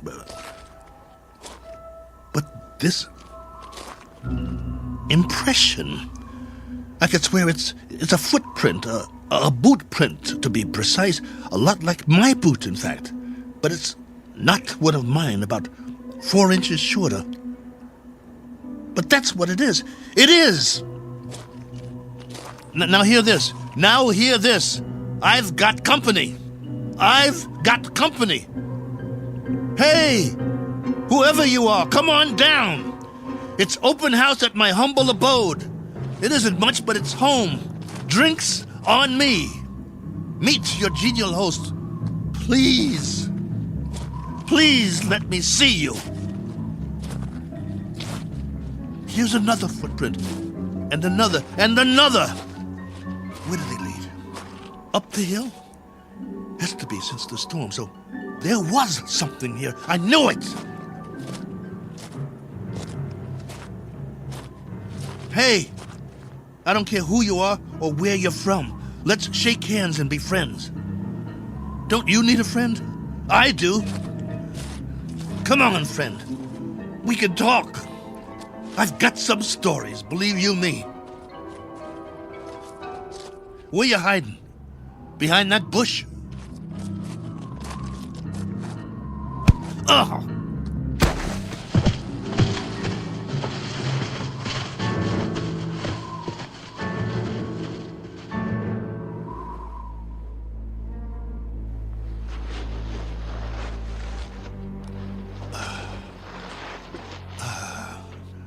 Blood on my head. Something hit me. Why'd they do that?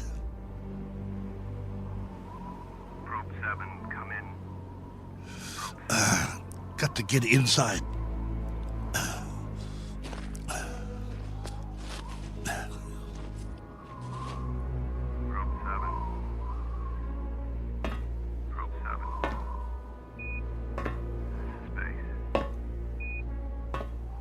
Get the hatch closed before they come after me.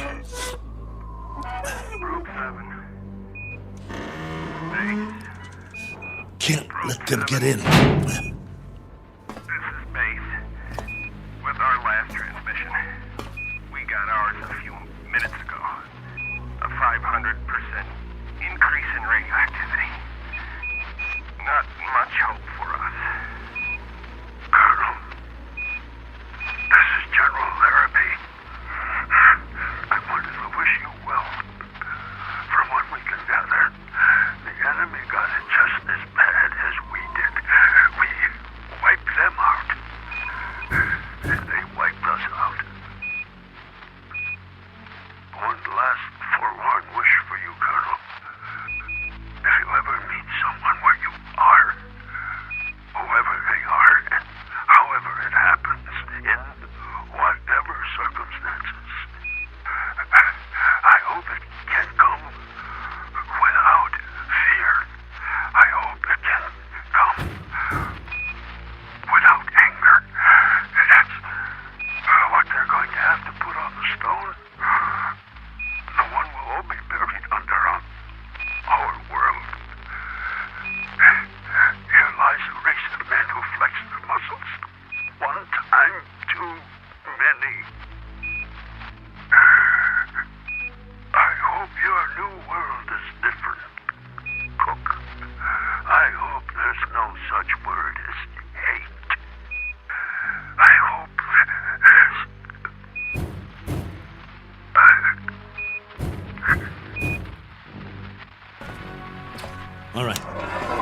All right. I'm ready for you. You want in? Maybe I'll let you, and maybe I won't. It's up to you. You can be friendly, or you can be dead.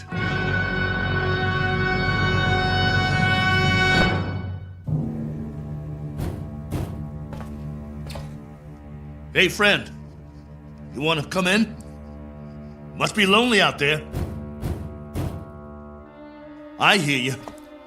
What's the matter? Hungry? You're going to get a lot hungrier. Or don't you eat, friend? What do you say? Speak up. Can't talk, huh? No. You only know how to hit. Take more than that to put me down. What'd you use, a tree branch? Not very friendly, if you ask me. Well, I've got a nice piece of metal in my hand, and I know what to do with it. Won't catch me again.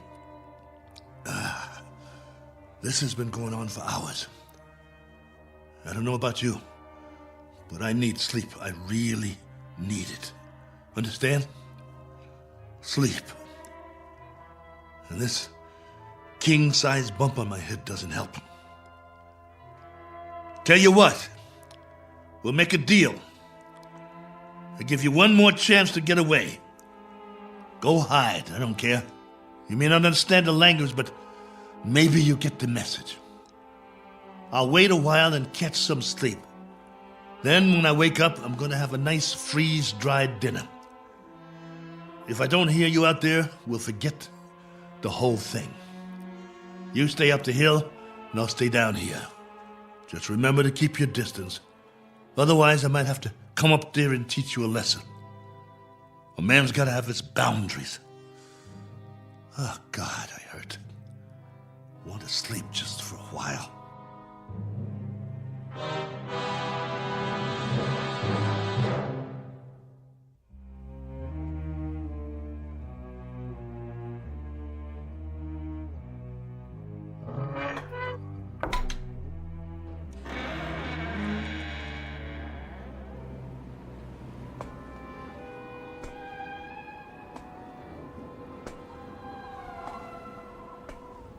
Hey, friend. Gotcha. Stay down. Pretty weak, aren't you? Let's see who you really are. Ituko. Miyena. Manda.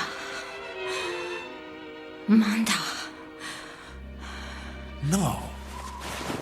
You're a woman? No, wait. Let's talk. Can't we talk about it? Do you understand anything I'm saying? Min. Oh boy. Look. My name is Cook. Colonel Cook. I'm from another planet. I crash landed here. Cracked up my ship. This is my ship, get it? Or it was. It can't fly anymore. Now I'm just a wingless spaceman with no place to go and all the time in the world to get there. All right, be that way. I'm not going to hit you. I'm putting my weapon down, see? Oh, what difference does it make? You're probably an illusion, and those prints you left on the ground, they're illusions too. I've been fighting a running battle between fear and loneliness took the prize. You can disappear any time now. Any time at all. Go on. Poof! In a puff of smoke.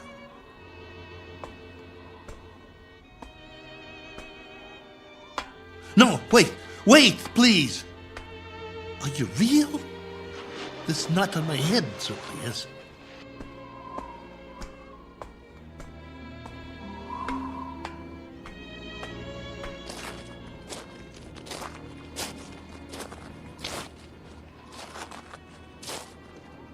All right. Do whatever you want. Just don't go. Not yet. If you can't understand, I'll draw you a picture. Where's the stick? Look. Right here in the sand. This is my solar system. The sun in the middle, and this is my world. See? Omida? You got it. Now then, I went off course. I didn't have the power to get back. You know, power? Vroom, vroom. No good. So, I tried to land here, where we are.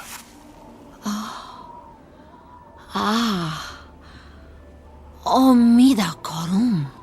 Go ahead, you draw. Korum mistum. Oh, that's your solar system and your world. You came from there. Let me see now. It went out of orbit.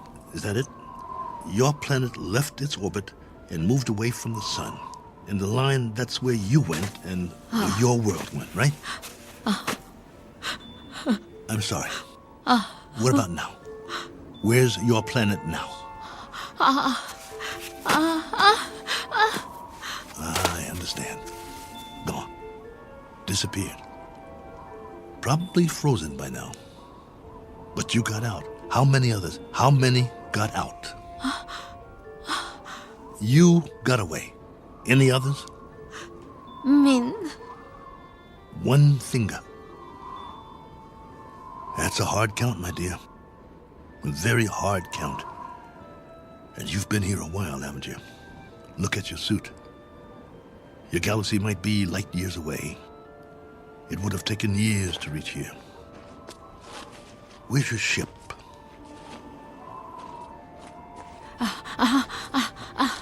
Ship. Where's your ship? It crashed too, didn't it? So you've been here a long time. A very long time. Me, Cook. Colonel Cook. You? Korava. Korava? Korava.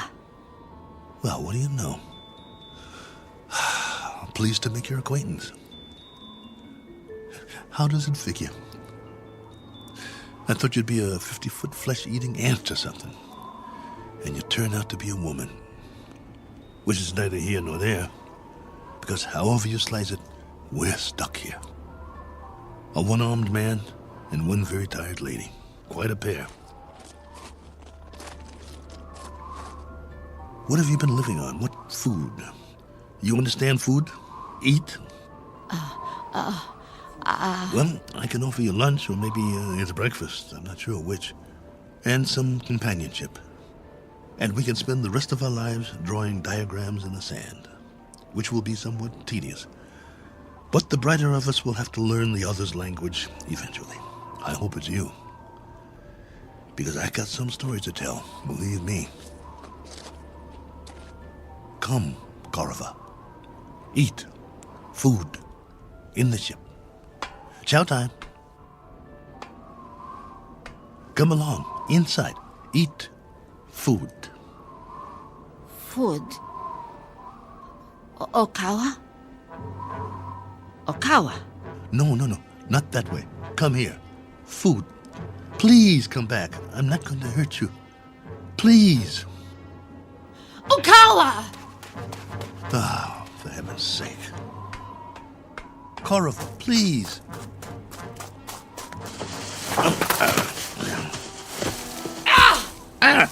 You scratched me. What did you do that for? That's all you know how to do, isn't it? Draw blood. Well, go ahead. Get away from me. It's not just language, is it? It's our animal nature, the way we instinctively respond to one another. In that case, there's not much hope. Go on. Go.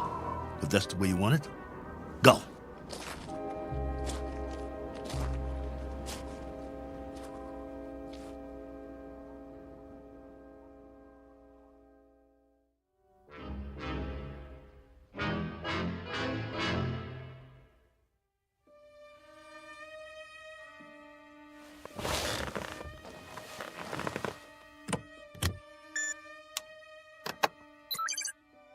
Base, this is Probe 7. The following is sent on faith, which is appropriate since this transmission is in the nature of a fairy story. I don't know under what heading you would classify it. Very likely space medicine or space opera. The long and the short of it is that I'm not alone here. There's a woman from another planet. Her name is Korova. I don't know much about her. I do know that she comes from another planet in another galaxy. A planet that left its orbit and moved out of space away from its sun. I suppose the inevitable happened. They just froze. She's not very old, so she must have been sent in a spaceship as a little girl. But now that ship is no more. They probably sent others too. God knows what happened to them. Died en route, lost their way, landed elsewhere, who knows. But somehow or other, she made it. Perhaps as a child on a preset course. She was here alone until I came. If by some chance you're still there, I can't send you any soil tests. I can't send you data about plant species or anything like that. But I can give you an observation about the psychological makeup of the animal kingdom.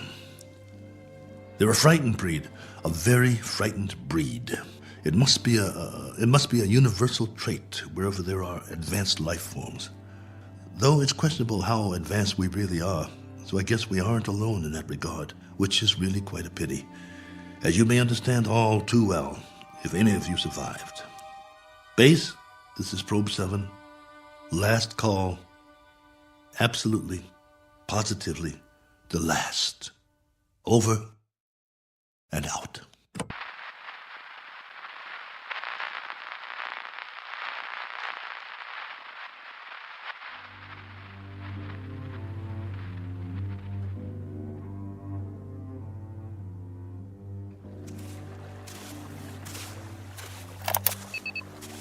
Log entry 1417. Well, the ship is history. I've left it for good. I finally made it up the hill and down the other side. And guess what? There's much more vegetation here. Fruit trees. Flowers as big as your head. And through it all, a stream of running water. I swear, it's like a garden. I brought what I need in a backpack. I'm going to set up shop on the banks of the river and try to live here, for better or worse. It will be the last great adventure. I only wish I could share it. Oh well, there's always posterity, if anyone should ever find this and play it back.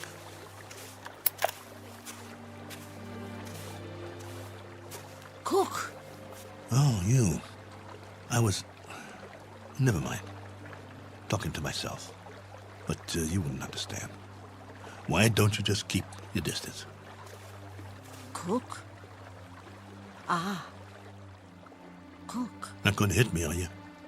No? That's a surprise. Well, you're just in time to say bon voyage, friend. I'm going that way. There are even more fruit trees over there. No reason to get in each other's way. Cook. You want to come? You may, if you like. We'll eat and we'll live. I don't know how or for how long, but we can try. Cook. What? Dirt? Soil? What do you call it? Earth. Earth? What does that mean? Earth. Is that the name in your language? All right. We've just given this place a name. We'll call it that. We'll call it Earth. Cook. Korava. Earth. That's right. My name's Cook. My first name is... But there's plenty of time for that. No need to rush things. Okay, Korava. This is our home now. This is Earth. What's that? Food. So that's what you've been eating. Some kind of red fruit. Any good? Food. Eat. All right.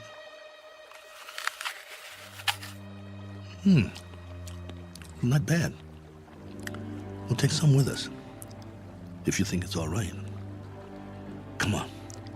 I wanted to tell you something, but now I've forgotten. I guess we'll have plenty to talk about, though.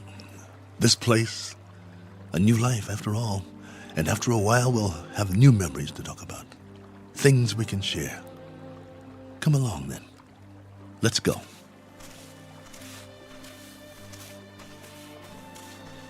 This fruit's all right. Any other life forms around? I hope not, for the moment. But if there are, we'll make the best of it, won't we? Pleasant enough place, don't you think? My leg's better. We'll explore as much of it as we can. No need to set up any boundaries, I guess.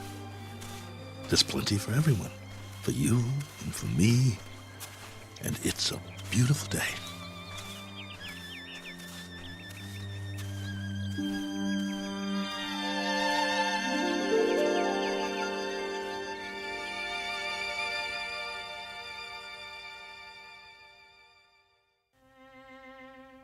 Do you know these people?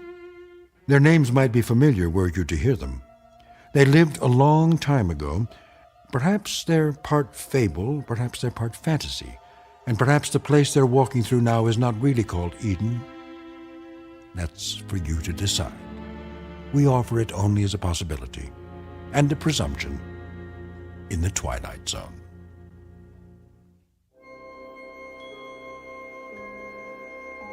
Hi, this is Carl Amari, producer of the Twilight Zone radio dramas. I'd like to take a moment to tell you about our official website at twilightzoneradio.com, where you'll get the latest news and information on these Twilight Zone radio dramas. Plus, at twilightzoneradio.com, you can digitally download 3 free episodes or any of our episodes for only $1.95 each. In this age of ever-changing technology, we've decided to make these episodes instantly available to you by making the Twilight Zone radio dramas a digital download-only series. This means that this series will no longer be offered on CD. The CD collections at our website are now being offered, while supplies last, at buy one, get one free. So be sure to get your favorites before they're sold out. Be sure to visit us often, and I'll see you in the zone.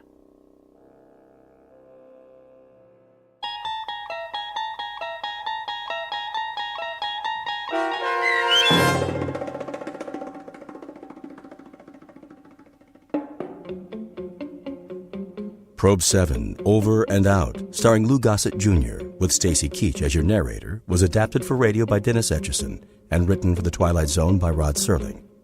Heard in the cast were Tony Maka Sr., Sam Derrence, and Oksana Fedanushin. The producers of The Twilight Zone wish to thank CBS Enterprises and the Rod Serling estate for making this series possible. This copyrighted radio series is produced and directed by Carl Amari and Joe B. Cerny for Falcon Picture Group and Westwood One. Sound design and custom Foley effects for The Twilight Zone by Cerny American creatives Bob Benson, Craig Lee, Matt Sorrow, Tim Cerny, and Todd Beyer. To learn more about the Twilight Zone radio dramas and to contact us, visit our official website at twilightzoneradio.com. James speaking.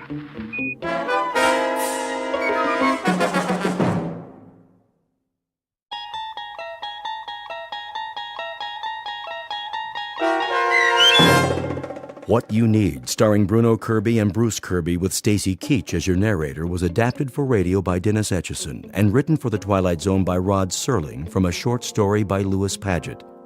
Heard in the cast were Christian Stolte, Jeff Lupiton, Frenette Lebo, Kurt Nabig, Linda Ryder, Max Kirsch, David Darlow, Carl Amari, Meg Falcon, Doug James, Roger Walski, and Vince Amari. To learn more about the Twilight Zone radio dramas and to obtain audio cassettes and CDs of these programs, visit our website at twilightzoneradio.com. The producers of The Twilight Zone wish to thank CBS Enterprises, Carol Serling, Dennis Etchison, Dick Brescia Associates, Claire Simon Casting, Terry Jennings, XM Satellite Radio, Sirius Satellite Radio, our sponsors, and our radio affiliates for helping make this series possible. This copyrighted radio series is produced and directed by Carl Amari and Jason Mallow for Falcon Picture Group. Doug James speaking.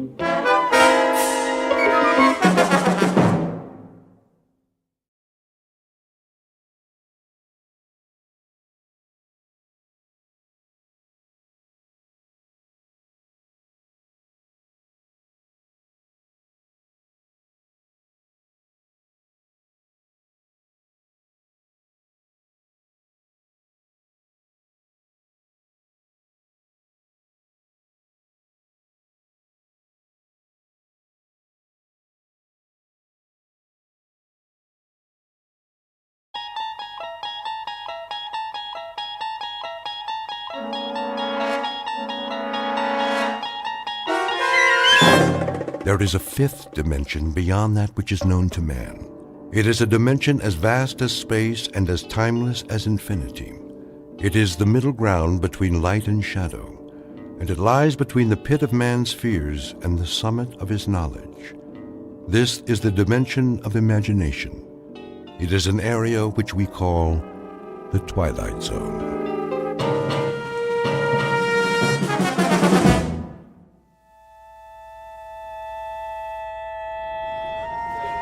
Matches, pencils, buttons, shoelaces, anything you need, anything at all. Anything I need, huh, Pop? That's right. No chance. Why do you say that? Because nobody has what I need. You never know. Take a look in the tray. Forget it, old man. Are you sure? Sure, I'm sure. Every night you're out here selling this cheap junk. But I haven't seen nothing yet that fills the bill. Maybe you haven't looked close enough. Oh, I've looked, all right. Needles and thread, thimbles, eyeglasses. Where'd you get all this stuff? From a flea market? Here and there. It's a hobby of mine. You never know what people will need. What people will need. You're crazy, Pop, you know that? You're out of your ever-loving tree. Am I? You can bet on it. Standing here like this, nobody ever stops, right? Oh, once in a while they do. Sure. Why would they? All you got's junk. Why don't you trade it in for a tin cup? Stick a sign around your neck that says, "Poor me, nothing to eat and no place to go." That wouldn't be correct. I have a room of my own. Yeah, right. A cardboard box in an alley. Actually, it's a rooming house. Been there quite a few years. I pay rent like everybody else. With what? Nickels and dimes? What do they give you for crap like this? People give what they like. A little or a lot. Sometimes, nothing at all. Then you're loonier than I thought. Face it, you're a bum. Why don't you admit it? Nowhere to go and nothing to do. You mean, like you? Listen, you old codger. I got lots of things to do and plenty of places to do them in. Fact is, I'm on my way someplace right now. I got business. I know. In that bar. It's where you're going. You'll walk in, but when you come out a few hours from now... Hey, you don't know a thing about me. Not a blamed thing. So keep your trap shut. Sorry if I've offended you. I only meant that we're all exactly where we belong. The only shame is in not knowing opportunity when we see it. An opportunity, say, to improve our lot. Yeah? Well, I'm doing plenty to improve my lot. Just you watch. But you're going nowhere fast. You're gonna stay right here till you rot. You're yesterday's news, old man. You're a big fat nothing. If you say so. I wish you a good evening, sir. Shoe polish? Ballpoint pens? Get lost. I got business, important business. Chewing gum? Candy?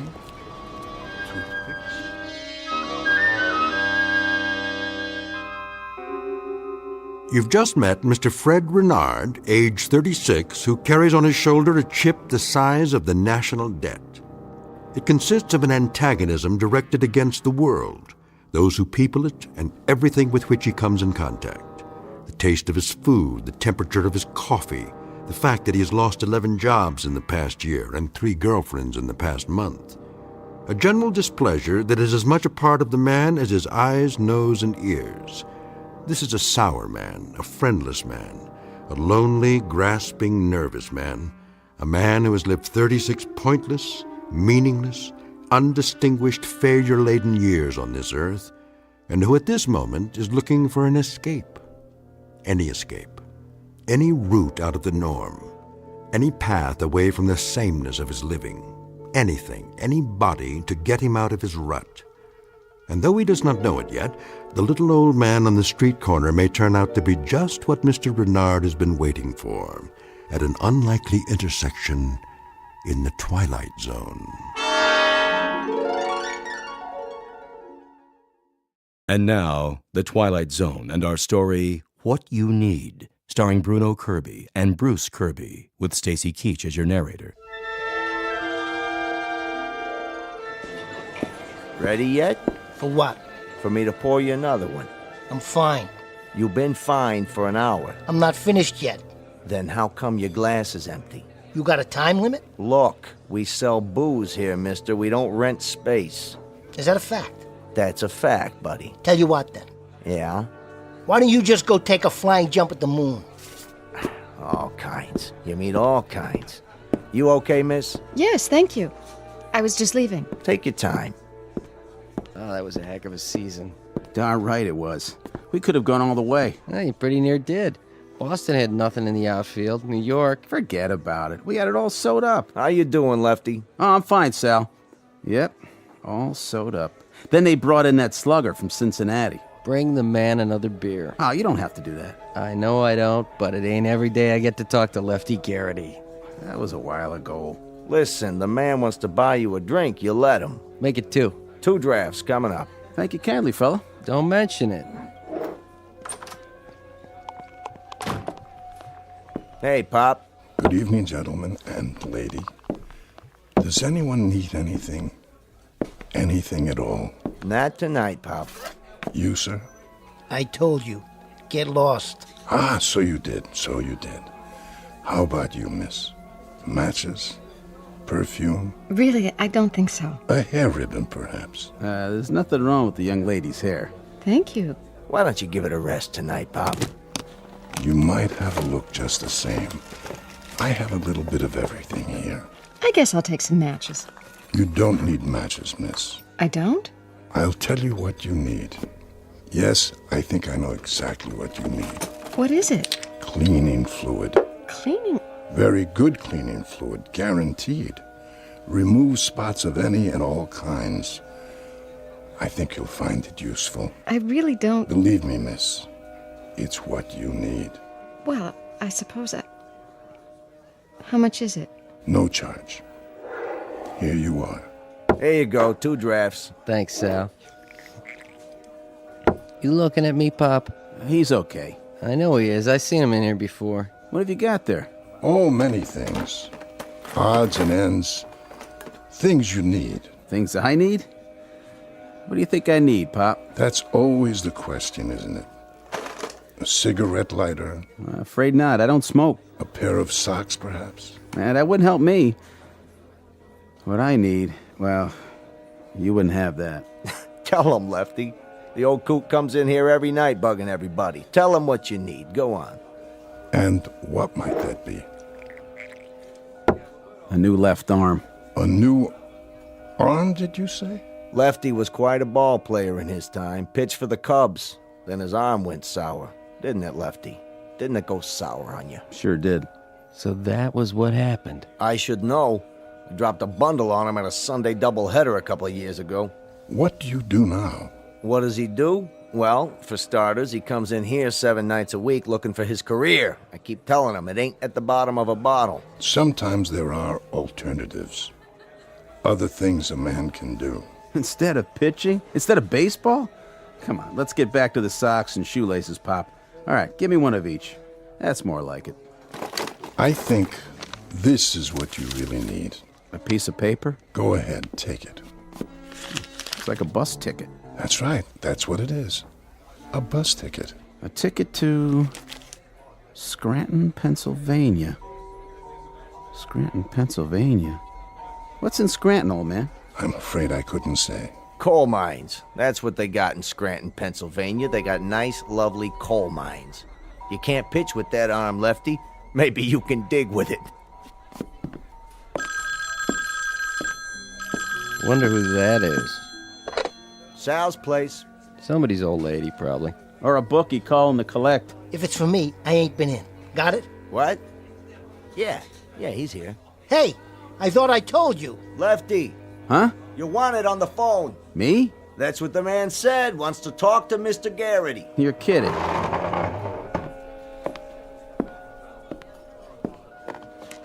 Hello?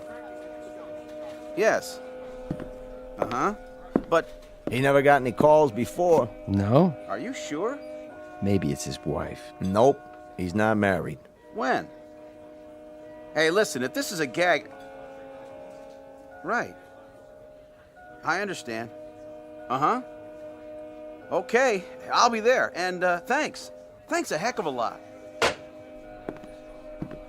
Wow. What do you know? Dead rich uncle or a horse come in? I can't believe it. Believe what? Old manager of mine. Said he's been calling around trying to find me for 3 weeks. I thought he was putting me on. You owe him money? He said he's got a job for me. A coaching job. Minor league club in Scranton, Pennsylvania. No kidding. That's great. A minor league club in Scranton, Pennsylvania. Wants me to take a bus there for an interview. Well, if that don't beat all. You hear that, Pop? He wants me to take a bus. Does he?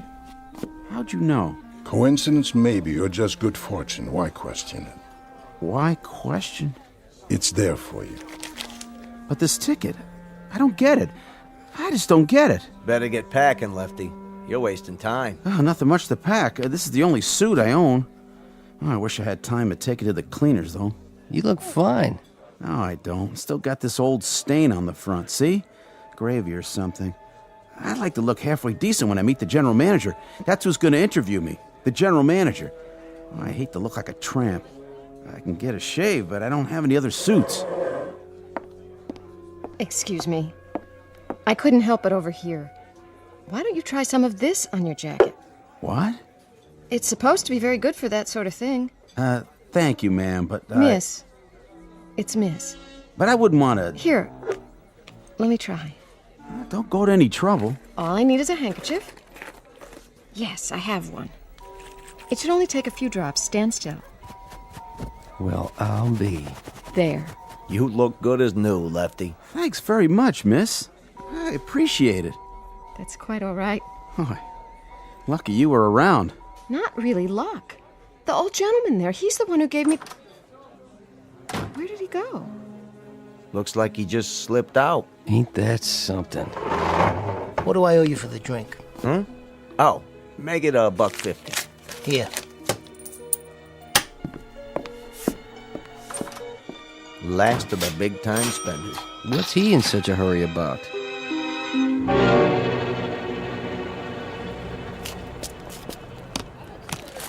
Candy, breath mints, pencils. I saw what happened in there. Something for you after all? A flower for your lapel. Is this what I need? That's up to you, sir. Or a nice necktie. I have several different designs. What do I need, old man? You tell me.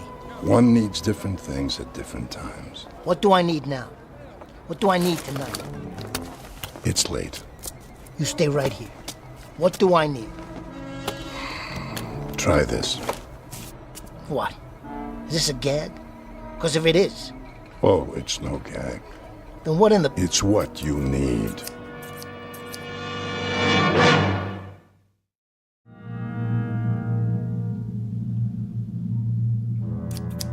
Scissors? That's right. I want you to level with me, old man. I mean it. I'll spread you out for 3 blocks. So bad, they'll have to scrape you up with a spoon. It's what you need. It really is. Go ahead, take it. So what do I need a pair of scissors for? You don't have to accept them, of course. The choice is yours. Some good. Like a tip on a horse at Belmont. One that's gonna finish in the money. Just give me the name, I'll do the rest. Sorry.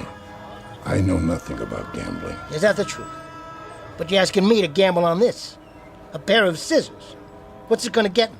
I couldn't say, but I do believe it's... What I need. I heard you the first time. Well, I'll tell you, Pop. I need scissors like I need a hole in the head. Say, what are you trying to pull? Pull? You help those people in the bar. But me? I get something to open my letters with. Something to cut a piece of string. Now you listen to me. These things will cut a lot more than that. Like your throat. Don't you forget it. If you think I'm some punk you can pull a joke on. No joke, I assure you. Ah, forget it. What am I wasting my time for? You're just a nickel and dime loser. I got better things to do. I got business, big business. Very well, then. If you're sure. Give them to me. You said they were mine, didn't you? I did. Yeah, why not? See you in the funny papers, old man. Perfume, lipstick, kitchen utensils, anything you need.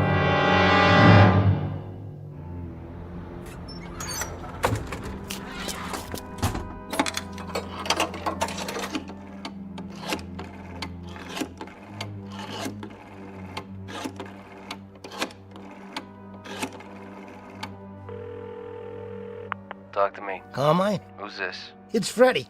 Who do you think? Freddie. Been a while, huh? Not long enough. I ain't got time for deadbeats. Hey, what are you talking about? I paid you off every penny. Took you long enough. I always pay my debts. Say, listen, Carmine, I was looking at the racing form. What are you bothering me for? And I see a horse here looks pretty good. The 6th race tomorrow. Name of, let me see. Staunch Soldier. Yeah, that's it. Don't make me laugh. That nag couldn't steal a purse from an old lady. I don't know, Carmine. Says they're taking the weights off. Plus he's getting a drop in class. Sounds like a sure thing. So I was thinking, why don't you put a C note down for me across the board? What are you, a comedian now? What'd you say? Must be something wrong with the line. You heard me. Come on, you know I'm good for it. No more credit, Freddie. But I tell you, I can make a mint. Don't con me, buddy boy. All right, $50. On the nose. I don't want to be greedy or nothing. She's coming in at 17-1. You know how much money that is? I told you I ain't taking your bets. Now get off the phone. I got a business to run. But Carmine, I swear. Carmine. Carmine! Why, that dirty, lousy 2-bit.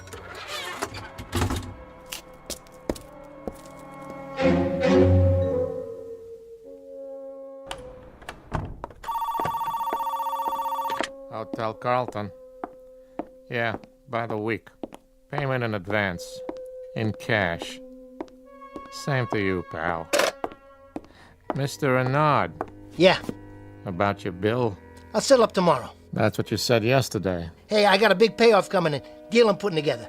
Just got a little cash flow problem, strictly temporary. Mr. Renard. Give me till tomorrow afternoon. If I don't have payment in full... Don't worry about it, okay? 5 o'clock, the whole thing in cash. Till 5 o'clock tomorrow, then. At the latest. You got it.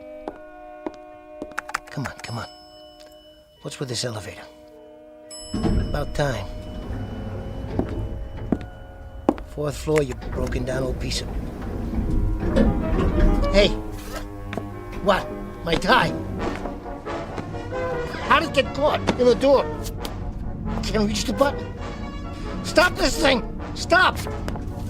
Get this off of my neck. Something quick. Something to cut it with.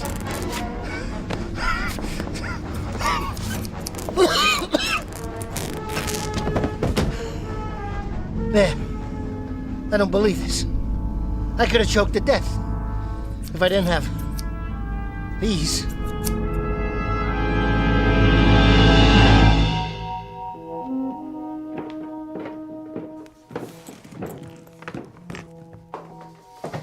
Billy! Evening, Mrs. Rajado.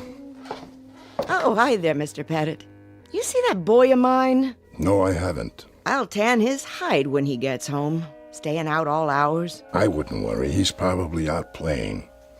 Friends are important, you know, at his age. At any age, in fact. He's supposed to be doing his homework. His dad's gonna have a fit. I'll keep an eye out. Billy! You come in here right now, you hear me? Gotcha! Billy! You startled me. Did I? Hey, Mr. Pettit, you got any new toys tonight? Something wrong with your ray gun? No, it's neat. Only, well, I think I need a two-way wrist radio too, just in case. In case of what? Well, like, if there was a bad man, you know, I could call the cops. I don't see any bad men around here, do you, Billy? No, but what if there was? Tell you what. If you see any bad men, then you go inside and tell your dad or your mother. They'll protect you, believe me. They're what you need most, not some two-way wrist radio. Are you sure? Absolutely and positively. Okay.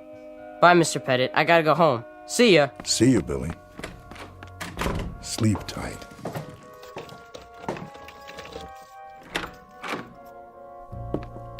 Now, where's that light switch? You! Is this what I need? A spool of thread?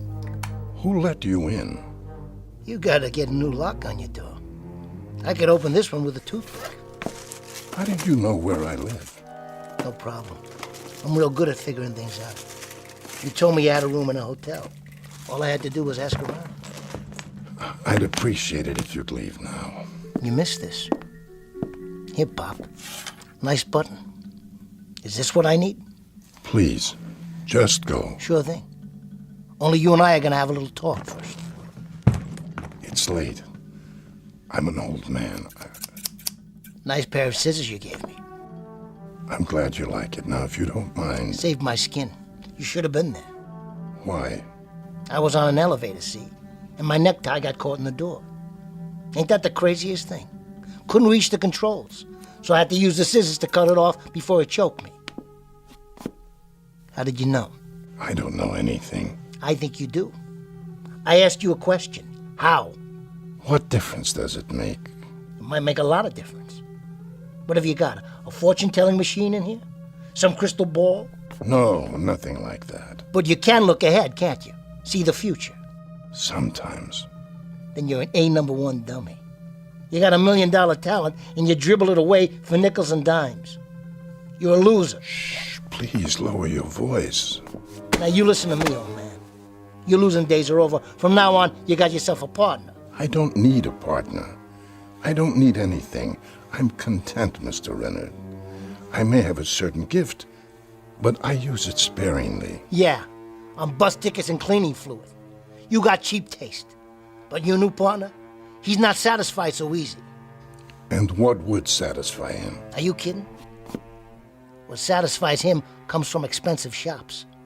It drives long and low on 4 wheels, and it fits nice and soft around the shoulders and drapes easy and looks uptown. Luxury, Pop. Luxury. Go ahead. Concentrate. What's in store for tomorrow? Let's go, old man. What do I need? Very well. Here. What's this? A pen. A lousy, old-time fountain pen? I've been sitting here reading the paper, trying to pick a winner, and what do you give me? A leaky fountain pen that drips all over the sports page. Sorry about the accident. Hold on. Accident, huh? Is that what it was? An accident that a drop of ink falls right on a horse's name? If you say so, Mr. Renard. Take a look. This is wild. This is really wild. Sorcerer's Apprentice. That's the horse. Sorcerer's Apprentice runs in the sweepstakes tomorrow. Does it? Hey, Pops. Hey, you're all right. A leaky fountain pen. That's just what I needed. See you later. Yes, I suppose I will. In fact, I'm almost certain of it.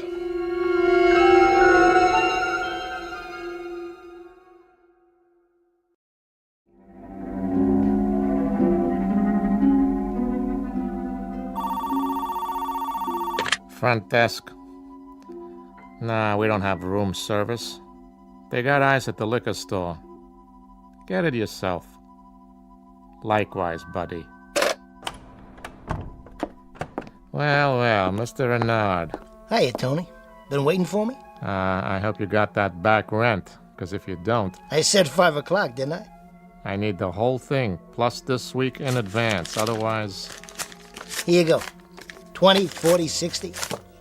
Hey, your ship came in, huh? I told you, I'm a man of my word. Sure thing, Mr. Renard. Anything I can do for you, let me know. You get the evening paper yet? Right here, just came in. Let me see the sports section. Tomorrow's races. Here we go. I was wondering, Yeah. How about a tip? A tip? I mean, for the paper and all. You want something from the liquor store? I can get it for you. You want a tip? Here's one. Yeah? Don't play with matches. Why don't you take the elevator, Mr. Renard? Still works last time I looked. No thanks.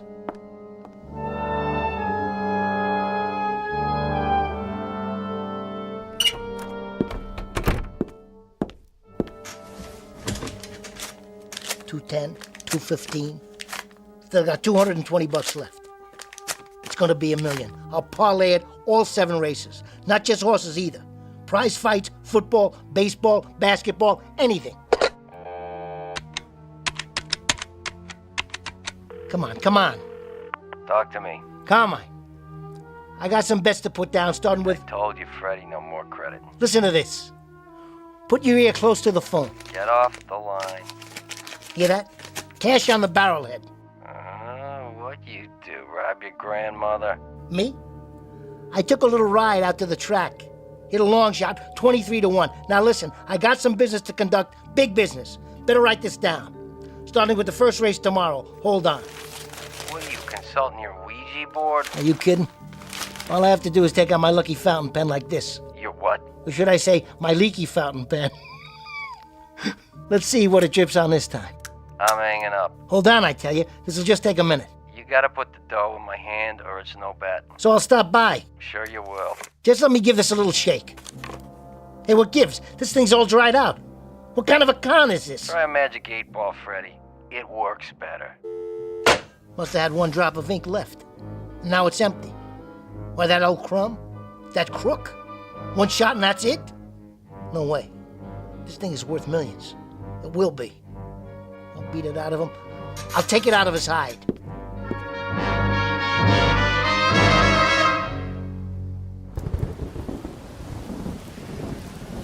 Buttons, needle and thread, shoehorns, anything you need. There you are, you old coot. Mr. Renard. That's right. Whatever your name is. Pettit. That's me. Well, Mr. Pettit, you sure came up short this time. Oh, how's that? The pen you gave me. Yes, I remember. It don't work anymore. Is that right? No ink comes out. What a shame. So I can't pick any more winners. You've already won a great deal, Mr. Renard, for a man in your circumstance. How do you know? You must have. And the things we need, we only need once. What's that supposed to mean? Just for a single occasion, that's all. An egg, the hand of a clock, the book of matches, a rubber band, a harmonica, a piano key, whatever it may be. But just once. That's all they're ever needed. Long enough to present an opportunity. What's next, then? Next? Come on. You know what I'm talking about. Nothing's next. I'd rather not give you anything more. That's so. I'm afraid it is. I want to tell you something about me, old man. I was born under a lousy zodiac. I've had nothing but the bad end of the stick since I was 4 years old. I feel sorry for you, I really do. You don't have to go to that kind of trouble. Just keep it coming. Keep supplying me with what I need. I don't care if it's scissors to save my neck or a fountain pen that gives me the inside word. Whatever it is, I don't want it to stop. That's a pity, because it must stop. What are you doing? Closing up for the night. But why? Why does it have to stop? Because the things you need most, I can't supply. Like what? Serenity, peace of mind, humor, the ability to laugh at oneself. Those are all the things you need. And unfortunately, it's beyond my power to give them to you. Try one more time. Take a look in my eyes. Come on, old man, look deep. Look deep and tell me what I need tomorrow. You can see ahead. I already know that. Now, what do you see? Please. Go on. I said look. Please, you don't have to. What's in the cardboard box there? Go ahead. Open it. Nice pair of shoes. All shined up, too. Take them. Is this what you've got for me? Yes, they're for you. Nice. They're tight, though. Sorry. Too tight. And they're leather soled. I hate new leather soles. They're slippery. But they're what I need, aren't they? I put them on and I walk someplace. Is that it? I walk someplace where I'll get what I need. Perhaps. Hey, old man. So what's with it? What happens? I'm waiting. That's another thing you need, Mr. Rennet. Patience. Yeah? Well, I'm tired of being patient. I sincerely suggest that... You giving me the business, old man? That's what you're doing? You giving me the business? I'll come right back across the street and take you apart bone by bone. Listen. Let's hear it. Where are these shoes supposed to take me? Are they what I need? I never said they were, Mr. Rennet. But I'll tell you a little secret. They happen to be what I need. Why, you... Hey, watch where you're driving. Can't you see? Look out! No! No! Ah! Did you see that? Knocked it right out of his shoes. Somebody call an ambulance. Too late for that. I got the license plate. Mr. Rennet, I looked in your eyes just as you asked. And what I saw was death. My death. You would have killed me. So what was needed, Mr. Rennet, was one pair of slippery shoes. I'm sorry to say, that's all that was needed. Slippery shoes. Look at that old man. Is he all right? You okay? Oh, yes, I'm fine. Just fine. What happened? Hit and run, I guess. I heard the guy scream, and then the car just kept going. You see it, old-timer? Yes, most unfortunate. A hit and run. Can you beat that? Poor devil. Need anything tonight, sir? Shoelaces, perhaps? Matches? Anything at all? Are you kidding, fella? What would I need at this time of the night? I'll tell you what you need. You need this. A comb? It's yours, sir. No charge. Don't be rude, Harold. Well, thanks, I guess.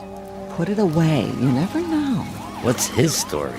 He's a peddler. I've seen him around. He's a loony is what he is. Middle of the night and he gives out combs. Says it's what I need. Okay, folks, stand back. Better call for an ambulance. Looks like it's a little late for that. Evening, officers. What have we got here? Who are you? Rollins, Times Herald. You mind if I get some pictures? Go ahead. Just don't touch anything. All right, folks, back up on the curb. Come on. Anybody see what happened? I did. I saw the whole thing. It was a hit and run. All right, get their statements. Right. You were both witnesses? Sure were. We'll need your names. And a picture if you don't mind. Sure. For goodness sake, Harold, try to look presentable. Our picture's going to be in the paper. Yeah, I guess I better comb my hair. Well, use the one that man gave you. Hey, where'd he go anyway? Hold still for a minute. Say cheese.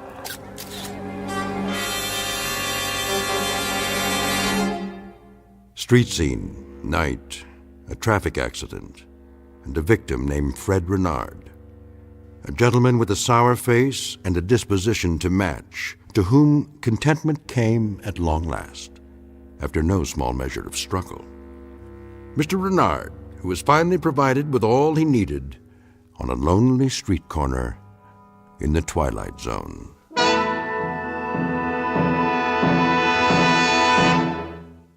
More from the Twilight Zone after this. Hello, I'm Stacy Keach. I hope you're enjoying this edition of the Twilight Zone radio dramas. To learn more about this series, be sure to log on to our official website at twilightzoneradio.com. You'll find special discounts on our Twilight Zone audio collections, listings of our radio stations, links to other websites, and a photo gallery of our recording studio and some of our stars in action. Plus ways to contact us with questions or comments about the show. And for a limited time, when you log on to twilightzoneradio.com, you can send in for a free CD of the show. So be sure to visit us at twilightzoneradio.com.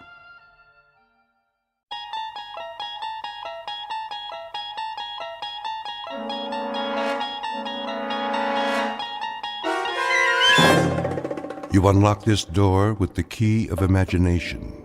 Beyond it is another dimension, a dimension of sound, a dimension of sight, a dimension of mind. You're moving into a land of both shadow and substance, of things and ideas. You've just crossed over into the Twilight Zone.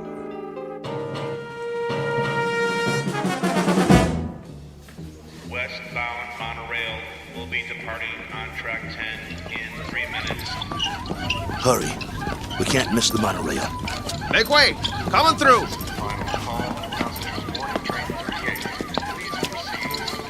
Keep pushing. I'm doing my best. Ah, wait a minute. One of the wheels fell off again.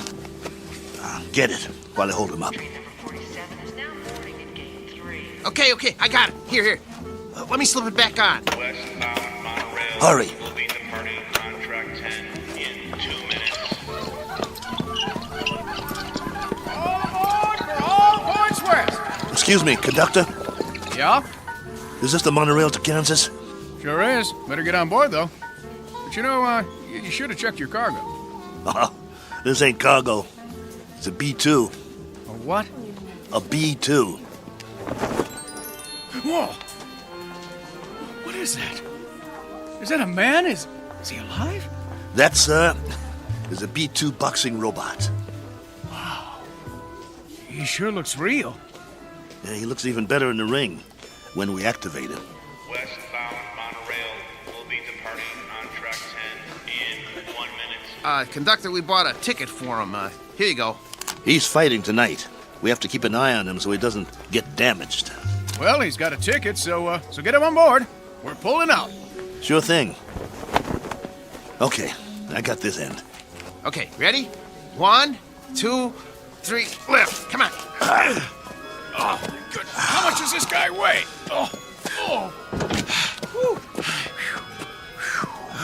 Next time, let's get a lightweight instead of a light heavyweight.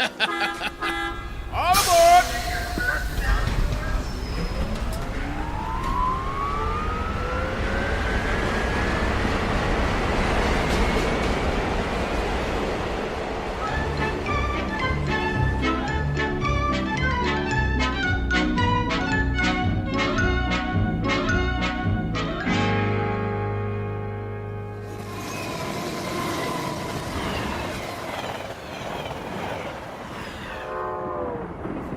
Ladies and gentlemen, kindly observe the no smoking sign and ensure that your seatbelts are securely fastened.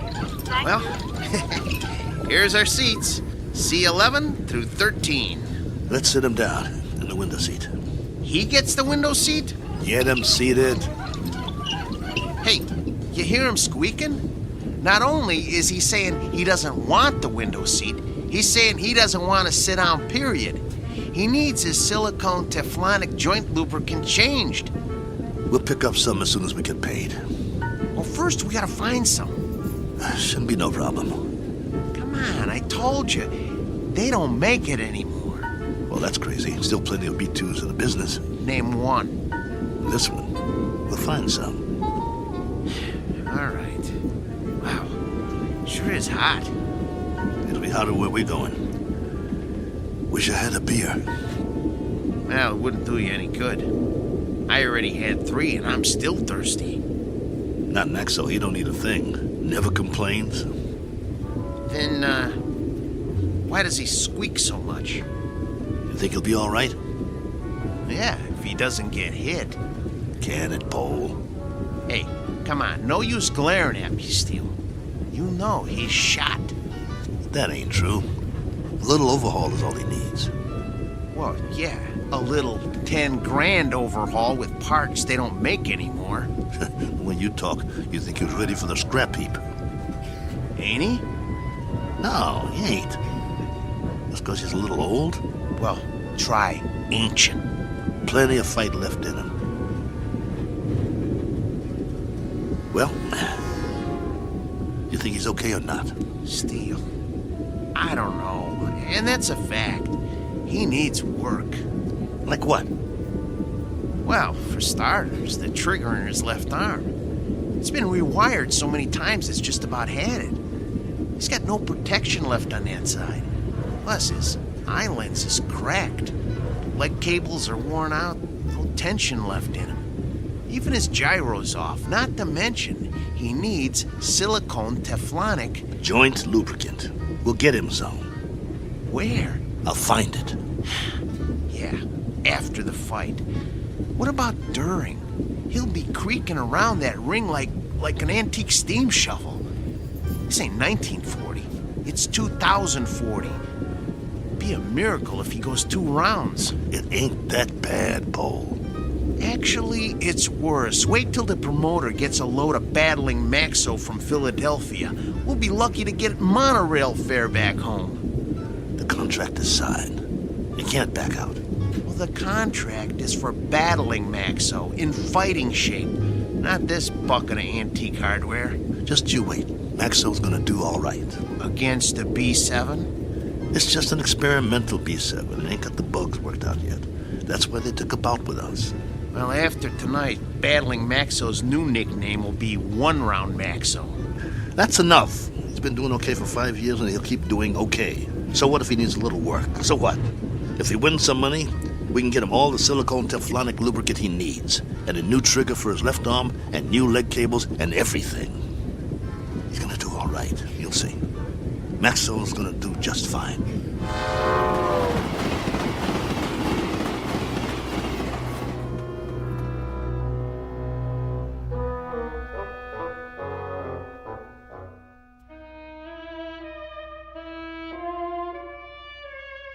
Sports item from the not-too-distant future.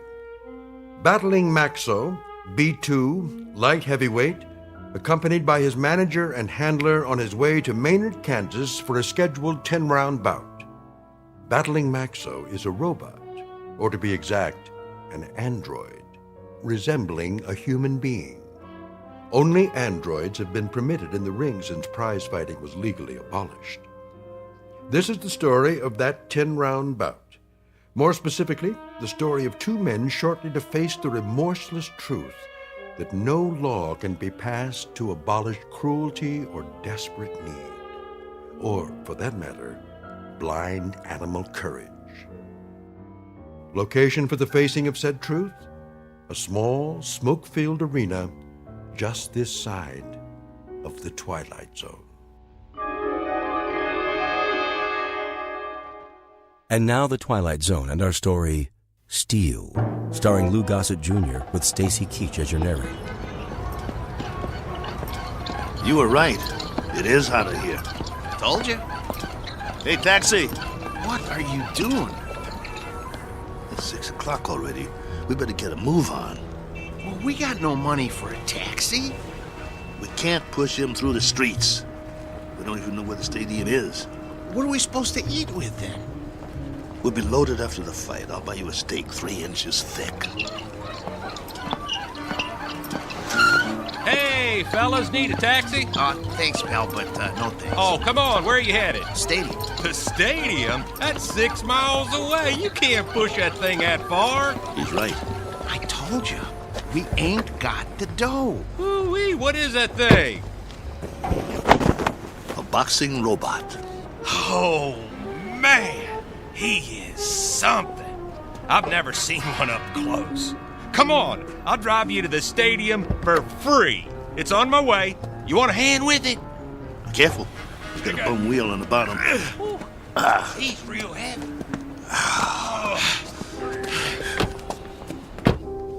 Oh boy, this is a real honor taking a fighter to the stadium. Well, thanks. Hey, which robot is that? This is Battling Maxo from Philly.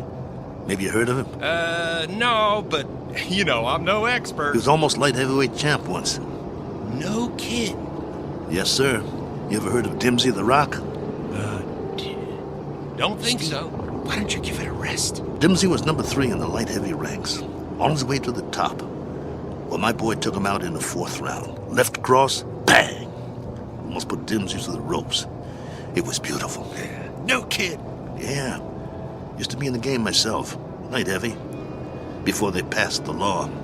Called me Steel Kelly because I never got knocked down. Not once. I was number 9 in the ranks before they outlawed human boxers. Wow. That's something. Anyway, tonight is going to be a good fight. Driver, have you ever seen a fighter from here called The Flash? Oh, yeah, you bet. Man, that is one good fighter. Won 7 straight. He's riding a bullet to the top of the rankings. You just wait. Matter of fact, he's fighting tonight, too. They're bringing in some heat from back east to fight. Flash is gonna slaughter him. Oh, where'd you guys say you were from? Philly. Oh, man, you're not. We are. Oh, look, I didn't mean nothing. I didn't know. Skip it. Forget it, pal. Doesn't matter. You're right. Why don't you shut your trap for once? Look, fellas, I'm sorry. Well, you guys need anything else? Anything? Do you know where we can get some silicone Teflonic joint lubricant? Oh, do they still make that stuff? No, they don't. Just trying to be funny. They haven't made it in years. Hey, look! They got the fight card posted for tonight. You guys are the 3rd fight out of 7. Woo! Your fighter must be pretty good. Oh, the Maynard Flash, B7 versus Battling Maxo, B2. You got a B2? Yeah. Well, at least you're not at the bottom of the card. We do have that going for us. Drop it, Bo. You'll see. You'll all see. It's nothing personal, Kelly. It's just the way it is. Well, it'd be a miracle if he wins. Hey, if he does, can I have his autograph? Sure thing. Thanks for the lift. Good luck, fellas. You're gonna need it. Steele, you know, Maxo's not programmed to sign autographs, right? I know. Let's roll him inside.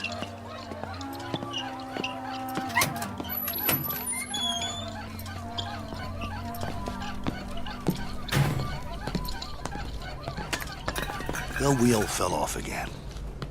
I got it. I got it. Keep pushing. Put it back on. Well, what's the point? Put it back on. The office is just down the hall. I want Maxo to make a good first impression. Well, let's just hope his head don't fall off next. Keep quiet and let me do all the talking. What's wrong with you anyway? After 7 months, we finally get a bout, and all you can do is complain? Some bout? We're in Maynard, Kansas. What's this, the prize-fighting center of the nation? It's a start, ain't it? It's our first step on the comeback trail. The purse will give us enough to get Maxo back in shape. And if we win, it would mean we get fights all over the place. Oh, spare me. We don't have a chance. I don't get you. He's our fighter, and we stick behind him no matter what. Why are you writing him off before he even gets in the ring? Don't you want him to win? I'm a Class A mechanic, Steele. I'm not some daydreaming kid. I know machinery. We got a piece of dead iron here. Technology always moves forward. We got a B2, not a B7. No way he's gonna win this fight. Shh, keep your voice down. It's simple engineering, that's all. Maxo will be lucky to get out of the ring with his head on. Bull! It's an experimental B7. It's probably full of bugs, full of them. They always are. That's why they take a first fight in the middle of nowhere. We got a chance. Yeah, sure we do. Remember, keep your mouth shut. Yeah. Mr. Nolan? Nah, I'm Oscar. Mr. Nolan will be back in a couple of minutes. I'm Steele Kelly, battling Maxwell's owner. Oh, yeah, I heard of you. You were one of the last human fighters. This is Paul, Maxwell's mechanic. Hi. It was getting late. We were wondering if you'd make it. Never missed a fight. Yeah, pull up a chair. I got some paperwork to do. Thanks. What was that? It was this folding chair. Okay. Sign on all the X's. You heard of my fighter, Mr. Oscar? What's his name? Battling Maxwell. You must have heard about him. Can't say as I have. He knocked out Dimsey the Rock, a ranked fighter in his prime. Uh-huh. Sign here, too. It was all in the East Coast papers. New York, Boston, Philly. Got quite a spread. Biggest upset of the year. Good. Initial here. And here. And a couple more here. Right here. And over there. He's the B2, you know. That's the second model Malling put out. The B2 is one of the best fighters they ever built. The best in my opinion. Maxwell is still going strong. I don't go for these new ones, you know. The ones made out of steel, aluminum with all the doodads. Too flimsy. Nothing solid.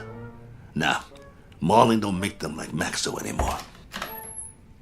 Oscar, who are these guys? Mr. Nolan, I'm Steele Kelly, and this is... Is that your fighter? Yes, sir. Battling Maxwell. Fighter in shape? You bet. Prime condition. Paul, my mechanic here, is a Class A mechanic, and he took Maxwell apart and put him back together just before we left Philly. Oscar, cigar me. Yes, sir. Ain't you forgetting something? Huh? Like me. Oh, yes, sir.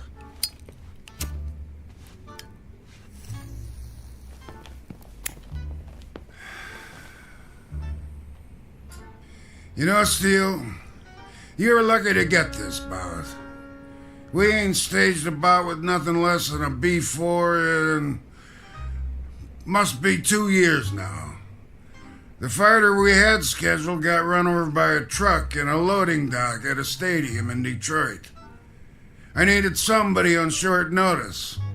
So that's the only reason you're here. You got nothing to worry about, Mr. Nolan. My fighter's in shape. He's the one that knocked out Dimsey the Rock in Madison Square Garden a few years ago. Maybe you... I just want a good fight. And you'll get it. Maxwell's in top shape. No first-round knockout. No, nothing like that. People pay to see action. Do you have a prep room we could use? We want to check him over and make sure he's perfect. Down the hall, third door on the right, next to the janitor's closet. Thanks.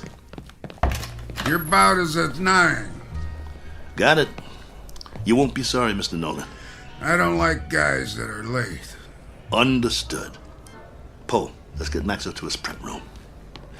Mr. Nolan, I was wondering... I know what you're wondering. You get your money after you deliver a good fight, not before. No problem. We'll get him ready. And Steele. Yeah? Don't slam the door. I hate loud noises. Come on. I'm coming. Oh, my stomach hurts. Don't be scared. It'll be okay. Oh, I ain't scared. I'm hungry. I haven't eaten all day. How could you think of food at a time like this? This one counts. It's our chance for a comeback. We've got to get him in that room, and we've got to check him out real good. What time is it? I'm busy pushing. Come on, check your own watch. I don't have a watch anymore. I had to pawn it. The one your wife gave you? Ex-wife. Hey, look, we got 2 hours before the bout begins. Have we got time for a sandwich? I want you to check him out real good. His arm, his gyro, everything. What for? Did you hear me? Yeah, but I work better on a full stomach. You get to work. I'll get you a sandwich. Maxwell's going to take that B7, but good.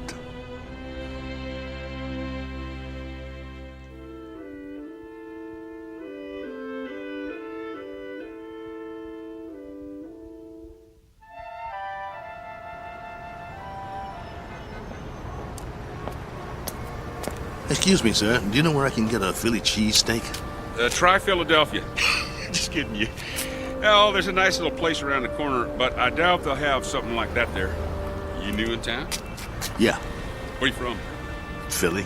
Well, that figures. What brings you to town? I got a fighter in the third fight tonight. Really? Well, you must have one good fighter if you brought him halfway around the country for a fight. He's a great fighter. He's fighting an experimental B7. A B7 fighting a B6 could be interesting. He's not a B6. A 5 might stand a chance. He's better than a 5. He's a classic B2. A B2? Oh, well, I've never seen one of those, but I hear they're great bleeders. Good luck. Oh, by the way, at the diner, I recommend the roast beef on rye. Bloody rare.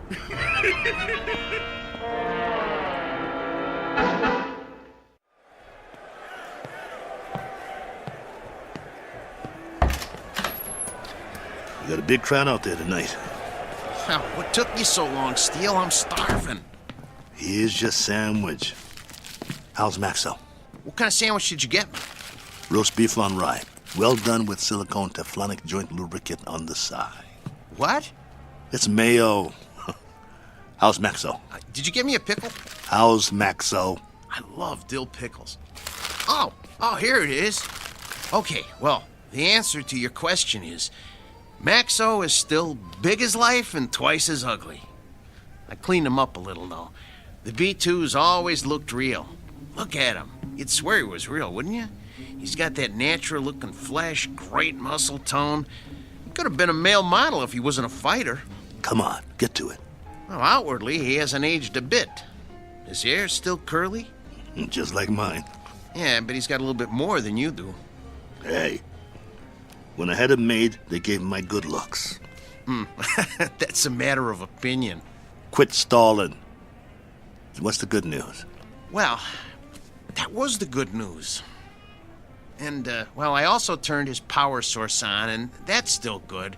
So I ran a diagnostic check. And?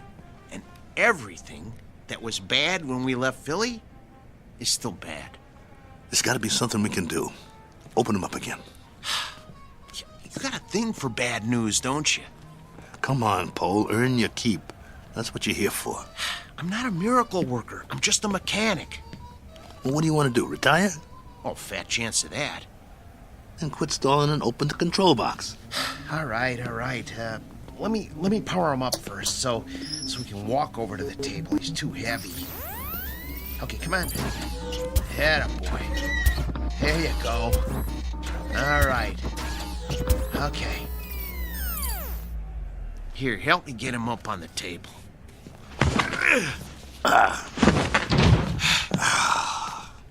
That's my boy. The doctor will see you now. Lift his arm.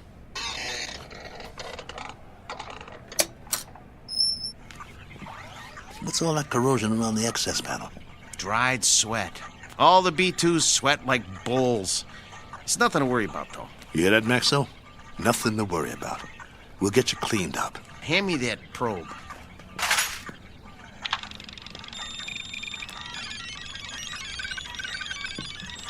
Well? Well, all electronic systems are functional. Well, I hope the circuit board doesn't blow. Why should it? Well, if you recall, he got knocked out of the ring in the last fight 8 months ago. It jarred all his electronic systems. The connections are all still operational, but, boy, I wish I had more time to manually double-check the connections. Well, you don't have time. Sometimes you just have to suck it up and have some faith in your fighter. All right, then. Okay.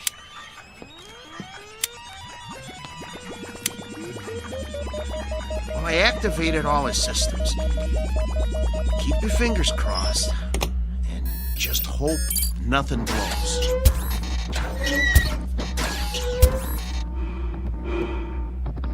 See, his breathing sounds good. His arms are creaky, but they'll quiet down when he warms up. Look, beads of sweat are forming on his forehead. I told you these were good sweaters. Can you hear me, Max? Relax, boy. Let him warm up good, Paul. I'll tell you, the mechanical part is what worries me. I need to check his reflexes. Look, Steele, go put on the gloves, will ya?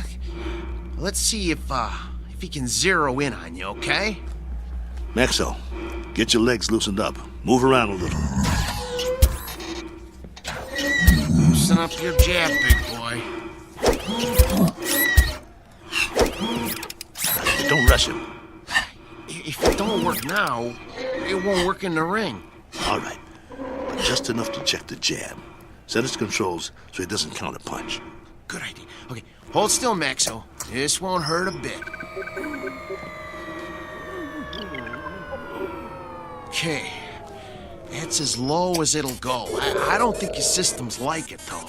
You know, if that cracked eye quits, he'll be very vulnerable. Look, Steele, start circling him and see if he can follow you. Come on, Nexo. Look at me. I'm moving in. I want to get you. Block my punch. Oh, man, they're gonna hear that in the back row. That's good enough for now. We know it works. Oh, Steele, he's gonna get more than one punch thrown at his head. He'll outdance him to keep clear. Give him more power to his legs.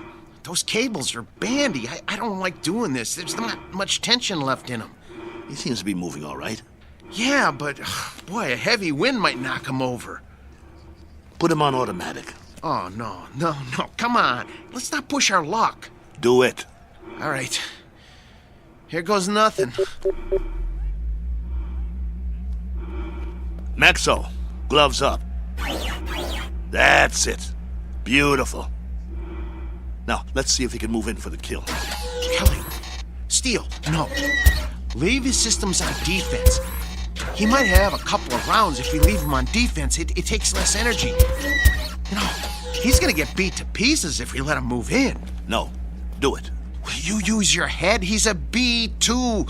He's gonna get slaughtered anyway. Look, if we let him go on defense, we might be able to salvage him for pieces. Nolan paid to see him on offense.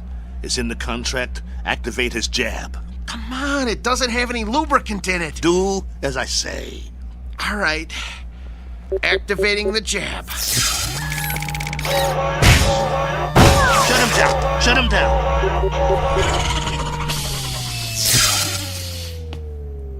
What did you do? What did I do? I told you to take it easy. It was on the lowest setting. I told you to check the arm. What's the matter with you? So help me if you broke that arm. If I broke it? Yeah, you. Look, Steele, I kept this heap running on borrowed time for 3 years now. Before we left Philly, I told you we needed to fix things and replace parts. We couldn't let this chance go. Please, open him up and see what you can do. Steele, you know, try finding another mechanic that could have kept this antique working as long as I have. I dare you to. Please, see what you can do. Hold the arm up.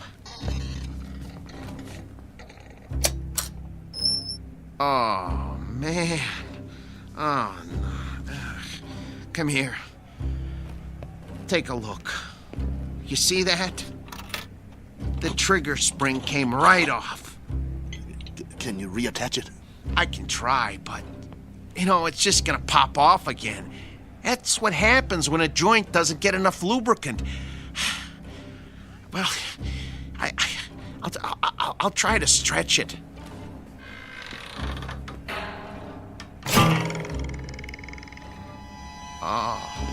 Oh, nuts.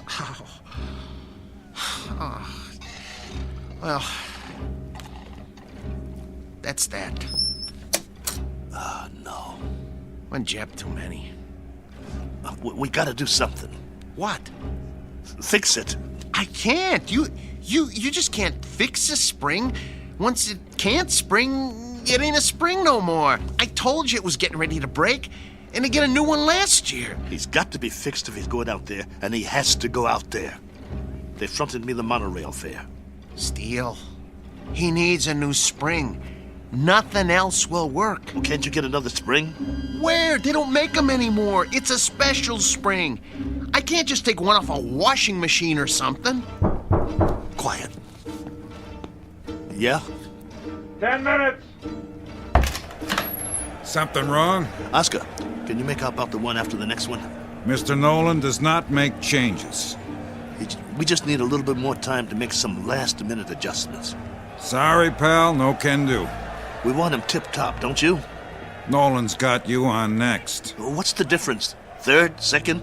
It's all the same, right? Second's the semi-main. That ain't for a B2. Maybe some B2s, but this one... They want to see a fight, not an execution. But I'm telling you... 10 minutes or you're out of here. Be a shame after coming all this way. Right, boys? Right. Well then, I guess that means... We'll have to hurry. You heard the man? I heard him, but it's over. We're finished. No, we're not. There must be a way. What? Sell them for scrap and get a couple of monorail tickets? We hung in there as long as we could, but this is it. I have to hand it to you, Steele. You wouldn't give up. Quiet. I'm thinking. There is one way. It just might work. What might work? If they don't watch the fights. Who? Nolan and Oscar. Maybe they don't even come out of their office. What are you talking about? Oh, no. Oh, no. Oh, no, no, no, no, no, no, no. No, you can't do this. Get the trunks and robe off Maxwell. I'll change my clothes. Steele, you are out of your mind. You can't go into a ring against a B7. I used to be pretty good. I can get through a couple of rounds. Just bob and weave, throw a punch every once in a while. You'll get killed. You heard that, Tub. We deliver a fight or we don't get paid. Steele, come on. You're never gonna get away with this. They won't let you. Who's gonna stop me? You can't make them think you're... Steele, for God's sake. I can if you help me. Nobody here knows what Maxwell looks like. If Nolan and the other guys don't watch the bout, we'll be all right. Steele. The crowd won't have a clue. B2s sweat, bleed, and bruise just like the new ones. Give me the boots. Look, I got an idea. You know what I can do? I can wire my sister. She'll send us the dough to get us back east. Tape up my hands. Steele? Steele. I got another idea. Wait. Look, hold still. I know a guy in Philly wants to sell a B5 cheap. We could hustle up the cash and, Concentrate on wrapping my hands. If you don't tape them right, I could break them on the first punch. Steele, this is suicide. It's a B7 out there. Don't you get it? It's a B7. You're gonna get mangled. Quit talking. I gotta do this. Hurry up. There's no more time, Paul. Put the gloves on me. Oh, I don't want to do this. Please don't do this. Look, let me go into the office and let me talk to them. Maybe they'll understand. No, they won't understand. So you're not going anywhere. You're gonna stay right here and lace up my gloves. Ow! You'll help me or I'll beat your brains out on this wall. But you're gonna get killed, Steele. Then I'll get killed. Better me than you, right? I got us in this mess. I'll get us out of it. Get the heap out of there! You heard the boss. Lace my gloves up tight. We gotta fight.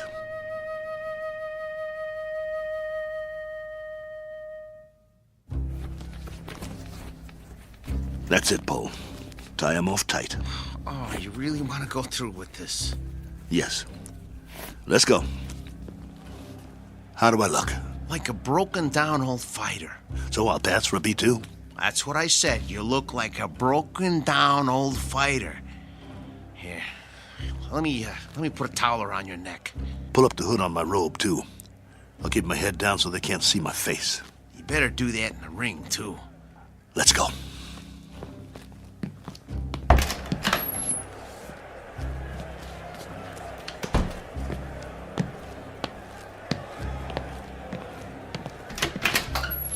You're late.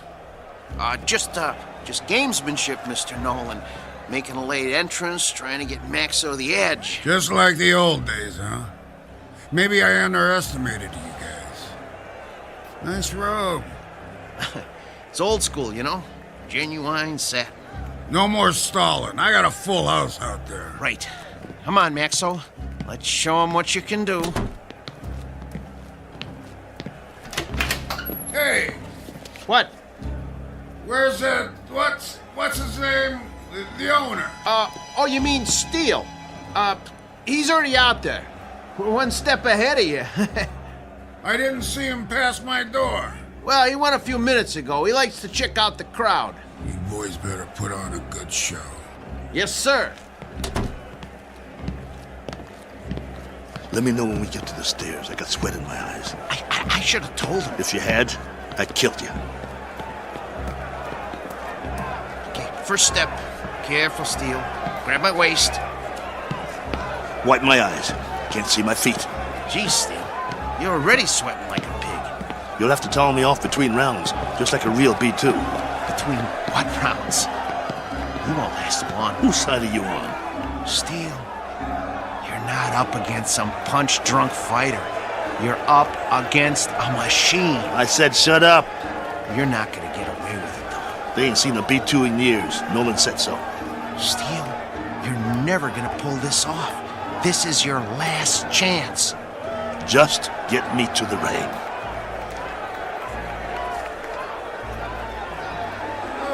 Hey, if it ain't battling Maxo! Go back to Billy, you bum! Rattling Maxo's more like it. You're terrible! What is it, a bucket of rolls? Okay, Steele, here's the ring. 2 steps to the apron. I can see them. Okay, I'm gonna pull the ropes apart. Hey, send him back to the junkyard!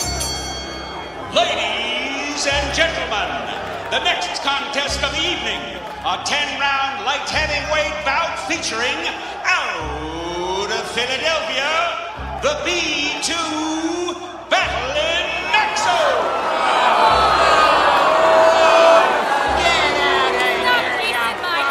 Your mother's a teapot! Come on, get that junk out of here! I'm gonna take your rope off now. Keep looking at your shoes. Try not to blink. Stay in my corner. Of course I will. Breathe through your mouth. Come on. Little breaths. Come on. Breathe. Not too fast. I need a drink. Sorry. The water bottle is filled with B7 hydraulic fluid. And now, entering the ring, his opponent, our own B7, the pride of Kansas, the Maynard Flash!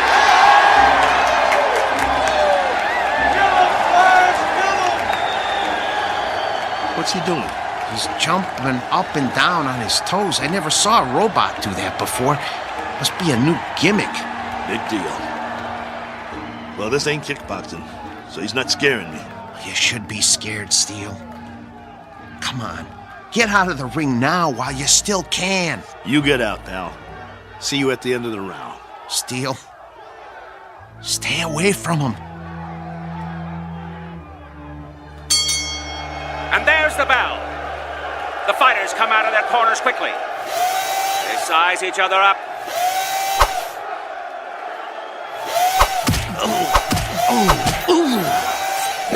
Oh, the Flash landed a vicious right. And another. And another. Come on, get away from him. Get away from him. Maxo backs away. Come on, I got money on this fight! Come on, I can take it. The Flash is the aggressor. He backs Maxo into the ropes. Hey, no holding. Get your B2 off the ropes. See how you like this? Bring it, you bum. I can take it. There's thunder in those punches. Your mother's scrap metal! Maxo backpedals. The Flash swings wildly. If he lands one of those, he'll take Maxo's head off. The Flash is coming in for the kill. That one was lethal. Stop the fight. Come on, somebody stop it. Stop it. Maxo is down. It's over. It's over. It's over. Come on, stay down. It's over. Just get me up. I've never been knocked down. I'm Steele Kelly. In the time, of 1 minute and 22 seconds of the first round, your winner, the Maynard Flash! Yeah, that's it. Haul him out of here. Move it! Is he broken or what? No, he's okay. Just a second, okay? Steele, can you stand? Come on. Talk to me. Are you bleeding? Put the towel over my face. Yeah, sure. Get the robe. What? The robe. I want to walk out of here like a man. Come on, before they start throwing things.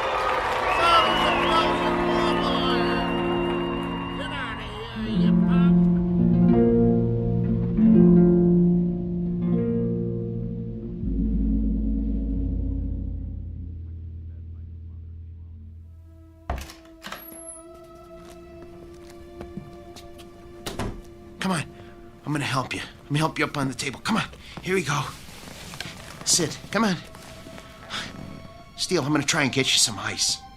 Forget it. But your eye. It'll be all right. I think right now you need a good stick man instead of a mechanic. That eye looks terrible. Actually, I think you need a doctor. Oh, man, you are really a mess. I don't have nothing with me. No needle, no thread, no iodine.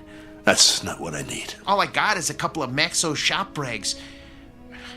Well, maybe we can stop the bleeding with them. Go. What? Where? Go get the money. But I can't leave you now. All right. Look, but just lie down. I don't even try to move, okay? I'll be right back.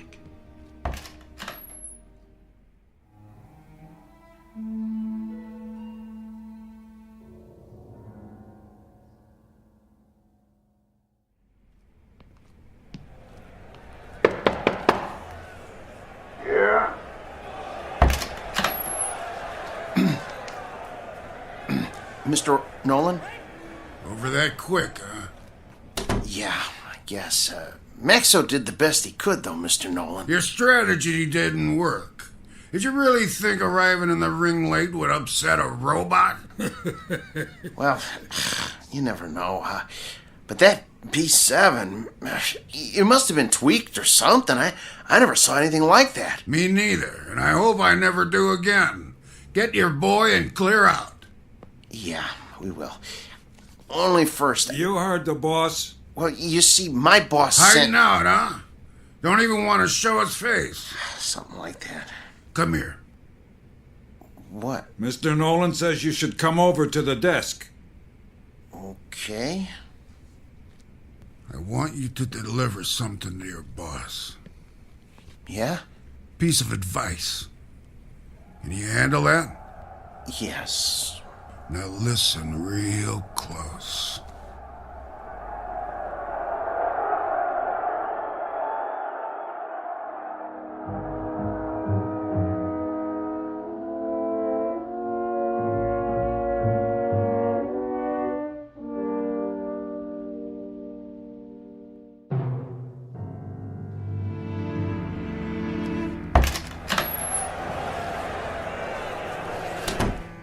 You get it? Steele. Well? Here. This all he gave you? Where's the rest?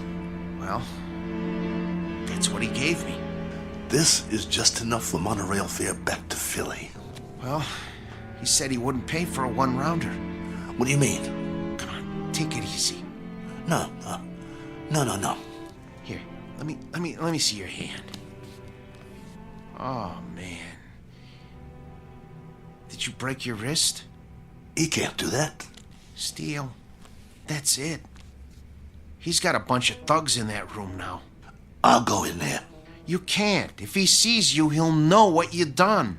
But the contract says... I'm supposed to deliver a message to you, too. He said to tell you. You're lucky he doesn't run us out of town on a monorail. And if you ever show your face in town again, he said you won't be so lucky the next time. Help me up. Just stay seated. I'll get you a drink of water. I don't need water. That's all there is. Look, we gotta get that wrist set. I can make you a sling. For now, just try not to move it. We'll go back by bus. By bus? come on. You're not listening to me. Look, just hold still. If we go by bus, we'll save money. We'd have enough to get Maxo a new trigger spring and a lens for his eye and some silicone Teflonic joint lubricant. He'll be good as new again. All right, Steele. Anything you say. Then we'll be all set. Maxo will be in shape again, and we can get us some decent bouts. That's all he needs. A little work, huh? That'll shape him up. We'll show him what a top B2 can do. Old Maxo will show him. He'll show everybody. Right? Right? Sure, Steele. Sure. Now let's get out of here. Take it slow. I can walk. I know you can. You're a tough guy. But put your hand on my shoulder. That's it. Don't worry about Max. I can pull.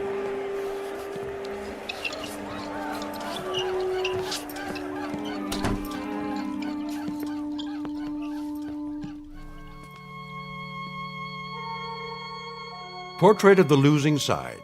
Proof positive that you can't outpunch machinery. Proof also of something else. That no matter what the future brings, man's capacity to rise to the occasion will remain unaltered. His potential for tenacity and optimism continues, as always, to outfight, outpoint, and outlive any and all changes made by his society. For which 3 cheers and a unanimous decision rendered in the Twilight Zone.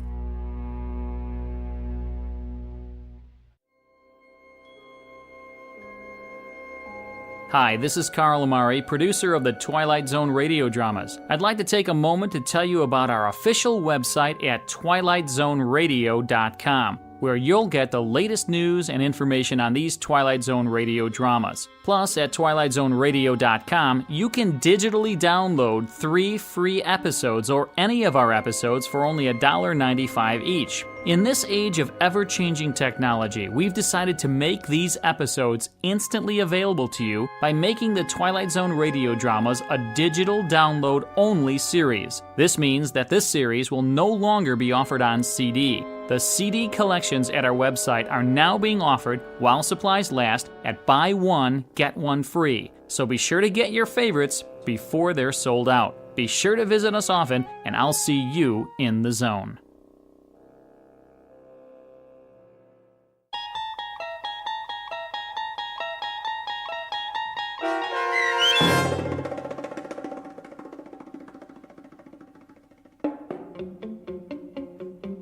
Steel, starring Lou Gossett Jr. with Stacy Keach as your narrator, was adapted for radio by Dennis Etchison and Joby Cerny, and written for The Twilight Zone by Richard Matheson.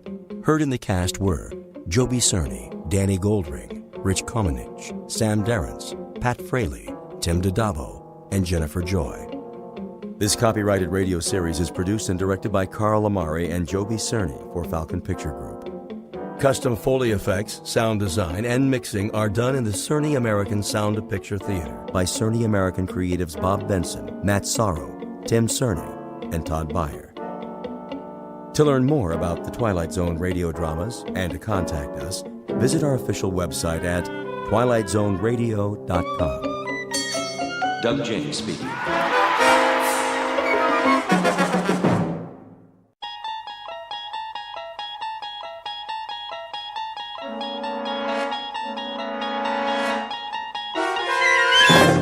There is a 5th dimension beyond that which is known to man.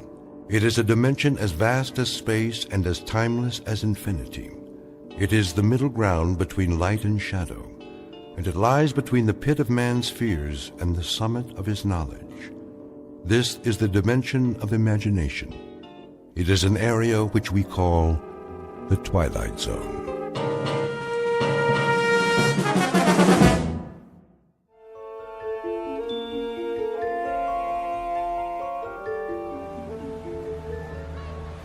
You're gonna do good today, Lou. I can tell.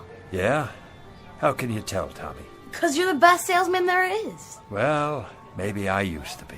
You are, Lou. You always have such neat stuff. Oh, yeah, I got everything. A little bit of this, a little bit of that. Something for everybody. Help me set up the table, will you, Tommy? Sure. There we go. We'll be ready to start in a minute. What's in the bag today, Lou? Take a look. See anything you like? Lots of toys. Always. Which one's your favorite? Let's see. The little wind-up dogs. They're so cute. And the monkeys. And the zap gun. It's cool. Pow, pow, pow. I thought I gave you one to test for me. You did, but, well, it kind of broke. Don't worry about it. I'll give you another one later. How you doing today, Bookman? Oh, just fine, officer. Another day, another dollar. You know how it is. Gonna sit up right here in the corner? I thought I might, yes, if that's all right with you. Well, just don't block the sidewalk.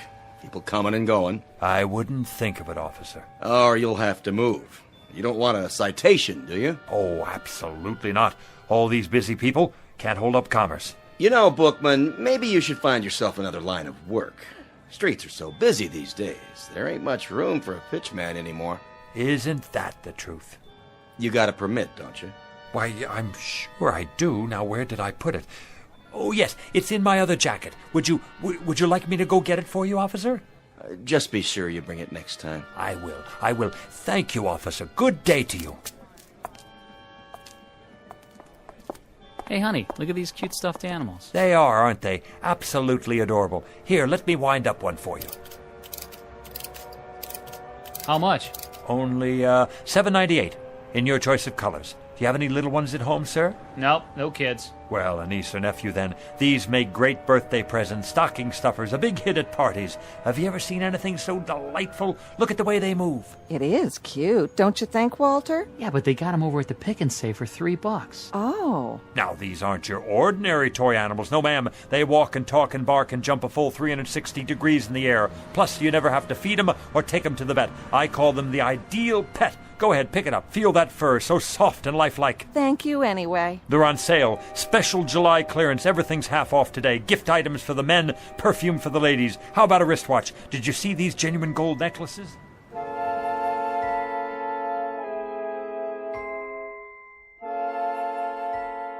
Street scene. Summer. The present. Man on a sidewalk. Age 60-ish. Occupation pitchman. Name, Lou Bookman. A regular fixture for the summer, the kind you pass by every day and don't pay much attention to anymore. A rather minor component to a hot July in the city. A nondescript, commonplace little man with a wrinkled suit, a pork pie hat, and a loud necktie that always seems to be coming loose at the collar.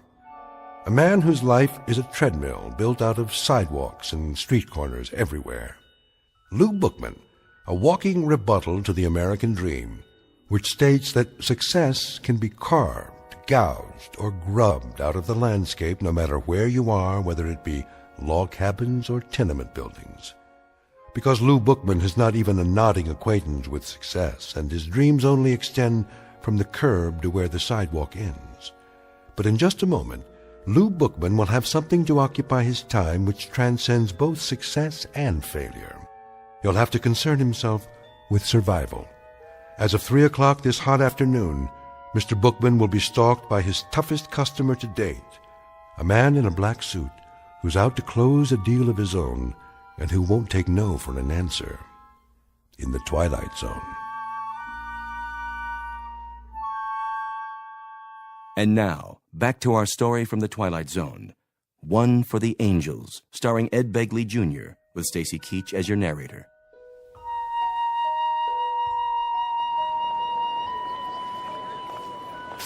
Sir, how about a nice new pen?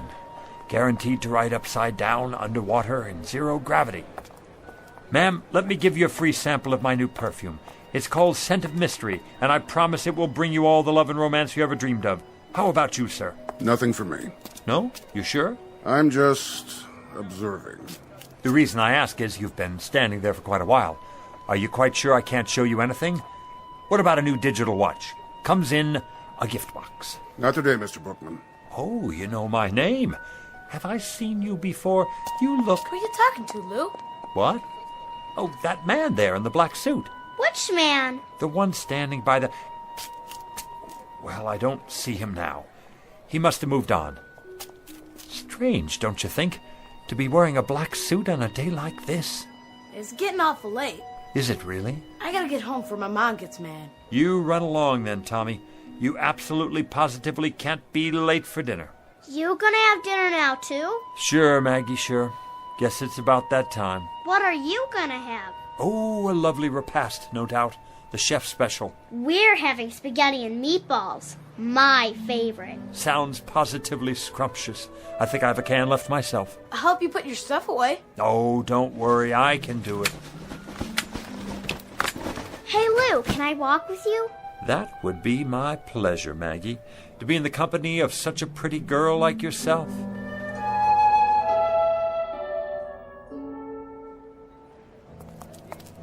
Hey, Lou! Hey, it's Lou! What's going on, Lou? Hey, wanna play with us, Mr. Bookman? Come on! I'd love to, children, but I must get home to my plants. Delicate creatures, you know. Your plants? My wisterias. They've been cooped up in this heat all day. Oh, so what? Show us some toys. And magic tricks. I don't have much magic left. And the zap gun. I want to see the fuzzy doggies. Carrie, is that a new bathing suit? Yeah. Well, don't you look nice?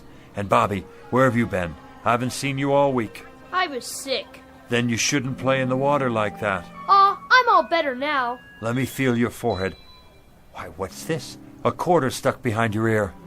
No wonder you were sick. Wow. Oh, me, come on. Me. Come on, me. I don't think anybody else has a temperature, but maybe you could test these. Let me see. These rings, to be sure they're okay. All right, toys. Yes. Oh, they may look like toys, but they're not toys you can buy at the 5 and dime. Anybody can sell toys, but these, my young friends, are very, very special. Did you know they're among the wonders of the world? Go ahead, Lou. Give them the pitch. Young ladies and gentlemen, the rings you now have on your fingers come from a remote corner of the Tibetan mountain country. Do you know where that is? No. Well, it's where the wisest people in the world live. The jewels are patterned, shaped, and forged by strange little men who work underground, far from the light of day. Some folks call them... The Moly Men. Right, Bobby, the Moly Men. They use magic words and incantations to produce what look like toys, but each and every one they make has extraordinary powers. What kind of powers? The power to keep a person young forever. Science can't explain it. Your teacher wouldn't believe it, your mother and father either, but it's true. And when the Moly Men are finished, they say the magic words. Mini tekel. Words that hold a strange power from another world, the power of the life force. Watch the jewel in the ring. When it changes color, something is about to happen. You'll get your wish. So remember, be careful what you wish for tonight, children, because it's absolutely, positively going to come true. You know what, Mr. Bookman? You're my best friend. No, he's not, Bobby. He's my best friend. See you later, children, for the Bookman ice cream cone and social hour after dinner. Same time, same place. Don't forget now. We won't. Come on, Lou. I gotta go home.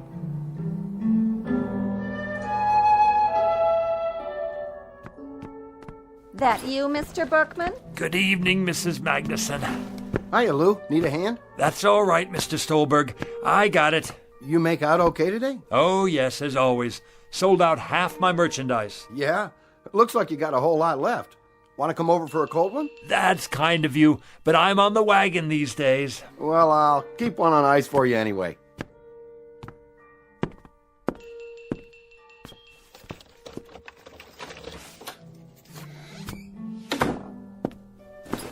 Hello, my beautiful wisterias, and how have all you been today?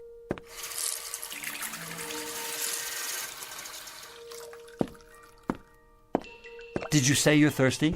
I'll bet you are. Here, have a drink of water on me.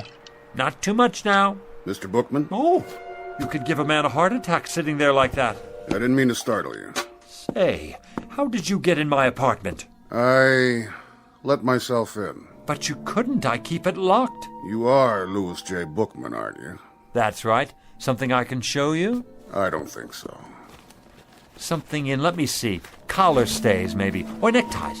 You look like a man who needs a new tie. Something brighter than the one you're wearing. Mr. Bookman, I'm not here to buy anything. Then what in the world do you want? Let's get down to business, shall we? Yes, here it is. Louis J. Bookman, age 69, right? 70 in September. Well, I must say you don't look it. Nice of you to say so, young man. I try to keep busy. Occupation pitchman, correct? Are you a census taker? If you are, let me sit down. I hope this doesn't take too long. Not exactly. Born in New York City? That's right. Father Jacob Bookman, mother Flora. Father's place of birth, Detroit, Michigan. Mother's place of birth, Syracuse, New York. My, you have it all down in that book of yours, don't you? We have to keep these things efficient. Now, today is the 19th of July, and your departure is at midnight tonight. My departure? Excuse me. Go right ahead. Hi, Maggie, darling. My doggies broke, Lou. Let me see. Oh, here's your trouble right here. See this little cogwheel? You push down on the key when you're rewinding it. Can you fix it? I can try. Yeah! Oh, Lou, you're so smart. You can do anything. Hear that, mister? Mm-hmm. I'd introduce you to, but I don't know your name. No need. I think I got it now, Lou. Thanks. You're very welcome. Oh, this gentleman has come here to ask me a lot of questions. You're not the police, are you? Hardly. Oh, kind of gave me a turn. Huh? I'm glad he's not the police. I've got my vendor's license here somewhere. I thought maybe I forgot to renew it or something. Who's the police, Lou? This gentleman here. What gentleman? That one in the other chair. Which chair? Mr. Bookman, she can't see me or hear me. Why not? Why not what, Lou? Why can't you see him or hear him? See who? It works great now, Lou. Thanks a lot. See you after supper, huh? Wait a minute. What about our manners? Aren't you going to say goodbye? Oh, yeah. Goodbye, Lou. Thanks. I mean to the gentleman. Oh, it's a game. I get it. The Invisible Man. Goodbye, Mr. Invisible Man. See you, Lou. I can see you, yet she can't. Only those who are to accompany me can see me. Understand my words, Mr. Bookman? Only those who are to accompany me. I'm still not sure Now then, don't you think you'd better start making your arrangements? Arrangements for what? For your departure. My departure where? You still don't get it. I just never understand you people. You get this idiotic notion that life goes on forever, and of course it doesn't. Everyone has to go sometime. Go? You don't mean... That's right. No, that's ridiculous. I don't have time. I'm a busy man, a very busy man. Let me make you a cup of tea before you go. No, thank you. Take a look around. You can see how busy I am. My flowers, for example. I have a green thumb. Whatever I touch, well, it grows. If I do say so myself. I won second prize last year at the YMHA Flower Show. See the plaque on the wall? Wisteria, open class. Oh, nice. Nice? Is that all you can say? Look at them, will you? You've never seen flowers like these. And what I further don't understand is how little you appreciate the nature of your departure. I thought we were finished with that subject. Think of the poor souls who go in violent accidents. These are the non-precognition victims. We're not permitted to forewarn them. You, on the other hand, Mr. Bookman, fall under the category of natural causes. Natural causes? What's natural about it? As opposed to accidents, car crashes, things like that. You know, I find you a devious sort of fellow. Very devious. Not to say dishonest. In what way? I can see it in your eyes. You don't want to look at me. To tell the truth, I'm not sure I like you very much. Why don't you just come out with it and say what's on your mind? Mr. Bookman, I have done everything but phone your own undertaker. How much clearer do you want it? If you still don't know who I am... Don't touch my flowers. If you need an illustration... I told you, don't touch them. I thought this might erase any doubts. You touched one and it wilted and died right there on the spot. Sorry. That was unavoidable. It actually turned black. Do you mean your death? Exactly, Mr. Bookman. Now, shall we get down to business?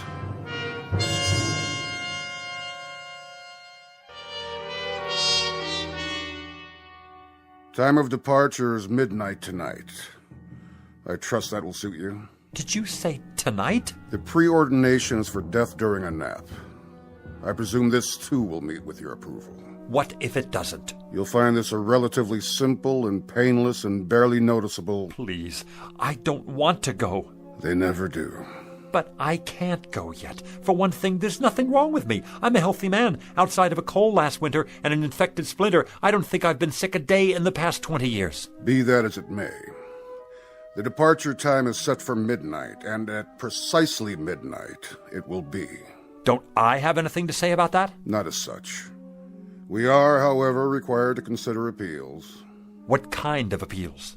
There are 3 categories. So I need to fill out a form, right? Give me one and I'll start right in on it. No forms. We listen to what you have to say up to a point, but frankly... What are the categories again? Frankly, Mr. Bookman, I must tell you that I see very little here in the way of an extenuating circumstance. In any event, there are 3 major categories of appeals. One is hardship cases. What kind of hardship? Do you have a wife or family who might suffer your demise beyond a reasonable degree? No.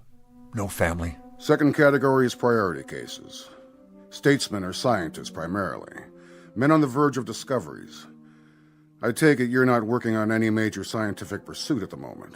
No, I'm not. What about the third category? Well, Mr. Bookman, that would be unfinished business of a major nature. I don't know how major this would seem to anyone else. Go on. But I've never made a truly successful pitch. A sales pitch? Oh, surely you must have many times over if that's your profession. Yes, it's what I do, and I've managed to get by after a fashion. But I never hit it just right, you know? I'm not sure The man I learned from back in the Carney, he had it. He could sell igloos to the Eskimos. But what I'm talking is a big pitch.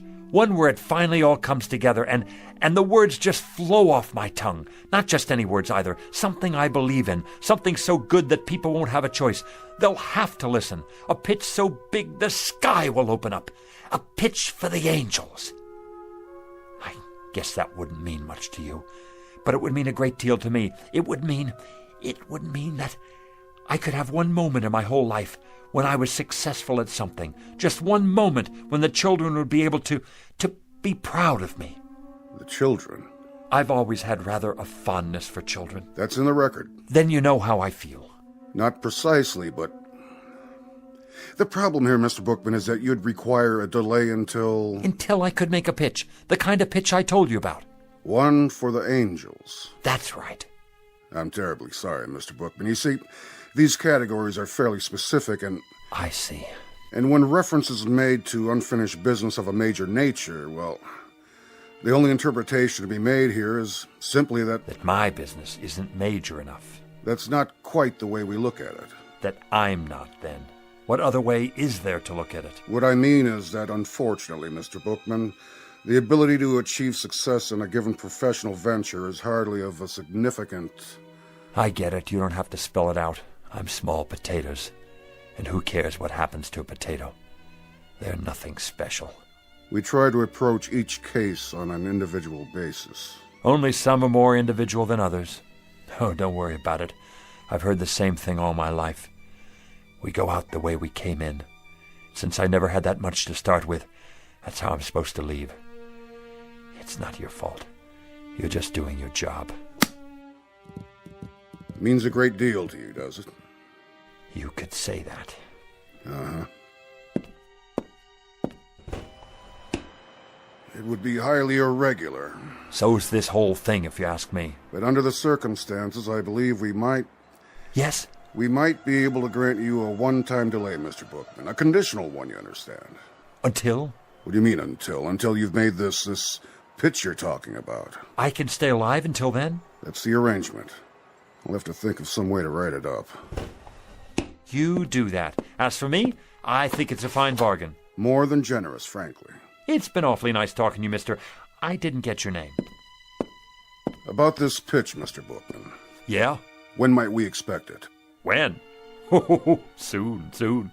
What does soon mean to you? That's hard to say. Gets into definitions, doesn't it? You have a dictionary with you. No, I didn't think so. But it's a pretty simple word when you get right down to it. Soon means in the near future, the very near future. Not right away, though. And after a while, it's all relative, isn't it? Soon compared to what? A week? A month? A whole life? Mr. Bookman. That's open to interpretation, you see. So my answer to you is maybe not this year, maybe not next year either, but soon. Mr. Bookman, I have a very odd feeling that you're taking advantage of us. Do you? Do you really? That's a pity. Because I am. Mr. Bookman. I just won't make any pictures at all. Didn't think of that, did you? As long as it's up to me, I won't even hardly open my mouth. I don't have to if I don't want to. That's the term, so you run along now. Think you'll get me, huh? Well, I have no intention of... Really, Mr. Bookman? How did you get back in here? I locked you out. This is much more serious than you imagine. I have to go now. I promised to meet the children. We have a kind of social club, you know, ice cream and stories, lots of stories, right down there on the stoop. It's much more complex than you realize what you've just done, what you think you've done. See you sometime. I'll let you know when. Here we've gone out of our way to help you, and this is the way you repay us. Bye now. Mr. Bookman, it won't just end here, you understand. There'll be consequences. You'll see. FYI, that means for your information. You have made your bed, and you shall now sleep in it. You say I won't go until I make the pitch? Well, all right. You'll have to wait till I make the pitch. And young man, and this I can say to you without fear of contradiction, you have got a long wait. That may well be, Mr. Bookman. But since you won't come with me, we've been forced to select an alternative arrangement.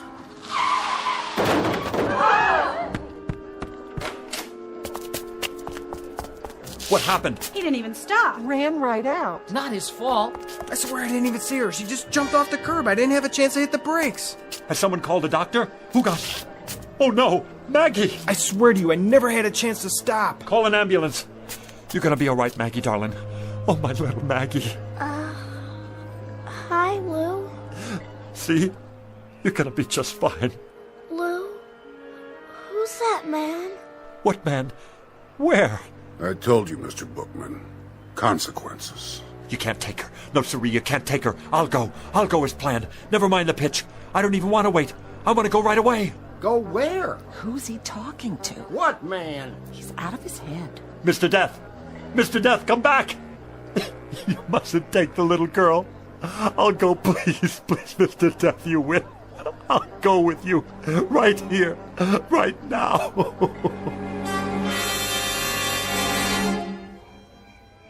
I wonder how she is. A little girl? Yeah, how is she? Poor Mrs. Polanski. Look, here comes the doctor. How is she, Doc? I don't know. What do you mean you don't know? She's a mighty sick little girl. Brave, too. Shouldn't she be in a hospital? That's just it. There's no particular trauma. In fact, there's hardly a mark on her, except where she fell and scraped her knee. Then what is it? Something's going on with her. Her fighting spirit, as it were. That's not a medical term, of course. But I think we'll know in a few more hours. If she hasn't hit a crisis by then, I'll move her to a hospital bed. A few more hours? Around 12 o'clock. 12 midnight, you mean? I think by then we'll know. He won't get in. Who, Mr. Bookman? I'm gonna wait right here, so he can't get in.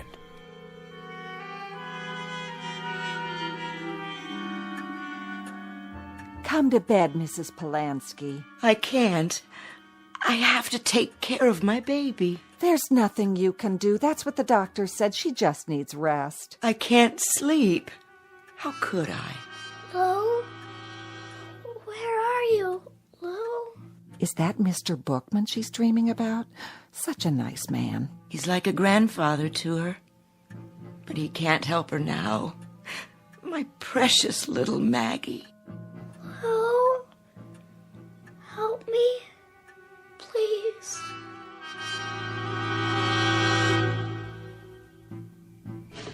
Come on in, Lou.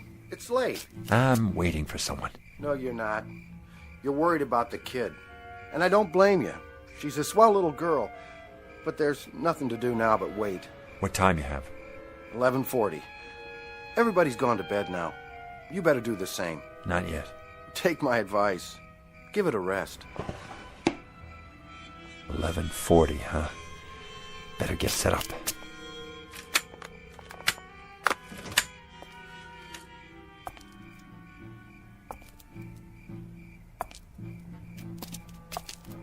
Who's there? Good evening, Mr. Bookman. Thought I'd see you again. You got business inside? I most certainly do. It's 11:45.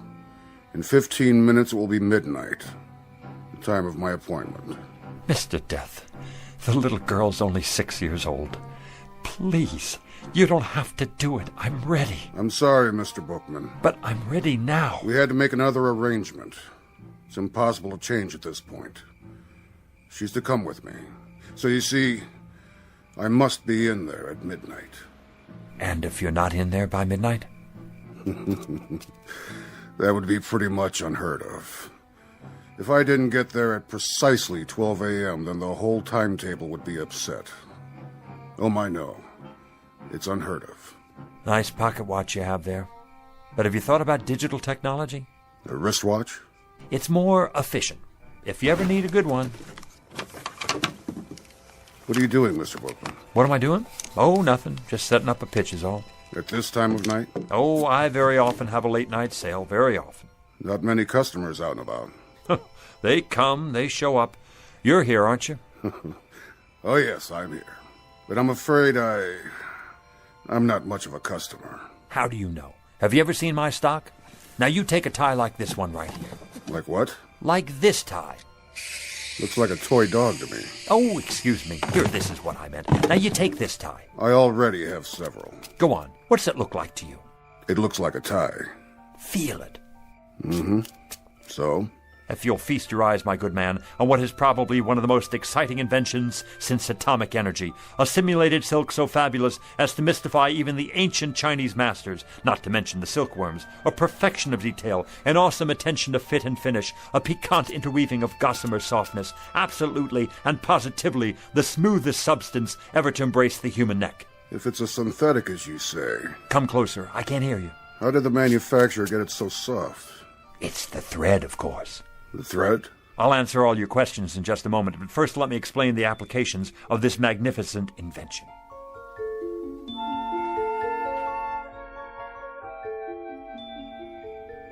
Now witness a unique demonstration of tensile strength. Feel this, sir. Go ahead, take it between your fingers, like touching the thinnest spiderweb. Is it not? Like holding the air you breathe in the palm of your hand. Now give it a yank.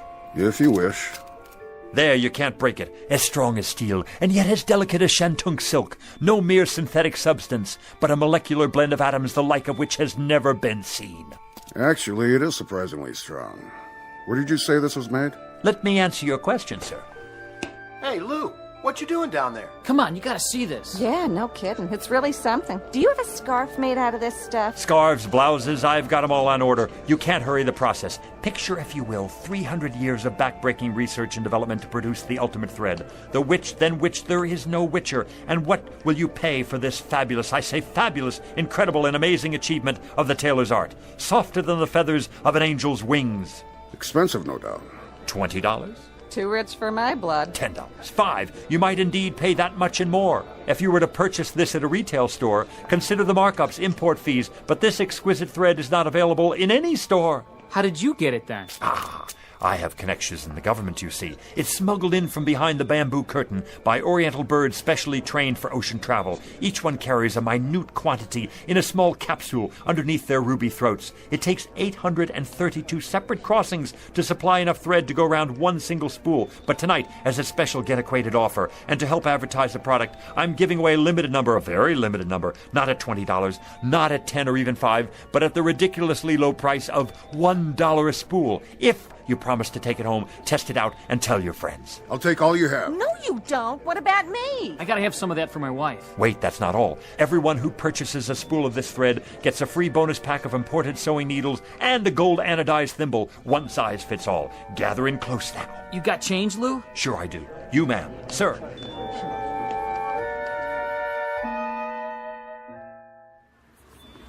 Yarn, simulated cashmere socks, the most marvelous plastic shoelaces that never wear out, a genuine static electricity filter, fits any car radio.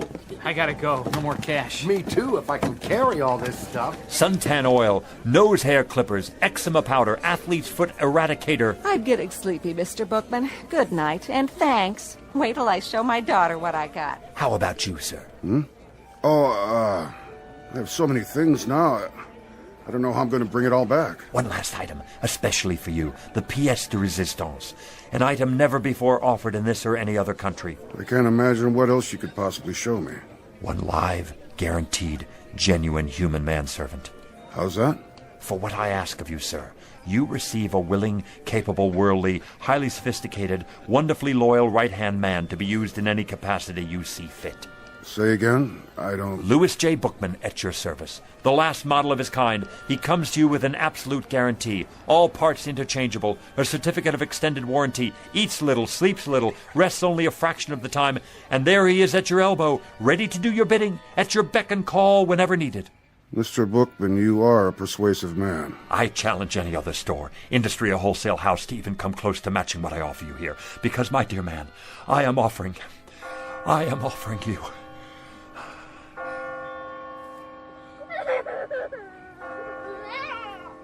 Midnight.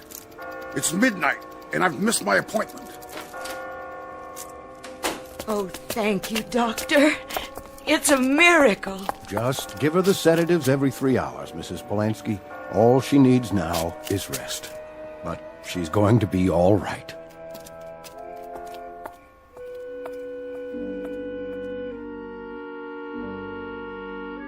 One minute past 12, Mr. Bookman, and you made me miss my appointment.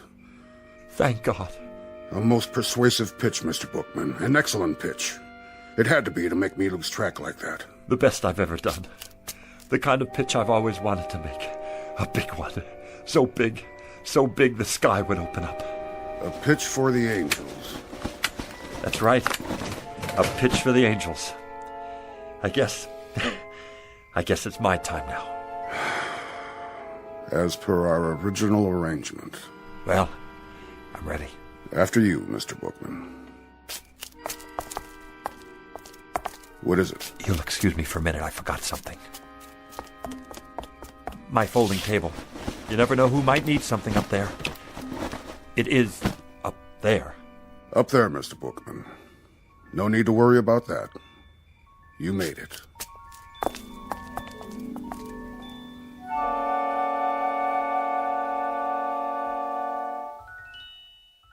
Louis J. Bookman, age 60-ish, formerly a fixture of the summer, a rather minor component to a hot July. But throughout his life, a man much loved by the children, and therefore a most important man. Couldn't happen, you say? Probably not in most places, but it did happen in the Twilight Zone.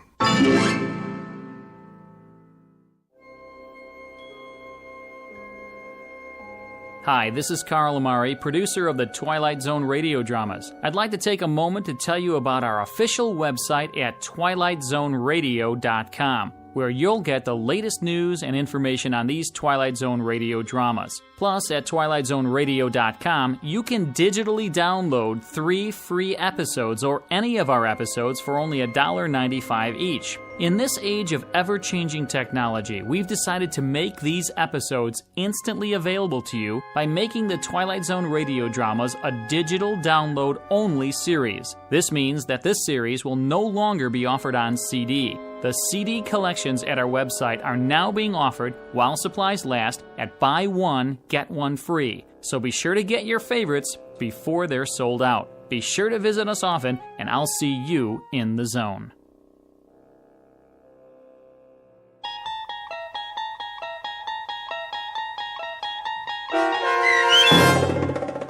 One for the Angels, starring Ed Begley Jr., with Stacy Keach as your narrator, was adapted for radio by Dennis Etchison and based on a script by Rod Serling. Heard in the cast were Rich Kominick, Lauren Patton, Linda Ryder, Richard Hensel, Doug James, Adam Tangway, Martin Hughes, Meg Thalken, Roger Wolski, Carl Amari, and Irene Olson. To learn more about the Twilight Zone radio dramas and to obtain audio cassettes and CDs of these programs, visit our website at twilightzoneradio.com. This copyrighted radio series is produced and directed by Carl Amari and Roger Wolski for Falcon Picture Group. Doug James speaking.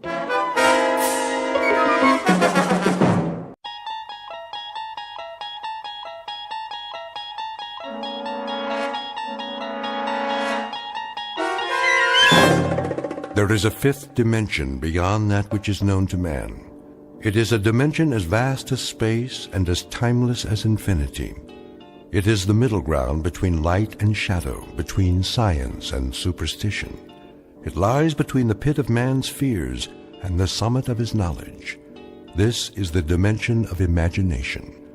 It is an area we call the Twilight Zone.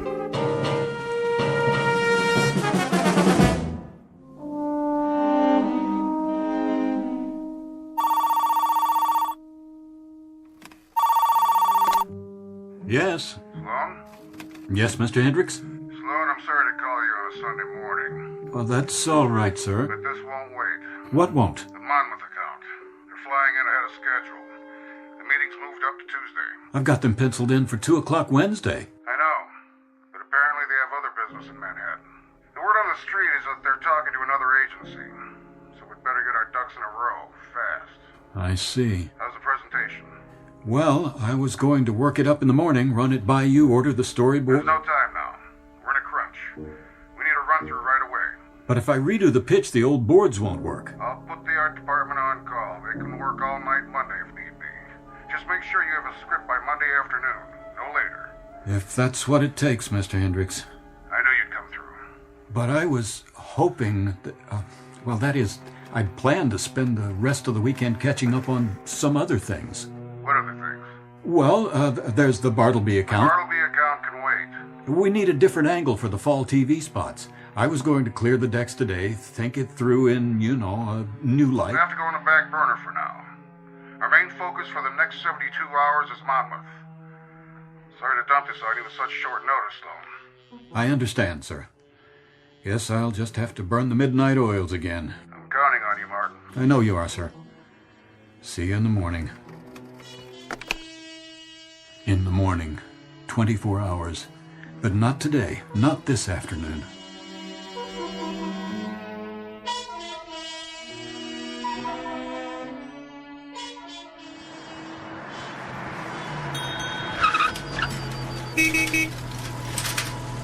Hey, take it easy. What's your problem, mister? How about some service? How about some peace and quiet? I'm sorry. Will you fill it up, please? Sure. I drove out from the city. No kidding. Guess I'm not used to this. Country road, no traffic, open space. All this peace and quiet. Yep. The things I've missed for such a long, long time.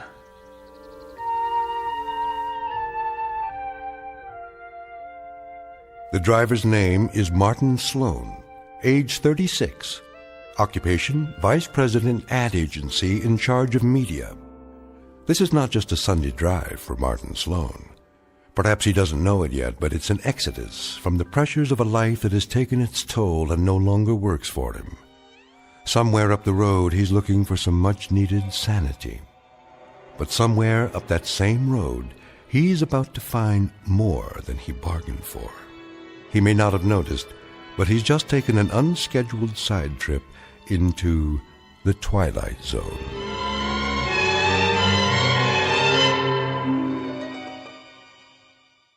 And now, The Twilight Zone and our story, Walking Distance, starring Chelsea Ross, with Stacy Keach as your narrator.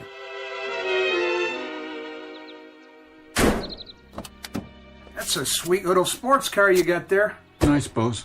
One of the rewards. Could you take care of it for me? Take care of it how? Always thinking a lube and an oil change. Oil's fine. I checked under the hood. Looks good to me. You can do it, can't you? Oil change and a lube job? Sure. If you have the time. Today? No business on Sunday. I don't mind waiting. Well, this car don't really need it, I'd say, but... Please. Take about an hour. I'm in no hurry. Okay, if that's what you want. Not much to do around here in the meantime, though. That's all right. I'm off the clock. You know, this road looks familiar. Is that Homewood up ahead? Just like the sign says. How far? 1.25 miles. I used to live there. It's where I grew up, as a matter of fact. I haven't been back in, it must be 20 years. That's so. More like 25. And then this morning, I got in the car and drove. Guess I reached a point where, I had to get out of the city, as far away as possible. You know the feeling? Can't say I do. One more meeting, phone call, presentation, another problem to solve. If I'd stayed home today, I probably would have jumped out of a window. Oh, don't want to do that. Sometimes you feel like you don't have much choice, so you get behind the wheel and head for Homewood, I guess. Walking distance, is it? Maybe 1.5 miles. That's walking distance.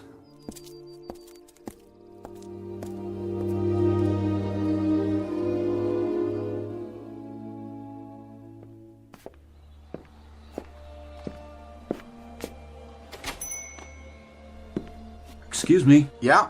Wilson's Ice Cream Parlor? Same as always.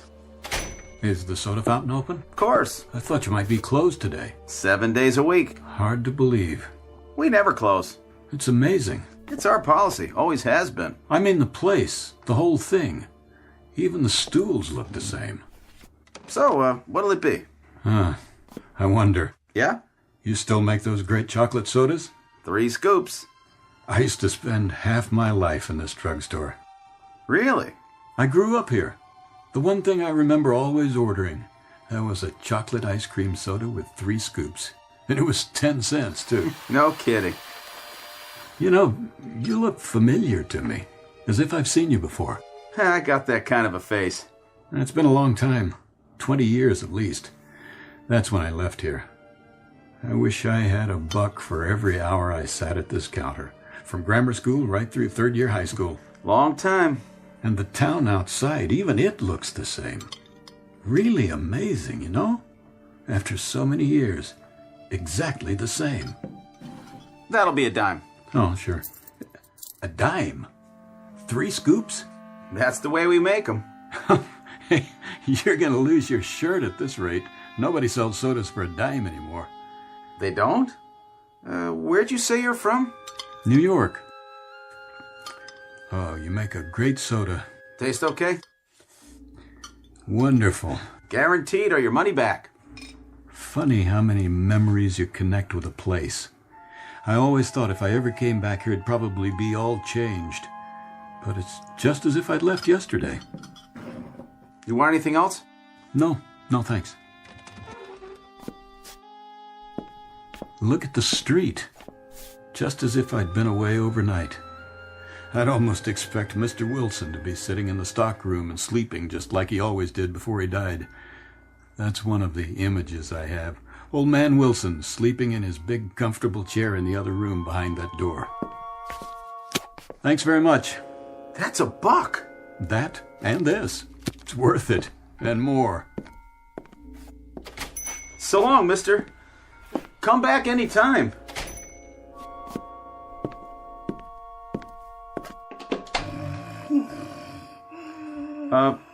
Mr. Wilson?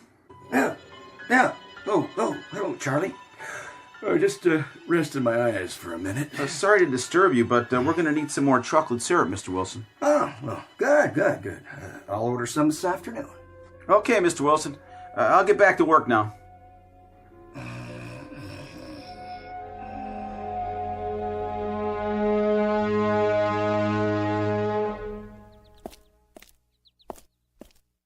My God, nothing's changed. The streets, the houses. The Van Burens lived in that one. Mulrooney's over there, and Dr. Bradbury. Hi there. Hi. You're playing marbles. I didn't know kids played that anymore. Everybody does. You pretty good at it? Not bad. I used to shoot marbles, too. We gave them special names. Uh-huh. Yeah, Aggies and the steel kind, the ball bearings we got off streetcars, we called them Steelies. I know. The ones you could see through, they were Clearys. You still call them names like that?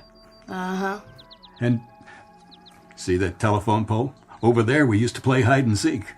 Right on this street. This street? You were on this street before? I never saw you. I used to live in that corner house down there. Did not. Yeah, the big white one. The 2-story Victorian. The Sloan house? That's right. Oh, you still call it that? Still call it what? The Sloan house. My name's Sloan. I'm Martin Sloan. What's your name, son? You're not Marty Sloan. I know Marty Sloan, and you're not him. Huh, I'm not, huh? You want to check my driver's license? See? Right here in my wallet in black and white. Hey, where'd you go, son? I didn't mean to scare you off.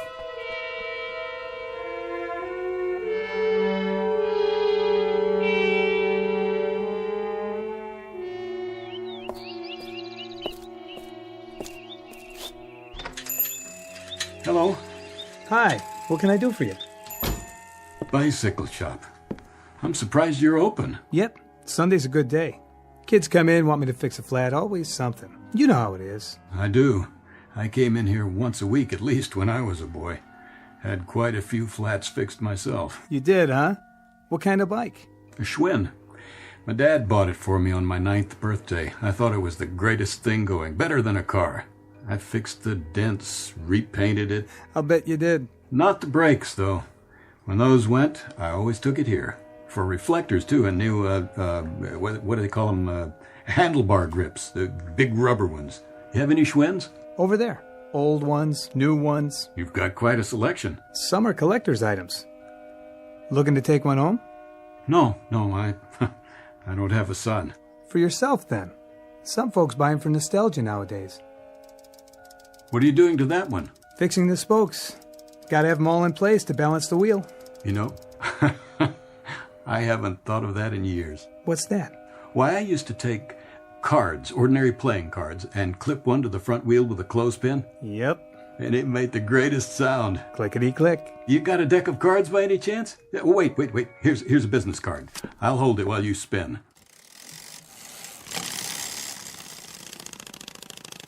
That the sound? That's it. This is your card, huh? Sloan, I know that name. There's a Sloan family lives one street over. The old white Victorian? Yeah. Any relation?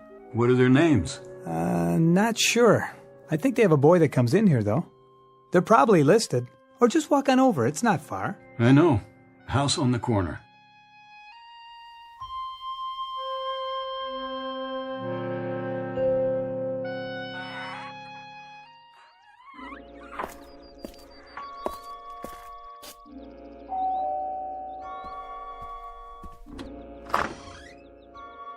Yes? Dad. Who did you want to see? Dad, it is you. Who is it, Robert? And Mom. Is that Mom? Who are you? What do you want here? Why are you both here? How can you be? It's impossible. Who is it? What do you want, young man? Mom, don't you know me? Who? It's Martin. Martin? What in the world? He's a lunatic or something. Close the door. Wait a moment, Mom. You mustn't be frightened of me. This is Martin. I grew up here. What's the matter with you both? Don't you know your own son? That's enough. You've upset my wife. Don't lock me out. Please, look at me. And don't come back. Mom? Dad?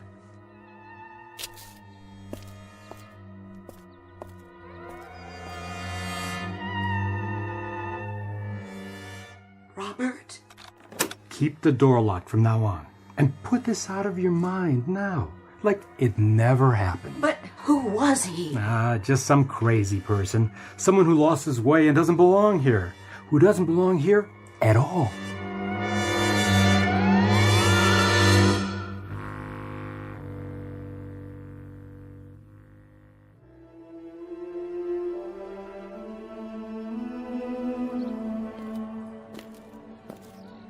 Get your cotton candy here. Ice cream for the kids. Hello there. Hello. Going down to the pavilion? Why, yes. So am I. Beg your pardon? I say I'm going the same way. Have we met? I don't believe so. Forgive me for bothering you. Oh, you're not. I just thought you might be a friend of my husband's. A visitor, that's all. but it feels like home already. This town is like that. Everyone's so friendly and relaxed. There's no crime or... What a beautiful baby you have there. Oh, thank you. She's my pride and joy. She must enjoy these walks on a lovely Sunday afternoon like this. Well, she can't walk yet, but with a carriage, well, we can both enjoy it.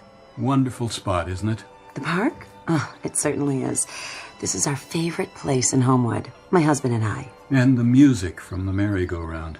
That's always a big part of summer, isn't it? The calliope. Oh, and the cotton candy. And the ice cream. And, of course, the band concert.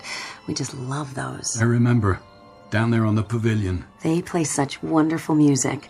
Sometimes they make dinner first and we bring it here in a basket. It's like, I don't know, like a picnic when you were a kid.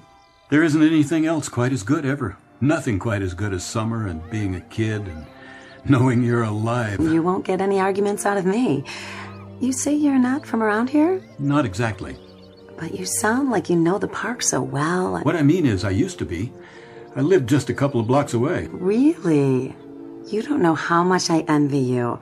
It must have been so lovely then. Oh, it was. Just as lovely as it is now. Exactly. I remember the calliope and the merry-go-round, those great hand-carved horses. No, they still have them. And the bandstand. I used to sneak away at night from my parents' house and come here and lie on the grass staring up at the stars, listening to the music. You know something else? What? I played ball in that field right down there. Did you really? And the merry-go-round. Oh, my goodness. I grew up with that merry-go-round. Look. What? See the post? Which one? Oh, that one. That one there. I carved my name on it one summer. Boys are always doing things like that. I was 11 years old, and I carved my name right on that post. Just like that boy's doing right now. That boy? See him? You, there! I wasn't doing nothing. I know. I just wanted to see what you were carving. It's not my knife. Sure it is. That's your pocket knife. Go on, pick it up. And this is your name on the post. Let's have a look. Martin Sloan. But that can't be. You're... Yes, sir, but I didn't mean nothing, honest. Lots of kids carve their names here. No kidding. I'm not the first one. You're Martin Sloan. Sure, that's who you are. You have to be. That's the way I looked with that cap on my head. I gotta go. Martin? No, Martin. Martin, don't be frightened. Martin.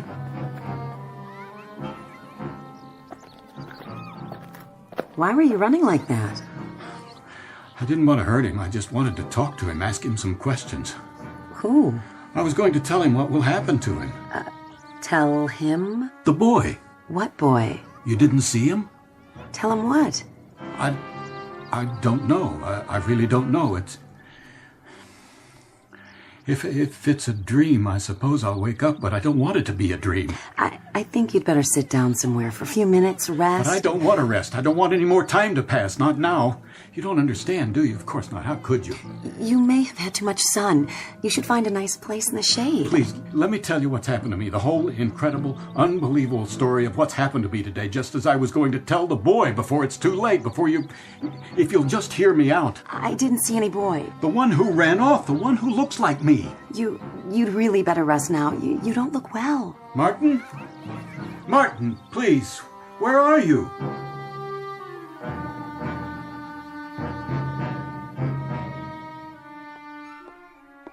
Robert, what are you doing sitting out here on the porch? Just thinking, dear. Of what? I don't know. Nothing much. Shall I sit with you? If you'd like. Let me clear away the dinner dishes. There's another piece of pie left. Maybe later. Look at that moon. I think I will join you. Remember how we used to sit in this swing, listening to the wind in the elms as if it were talking just to us, while we made plans? Of course I do. Hurry back. It's been a long time. Yes, it has.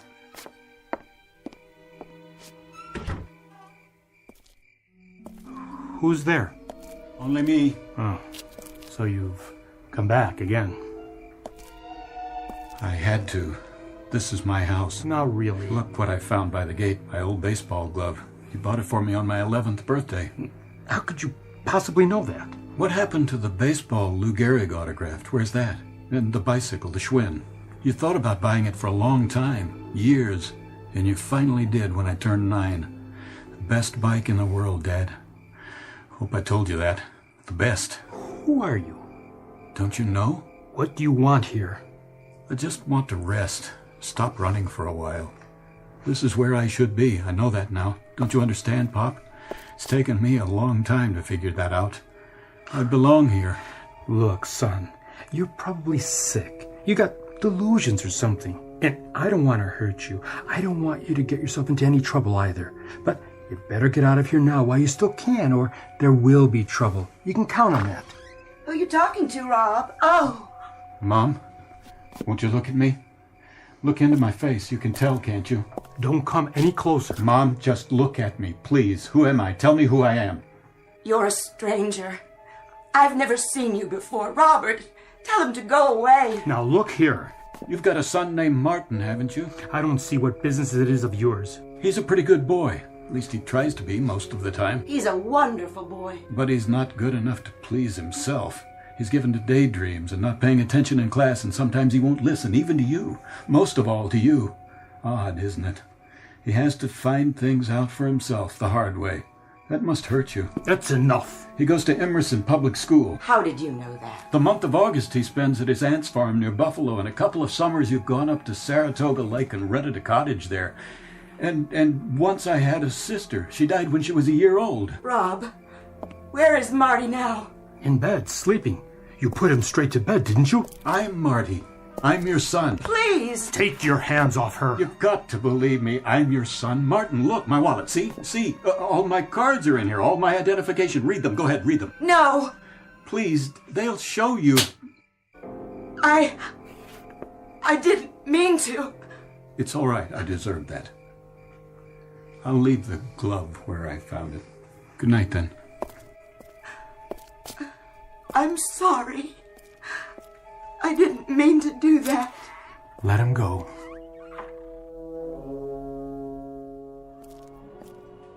Martin?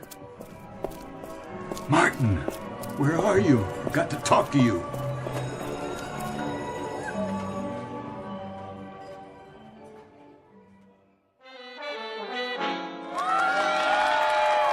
The band sounds good tonight. They always do. For the full moon. Get your peanuts over here. I remember this night. Swear I do. How about a cold soda pop there, mister? Huh? Oh, no. No, thank you. Peanuts, popcorn. This very same night. It has to be. The band played that song, and then I walked over here by the big tree and laid down and listened to the next tune. Oh, I remember this song like it was yesterday. Hey, what are you doing here? Are you following me? It's you. Of course, that was our favorite song, wasn't it? Mind your own beeswax, okay? No, Martin, wait.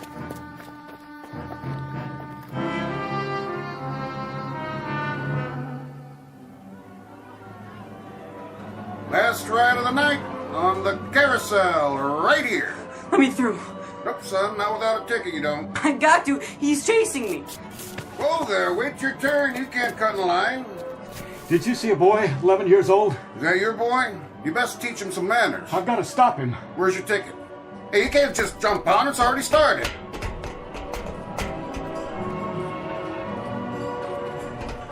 Martin, I don't want to hurt you. Leave me alone. I just want to tell you something. Stay away from me. Martin, please, let me talk to you. About what? You got nothing to tell me. It's important, I swear. It's the most important thing I know. Get back. Marty, please, don't jump off. Don't. That boy, he's falling. No.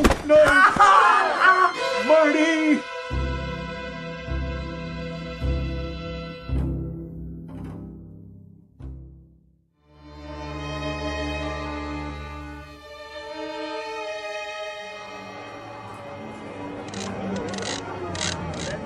Stand back. The boy's hurt. His leg, he's bleeding. Oh, it's my leg, too.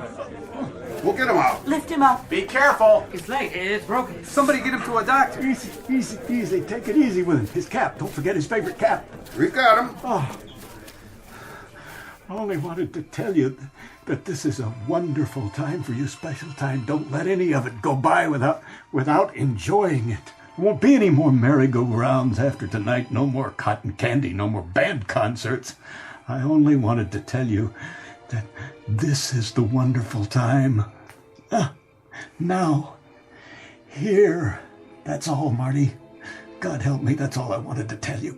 That's it, folks. Park's closed. Everybody out. I'm going. Who's there? I can't see you with the lights off. I thought you'd want to know that my boy will be all right. He may limp some, the doctor says, but he'll be all right. I thank God for that. Here. You dropped your wallet by the house. Did you look inside? I did. And? It told me quite a few things about you. Nothing too bad, I hope. Driver's license, cards, the money in it. Seems that you are Martin Sloan. You're 36 years old and you have an apartment in New York. That's right. It says your driver's license expires some 25 years from now. The dates on the bills? Those dates haven't come yet either. So you know now, don't you? Yes, I know. I know who you are, and I know you've come from a long ways from here. A long ways, and a long time. I don't know why or how. Can you tell me? I'm afraid not. And you know other things, don't you, Martin? What do you mean? Things that'll happen. Things that haven't happened yet. Yes, I do. I wish I didn't, but I do. You also know when your mother and I... when we'll... Yes. Yes, I know that too. Do me a favor. Don't tell me. I couldn't. Grant me that grace. Martin, there's a saying. Every man is put on earth condemned to die. Time and method of execution unknown. That's a part of the mystery we live with. It must always be a mystery. Martin? Yes, Dad? You have to leave here. There's no place for you. No room. Do you understand? I see that now, but I don't understand. Why? I guess because we only get one chance. Yes. Maybe there's only one summer to a customer. The little boy, the one I know and love, the one who does belong here. This is his summer, Martin, just as it was yours once. Don't make him share it. I guess I'll be going. I don't want to, but there's no choice for me. No choice at all. I see that now, too.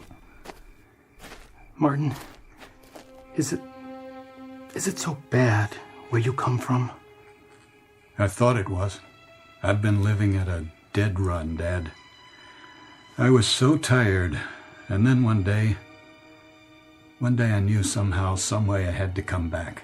I had to get on a merry-go-round and listen to a band concert and eat cotton candy. I had to stop and breathe and close my eyes and smell and listen. Otherwise, I might just as well not be alive. But you are. Remember that.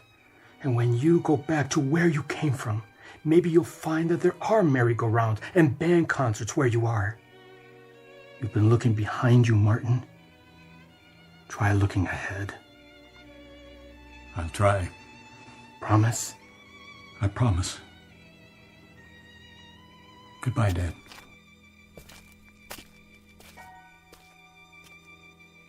Goodbye, son.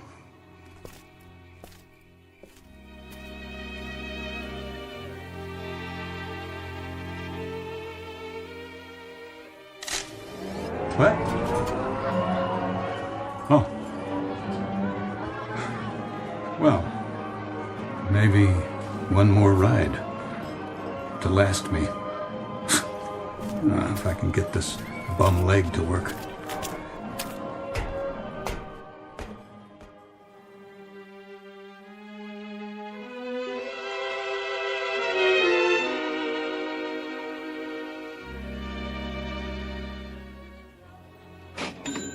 How much is this? $17.98. Shall I ring it up for you, ma'am? If you would.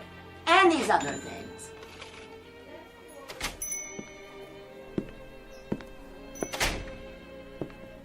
Afternoon, sir. May I help you? Is this Wilson's? Wilson's Drugstore, yes. And the soda fountain? Over there in back. Thank you, miss. Hi, something for you? What happened to Charlie? Charlie? I don't know any Charlie. He used to work here. I'm the only one who works here now. Do you make chocolate sodas? Sure do. How many scoops? As many as you want. 3? 3 will cost you extra. 50 cents. A whole 50 cents, huh? You got a deal. Coming right up. How's old Mr. Wilson? Who? Used to own this place. That was his office in the back room behind that door. Oh, he died. Long time ago. Must be 15... No, more like 20 years now. Before they remodeled the place. Oh, I didn't know. What kind of ice cream you want? Sorry? We got 15 flavors. I've changed my mind about the soda. That's okay. Oh, these stools weren't made for bum legs, were they? Guess not. Need any help? No, thank you. I can walk just fine once I get on my feet. Get that in the war? No, as a matter of fact, I got it falling off a merry-go-round when I was a kid. Freak thing. Fell into the machinery. A merry-go-round? Over in the park. Oh, yeah. They tore that down a few years ago. Condemned it. Little late, I guess. How's that? Little late for you, I mean. Very late. Very late for me. I gotta be going. Well, come back. I don't think I'll be coming this way again. Take care, then. That I will. From now on.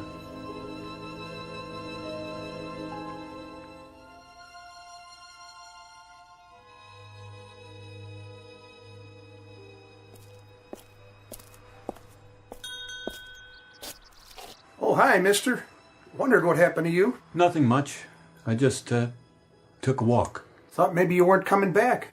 Was I gone that long? Oh, not really. Just seems that way. Things are pretty slow out here. Did you finish with the red sports car? All lubed and ready to go. Thanks. I had some extra time, so I washed it for you. Thought you might like that. Yeah, that was kind of you. No charge for the wash, though. Of course there is. Will this cover it? Keep the change. Hey, thanks. You sure? I'm sure. Going on to Homewood? Not this time. Too bad. It's a nice place. I know, but I've got things to do. In New York. Maybe some other time. Yeah, some other time.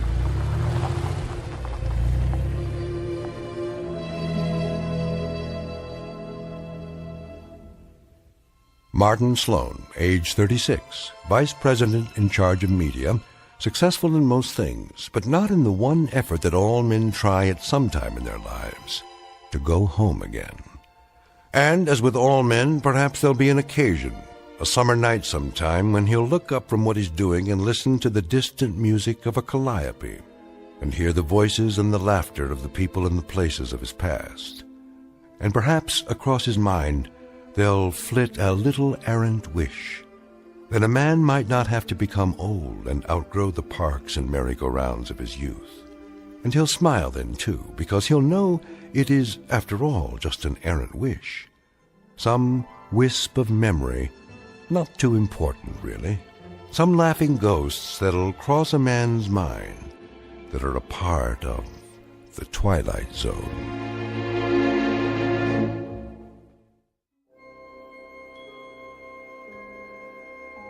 Hi, this is Carl Amari, producer of the Twilight Zone Radio Dramas. I'd like to take a moment to tell you about our official website at twilightzoneradio.com, where you'll get the latest news and information on these Twilight Zone radio dramas. Plus, at twilightzoneradio.com, you can digitally download 3 free episodes or any of our episodes for only $1.95 each. In this age of ever-changing technology, we've decided to make these episodes instantly available to you by making the Twilight Zone radio dramas a digital download-only series. This means that this series will no longer be offered on CD. The CD collections at our website are now being offered, while supplies last, at buy one, get one free. So be sure to get your favorites before they're sold out. Be sure to visit us often, and I'll see you in the zone.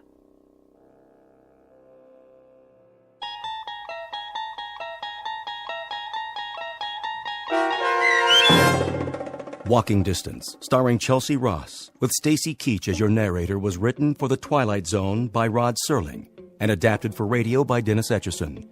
Heard in the cast were Turk Muller, Rick Komanek, Jeff Lupetin, Doug James, Adam Tangway, Tony Castillo, Linda Ryder, Lynn Foley, Bruce Grossman, Laura Russell, Mike Aljadeff, and Peggy Roeder. To learn more about the Twilight Zone radio dramas and to obtain audio cassettes and CDs of these programs, visit our website at twilightzoneradio.com. This copyrighted radio series is produced and directed by Carl Amari and Roger Wolski for Falcon Picture Group. Doug James speaking.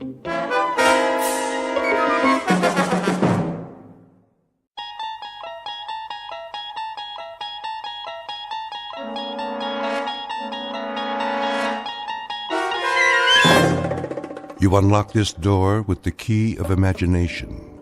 Beyond it is another dimension, a dimension of sound, a dimension of sight, a dimension of mind. You're moving into a land of both shadow and substance, of things and ideas. You've just crossed over into the Twilight Zone.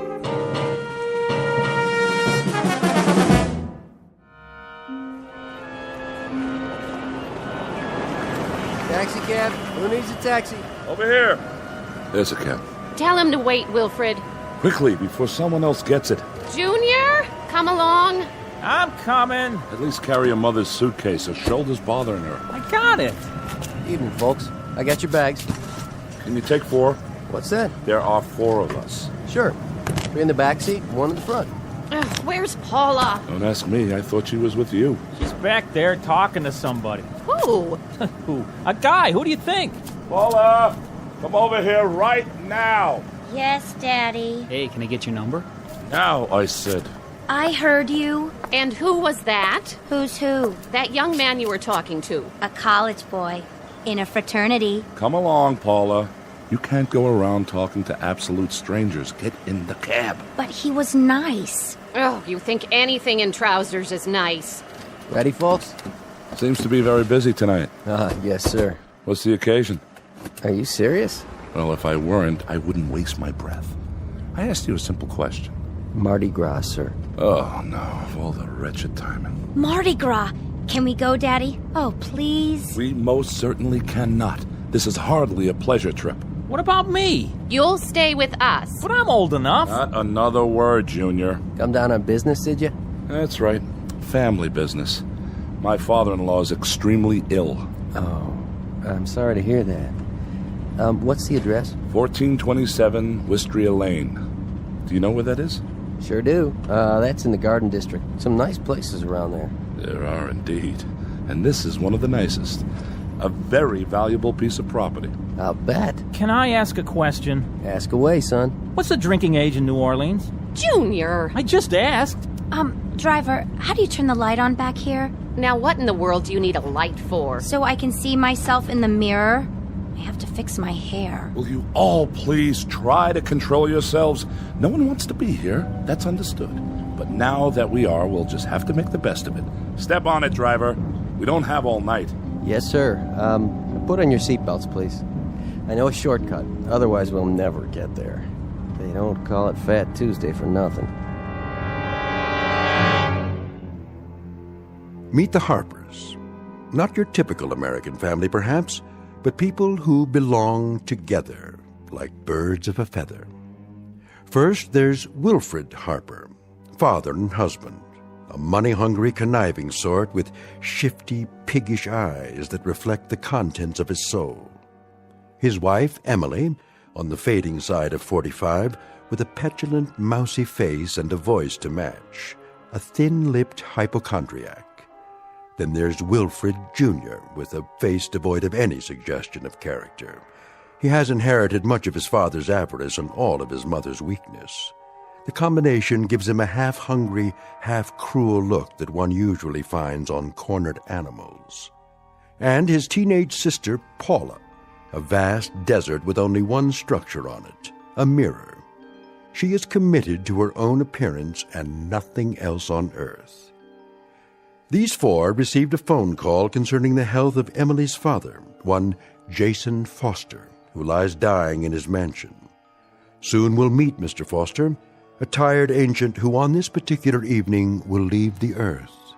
But before departing, he has a few things to do, some services to perform, some debts to pay, and some justice to mete out. Because this is not only New Orleans at Mardi Gras time, It's also the Twilight Zone.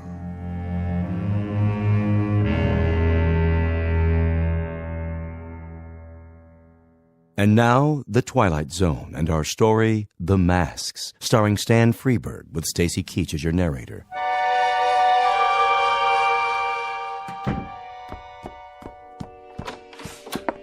How do, Nola? Jeffrey? Give you a hand with that? Oh, thank you kindly. Crowded downtown? Yeah, the biggest Mardi Gras ever. At least that's what it looks like. I almost couldn't get a seat on the streetcar. Got everything, I see. Everything he asked for. How is he? He looks badly. And he's much weaker. Ever so much weaker. Can't say as I'm surprised. He wants to be advised when his relations arrive. Knowing his relations, I'm sure they'll make themselves known. You're right about that. The doctor still here? Mm-hmm. With him now. I'll get dinner started. You do that, Nola. You do that. Oh, my. A sad and mournful day.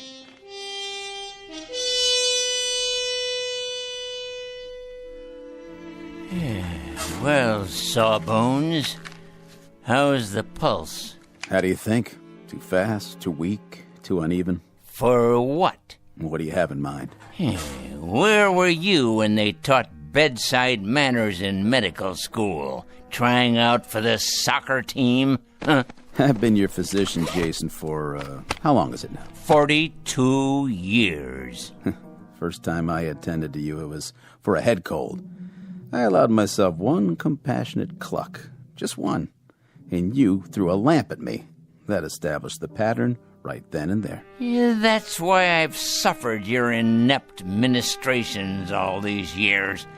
Your candor has been a refreshing departure from the modern medical norm. I ask you a straight and simple question, and you give me a straight and simple response.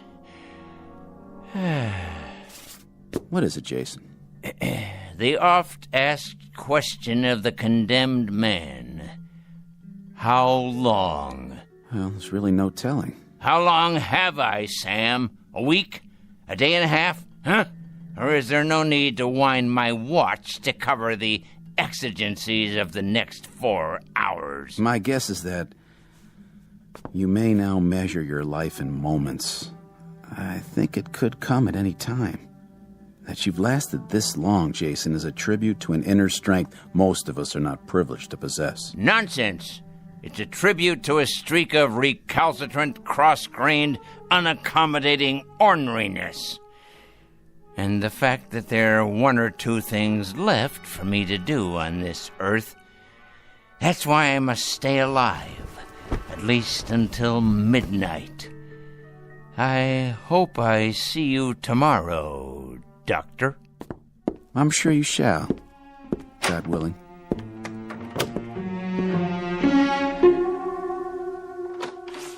Right this way, please.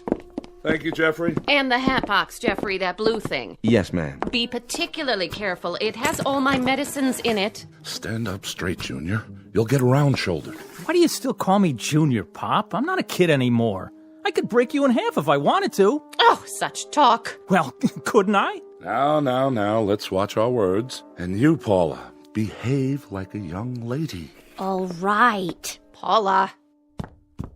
Hello, Emily. Oh, how nice to see you again, Dr. Thorne. You've met my husband. Yes, some years ago, the last time he was here. How are you, Mr. Harper? As well as can be expected under the circumstances. And you, Mrs. Harper? How are you? Bearing up, Doctor. As best I can.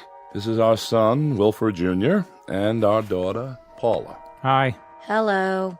This is your grandfather's doctor, children. Your father's been expecting you. I'm very glad you could make it. Crowded at the airport, was it? Oh, that silly Mardi Gras. Well, really, the traffic is unspeakable. Shouting, screaming, incredibly rude people. It's a wonder we were able to get here at all. As for your father's condition, he's... Oh, yes. How is he? We're all really quite concerned on tenterhooks, you might say. Well, he's extremely ill. How long? Well, a good educated guess would be that it's just a matter of days. Days, you say? Hours, perhaps. Is that right? How simply awful. We've been expecting it, of course. Jeffrey? Yes, ma'am. Our rooms, are they ready? Yes, ma'am. They're all prepared. I want to take a shower. Wait for the butler to show the way. A question for you, Doctor? Yes? You may recall, I suffer severe muscle spasms in my shoulder. They're really quite agonizing. Are they? Oh, perhaps you could prescribe something? That quack I've been going to in Boston is supposed to be a specialist, but... He'd better be a specialist. He charges like one. Well, it's a very complicated condition. As a matter of fact, he told me that you don't see cases like mine more than once or twice in 100 years. Oh, please, Emily. It's true. Let me describe the symptoms. I'll be sitting down, perhaps reading a book, and I'll suddenly get this bolt of pain through my upper arm. It's all I can do to bear it. You can't imagine. Excuse me, Mrs. Harper. I have another call to make this evening. If you'll forgive me. Take the luggage upstairs, Jeffrey, all of it. Yes, sir, Mr. Harper. And this briefcase, too, if you will. I'll do my best. I'll see you to the door, Doctor. Paula, you and your brother see your mother to her room. Come on, Mom. Oh, give me your arm, Junior. You already got it. I hope you don't mind, darlings, but the pain is, well, frankly, it's more than I can bear. This way, folks. Old man's in bad shape, huh? As I said, the old man is dying. And there's no chance of a recovery? Not realistically, if that's any comfort to you. Good evening, Mr. Harper.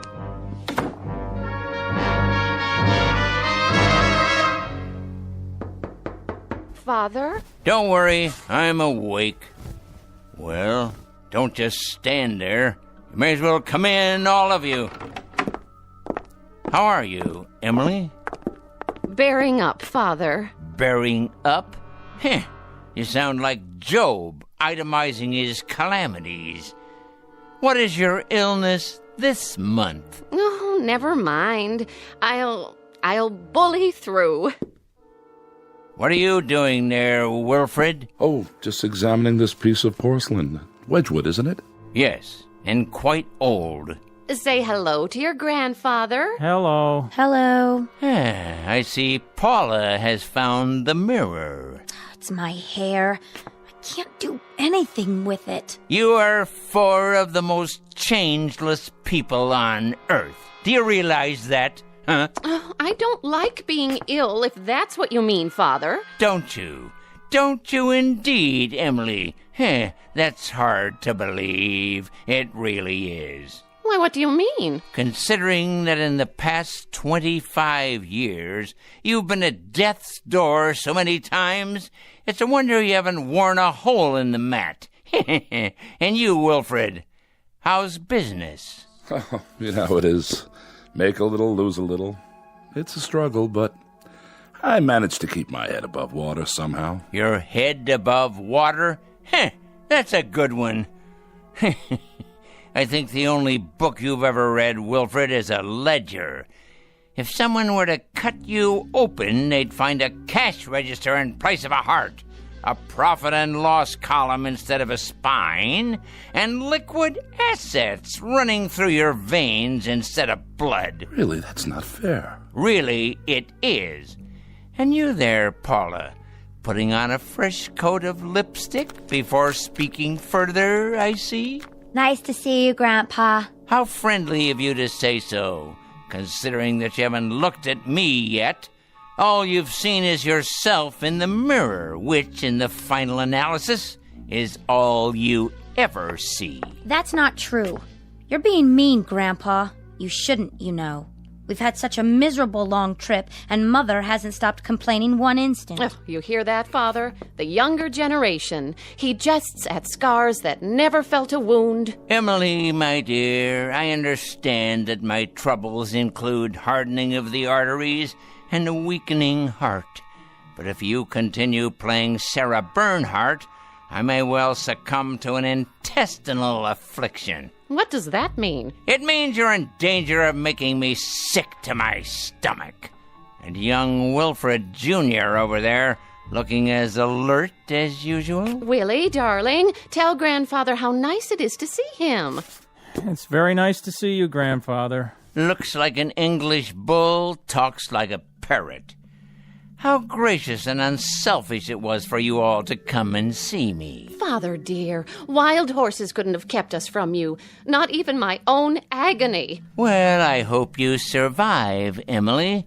You're to have an excellent dinner this evening. And then I've planned a surprise. But, Grandpa, it's Mardi Gras. I was hoping you'd know of some parties. We're having a party here, Paula. We are? Have you invited any boys? Better than that. We'll have a marvelous time. I've arranged for us all to wear masks. Masks? How droll, Jason, masks.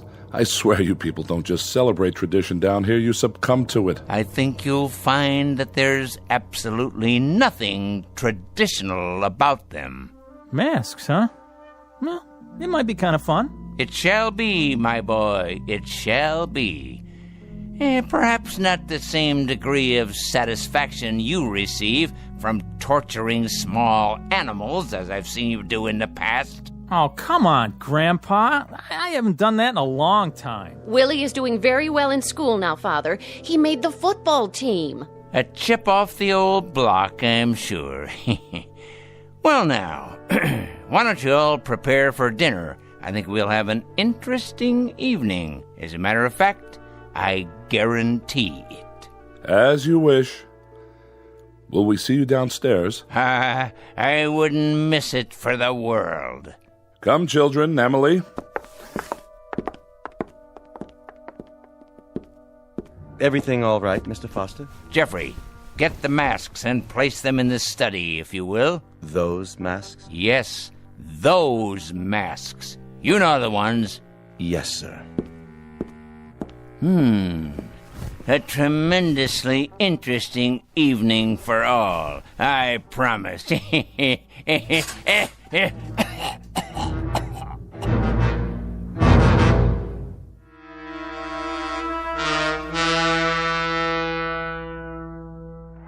Come away from the window, Paula. But look at all the fun they're having. You heard your father.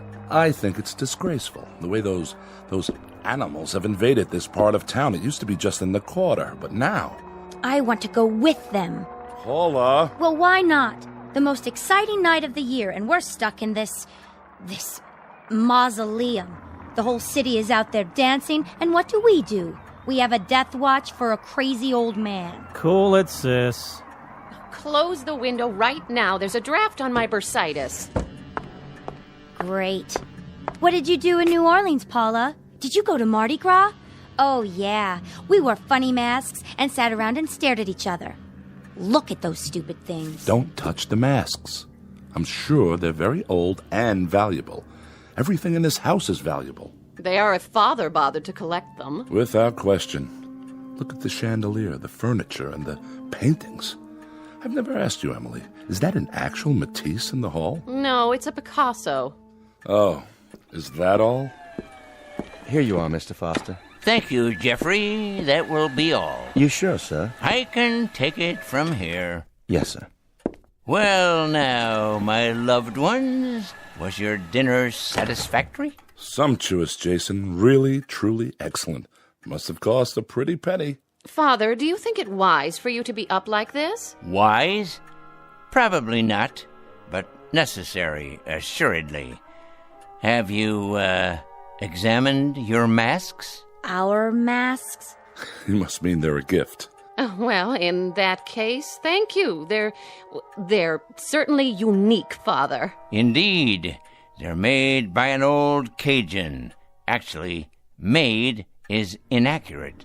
They're created, each one separately and individually. Is that so? I'd be interested in any provenance you can provide. Their history, ritual meaning.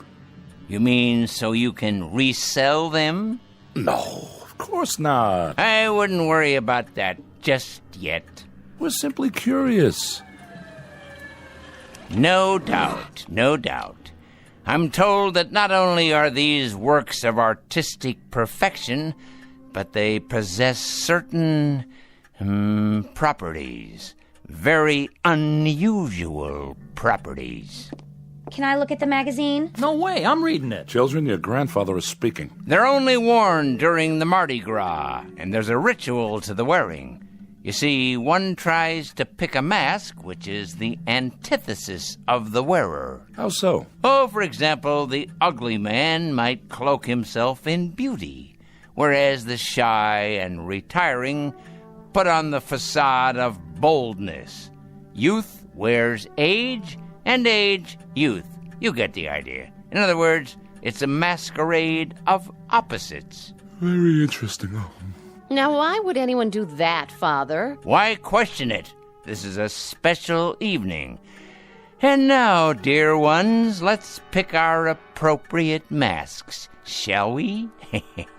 If you say so. You, Wilfred, how do you fancy yourself? I don't understand. Come on, be candid. When you shave in the morning, who looks back at you? Why, I do, of course. I don't see... Please, it's a crucial question. What do you see? Really, Jason, I think we're a little old for parlor games. Let me be the judge of that. Indulge an old man. Oh, all right. Give me a self-assessment. Come on, be honest. You're serious? Never more so. Well, I suppose you could say I'm good-natured. Congenial. Ah, now we're getting somewhere. I've always been a congenial man. No matter what the circumstances, I try to take things in stride. Very good, Wilfred. Congenial, friendly, outgoing, even extroverted. In short, amiable. I think so. So it follows that as part of this amiability, this general goodwill, you feel a deep rapport with your fellow man. Oh, yes. Yes, indeed. Now, the opposite of your affability would be, this face here. This one? Surely not. Look at it, Wilfred. Hold it in your hands. Feel the way the wood is carved. The angry, feral lines, the gnawing, rat-like teeth. The opposite of the way you see yourself, remember? Charming. I take your point. Hardly an appealing image, though. Live with it a while. Try it on. Come on. It has great subtlety. The features reflect greed, avarice, cruelty, like a predatory animal. In short, all the character traits that you don't have. An ironic choice, wouldn't you say? Quite. And now, the brave lady on the couch. Oh, really, Father? I don't feel well. I'm not up to... Of course you are, my dear darling daughter. You're up to anything. Your courage dictates that you accommodate a relatively brief period of self-sacrifice. It should come naturally to you. How about this one? But it's hideous. Of course it is. Look at it closely, my dear. The face of a sad, sniveling, self-centered coward, flabby and without character. Fearful eyes, no chin at all, in contrast to your own bravery, your doughty, intrepid strength. Well, I suppose it does serve as a contrast. Next, the one over there, who walks in beauty like the night. What? Pay attention. Your grandfather is speaking. If you want to know, I think this whole thing is a bore. Paula! Well, it's the truth. Wear this one, just for a short while. All right. But it's horrible. Ah, look closely. The round porcine features. It's the face of a pig, with beady eyes, puffed out jowls, and a shiny pink snout. A self-indulgent face that's never satisfied. Not like you, my dear. It has none of your heart, none of your selflessness, none of your great concern for others at the expense of yourself. Well, if you put it that way. And last but hardly least, the timid one over there, the gentle and quiet Wilfred Jr. Oh, come on, Grandfather. But you haven't seen it yet. Well, what's this one supposed to be? You're opposite, my boy. The face of a dull-witted, stupid clown. Thanks. Notice the low brow, the bulbous nose, the slack, oversized mouth, as opposed to your own manful refinement, your courteous, deferential gentility. Yeah, Yeah, I get it. And now we're almost done. What about your mask? This one. But that's a skeleton. The face of death, because I'm alive. Understand? I'll wear the very thing that stalks me at this moment. Oh, you don't mean that we actually have to wear these hideous things? I believe I explained that. Only for a few hours, I should add, until the unmasking. And that's at midnight. Paula, you'll break it. I don't care. Everybody else can do what they want. I'm not wearing mine. Then I'm not either. I'm afraid, Jason, that we're somewhat at odds here. Not really, Wilfred. The four of you came here for one purpose. To see me off and yell bon voyage, to put coins on my closed eyelids, while with your free hands you start grabbing and looting. Father, that's cruel. On the contrary, that's truth. You came here to reap everything I've sown, to collect everything I've built, to covet everything I possess. And I'll not disappoint you. The will is prepared. Everything is left to the four of you. Everything. Money, house, property, holdings, stocks and bonds. All of it. All of it. Jason, you break our hearts when you talk that way. The most touching thing you've ever dredged up, Wilfred, by way of conversation. But I must emphasize this little addendum. One small proviso. You're to wear those masks until exactly midnight. Not a moment more, not a moment less. What? I don't believe this. Really, Father? Mark my words, if you take them off, if you do, you'll each receive from my estate the equivalent of a ticket back to Boston. And that's it. That's it. That's absolutely, positively all. Never fear, we won't be spoil sports. If this is your pleasure, we'll indulge you. Quite happily, I might add. It's the least we can do. Oh, you're joking. It smells old and musty. Who knows where it's been? Here, Emily, let me help you fasten it to your head. But the germs. Don't be an idiot. Put on the miserable mask. Don't throw away a fortune because of your wretched hypochondria. Ho-ho! All right, Jason, we're doing it, see? And now, I'm putting on mine.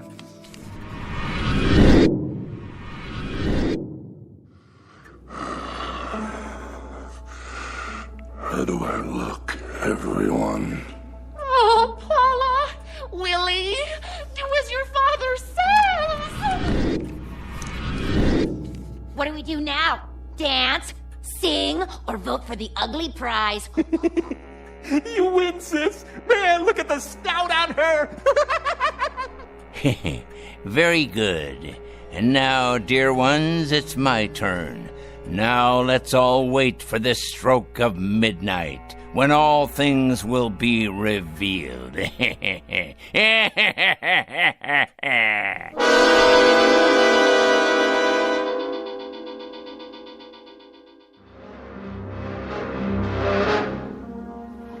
Evening, Jeffrey. Nola? How's Mr. Foster doing? He's up and around. He is? Mm-hmm. In his electric wheelchair. I took him into the study. That man. I reckon he wants to spend time with his relations. Well, they look like they don't want to spend time with him. Let me ask you something. What does he plan to do with those masks? I think he wants to play a game with them. With the masks or his people? Beats me. He better be real careful. Why's that? He had me buy those masks down in the quarter. Wanted them made special by some witch man who does voodoo and such. I told him, Mr. Foster, don't you go messing around with that stuff. That's the devil's work. Nola, he said, don't you worry. I know what I'm doing. I surely do hope he was right. Me too. Once you go that way, there's no turning back. That's the truth. Help me put away these dishes, Jeffrey. It's getting late.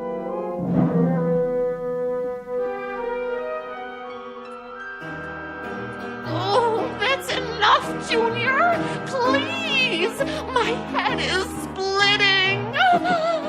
All right, if you say so, Ma. At least it's music. Don't you even have a stereo, Grandpa? Sorry to disappoint you, fair one. Well, this is a blast and a half.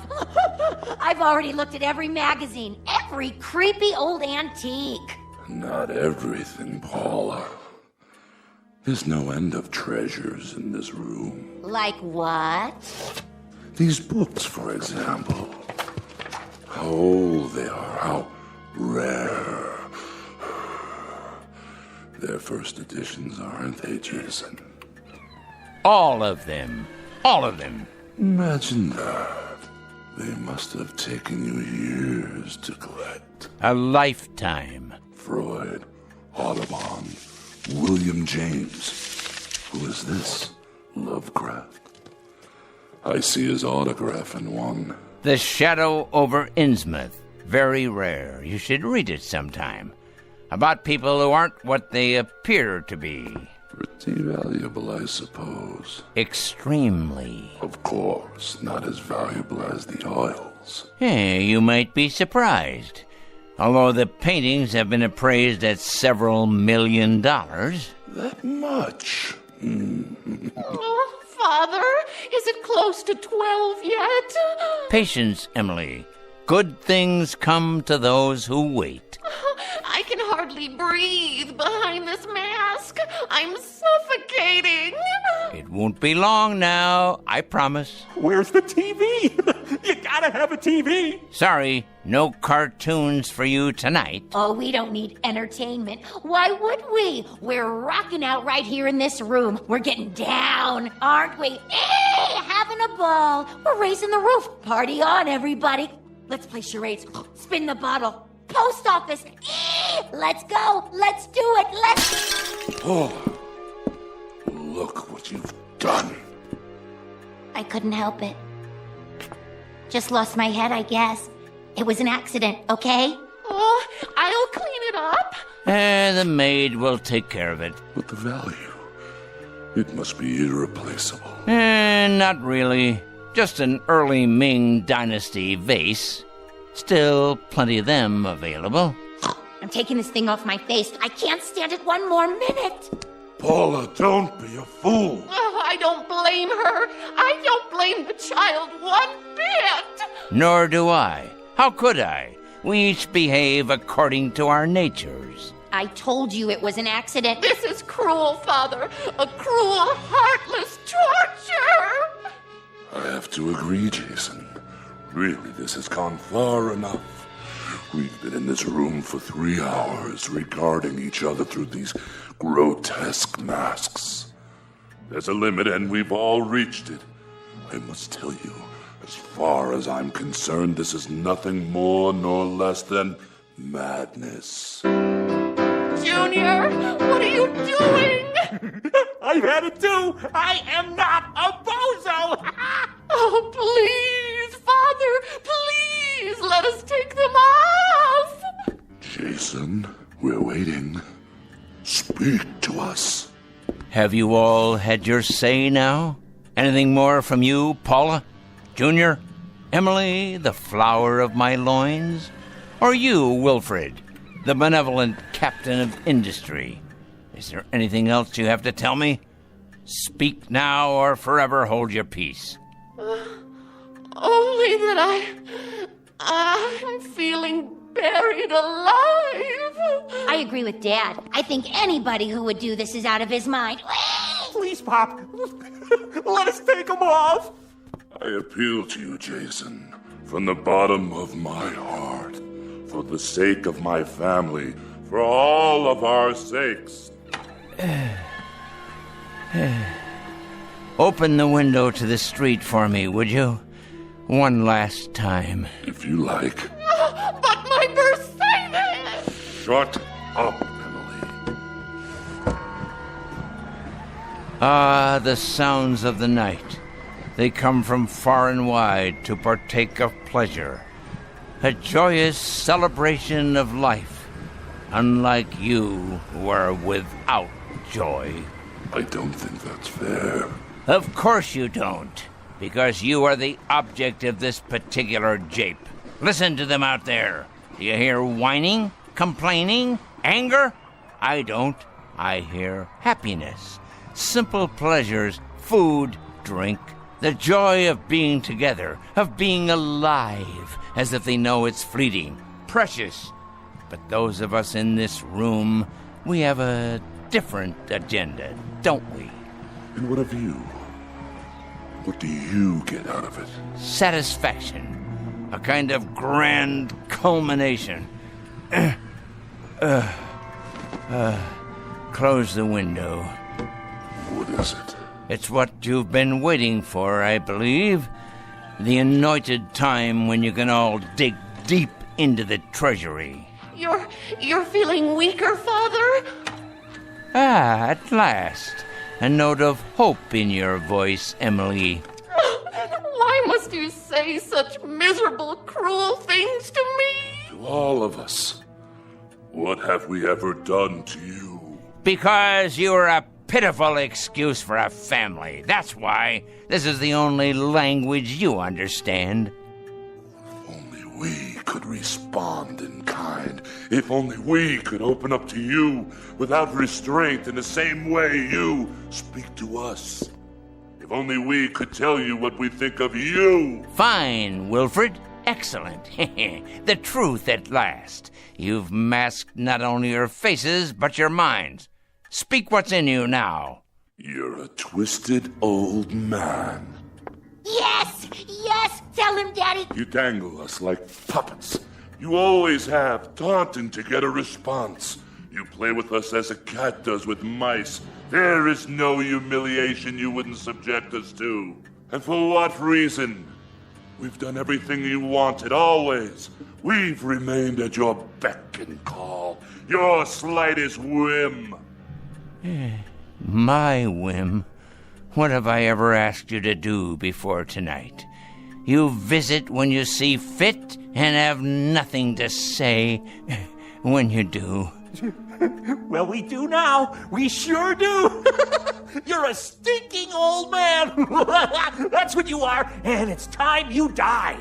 Past time. Why don't you?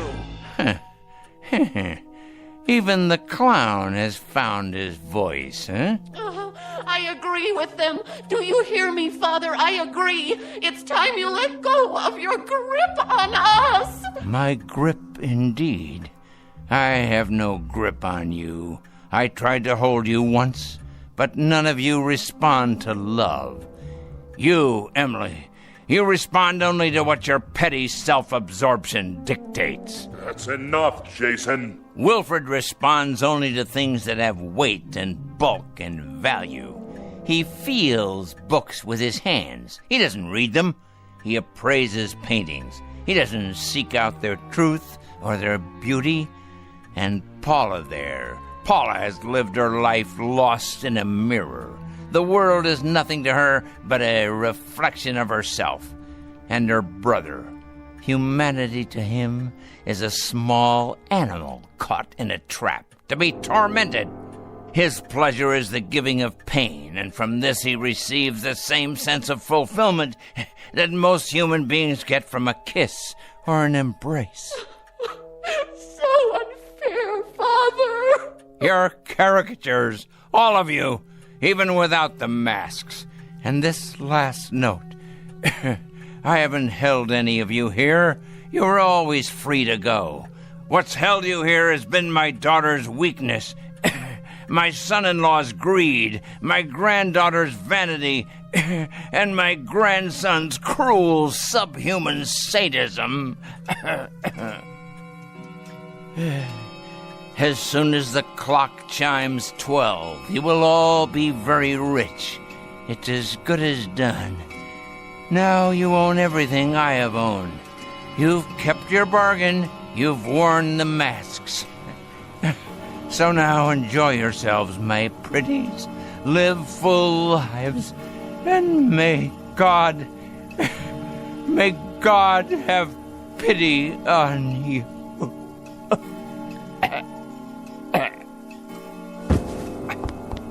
Father! Check his pulse. There is no pulse. At long last, he's dead. So, what do we do now? What do you think we do? We take off the masks and celebrate. This nasty thing, it's stuck to my skin. Mine too! Pull, Junior. Put your fingers under the chin and pull. Watch me. What's the matter with all of you? Your masks are off now. Wilfred! Your face, Wilfred. It's not your face anymore. It looks just like the mask. What are you talking about? Look in the mirror and then look at me. No. It can't be. But it is. What are we going to do? She's right. He did this. That old creep. If he weren't already dead, I'd kill him. No.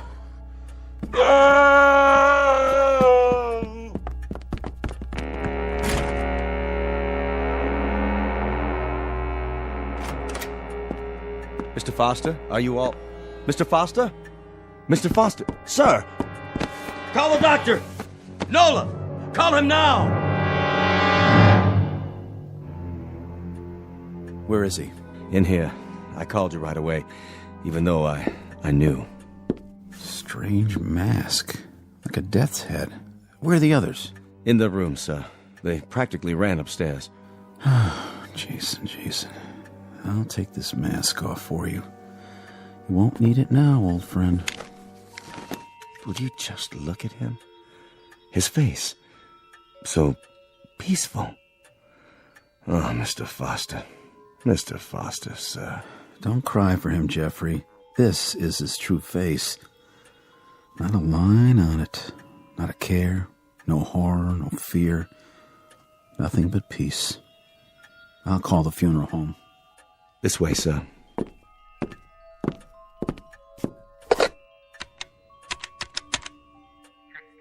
Yes, this is Dr. Sam Miller. I'm at the Foster home. Yes, that's right. Mr. Foster has passed away. Time of death, 12 midnight. Right, I'll fill out the death certificate.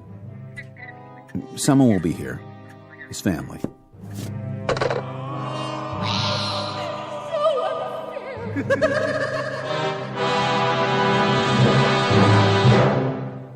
Mardi Gras incident.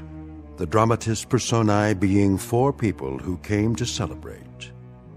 It might be said that they partied with a vengeance. They now wear the faces of all that was pent up inside them. But unfortunately, they'll wear it on the outside for the rest of their lives.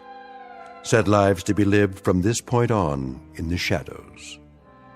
Tonight's tale of men, the macabre, and masks in a section of the Big Easy called The Twilight Zone.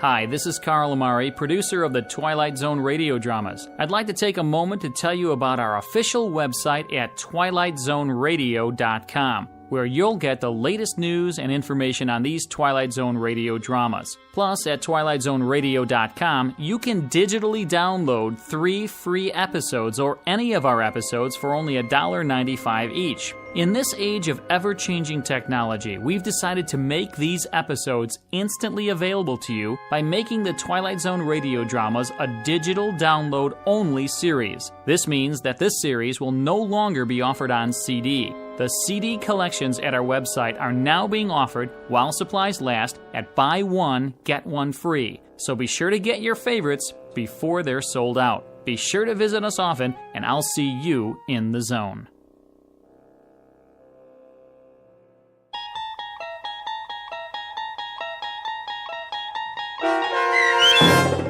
The Masks, starring Stan Freberg with Stacy Keach as your narrator, was adapted for radio by Dennis Etchison and written for The Twilight Zone by Rod Serling.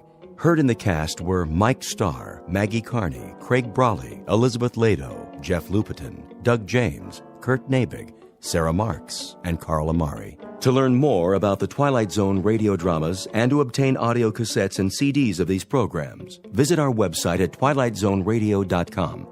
The producers of The Twilight Zone wish to thank CBS Enterprises, Carol Serling, Dennis Etchison, Dick Brescia Associates, Claire Simon Casting, Terry Jennings, XM Satellite Radio, Sirius Satellite Radio, our sponsors and our radio affiliates for helping make this series possible. This copyrighted radio series is produced and directed by Carl Amari and Roger Wolski for Falcon Picture Group. Doug James speaking.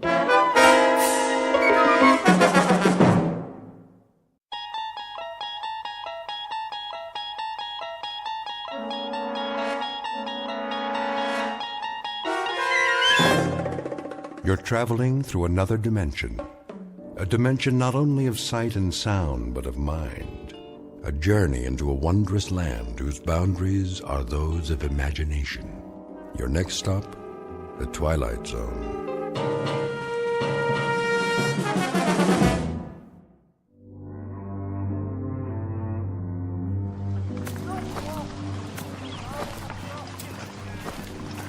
Sergeant?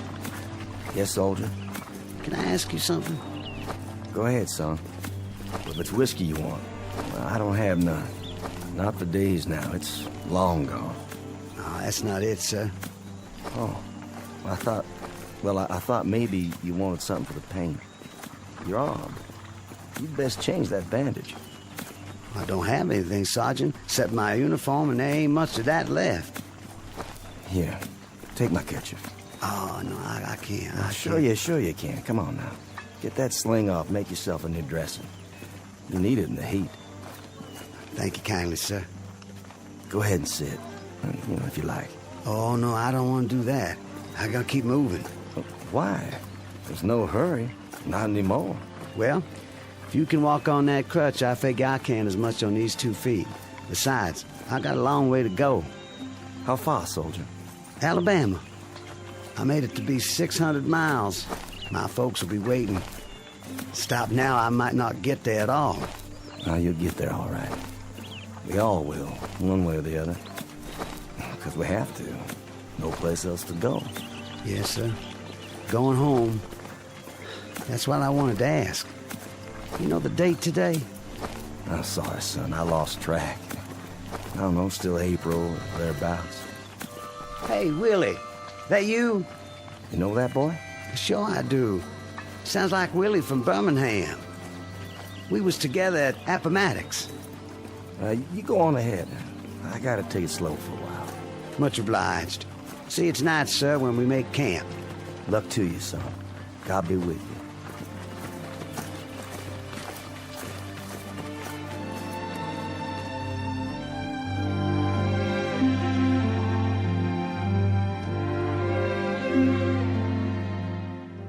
This is the year of our Lord, 1865, and these are Confederate soldiers not long after General Robert E. Lee handed over his sword to General Grant.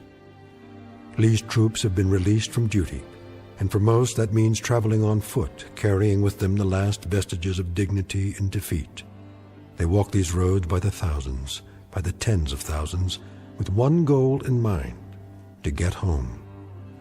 They survived a war that cost more than 1 million lives, and those left are the walking wounded, bandaged, dirty, bearded, and exhausted, moving past burned-out homes in a burned-out land that now relinquishes a burned-out cause. But in a moment, the dusty road that began at Fort Sumter, South Carolina, and ended at Appomattox, littered with the residue of broken battles and shattered dreams, will terminate in a strange province that knows neither north nor south, a place we call the Twilight Zone.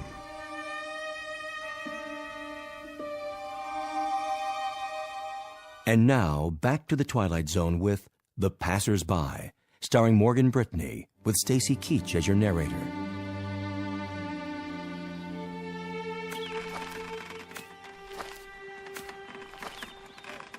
Miss?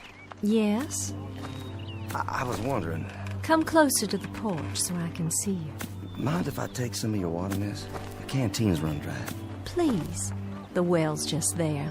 Have all you like. Thank you kindly.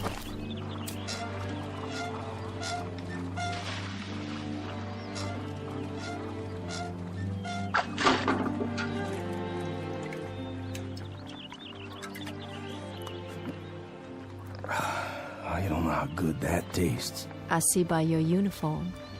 Sergeant, isn't it? Well, I was. Don't know that it matters much now. Beautiful house you have here. It was. We used to call it our mansion. Beautiful tree, too. The oak here, strong. The kind that lasts. Yes, it survived. It was here before the house was built, and now it's the only one left. War claims a lot of victims. Different kinds. Men, animals, God's own beauty. You mind if I sit here a spell? Not at all. It's nice to talk to someone. I feel as if I haven't had a conversation in years. What if I strum my guitar a bit? You have a guitar? Carried it all through the war. Would it bother you? Oh, it would be lovely. My husband used to play a guitar. Did he? Oh, he played so well. He's where, ma'am? He was killed at Yellow Tavern with General Stewart. I'm sorry. You have a wife back home? No kin at all. It was just my father, but he died the first year of the war. I'm sorry. Ah, it's all right. It's been a while now. I mean the crutch. I didn't see it. You've lost your leg. No matter, ma'am. Didn't exactly lose it anyway. I know just where they buried it. Outside of Chickamauga. It must be hard walking for you. Do you have a long way to go? Why, I guess I do. Kinda lost track. Have you been on the road long? Reckon I have. Since the beginning of time. Leastways, that's the way it seems. I don't quite remember when I wasn't moving down the road someplace. Like all those men passing by day and night. Oh, I got plenty of company. But it's different now. There isn't anything in the world sadder than a defeated army crawling home. And how different it was when they marched off. Brand new gray and gold braid and 1,000 flags. With trumpets and drums. Nothing but trumpets and drums. I thought it sounded so wonderful. I remember. Gonna lick the Yanks in a month. That's what they said. In a month. How wrong they were. And we stood by in our summer dresses and cheered them on and threw flowers and felt so grand. Just a few tears. Not many. Because we were so sure they'd all be coming back just as they left. And how wrong we were.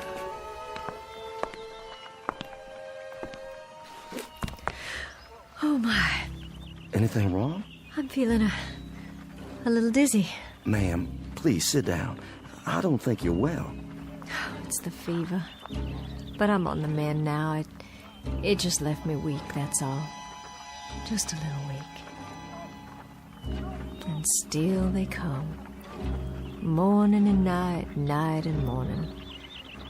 The young ones and the old ones. And oh, how tired they look. How worn.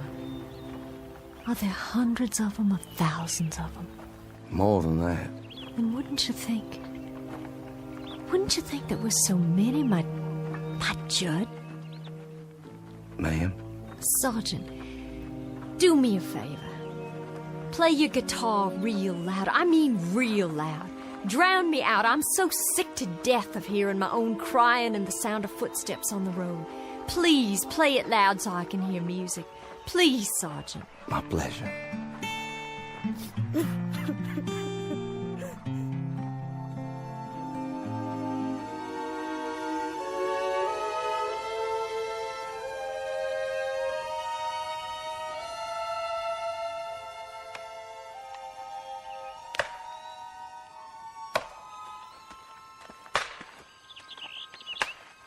Charlie? Charlie Constable, is that you?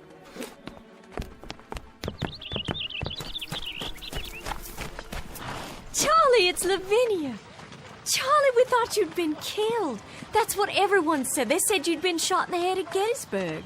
Afternoon, ma'am. Sorry to disturb you, ma'am. Good day to you. It's Charlie I want to talk to. Can't you hear me? Couldn't you stop a minute, Charlie? Couldn't you stop a minute and talk? I'm so glad you're all right. I'm so glad you got back. I'm almost there, Lavinia. Almost there. I don't think I'll need all this weight. You can store my blanket roll for me, but I gotta keep moving.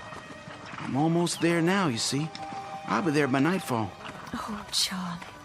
Your wife will be so glad to see you. So very, very glad. Goodbye, Lavinia. Will you give Susan my best, Charlie? Tell her when you get settled to please come over. Would you do that for me? No, I'll expect she'll want to keep you to herself for some time. I know if it were Judd come home to me, I'd hold him close. So close, Charlie. And I'd not let him leave again. I'm sure, Lavinia. Charlie, wait. You might need some of your bedroll. The Yanks took most of the blankets. Susan might have use for yours. Well, I'll keep it for you then. Do you hear me? I'll keep it here for you. That was Charlie Constable. Was it? They said he'd been killed at Gettysburg, shot through the head, that's what they said. Oh, but thank God they made a mistake. Thank God he's all right and come home again. What's the matter, ma'am? Why are you looking at your hands like that? There's blood. Where? Why, Charlie's cap. It's tied to its bedroll and there's blood on it. There's blood on Charlie's cap.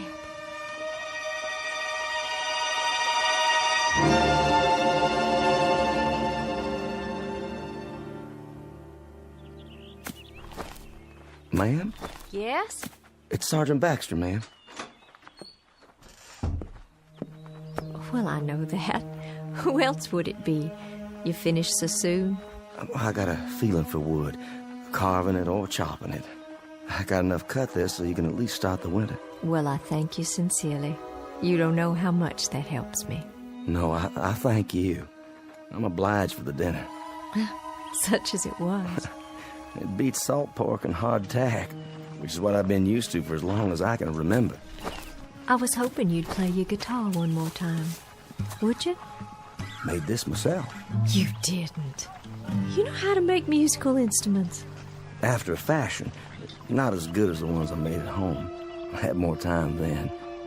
You have to pick the right tree, a good solid one with character. You cut a branch and strip off the bark and take the wood in layers, but carefully, just right. Then you soak it and bend it into the shape you want. Well, there's plenty to it, believe me. And then after it's dry, it has to be planed and glued and whittled till it's perfect. And then comes the tuning. You know, they say a good guitar takes on the voice of the man who made it. If he has a voice to start with. Seems some men don't. No matter what they play, it just comes out flat and dead. I'll bet all your guitars sound beautiful. Just like this one. My old man used to say that I'd wind up nothing but a bum troubadour. Did he? My old man. But he was a proud one when I marched off.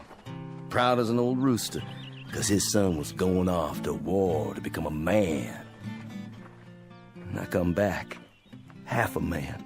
That song of yours. Black is the color? Judd, my husband, he used to sing that. Oh, I wish you could have met him. I wish so too. A very gentle man. A very nice and decent man. And I can remember nights he'd sit out on this porch and play and sing. Even the crickets would keep quiet. And the bullfrogs down at the pond. It was just as if they'd stopped their noise so they could hear the music. And then the Yankees came. Like blue locusts who had to eat away the trees and the land and everything on it. I owe them for much. For our house, our lawn, our trees, for everything that was. Including my husband's life. I owe them for very much. Ma'am? Why don't you leave here? This place is no good for you. This place is all I have. Just an empty shell of an old house and a burned-out field. But it belongs to me, and it's all I've got. You need something else, something different. Being here alone and sick and staring out toward that road, that ain't gonna cure anything. Fever, sadness, heartache. It won't kill nothing at all. What do you suppose happened to him? Your husband? The Yankee who killed my husband. Do you suppose he's marching home now? Back to his own kin? Do you suppose he's laughing and singing and telling all his neighborhood about the rebels he killed? All the bullets and the heads he shot them through? I don't reckon that at all. You shouldn't either, ma'am. There's been a lifetime of suffering on both sides. I got a gun inside the house. An old shotgun. And I keep thinking about how someday, some moment, a Yankee will ride by, and I'll take out that gun, and I'll aim it at him. I'll aim it steady. But first,